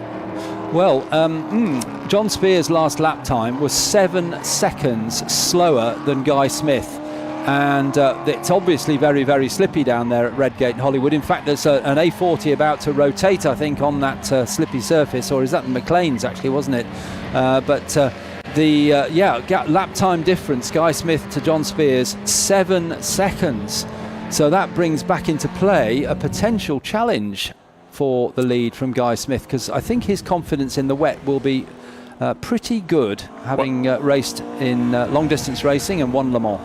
Alex Brundle, the meat in the sandwich, the Falcon in front of Tom Sharp and Tom Ingram, all but rubbing the number plate off the tail. And Tom Sharp gets it wrong coming out of the chicane and suddenly loses 2 places. Actually may have a problem. He's really backed off down the start-finish straight. So suddenly the Falcon that was moving up the order is not. This is the most slippery part of the circuit. Slippery, slippery, slippery through Redgate. How soon do you put the power down? Alex Brundle is just choosing his moment. Don't go out over the curbing, because when the rain comes down, the stripes are very slippery indeed. So yes, all the cars are abating their pace. So still a margin of 48 seconds. Our race leader, the Falcon, pulls off, I'm afraid. So whatever it was coming out of the chicane, I thought it was a lurid moment. Couldn't get the power down because he wasn't fully on the grass. One of the little Alfa Romeos is deciding to possibly call it a day, coming to the pit stops. All the cars seem to be reaching for the windscreen wipers. You leave it as late as you can. You don't want to smear the screen if you can possibly get away with it. But if you're in the heat of the battle like Tom Ingram is, he comes up alongside in the black Mustang trying to unseat Alex Brundle. Alex has got the inside line covered. Metronomic action from the pair of them. Better exit from the old hairpin there. That's McLean's, I beg your pardon, further up the slope. And Tom Ingram is going to have to go to the inside line if he wants to get past. And where is he looking now? Up the inside line, but into Coppice. Alex Brundle has got things all fine. In the previous races, on a couple of occasions, the highest point of the circuit has had the rain. At the moment, it's not. It's at the first corner. Very dark clouds here over Donington Park. Just a little something to add another twist to the race here for the top hat cars. Guy Smith continues to just run very nicely. He's bringing the margin down to our race leader. But Nigel Greensall handed over with an advantage of about 50-odd seconds. It's now down to 45, but John Spears is hanging on. The team will have to be hanging out boards from the pit board, not saying it's wet at Redgate. It's got to be saying keep it cool, keep it calm. But those behind are now really, really on their tiptoes round Redgate. Yes, and we're looking at the 3rd, 4th and 5th place battle, because the Vic Cullen Cortina is in 3rd place, has lost touch now with Guy Smith and is starting to come under pressure from Tom Ingram, and Alex Brundle, who's dropped behind Tom Ingram, is in 5th place.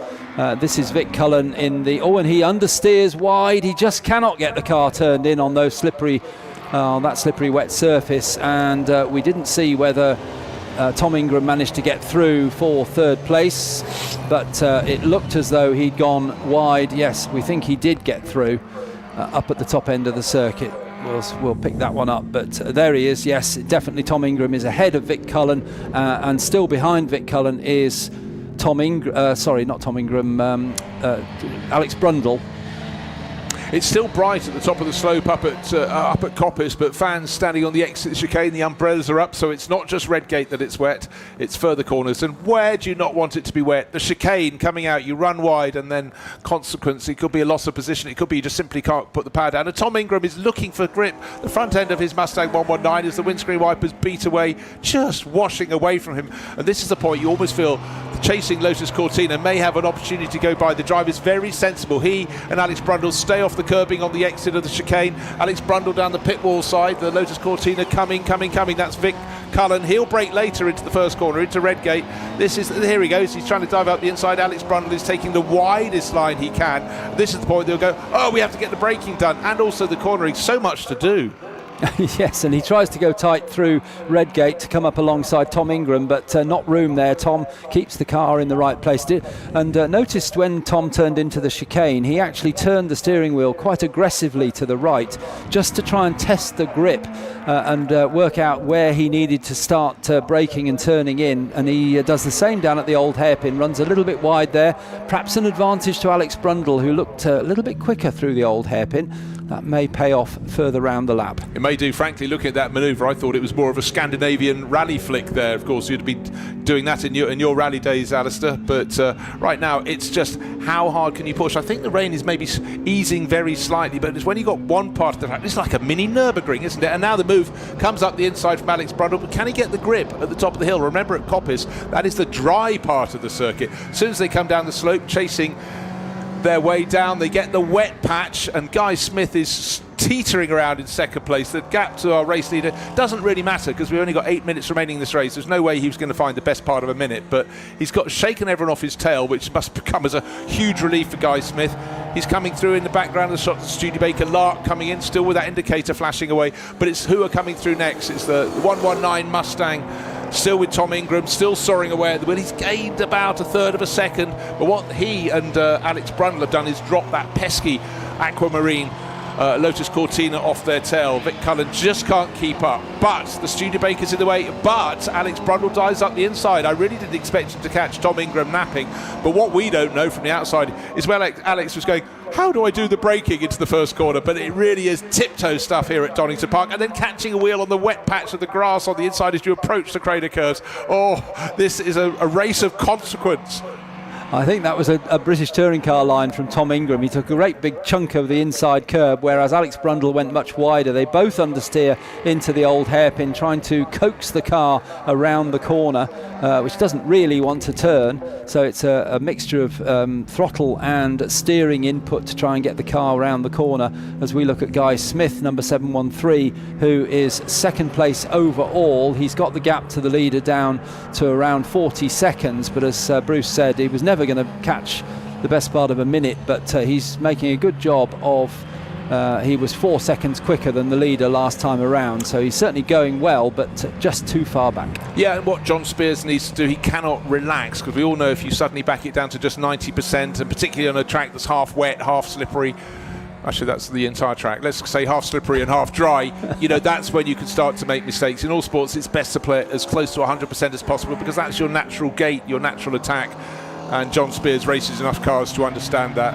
And actually the last few laps he's lost a few more seconds, but it doesn't matter. I'm sure the pit boards are very clear to John Spears. Slow down a bit, but not too much. And now Tom Ingram, how he's gained so much over Alex Brundle. Last lap, remember Alex Brundle was trying to go up the inside, but let's see, can he get into Redgate in a relatively straight line? The car balance, yes he can. The Alfa staying on the outside. Little Austin A40 trying to have a go at all of them. Talk about a tiny car, a tiny engine, but it has the handling. But then again, as soon as the grunt comes on, of course it can't live with the Mustang. So tail wagging as he goes through Hollywood, then down the drop. Alex Brundle just not having the match of Tom Ingram now. And a lap ago is much, much closer. But Tom Ingram, is he going to give this a little Scandi flick? Can't quite see his hands from that point. Yeah, well, both of them a little bit of understeer as they turn in until the car sort of says, OK, I'll go round to the right, as the Alfa has a quick spin on the exit of the old hairpin behind them. Number 110 it is who's had that little spin. Nick Pert and Stephen Robinson in the Juliet Super TI, running in one of the smaller car classes. As we see across the line, it's John Spears coming round to complete another lap, which is 26 laps completed for John Spears, number 179. turns into Redgate. How much is he sliding the car around? He doesn't really need to slide it very much, but he can't help it a little bit, but just keeping it nice and smooth. Oh, the XK150, a much bigger wag of that one's tail, but John Spear has just really backed it off. I know he just has to be cautious. I still think he should be closer to the best pace, because the margin will, last lap, let's have a look, he lost another 4 seconds, but it doesn't matter, he's still got a cornucopia of time. He's got more than half a minute advantage. Into third place comes Tom Ingram again. Alex Brundle, no answers in the number 6 Mustang, just falling back a little behind. One of the minis keeping out of the way. Lights brightening a little bit down at Redgate, but the track was made greasy by that very short flurry of rain. And it certainly led to yet more interesting lines down into the old hairpin. The track's a little drier down there, but certainly understeer is the order of the day. Little Riley has had a moment and is gathering pace. Oh, that's the Leston family car, isn't it? Daddy-O on the side. Les Leston, used to run that number plate on the side of on the back of his car. And looking at track conditions right now, as it's drying out again, what's fastest? Not our race leader in his Mustang, that's John Spears being careful. Not Guy Smith in second place, we're looking at his Ford Lotus Cortina, but it's the 2 Mustangs giving chase. Suddenly they're the best part of 2 seconds faster, but they're not going to be close enough quite to catch Guy Smith. They're 4 seconds behind him. Or are they? Hold on, 4 minutes on the clock, that could be 3 laps. Oh, this could be consequential. Well spotted, Ian, thanks very much for that. But Guy Smith is working the traffic very carefully, very cautiously, but he had a really good scrap early on with the Mustangs, with the Falcons, with Michael Cullen, also in a Lotus Cortina, and then after the restart he found himself in a decent position. He's driving very nicely indeed. The Riley lights ablaze as it comes down to the chicane. Hopefully it's seen, well, in fact the rather sort of gloomy colour in this half light, maybe slightly obscured there, the Lotus Cortina, but at least Guy Smith had a chance to exit. Maybe he thought he was being stealth-like without putting his headlights on. I'd say that was a bit of gamble. The Mustangs are a whole lot closer. They were 4 seconds off his tail, 2.5 seconds. Oh, this suddenly could be something. And for Guy Smith, there he is, turning that number 713 Lotus Cortina into the first corner. That's Redgate, followed by Tom Ingram, the 119 Mustang, and closer this time in 4th place is Alex Brundle. The Riley 1.5 is in front of them. Where they find it, where they reach it, could be of considerable impact in the shaping of the order of this race. And going down through the Craner curves, well, the driver who's obstructed is Tom Ingram. He tried to guess one way, suddenly couldn't go around the outside. Guy Smith sort of turns into the old hairpin, the confidence folder's gone, and again hooking the inside line, quick in. Not the ideal line, but importantly still going on the climb is Tom Ingram. So he's in that 3rd place and tucked in behind, but not quite close enough to make a move. I think that just actually bought the moment of space that's required from Guy Smith. Could be wrong. Yes, it's so much dependent on traffic, isn't it? Guy Smith, I think, got the advantage through the chicane because he was ahead of those couple of Rileys, but now with clear track around them, the Mustangs are closing in again, and it's the dark coloured car of Tom Ingram ahead of the lighter blue with the white stripes of Alex Brundle following on behind Guy Smith. And where's Guy? There he is with the bright red rear light on. Meantime, the leader, John Spears, goes over the line. 2 minutes to go, lap times of around 1:45, so another lap after this one for John Spears to tiptoe his way round. The gap, by the way, down to Guy Smith was well below the 30-second mark now, so Guy is definitely closing in, as are Ingram and Brundle as well, but just too much. What has changed, though, is the rain that was at Redgate has now reached Coppice. I noticed a little bit of spray coming out, and of course we see lots of cars. That's the place where they line up their potential passing manoeuvre for that run down the exhibition straight. Oh, John Smith, keep it going to the end of 50 minutes, and he sort of almost ran out of road there. He's got that wonderful buffer. Down to 23 seconds. It's been absolutely lacerated, but it was such a margin. He's just got to be smooth and clean. He can take caution and just wait a moment to go past the back markers, but dipping a wheel in the gravel isn't the way to go. Guy Smith in 2nd place has a challenge from behind. I said he has no luxury, he has no cushion. And here the black Mustang is chasing on Tom Ingram. He'll have the scent of a 2nd place, and if he gets it wrong and they're both together, then certainly in behind Alex Brundle will be able to pounce. So Lotus Cortina Tina, car 713, hanging on, but up the slope, more power, all the way up the slope they go, and dives past at McLean's, and then did it exit the corner cleanly. And certainly Alex Brundle is taking a look. From McLean's they go to Coppice, and the Lotus Cortina back into second place. That was a bold dive from Tom Ingram, but as I said, this battle could very much go to the third car in the group, to Alex Brundle, because where does the attack come? And then Guy Smith runs wide, going into Coppice, and he knows on the run down the hill he hasn't got the pace, but he can break lace on that Black Mustang. The Black Mustang snaking as the power goes down from Tom Ingram. He's not used to this much power. Now he's got the line covered off, but there is still one further lap to go. So Guy Smith could have fought so valiantly, closing in on the race leader John Spears. Was second, is third, could end up in fourth. He could easily get back into third place, but as they accelerate away from the chicane, staying way off the curbing there, they don't want the risk spinning it around. The Mustangs, surprise, pull clear. The second of the Mustangs, Alex Brundle, is closing in. And Guy's father comes just across the track. It's like you can call him out of the pits when you need the cavalry call for them. Yes, tactical team play there. Pete, I'm sure this isn't true, we're just joking really, but Pete Smith comes out right in front of this battle. Oh, in fact he is. A little bit of door-to-door contact there, Pete Smith to Tom Ingram, but that was, I'm certain, would be unintentional. Pete Smith, very clean driver, but it was interesting that he came out. He's now actually holding up his son Guy a little bit at the old hairpin, so what comes around goes around. Actually, Peter backs out completely, lets Guy go through. The gap had come down to under 19 seconds first to second, but we are now on the last lap, so not much opportunity really for the battling Mustangs second and third, and Guy Smith in fourth to catch John Spears. Well, John Spears has got this under control, but you can't say that second place is certainly sorted, because at this moment suddenly it seems as though Alex Brundle's got a bit more grip. Tom Ingram in second place to the Black Mustang has been really on tippy toes, and Alex Brundle's looks just so much secure on the track. In the background, hoping for a consolation prize as our race winner comes out of the chicane, and a brilliant exit from Coppice. I think nails second place as John Spears crosses the start-finish line. Background of the shot, cleanly in second place into the chicane. Tom Ingram's kept it clean, stayed way off the curbing, so he'll take second place. Guy Smith will have to settle for fourth, with between them Alex Brundle. They'll all have had a real scream on that. The first few laps alone were some of the best racing I've seen in a very long time. And then there's a flurry of rain just to keep things very sharp indeed.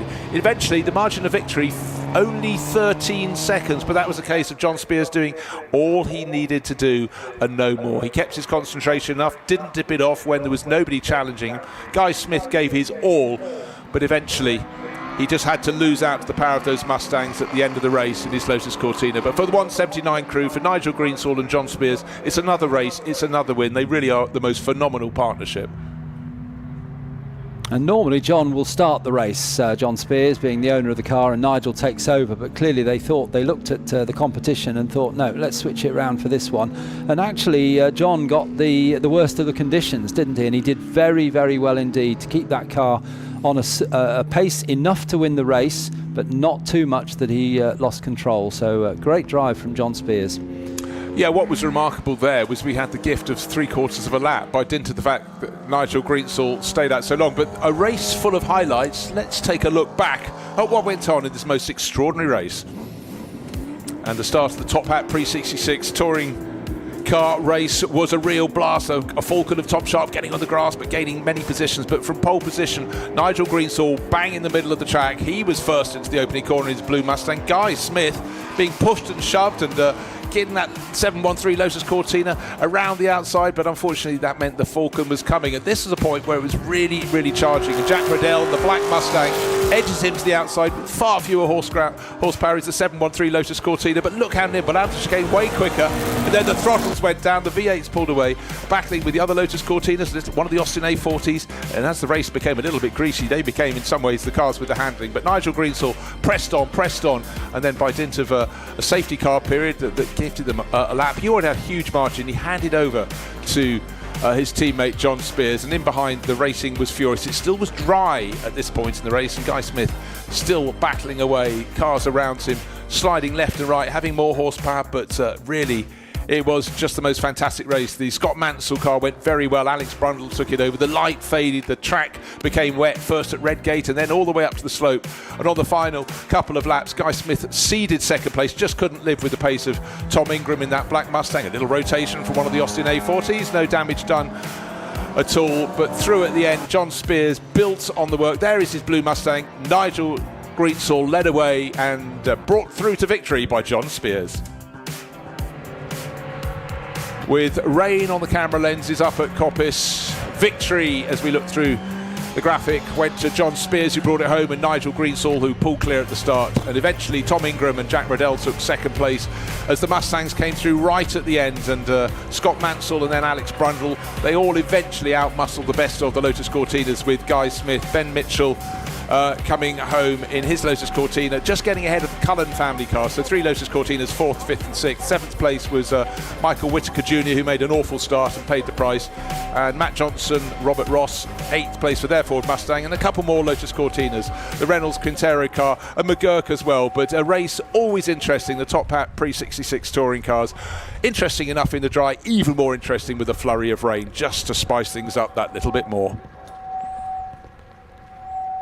And next up we have the Historic Touring Car Challenge. We're coming thick and fast. This will be the penultimate race of the Donington Historic Festival.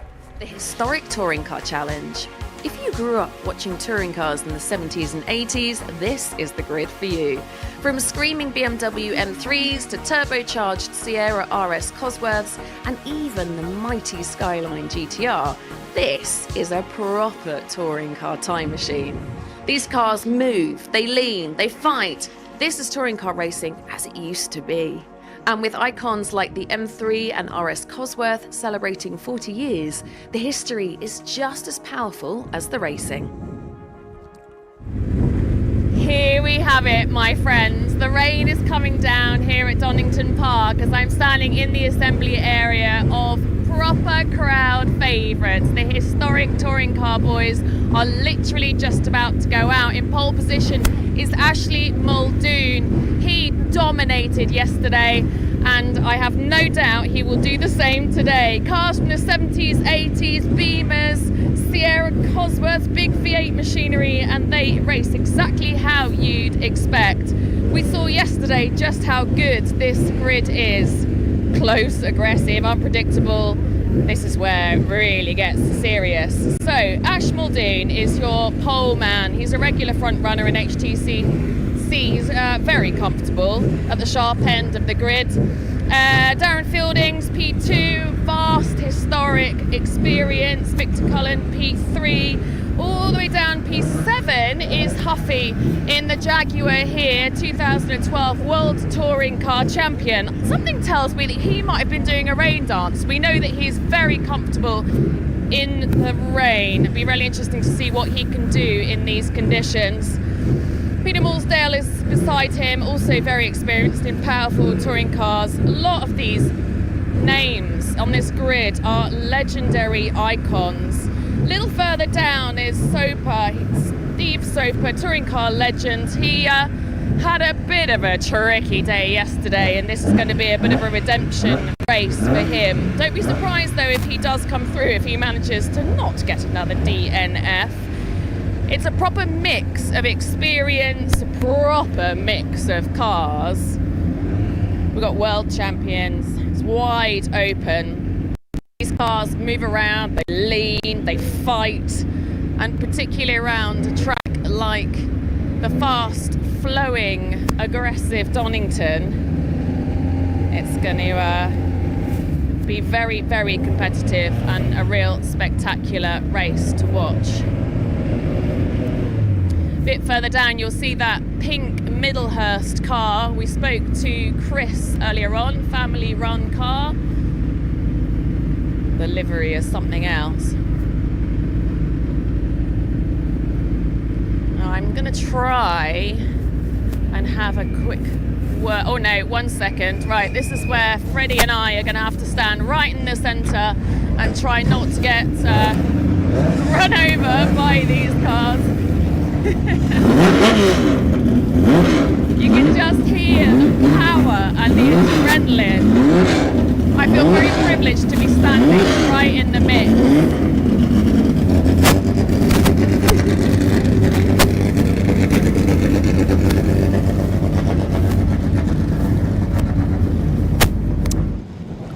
So in a flurry of noise and excitement down there, we're just getting ready for the historic Touring Car Challenge runners to come out. These were great cars. If you like your BMW E30 M3s, plenty of those. But the Nissan Skylines, it's almost like there was a sniper yesterday taking them out, but maybe today they'll have a chance with all their horsepower, all that boost.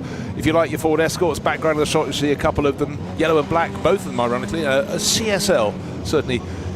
Fans of a certain age, and a Jaguar XJS for the second time today. We're getting that. Some of the epic European liveries there, the Monticello car that would have raced in the Italian Championship, and there's one of those Skyline GTRs. Rain on the lens, and the Middlehurst car, the silver and pink one in the background of the shot with the Axia sponsorship. That had its problems yesterday, but it's got a second chance of redemption, a glorious little 2002 TII, and the number 77 Ford Escort. Seb Perez is sharing that with Christian Glazel, but he's also doing double time duty, isn't he, Alistair? Yes, he is. Very late change. Nick Whale is not sharing with son Harry as he normally does. He's actually sharing with Seb Perez. So I presume that's the same Seb Perez as is in his own car, number 77, because the time penalties for the elite drivers is the same for both. So it's the same Seb Perez. We know there are another two Seb Perezes here this weekend, who is cousin and uncle of Seb Perez. Well, just looking down that grid, 5th place, the BMW CSL for Tom Roach. Tom Holbrook alongside in the more modern and ordinary M3. Rob Huff, Jaguar XJS, damp track, look for that coming forward. Peter Molesdale alongside him. Frank Guess, it's now the world of the Mark II Escorts, the RS2000 Frank Guess. Andrew Cahill alongside in his Mark II. Then Mike Whitaker, Rover SDI, already seen that out in the earlier touring car race. Another Ford Escort, that's the one that Nick Whale and Seb Perez, as mentioned. Perez is also in the car immediately behind the car he's going to be in on 14th on the grid. Simo Arthur, one of the Nissan Skylines that was very much at the front yesterday, it was running up in second place, so look for a charge from him. And then the Wood family Ford Capri RS3100, that's a great car. Another Nissan, Nick Strong, starting way down the back. Partridge and Soap at 19th. Remember that starting position. They're coming forward, and no doubt the Middlehurst family. We think it's Chris on board rather than Andy. And then right at the back, the Palmer Horrobin car. But some great liveries. The yellow and green nose means it's a Watson's water car from the gear race in Macau. And waiting as the cars come round to the grid. It's a 40-minute race. And they're being led around for a further lap, a reconnaissance lap. Totally sensible, because we had the flurry of rain just before, so it's a chance for the drivers just to work out how wet. Look, the windscreen wipers are on all of them, pretty much, apart from the CSL in 5th place. You always try not to use your wipers if you can possibly get away with it, but once you've used them, and you've got to keep using them thereafter. So, pole position, Ash Muldoon. It's a bit of a BMW fest at the front, isn't it? Well, there's lots of M3 E30s, but there's the CSL mixed in, and the first non-BMW is the Jaguar XJS. Yeah, we had a Jaguar XJS in an earlier race, but that wasn't in the full I raced at Bathurst livery in the James Hardy 1000 that we have it in the case of this one, and that is starting down, I think it's 7th place in the line. Yes, so it is, with sweeping down slowly through the Craner curves, and it's Rob Huff will be at the wheel of that one. Yeah, Rob driving solo in this race after, again, Richard Mines decided not to take part. He also pulled out of the car earlier on, and Rob drove solo. Another driver who's not going to be running today is James Kellett, who had that really good run yesterday with Ash Muldoon. So Ash Muldoon starting on pole and knows he's got no one to change with. He's got the entire race. And you know what? When you're in mixed conditions, I think it's better if you just got one driver rather than two, because as soon as they've served their mandatory pit stop, they know what the track conditions are going to be, rather than someone else going out and having to sort of pussyfoot around for half a lap or even an entire lap to just see what the conditions are. But the shapes of touring cars, the change of touring cars, saloon cars, was thick and fast, but really the backbone of racing for a very long time. Once the BMW M3 was introduced, it hit the target big time, but then we've got other crowd favourites in this field as well. The Nissan Skyline, a whole host of those. I think we've got a quartet. They will have a huge amount of power to deliver the circuit, but actually in these conditions it might be a bit of an embarrassment. I think we've lost the Rick Wood Capri that we so enjoyed looking at yesterday. He was supposed to be here in a Skyline, changed to the Capri, but that looks like it's not here after problems yesterday. Yes, it was a pit visit during the race when pit visits weren't really required. So the safety car, the Hyundai, here is coming down into the chicane. The lights are off, so the drivers know it's going to pull into the pit lane. And on pole position, car number 44, Ash Muldoon, desperately trying to get a bit more heat into his tyres on the outside of the front row. It's Darren Fielding. He had another good race yesterday. Let's see what they can do. They're going to come out. The safety car is going to dive into the pit lane. And then the drivers will have to look at the lights on the starting gantry. 5 lights are there. 40 minutes of racing lies ahead. This is the Historic Touring Car Challenge. It's a long hold. It's BMW M3 in the top 4 positions. Tom Roach got a good run in his CSL, and in the middle of the pack in the green Jaguar, trying to gain a position or two. Rob Huff, he's picked off Tom Roach. He's moved up from 7th to 5th. BMW M3's 1st, 2nd, 3rd, 4th, 5th. Sorry, 5th is the Jaguar XJS. As mentioned, the Escorts are a little bit further back. And the Watsons liveried BMW gains a position as losing a bit of ground was Ernie Graham in 161, but also gaining ground in the look in the background. There it is, the giant XJS has gone from 7th to 6th to 5th to 4th now, and he's right on the tail of the Watsons liveried BMW, challenging that M3 for 3rd position. And with his grunt, he's going up the slope, and with his inability to take no for an answer, he's looking to push for the lead. But Darren Fielding leading the way in the BMW bank liveried BMW, then the more regular Mobile 1 livery car, Ash Muldoon. But the chase is on, and it's coming from the Jaguar XJS, which is now up to 3rd place. So from 7th to 6th to 5th to 4th to 3rd in half a lap for Rob Huff. And didn't Alex say in the build-up to this race that Rob Huff, an absolute master in the wet? Well, he's showing it, isn't he, in the XJS. So he's now up to 3rd, although he's getting a challenge from the Watsons car of Vic Cullen, but that doesn't come off. So staying in 3rd place is Rob Huff. Across the line for the first time, we've got Darren Fielding leading. 2nd place, for the moment anyway, is Ash Muldoon. The biggest gain up from the back of the grid to 5th place, Chris Middlehurst. Here he is, the silver and pink livery car. There it is, number 7. Started down, we've got 17 cars that started this race, and he's gained effectively 9 or 10 positions on the opening lap. But look how Darren Fielding is pulling clear. He's got about 2-second margin. And the big question is, can the Jaguar XJS that is being challenged, having worked his way from 7th to 3rd, back to 4th now, because Rob Huff could do nothing at all about Chris Middlehurst's pace in that number 7 Nissan. Which is 4-wheel drive. So I think I mentioned yesterday, if we have a wet race, that's a huge advantage. It gets the traction on this wet, slippery surface. So he's gone through. He's now up into 2nd place. He's got past the Ash Muldoon BMW, and now he's going after the leader, the number 8 Darren Fielding BMW M3. Oh, and Ash Muldoon almost loses it going through. That's not Steve Soper. That's a car that Steve Soper drove, but it's Ash Muldoon at the wheel of number 44. Almost loses it up at Coppice, coming down into the chicane, and that slide from Ash Muldoon lost him pace, and that's allowed Rob Huff to close right in the big Jaguar. In fact, I would suggest he actually slightly compromised. The change for the lead is going to happen before we get to Redgate.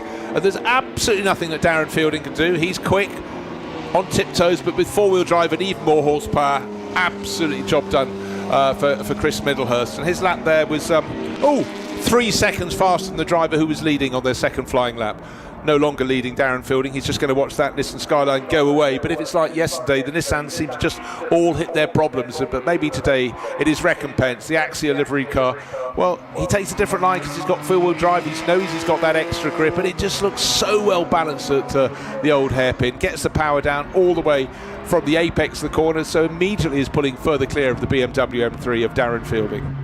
Well, this car was built new for the Middlehurst family by Rick Wood, who is an expert at building these Nissans. So it's not an original car, but you can trace the Middlehursts and Nissans back many, many years. In fact, 30 years, when Andy Middlehurst, who we were told was starting, but I saw him buy the car, so I think he's taking over from Chris. Andy won the 1995 and 96 National Saloon Car Championship in a production version of this Nissan Skyline. And they've got the old band back together because Gary, who looked after the car for Andy in 96, is back looking after the car in 2026. Well, that's a lovely story there. But now just looking at the advantage of our race leader, Chris Middlehurst. He started the last lap 0.4 of a second down. He's nearly 4 seconds ahead now, pulling ever further clear in his Nissan. 3rd place is the Jaguar there. Rob Huff, windscreen wipers going. 4th place is the Cullen family car, and they just have no answer for the pace of the Nissan that's gone to the front of the race.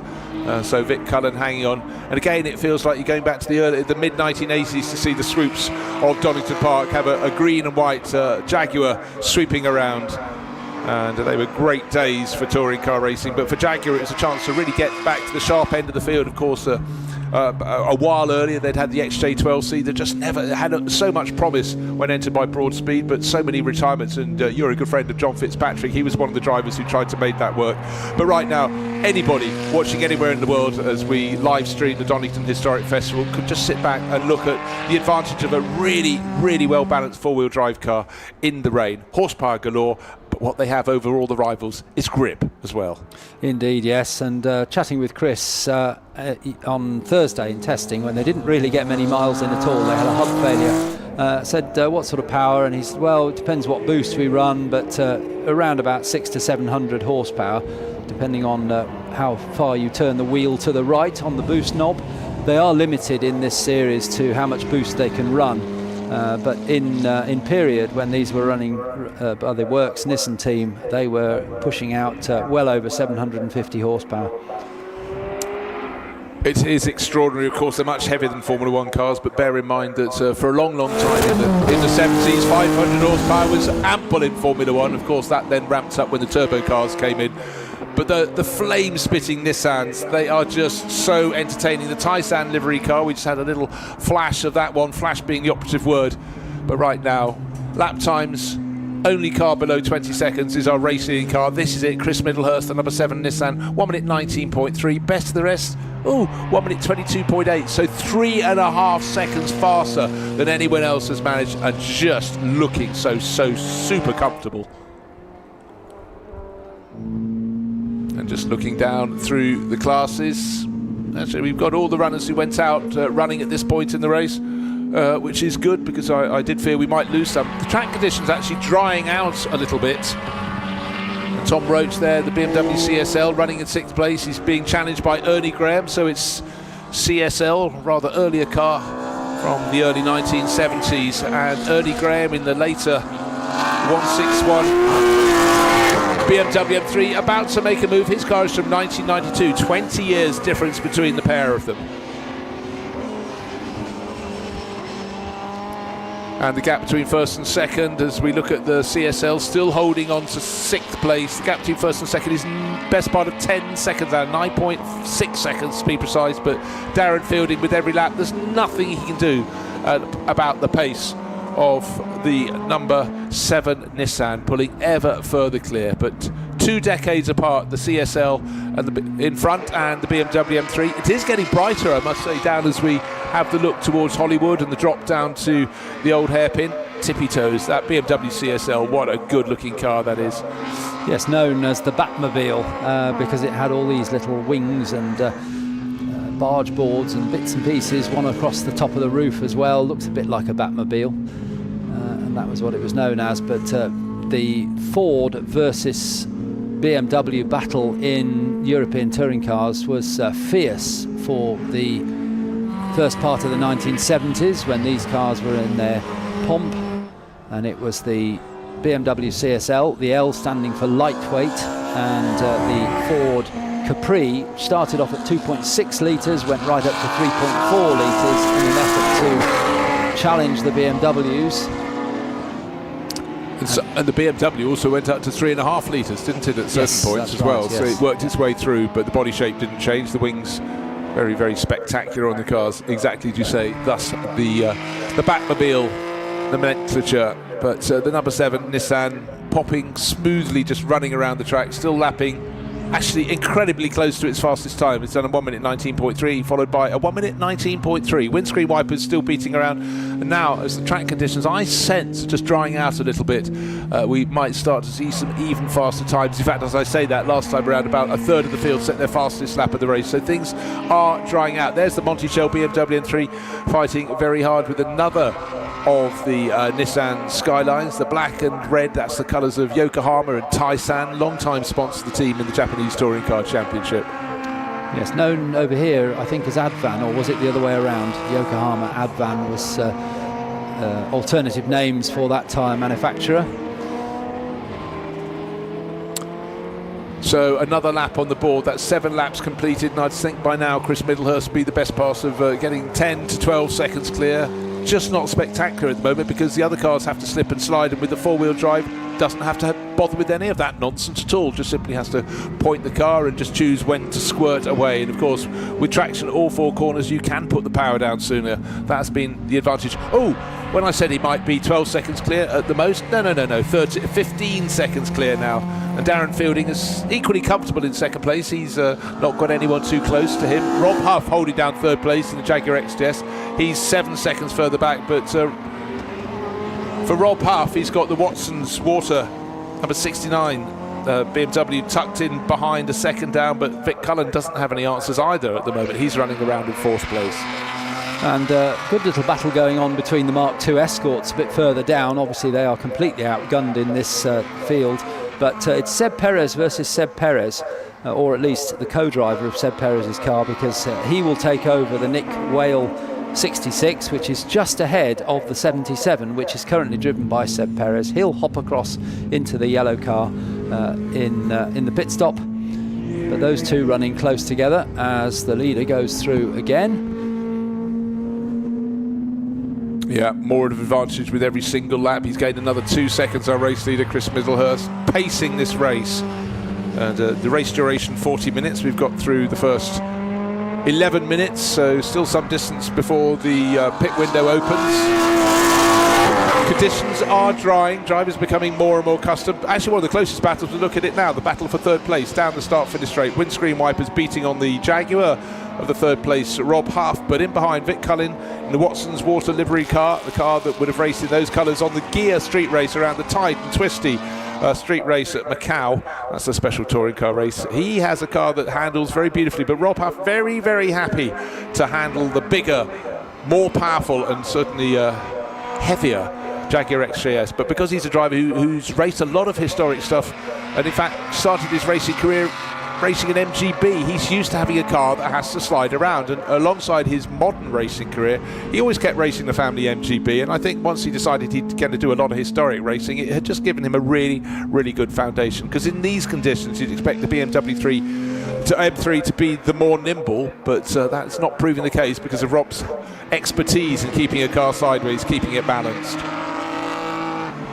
Seb Perez in the number 77 Escort, which remarkably is the same car as he took to second place in the 2021 Roger Albert Clark rallies, and that's a proper forest rally over 5 days, so quite remarkable that car could be converted to an effective race car as well. Not too many changes. I said, surely you've done a lot of work. He said, no, not really. It's still pretty much a rally car. So he's doing well in that 77, and he'll hop across to the car just ahead of him in that little battle, midfield battle, as we watch Rob Huff in the beautiful XJS, which I know I've said it before, but it always amazes me that the regulations allowed Tom Walkinshaw to run that as a saloon or a touring car, as they're called, and quite strange that that could be classified as a touring car. I don't think there's much room in the back seats for anybody other than maybe a pair of dogs or a couple of small children.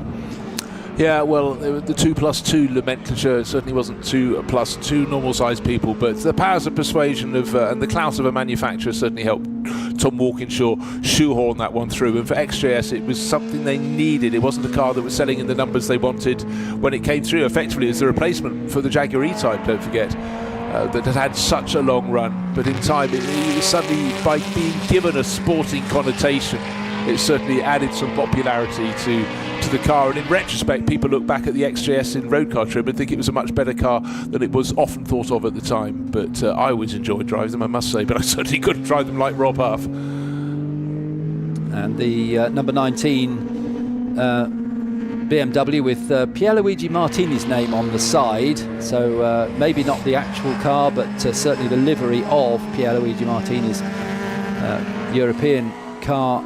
The BMW gets past the Nick Whale Escort, the yellow car with a big broad black stripe, and that's now followed by the Seb Perez Escort Mark II. The BMW ahead of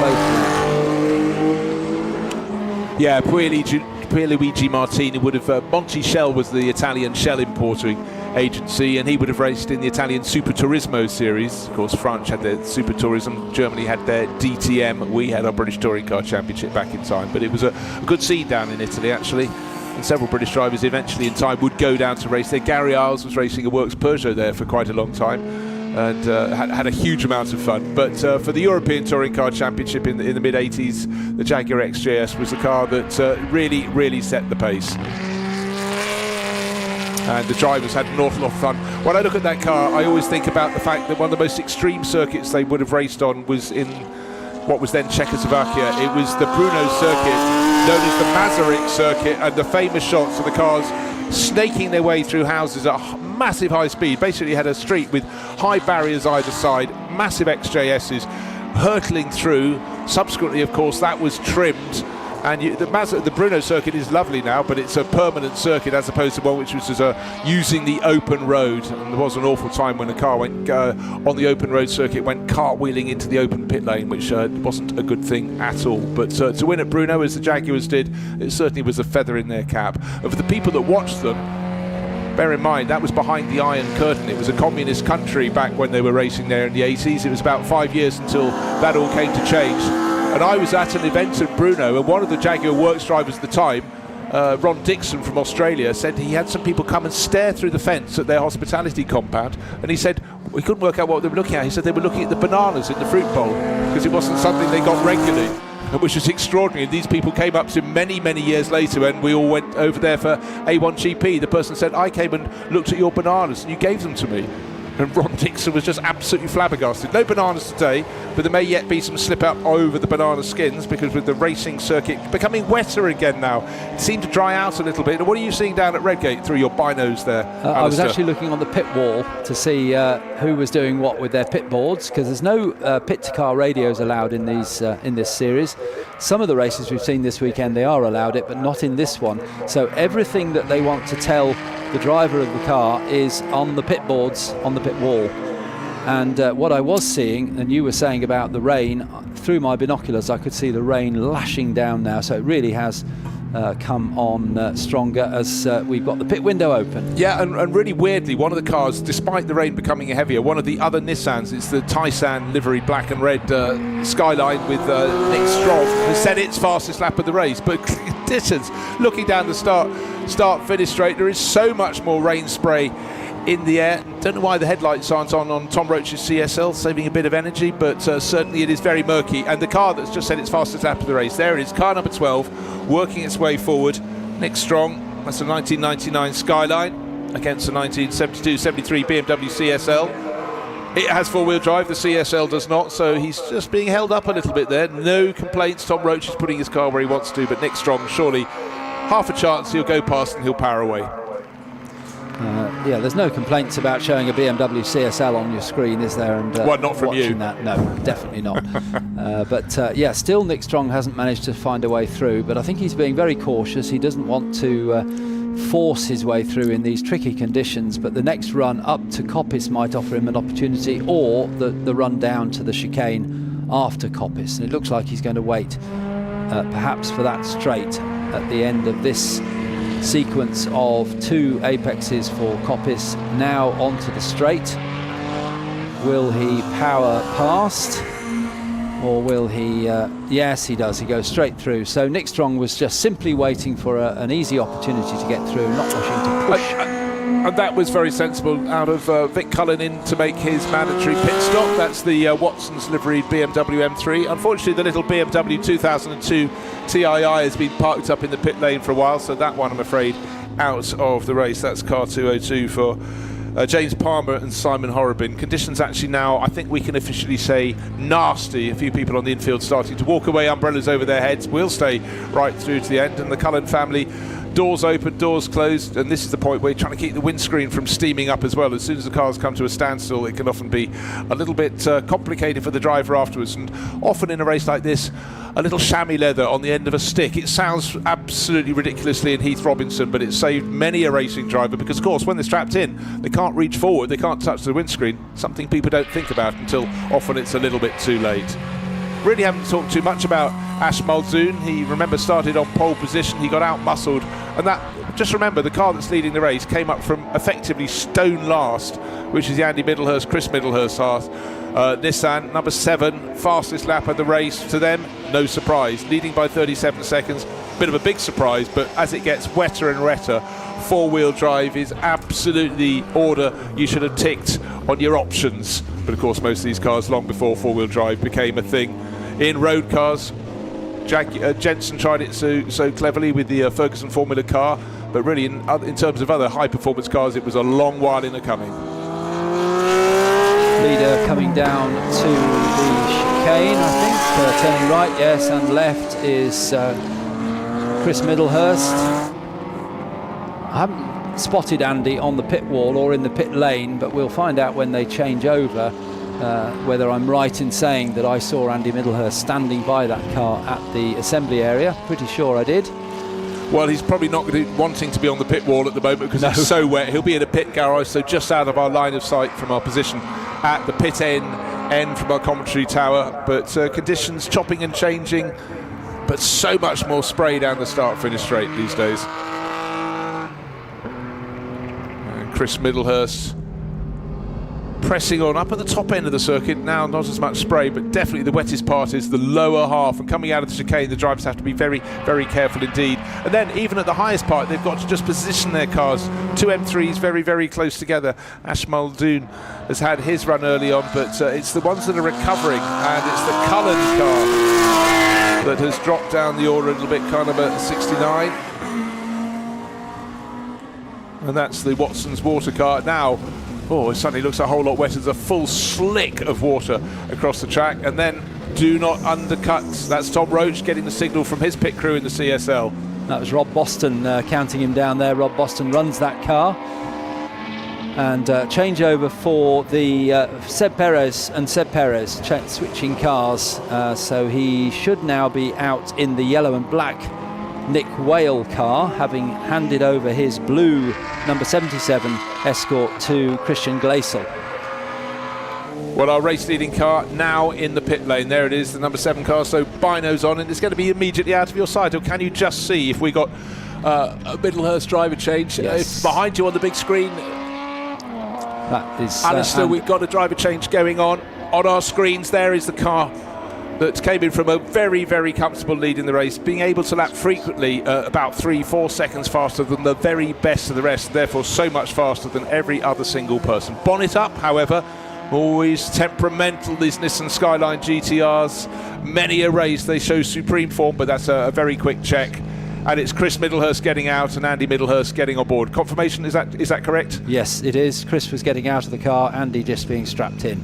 So the other way around to what we were originally told, but perhaps they decided that they'd like Chris in the car for the first section of the race, being the tricky conditions. Well, they may well have thought that it's going to get worse through the race. They wanted Andy for the second half of the race, where the conditions were worse. Because do remember, this race did start in the dry. Seems a while ago, but it really isn't. We've only just had 23 minutes of this race. So just past the halfway point. Rob Huff is in the Jaguar XGS. He'll be going back out because he does not have a teammate. The car sitting there, the giant doors wide open, the pit lane, top of your shot, the green and white Jaguar XGS in the background, lights off, doors will be closed soon. Minimum amount of dampness into the car is a very good idea. And the Whale Perez Escort just being cut across its path by the super fast. There it is. Of course, that's at full racing speed, whereas the Nissan's just going out. Andy Middlehurst just going, yeah, how wet is it? Oh, okay, actually quite properly wet. But what's quite handy in my number 7 Nissan Skyline is I have four-wheel drive, and I have maybe 700 horsepower to play with, and you use it quite sparingly in conditions like this. But he will settle down, get the feel of the car, and then he knows as soon as he gets to a straight bit. I suspect they turned the boost knob right down for this race. You do, don't you? Yeah. I've just noticed that unfortunately the Whale Escort has a short pit stop. It's showing red on our timing screen, so that may well have a penalty coming towards the end of the race. Sadly, it's the only one. There's just the one car showing as red. Okay, and the Darren Fielding, the Ash Muldoon car is now in the pit lane. That had risen right towards the front of the field, but Darren Fielding yet to come in. We've just seen sight of his car. This is Ash Muldoon's Mobile 1 BMW finance car. Steve Soper, actually pretty much so many of the cars that race in this category of racing have Steve Soper as a name on the window, because of course he did just fantastic things for many years as a works BMW driver when the M3 was such a class-winning car, such a class car, full stop. And the XJS has done its pit stop, so Rob Huff back out on track again. Car number 9, the green and white livery of the XJS, running in 4th place, as he has been there or thereabouts throughout this race. The Middlehursts, of course, still not in the lead because they've done their pit stop and there are other cars ahead that are, in fact, here comes the last car. I think it's the last one. Yes, the last pit stopper is Darren Fielding, number 8. So once we get these laps, this lap out of the way, we'll start to see the order return to what we would expect to see. What I want to see at the latter stages of the race is Andy Middlehurst taking over the number 7 Nissan, what sort of pace he can achieve. Fastest lap of the race, bear in mind it was very early on before the rain came, was 1 minute 19 seconds by his son Chris. But at the moment the fastest laps out on the track, I think we're looking more mid 1 minute 20s. And 1 minute 25 thereabouts. The TSL timing screen tells us that Darren Fielding missed the pit window. Now it says pit window closed, and then Darren Fielding's in time comes after that. So that's another one to bear in mind for later in the race.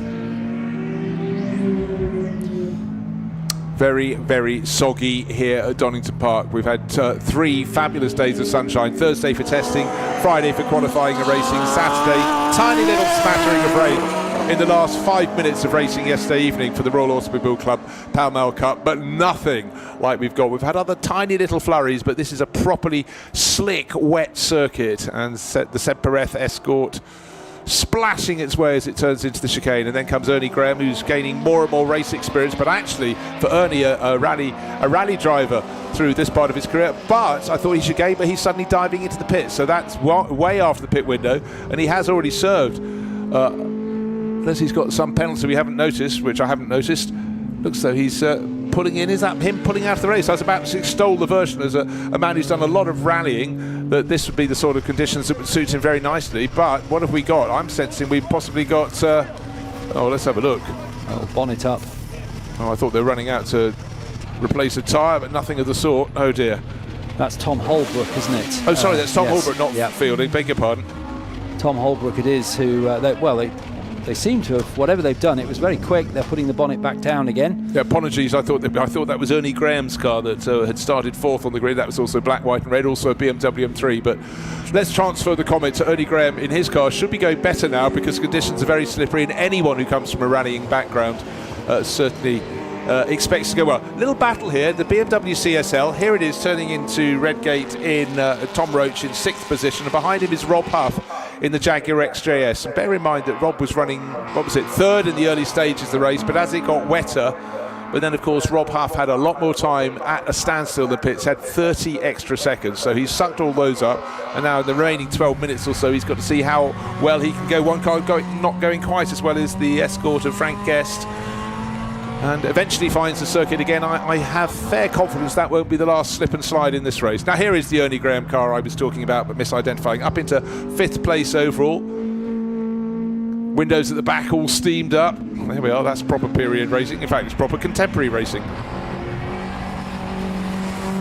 These little side windows open, those little hatches in the window to get a bit of air in the car, but unfortunately it's an ingestion of a bit of rain as well, so it's certainly getting quite steamy. You've got to keep going for another 12 minutes or so, but out front, the Middlehurst family car, they are sitting on a 16-second margin over Darren Fielding's car, but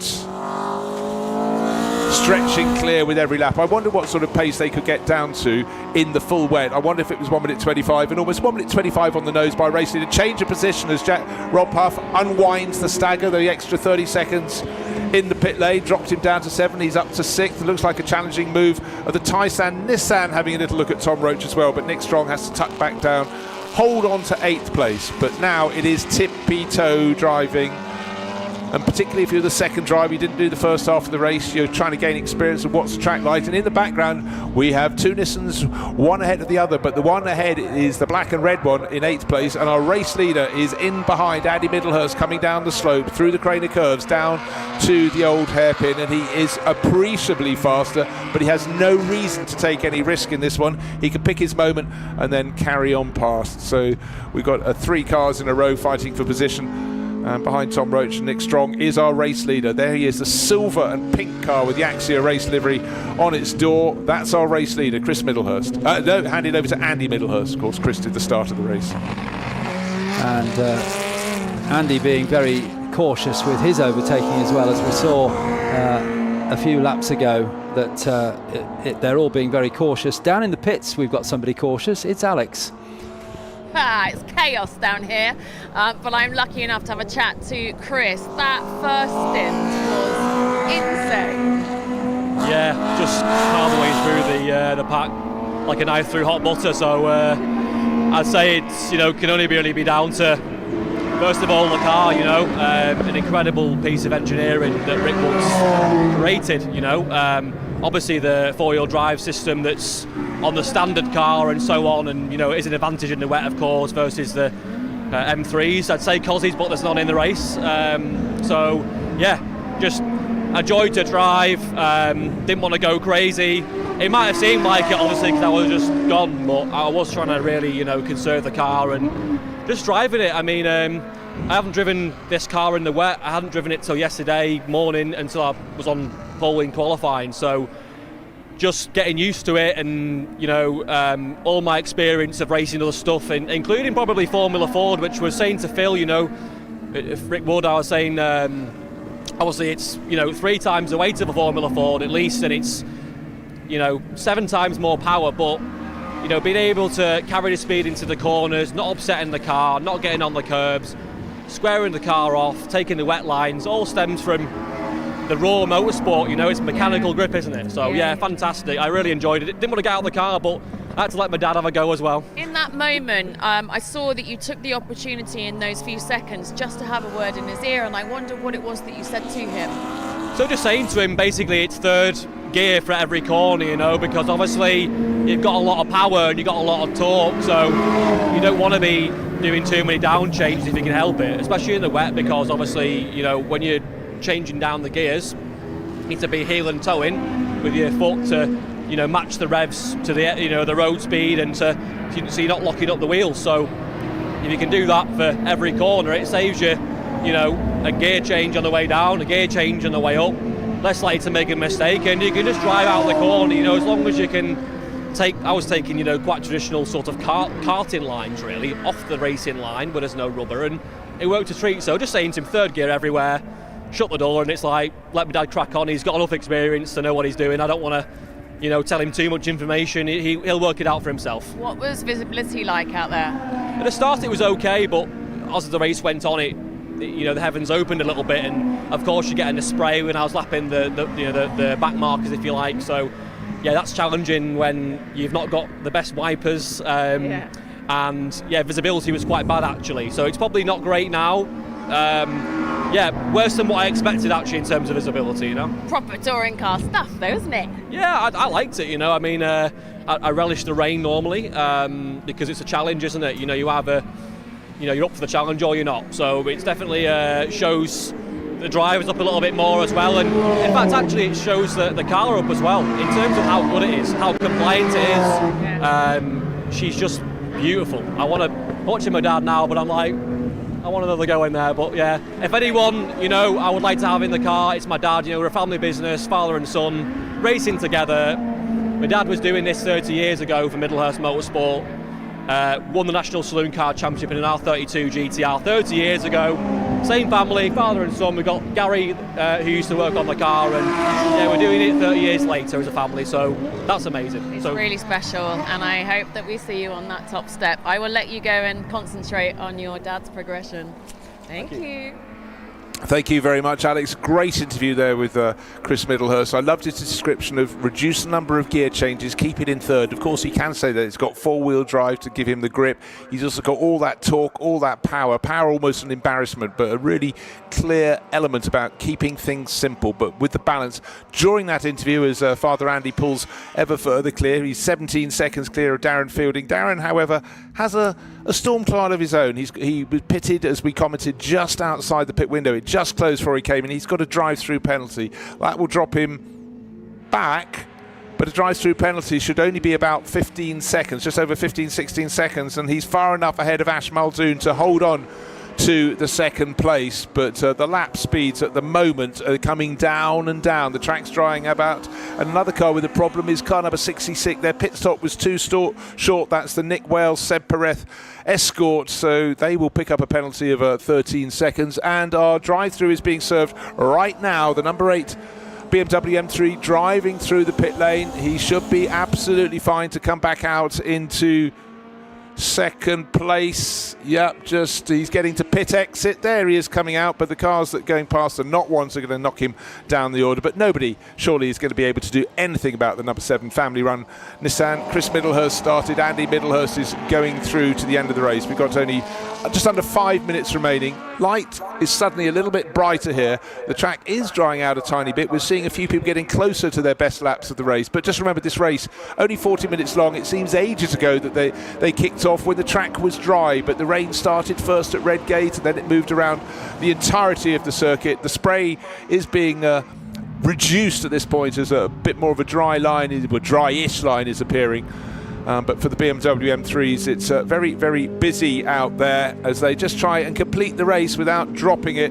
And the number 8 second place BMW M3 has come out behind some cars that are a lap down other M3s, but certainly Darren Fielding has had a very, very good weekend, a very good run through the historic Touring Car Challenges here at Donington Park in the Donington Historic Festival. We had sunshine for many days, a little smattering of rain late last night, but today it was good until lunchtime, still good. A little smattering of rain, and then for this race it really, the skies opened, but if you've got four-wheel drive like this Nissan Skyline has, that is the key to being on front. Four-wheel drive, but also Andy Middlehurst, and who's in the car now, and his father Chris, his son Chris. Andy was a British champion in Nissan Skylines, as Chris pointed out, 32 years ago. He's still got the touch, still got the knack, and is making it look very simple indeed. The turbo boost wound way down, too much power in the wet conditions, and it could suddenly be an embarrassment. You don't want wheel spin, you want just that power to come on smoothly. Out of coppice he goes, not going anywhere near the curbs. Anybody who goes on the curbs is more than likely to have their cars spun around. Darren Fielding, second place. He's in that gaggle of cars. He's got a lap up on those who are around him, but he had that drive-through penalty. That's dropped him nearly the best part of 37, 38 seconds behind the race-leading car. Doesn't have the pace to match it. He's now there. He is blocked up behind the Monticello car. He's now going to find a way past. He's a lap ahead of them. Nothing he can do about the Middlehurst, but he'd like to get clear of other cars around him. Doesn't want to be interrupted by their particular pace and performance, or perhaps mishap. So getting clear is a good job for Darren Fielding there. A bit more relaxing when all he's got is clear track ahead of him. But still, on every lap, yes, the track conditions are gradually improving, but it's still very easy to make a mistake. Now a stop and go penalty for the number 66 Escort, the Whale car. The Whale Perez car is about to be served. That's flashing its lights. It's not just a time penalty, but it's a stop and go penalty, so you also incur the time you should be driving through the pits, which has been measured here as 15.3 seconds if you're running at the right pace for the pit limit, speed limit, which is 60 kilometers an hour. And what an array of cars from the Nissan Skylines of the early 1990s to this glorious BMW CSL of Tom Roach from the mid-1970s. The world moved on, and then of course BMW would move on towards the E30 BMW M3, and it really was a car that raced in huge number, notably in Germany, but all across the world, and very, very strong in the European Touring Car Championship, that then moved on to become the World Touring Car Championship. Handled absolutely beautifully, super nimble car. But as we go towards the end of this race, a minute and a bit remains with a margin of, it'll be getting on towards, I would suggest, about 40 seconds, gaining 3 seconds with every lap. Andy Middlehurst is stroking home down through the Craner curves. If he backs it off, in fact, I think the checkered flag should be there to greet him. We've had a couple of races so far today where people have crossed the line with just a couple of minutes, a couple of seconds remaining in the race, and therefore have to do another lap at full racing speed. But for Andy Middlehurst, he's been there, seen it, done it. His car still flaming away when he backs it off as he goes down through the gears. But as we heard from son Chris, he's trying to just do all the corners in third gear, keep things simple, back it off, smooth delivery of power. Up to Coppice he goes, 32 seconds on the clock. This could be another one that comes through just before the end of the allotted time. The allotted time for this race, for the Historic Touring Car Challenge, is 40 seconds. No pit-to-car radio allowed. So down to the chicane he comes. Going to brake, keep it smooth, do it in a straight line. Turn in smoothly. He's going to come out and he's going to cross the line and have to do surely another lap. Under 10 seconds remaining, but no checkered flag coming out. And he crosses the line with 5-6 seconds to go, probably 5 seconds to go. So onto the final lap now goes the Middlehurst family car. Chris started it, Andy Middlehurst is finishing it, and he's going to have a couple of escorts to have in his sights, and the Watson's BMW M3 that's running in 4th place for Vic Cullen. Ash Muldoon is 3rd in another BMW 3, and Darren Fielding, despite having to serve a drive-through penalty for coming in just after the pit window closed, he's running in 2nd place. Rob Huff, well, maybe not the car to have, the big extra, yes, he is running in 6th place overall. He's been passed by Nick Strong in another of the 4x4 Nissan Skylines, but for a lot of the drivers, actually missing at the windows is going to be one of the biggest problems. But no real problems for the driver of this number 7 Nissan. Half a lap to go for them, and it looks as though their victory margin will be probably around 45 seconds. Four-wheel drive, plenty of performance, and no real requirement to overtake the cars ahead, but the little Escort RS2000 looks tiny in comparison as it moved to one side. And here comes our race winner, splashing through the puddles at the chicane. Windscreen wipers on, a couple of cars in front, doesn't need to pass them. And in that ball of spray, the 3rd car in the line is the number 7 Nissan. Andy Middlehurst bringing it home, Chris Middlehurst, his son, starting the race. And then the long wait for the car in 2nd place, and it ought to be Darren Fielding. Will be very relieved if he gets 2nd, because he did have that drive-through penalty for coming in just after the pit window had closed. But such was his form, his excellence in the number 8 BMW Bank M3, that he should take that 2nd place. But a masterclass in a car that couldn't have been better suited to the conditions. The 4x4 Nissan Skyline GTR started back, way back down the grid, and blasted up so many positions to go from 16th on the grid all the way through to victory. Still waiting for the 2nd place car, and only now does that cross the line. 44 seconds it was back to Darren Fielding's BMW M3. That was the margin, and for everyone else, they really were just in the rain cloud behind them. Some really good scrapping all the way to the finish, but not in the case of challenging the Middlehurst family with their R32 Nissan Skyline GTR. And 3rd place is going to go to the driver of this car. He started on pole position, Ash Muldoon. He shared yesterday with James Kellett. Today he was not doing that, and he comes home in 3rd position, car 44. So it's Nissan Skyline GTR first, Nissan Skyline GTR coming home in 5th, but between them it's BMW M3s, Darren Fielding, Ash Muldoon and Vic Cullen as well. But it was about not getting a wheel on the really slippery stuff as the rain began to fall. Then the track became uniformly wet. It did begin to dry out, but trickling his way back down with a little puff of smoke. There is our race-winning car. Hopefully all is fine. Just Andy Middlehurst gathering his thoughts. Down to the chicane he comes, but the victory well and truly in the bag. And so that was most spectacular. Actually an embarrassment of horsepower. We're fairly sure the turbo boost was turned way down on this Nissan Skyline GTR, and just fantastic seeing some of the liveries it would have raced back at home in the Japanese Touring Car Championship. This car, a new build, many built by Rick Wood, but very much in the essence of the cars that competed there and all around the world.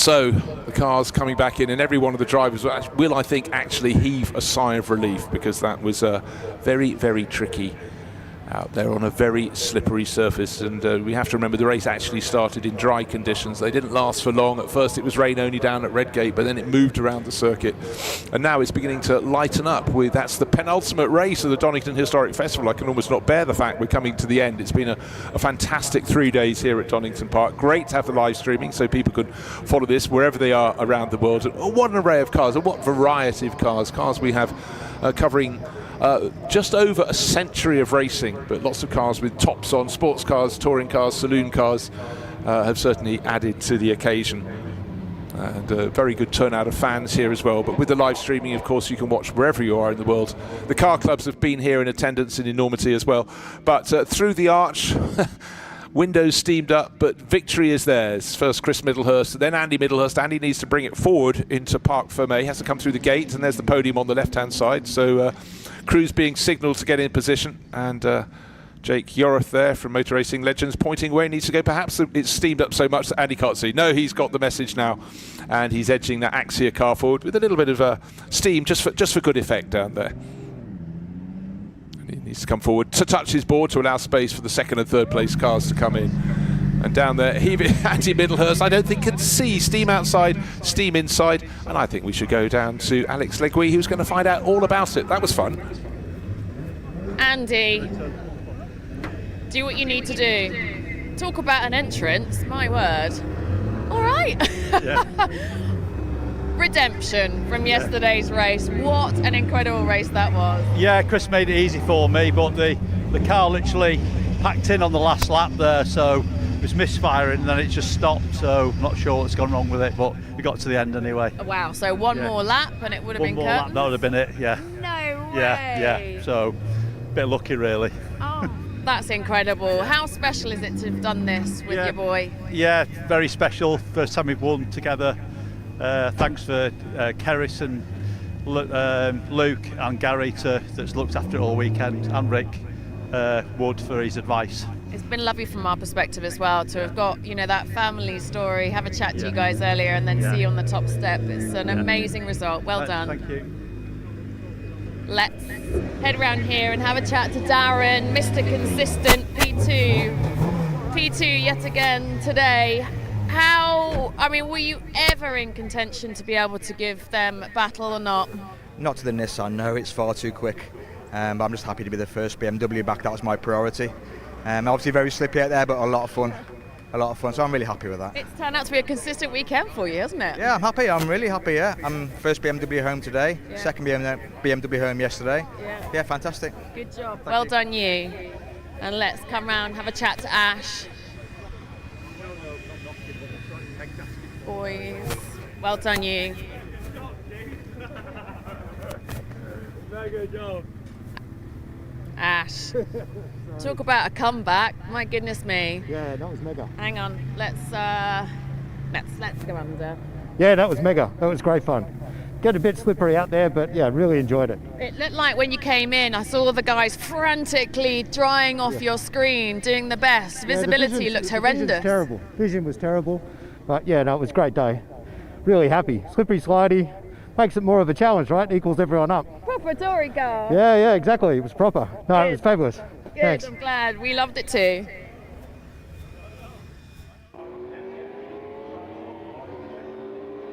Well, it was a race of extraordinary difficulty, and it was keeping it on the iron, and it became wetter and wetter, but the car to have was absolutely the Nissan Skyline GTR. Nick Strong had a good run in his, but the Middlehurst family car, first with Chris and then Father Andy, mastered the conditions, but they really became very, very difficult indeed. But four-wheel drive was very much an ingredient to have. For the BMW fans, we had the CSL of Tom Roach and a whole phalanx of E30 BMW M3s, and they handled beautifully. But the dry track of the early part of the race was something that soon was instantly forgotten because the rain came down first at Redgate, first a few windscreen wipers came on, but the conditions became more and more tricky. The visibility came worse, the traction became incredibly difficult, but the Middlehurst family car just mastered the conditions, winding the boost down, didn't want an embarrassment of power, but with the windscreen wiper blazing, they got the job done. A few people had made mistakes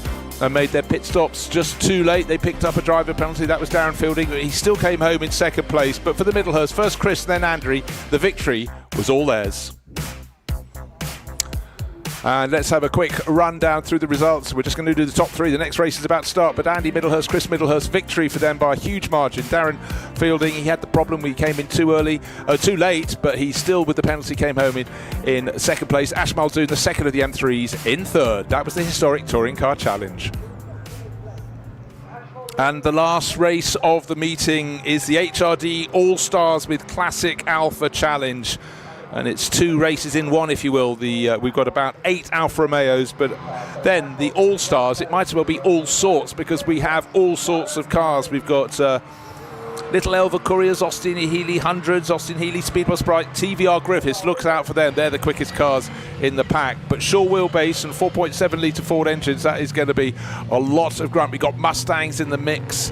It is a real all sorts, and around the formation lap there is a little bit more rain blowing through, but for all these drivers, they would have been watching the screens beforehand in the previous race and going, oh, is this going to be as wet as it is for our race, or is it going to be worse? Looks like it's slightly better, but at least in some ways they're starting at a damp circuit rather than one that was dry and then suddenly becomes wet. So with these formation laps, they'll be able to just get a little bit of a feel, and for some of the drivers, they'll need to be told to turn their headlights on, because visibility is going to be poor. Not everybody has got them on. As you can see, little Alfa Romeos, as we pointed out, HRDC All-Stars with Classic Alpha Challenge, so they've got their own particular battle, but it's the two TVR Griffiths at the front of the field as we work around 2 green flag laps. The message is from the right hand side of your screen there, from the starting gantry, and for all the drivers they'd have been told that before coming out, but sometimes drivers forget to turn on their headlights in some cases. But I tell you what, as I look down the order, there's an AC Cobra in the middle. I'm not sure that's the car I'd want to have in these conditions, but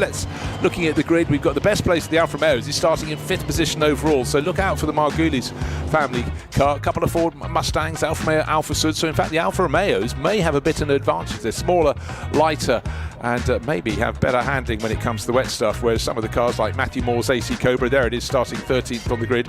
Talk about yin and yang alongside little Mini Marcos. Elva Courier, tiny car, Ding Boston's car, that's starting down in 16th. But in this race, it's just going to be about precision and staying off the red and white curbing at the edge of the circuit.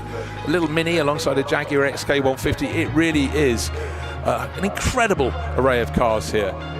And Alpha's pretty much all the way through. Little Austin A40, a Speedwell version of that, Mini Cooper S. They'll be rather good in the rain. They'll give away an awful lot of horsepower, but they will have the handling. But the ones that will not have the handling are the fastest cars. Here they are. Car 46 with the driver cleaning the windscreen at the moment, and that is going to be a little bit tricky. If you cannot see, and you've got all that power, that's Mike Whitaker, but he's had so much success in his metallic blue TVR Griffith, and John Spears, who's been driving a whole host of cars, is in the second of those. In terms of outright pace, they've got it, but they've just got to be so super precise in their cars, because one wheel up on the curb and it could become a whip around.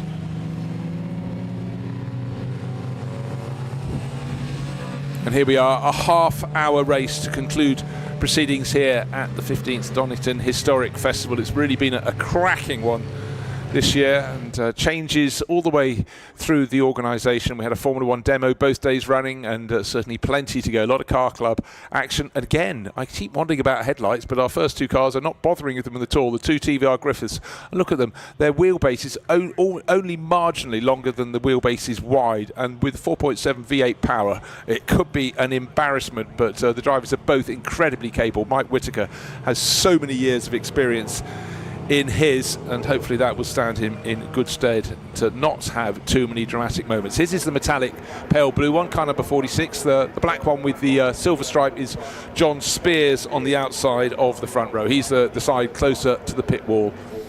And actually the little Lotus Elans, we've got a couple of those very close to the front. We've got Andrew Jameson and Andy Cahill. They could be very nice and nimble. And then the great sounding Alfa Romeo GTV 6, which is Jake Megales. He's the best of the HRDC Classic Alpha Challenge runners. He's starting from 5th on the grid, but effectively 4th, because we're missing the car that should be starting 4th, which is Andrew Cahill in the green Lotus Elan. As So Andrew Jamieson starting third on the grid, just waiting as everybody else. It is a really packed field of cars get into position. And as we saw from some of the cars driving around, they don't want to stop for very long because their windscreens could very easily be steaming up, which is not what the doctor ordered. 30 minutes of racing coming up, and some drivers spare a thought for those sitting with their head out in the open, including the Elva Courier, which is actually remarkably well up the grid. And that's Ding Boston, bright red car. He's starting about 15th place on the grid, but his head is out in the elements. He's got a tonneau cover over the passenger side of the car. We've had the 2 formation laps, and we've got everybody in position. 2 Lotuses on the second row, T2VRs on the front row, then an Alfa and another Lotus Elan on row number 3, a Mustang on row 4. So there's a bit more grunt in the middle of the pack, another Mustang further back down in pale yellow livery. But for a lot of the crews, just needing to get them into their grid positions. Got a Langlia at the back, an MGA, a real assortment of cars. And looking from front to back, waiting for the flag to be waved at the very rear of the grid to say that all is fine, all is clear, and we can go racing. The last Alfa Romeo just being wheeled into position. 30 minutes of racing coming up, both for the HRDC All-Stars, but also the Classic Alpha Challenge. 2 for the price of 1, and to bring the Donington Historic Festival to a conclusion. Windscreen wipers beating on some, not on others. And in fact, the second place car has got its nose in front, hasn't quite lined up in grid position.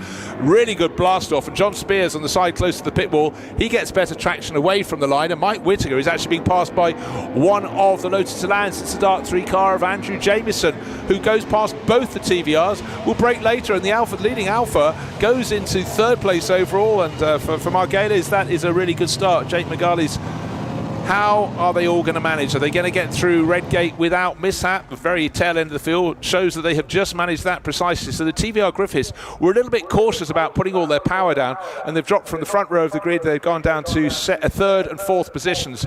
But now, as they get out of Redgate, suddenly John Spears gets that power back all over again. And it's the second of the TVRs that's down in 4th position. That's our pole starter, Mike Whittaker.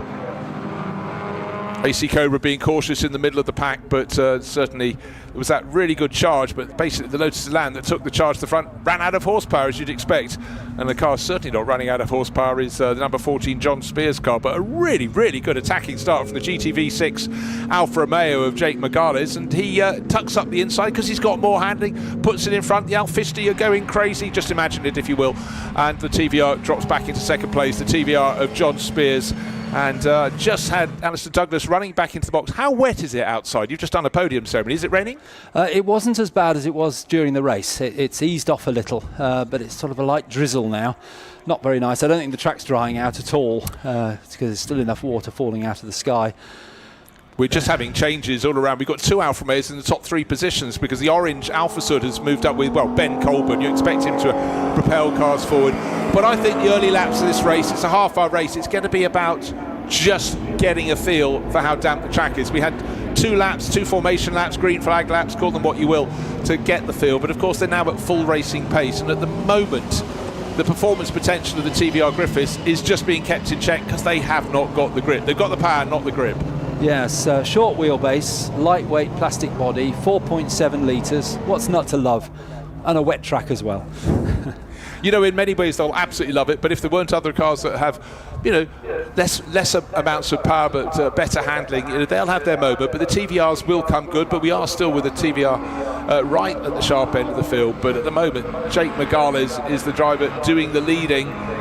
But some of the Lotus Elans, I expected them to go a little bit better, but they're settling into the race, settling down. And Michael Whittaker, he's a little bit further back from father, but he's in one of the Mustangs. I expect that to work its way forward. His is the white car with the black stripe up the middle, just behind those 2 different shades of green of the Lotus Elans. The 177 is Andrew Jamieson, and tucked in behind it, well, standing out, almost day-glow, lime green version of Andrew Cahill.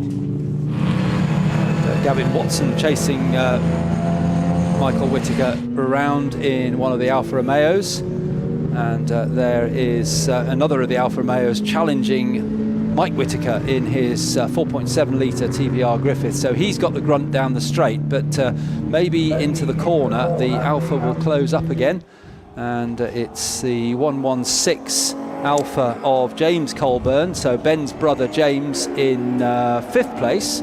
Oh, and Ben Colburn goes into the lead. Goes into the lead, or almost. He goes into the lead, but the GTV6 Alfa Romeo, the blue and white car of Jake Margales, has just that little bit more grunt. But then Ben Colburn will sweep around the outside, surely in that little Alfa Sud sprint.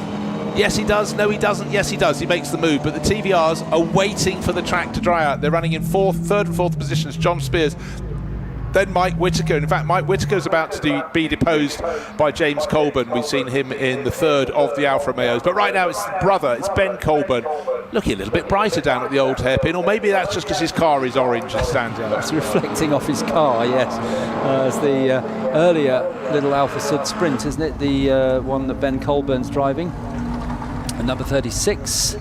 Alfa Sud Sprint, exactly. So that's the smaller of these two cars, the Alfas at the head, 991 being Jake Margales in the blue and white ICS livery. That's definitely an Andy Rouse livery on that car. Yeah, that was Pete Hall's company, Industrial Cleaning Services, and they were with him for a very, very long time. And of course, Pete's son Stuart Hall, Stewie as he's known in motor racing, a tip-top historic racer and also a champion in contemporary cars when he was racing in European sports car scene. Oh dear, 1, 2, 3. Well, it's not as easy as all that, but it's Richard Hall Griffin in his SLR Triumph TR4. And just looking around to see if that's one that's going to cause any problems. Driver off the track. And how did it happen? Oh, well, I tell you what, it was coming out of the old hairpin and was given a push. Quite an unusual place to have a car. So the old hairpin is off the right-hand side of the screen, but a push from behind when the car was unweighted on a damp trap and round whipped the number 1, 2, 3 Triumph TR4 SLR. So really unfortunate. That would be one of the cars that would be actually quite nice in a race like this in damp conditions. And Michael Whittaker being challenged still by the 99 Alfa Romeo of Gavin Watson. Gavin Watson, a regular Alfa Romeo driver, and he's challenging that big 4.7 litre Mustang just ahead, drifting its way down through the Craner curves. The Alfa with its wide wheel arches and wider wheels looking very purposeful indeed. And just ahead of both of them is the lime green Lotus Elan, which is who's in that one? Andrew Cahill. Oh, thank you. Yes, I'm sorry, I haven't got my eye in yet with who's where in this race, having just rushed up from the podium. No, it's always incredibly difficult, and also because the start of this race in very wet conditions, the whole order was shuffled at the front, so all natural logic. But the basic story at this point, with Ben Colburn taking the lead of the race from Jake Margales, two of the cars from the much smaller Alfa Romeo class. And this is our race leader in the orange Alfa Sud Sprint, car number 36, Beta livery. Of course, that was on the works Alfa Romeos in period. Beta, a tool-making company, and the Brambilla name would often be on the flank of those cars. Did you see down the side it said Vittorio? Vittorio, exactly. Exactly, Brambilla, yes. Of the two Brambilla brothers, perhaps the more successful. Oh, well, good. At least the Triumph SLR will get a chance to go back in the race, and I would say that was a no-fault incident for the driver of that one, but another car snapped around, just caught him, and when your car's unweighted on a wet track, you don't have many options. Right, the story of this race is the fact we expected the TVR Griffiths on the first two positions on the grid to rocket clear. They, times in practice, were 3 seconds clear of the best of the rest. However, with a really wet track, they couldn't get the traction down at the front. I still thought they'd lead to the first corner, not a bit of it, but James Colburn, Ben Colburn, Jake Margales have all gone past. So John Spears and Mike Whittaker, they started second and first respectively on the grid. They're running in fourth and fifth position, but we have time of plenty, more than 20 minutes in the race. The track conditions, I reckon they're getting a little bit less damp, and their time will come. They've just got to not make a mistake between now and when it is properly dry. Well, John Spears, of course, has just finished a race in a very similar sort of car. Same engine, but rather heavier body. But the Mustang that he's just finished a race in and winning in similar conditions, so he's got a slight advantage perhaps over some of these drivers. He knows where the slippery parts are. As Andrew Cahill comes under pressure from number 49, Michael Whittaker, he gets alongside on the run up to Coppice. but he won't be able to turn in. Andrew Cahill taking the inside line, but this might offer an opportunity to Gavin Watson actually just behind, and in fact on the long right-hander it's Michael Whitaker who's come out first, sliding beautifully in that Ford Mustang as they get onto the straight, but the little Elan is still nipping at his heels. And I tell you what, everybody's starting to do faster laps than they have earlier in the race, so I think it is beginning to dry. It's all relative. It was very, very wet when they started this race, and whatever they learnt in the 2 formation laps, the green flag laps about the track surface, it became wetter after that, and then of course at that point they were then at full racing speed. So you're trying to get out of the spray thrown up by the car in front, you're trying not to drop it. Let's talk about the front of the race. So this is a battle for 6th place, but up the front of the race it's not a runaway for Ben Coburn. Oh, here's a little Elva Courier. That's great to see. The only driver who's really getting a face full of the rain, the spray going of the little screen there, that's Ding Boston, Oxford University Motor Federation, or Fellowship. I quite like Federation. Federation, sounds a little more important, I think. Yes, and the Elva was built by a chap called Frank Nichols, and he thought, what shall I call my cars? And he said, French for she goes, Elva. Bastardization, but a very funny one.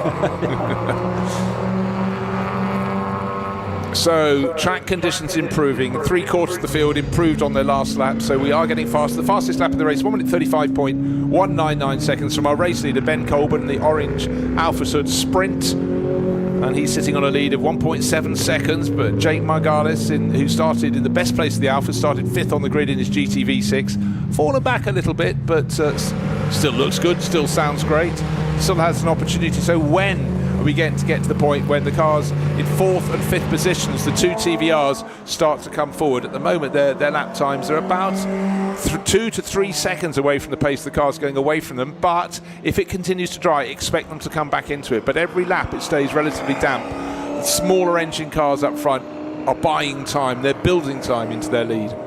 And there's still this 3-car battle going on between the Elan, the Mustang and the Alfa, and at the moment the Mustang is giving best to both of the little cars, because Andrew Cahill got himself back ahead of Michael Whitaker last time around, as we see the AC Cobra, the car, yes. Matthew Moore's car, that I did say before the race, I'm sure that's the one I'd least like to be driving in these conditions, and clearly coming into the chicane he's had contact with someone else, front right hand corner of his car a little bit dented. Now that car may need to be moved, and that could be to the advantage of those who are trying to play catch up. I was talking about the pace of the TVRs. They're lapping 5 seconds slower than the 3 cars ahead of them, so they've got to have track conditions dry an awful lot before they can have a sprint. Here's Gavin Watson, car number 99. He's running in 7th position overall, but the little Mini Marcos is also facing where he doesn't want to be, facing backwards. That's the same place as the Matthew Moore, isn't it? Oh no. And here's Matthew Moore's moment. It was contact between him and another car. I don't think Matthew could slow down enough for the chicane, and actually the Mini Marcos is off at Redgate, so that's in a different place. Yeah, clean ahead for the drivers, but okay, we've got flashing yellow lights, that's to warn the drivers. It's getting harder in this murk to see the waved yellow flags, but the signal is clear, and now I reckon pretty much everyone has been past that stranded Mini Marcos down there, and the marshals already there with the cars to hopefully get it back on the track. Marshals, they work hard enough, and we thoroughly applaud their support, but when they've been standing out in the rain at the end of 3 days, suddenly it's not quite so much fun. But they do a fantastic job, and not quite got that Mini Marcos clear yet, but at least everybody going down there sees the yellow flashing warning lights, and here comes the field backing up a little bit. The Triumph TR4 SLR going past the number 46 Mike Whitaker driven TVR, tucked in behind. Gavin Watson tucked in behind him. John Spears in the better placed TVRs a little bit further ahead. As soon as they go away from the yellow flag, we can see Mike Whitaker going thank you and moving ahead of that Triumph. Had to just wait until he got through the yellow flag zone. Given that James Colburn in 3rd place is about a second a lap, or was last time around, than Jake Margales, I wonder if we'll get a Ben Colburn, James Colburn 1-2. That would be nice, wouldn't it? The 2 brothers. Certainly would be, certainly could be. Well, let's wait and find out. It is becoming a little bit brighter, said the eternal optimist in the camp.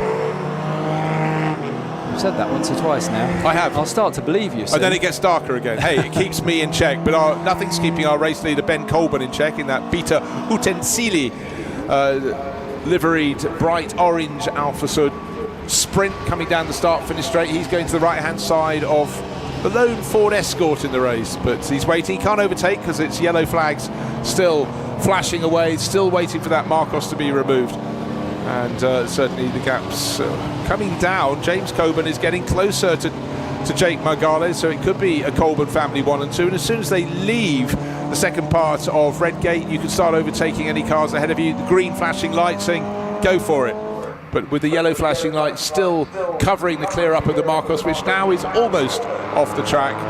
Things are looking good. Second and third, it's very tight. The blue and white Alpha of Jake Margales, a little slip. Well, nothing wrong with that when you're going down the hill that the crane occurs. But 116 tucked in behind. It's James Coburn looking for his moment. Where's he going to come?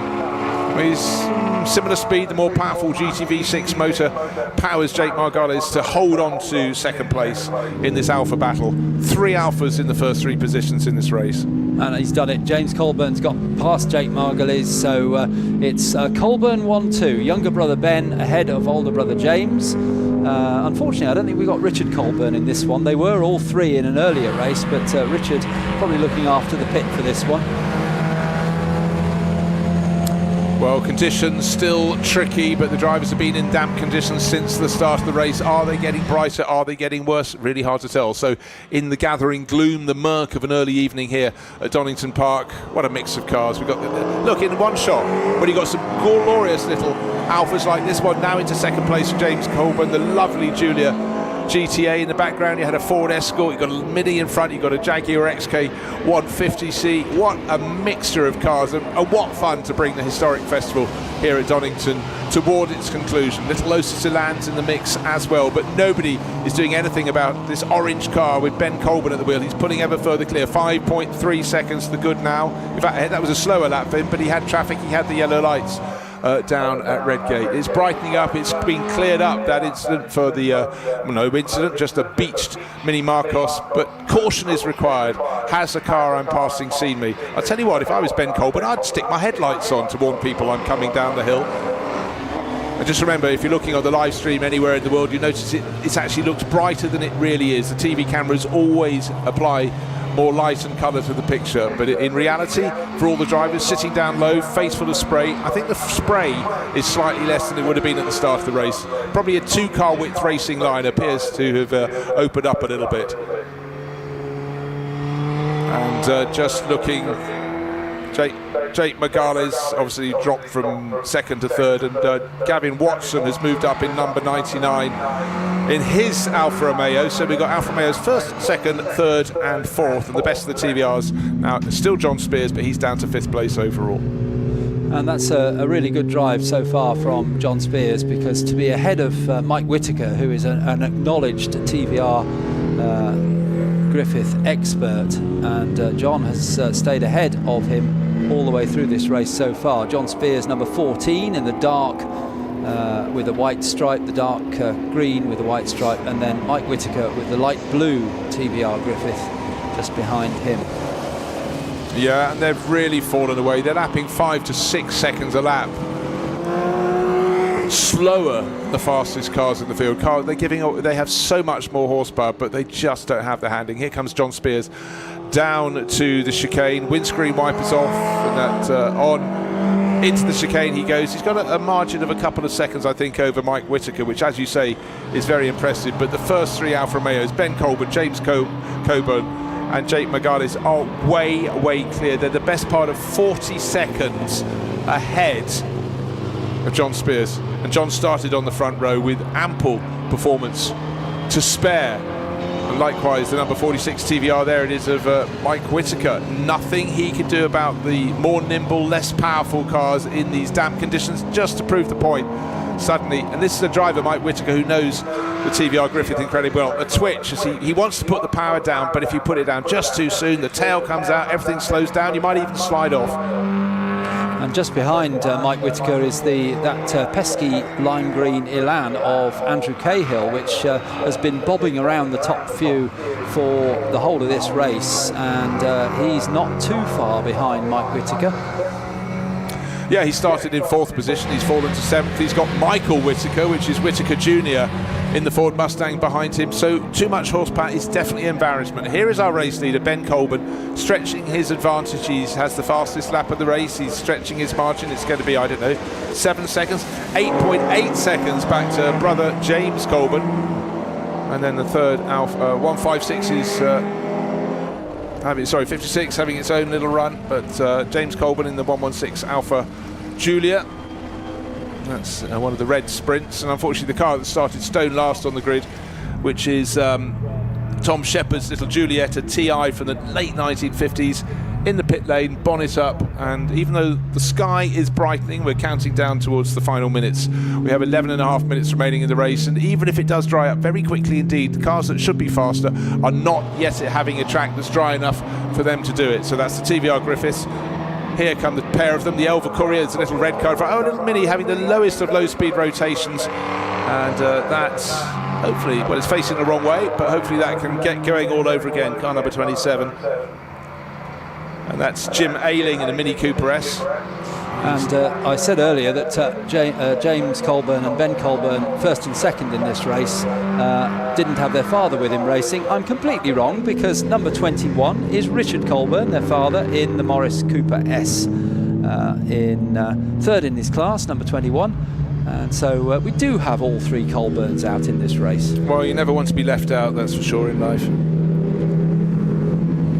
Gap between first and second, 8.8 seconds, and I'm sure it could be controlled by Ben Colburn from here. We saw him working his way up the order. He started not at the sharp end of the grid. He started down in 8th place, but clearly had the grip, had the handling, or maybe no grip at all, but more handling, more powerful cars in the wet conditions. It is drying out, but for the more powerful cars, it can't dry out fast enough or soon enough. 10 minutes remain.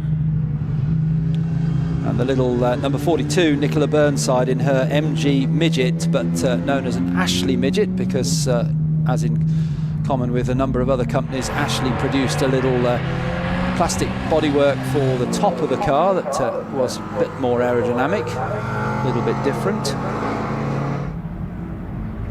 Ben Colburn making his way past the 600 of John Tordoff, who's in 10th place, so Ben Colburn has lapped everybody up to 10th place now, and goes on his way in. It's not a car I've seen him out in before. It's very nice indeed. It's lovely in that, as you say, the Beta Utensili colours, the orange which appeared on Vittorio Brambilla's March in Formula One racing. Well, it's rather fitting, of course, that this is a wet race and the Beta Utensili car is leading, because the only race that Vittorio Brambilla won was in hugely wet conditions at what was then the Österreich in Austria, the Austrian Grand Prix. So delighted was he threw up his hands as he crossed the finish line, lost control, slammed the cars off into the ball, but in many ways that just encapsulated the career of Vittorio Brambilla, full of brio and passion, and actually quite a few accidents as well.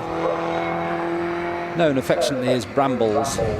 Or the Monza Gorilla, depending who you were talking to. Brambles was a nicer name for it. He took no prisoners. And for March at the time, remember they burst into Formula One, sort of filling the front row of the grid on their first appearance in 1970 in South Africa, but it was hand to mouth, it always was with March, and that win they thought would stabilise them and take them back to the top, but it was a flash in the pan, alas.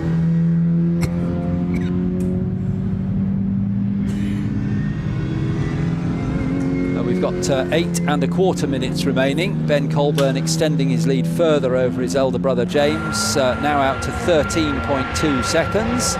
Jake Margolese is still in third place in the third of the Alfa Romeos. They're running in the Alfa Challenge part of this race, a classic Alfa Challenge, but it's another Alfa in fourth place, that of Gavin Watson. And it isn't until we get to fifth place, John Spears, number 14, that we get an All-Stars car. So quite a turnaround. Not normally, this is not normally the way they run, with the more powerful cars in the All-Stars section. And now the pace is starting to improve for the TVRs, but it's too late. What's on the clock? 7.5 minutes. They've suddenly gained a second and a half, but they still need to they're still losing 5 seconds a lap. So others ahead of them are also improving their pace. The light is coming back here at Donington at the end of the Donington Historic Festival, and it's about, for the drivers now, it must almost feel dry in comparison to conditions they had early in the race. Oh, yes, of course it does. Ben Colburn, new fastest lap of the race. It's just taunting the others. 1 minute 34.3 seconds. and he will be north of 10 seconds clear of the best of the rest, which is brother James, and James running the glorious Julia Sprint GT. But here comes down through the Craner curves, neat and tidy, that bright orange Alpha Sud Sprint down to the old hairpin, the single windscreen wiper moving. One of it's supposed to have two and the other one's just lying down. I think that could be the case, but he's in front of the driver, so that's all fine. Fortunately for him, it's a right-hand drive Alpha, not a left-hand drive one, so the beating wiper is in front of his part of the screen, in front of his face. 15 seconds the good, and stretching that advantage all the time over elder brother James. Nice thrum of that Alpha engine note picked up by the TV camera there, and really it's a case of stroking it home. 15-second margin, plus the ability to be faster than anybody else in the race. So for Ben Colburn, what a lovely way to end his Donington Historic Festival with a victory. Not there yet, though. We have had slipstream, cup and lip, and remember the Middlehurst car that just won the previous race, Historic Touring Car Challenge. Andy Middlehurst got out and suggested it may not have lasted another lap. It was suddenly fine. We saw it puffing and slowing on its in-lap. And so really one shouldn't just stand here in the commentary box and say, well, there we are, the job is so nearly done that we can just start writing the results on our pages. No, we can't. Here's the second place car, the Julia Sprint GT. That's James Colburn, then a little bit of a gap, and Jake Magales will be in the background of the shot, and there he is in the ICS GTV6, and one of the cars I really fancied early in the race has fallen back down. I thought the Lotus Elan would be good, but 177, which is Andrew Jameson, he started third, made a challenge for the lead on the opening lap of the race. He's a lap down. It's extraordinary. So a great deal of commitment from the Alpha drivers, actually, to be honest, and for Ben and James Colburn, you know, they will enjoy this because they've shown great form, the confidence they have in their cars. And though it is drying and the lap times are improving, there's no way the TVRs, we expected to dominate this race, are going to improve. John Spears is in the better place of those, in 5th place overall, but he is a good half lap down, I suggest, on our race leader Ben Colburn, and that's not what they'd have expected. But when the rain came down before their race, they must have thought that's going to be difficult. Two TVRs are closer together, so Mike Gardner is closing in on John Spears as we get a rotation from, I think that's Mark Gordon, isn't it? Yeah, Mark Gordon in his XK150. Thankfully, he stays out of the gravel, selects first gear, gets going again, but that was right in front of John Spears. So John will have had to have slowed up there. In fact, yes, we can see Mike Gardner just behind him, so he slowed up as well. So perhaps no advantage to Mike Gardner in that incident, but they're coming down to the old hairpin. Yeah, but what has happened on the previous lap, Mike Gardner halved the gap between them. So now as it's drying out, he's just set his fastest lap, and maybe he thinks, okay, I can't win this race, we've only got a few moments left. What I've got to do at least is go back to where I was on the grid, be the front car in the queue. So John Spears, the black TVR Griffith, headlights are blazing with the silver stripe up the middle. He's trying to hang on to 5th place, not something he'd have thought he'd hear from a commentator, with the car that started on pole in 6th. But Mike Whittaker, car number 46, is gaining all the time. But this is actually the battle for the lead of the All-Stars, isn't it? Yes, indeed. Because we've got two races in one here. So the All-Stars lead is John Spears and second is Mike Whittaker, and they're battling on track. So if we didn't have the Alphas here, this would be the battle for the lead. But the Alphas have certainly been the better cars for these tricky conditions, as Ben Colburn makes his way past Rob Burdett in the little Austin A40, and here is John Spears making his way through and still ahead of Mike Whittaker. But of course there's an age discrepancy. The race leading car is from 1981, whereas those TVR Griffiths that lead the All-Stars 1965, of course, will be a huge change, but it was a much smaller capacity car, so you'd expect that might even it out. But the thing that tipped the balance entirely was the rain, the spray, and just the lack of ability to get the power down from the TVR Griffiths. Ample power, an embarrassment of power, and even as the track dries out, another car with lots of power, the yellow Mustang, getting a little bit slippery and slidey as it tried to get the power down through Redgate. Put the pedal down too soon, the tail will come round. Down the hill they go, and probably the better of that overtaking move in terms of lapping was for John Spears, because he was able to get through. Although he turns the wheel to the right, the car says, no, I'm not going to the right, I want to go straight on, and but he manages to get it all round the corner before the car runs off the road, but it would seem, I think, looking at the attitude of these two cars, John Spears is struggling more with the handling of his number 14 car than Mike Gardner is with the 46 light blue car. Mike seems to be able to place the car in the corners a little bit more accurately. Having said that, John is ahead, so that's the important thing for him. Yeah, John is ahead, but Mike's been racing TVR Griffiths for a lot longer, and so he would have done more events that will be wet, and it's a totally different equation with these cars. I spoke before about the short wheelbase nature, just what you don't want. A little longer wheelbase would certainly give you better balance, but John Spears will never knowingly back out of anything, so he's still hanging on. Got a minute and a half remaining in this race. Top of the All-Stars group, absolutely these two TVRs, but something I didn't think I would see. I did start to wonder if Elands would go past, but it's 4 Alfa Romeos that work their way through. They've got their own battle, and they have absolutely seized it with both hands.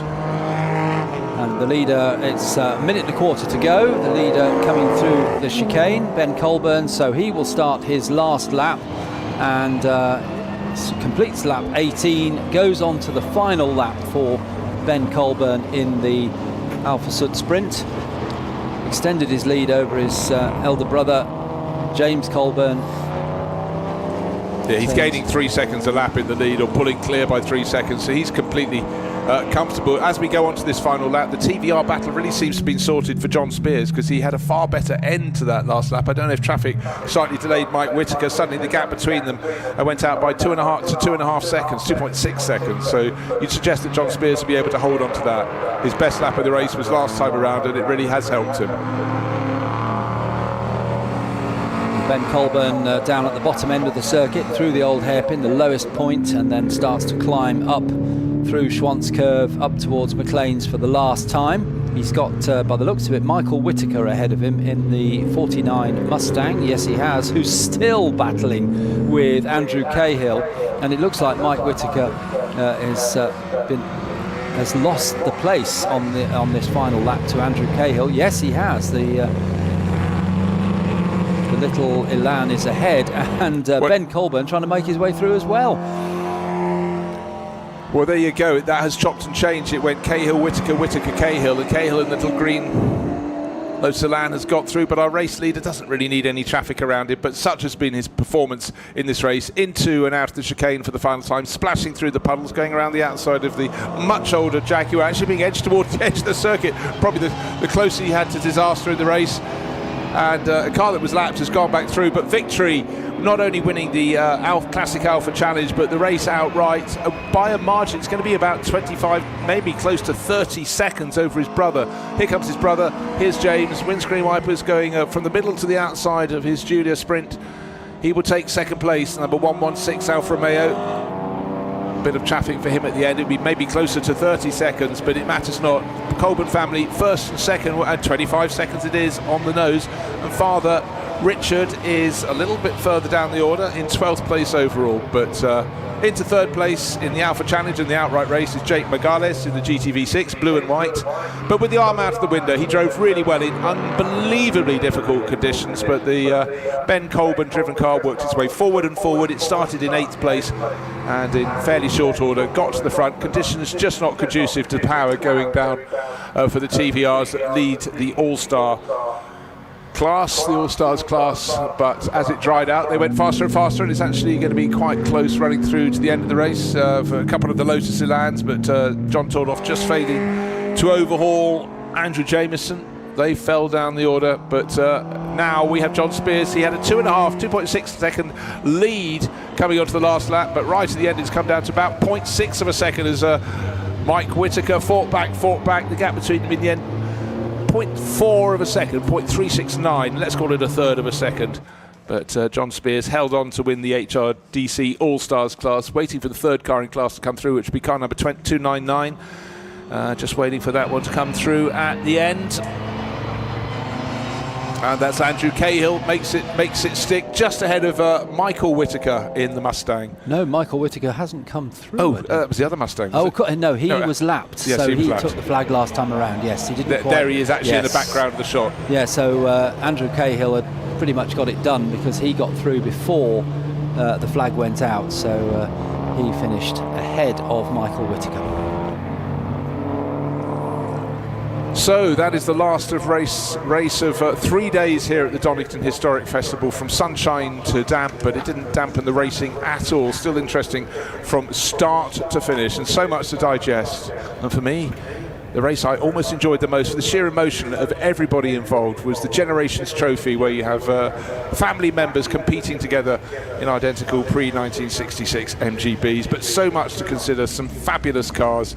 And the last of the race winners, here he comes, Ben Colburn. Brother James will follow him in at a distance, but it stood out in the gloom, not just because of the bright orange Beta livery, but also for the way it was driven, and considerable aplomb and balance there.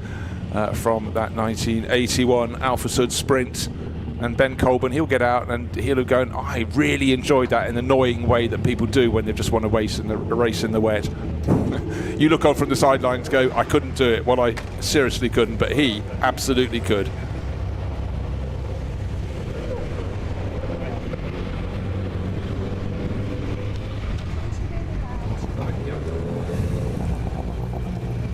Yeah, so the top three runners coming into Parc Fermé, and James Colburn comes in from third place. Jake McGarlis, he's had a really good meeting, and that GTV6 going through there to stop in third place. So doors open, and Ben...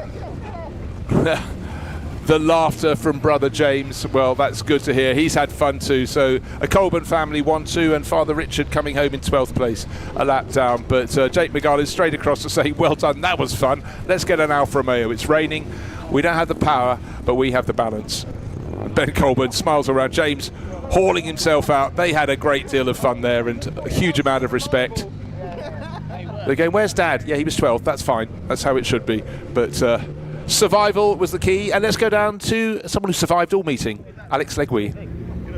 Ben, James, congratulations, you dominated. You left your dad for dust. I love it. Yes, I know, yeah, well, we've got the right tyres on, that was the main thing, but it shows actually top three cars are all Alfa Romeo, so they can be reliable. Yeah, what turns, that's a big turnout, isn't it? Well done, Ben. James, you just couldn't catch him, could you? No, he's really upped his game a lot, and he's doing really well at the moment. So in his first good with racing a single seater, he did amazing and came fifth in his first ever single seater race, and he's really flourished over his last 2 years, and I'm really proud of what he's doing at the moment. Brilliantly done. What a way to round out the weekend here. Jake, you can't run away when you're ready for a P3 interview. Nicely done. Yeah. I just was trying to keep it on the track, to be honest. I couldn't see for half the race. The windscreen just steamed up when I was wiping it. I was just trying to see through one area. I couldn't keep James here behind me, but I thought if I can just keep it going, and it was hard, but it was so much fun, honestly. Yeah, it was really fun race. Good job, a race to remember. Well done, Jake.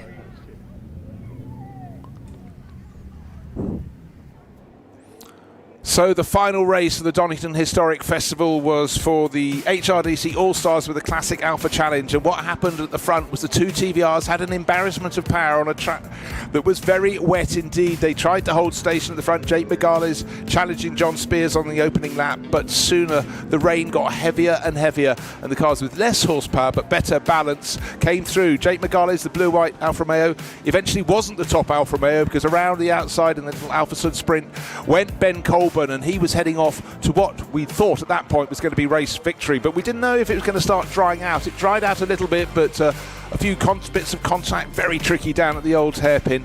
And again, like the TVR Griffiths, the Mustang really struggled. Too much power, not enough grip, and the little Alphas and the Lotus Elans look far more wieldy cars to have in the wet conditions. Other drivers really struggled to see through their windscreens as they steamed up, but didn't seem to slow the pace of Ben Colburn in his Alfa Sud GTV Sprint. And the track conditions did improve late on, but again, it was still about handling, still about power, and then a bit of contact going to chicane, and we lost the Cobra, we lost the little Mini Marcos, but through at the end to take victory in the middle of the pack is the bright orange Alfa for Ben Colburn. So the last race of the meeting, and it was a Colburn 1-2 with Ben ahead of James and 4 Alfa Romeos from their challenge coming out top, and then the best of the rest, the best of the All-Stars, the TVR Griffiths, 5th and 6th overall, just couldn't put their power down in the wet. Andrew Cahill in his Lotus Elan came home 3rd in their class, and Mike Whitaker in a Ford Mustang 4th, and a couple more Elans, Jameson and Tordoff, but really honours to the Alpha Stars at the front, Ben Colburn, James Colburn, Jake McGarlis, and Gavin Watson, who had a good run as well. But really, in that final race of the meeting, it was a case of survival in very, very tricky conditions. And I must say, the driving standards were fantastic.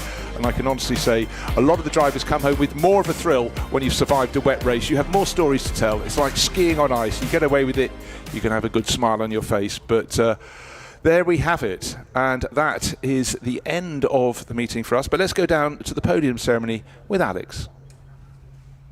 Alistair, what an incredible day it's been, and what a weekend. Thank you all out there for joining us on the live stream. We have loved every second. Suffice to say that Donington Historic Festival has dished out all of the goods. We've had all of the weather conditions. We've had some of the best racing I have seen in the world of historics, and I cannot wait for the next one, which is of course at Brands Hatch. The London Historic Festival is the 19th to the 21st of June. Once again, we will be live streaming it, so please make sure you come and join us for some more incredible racing.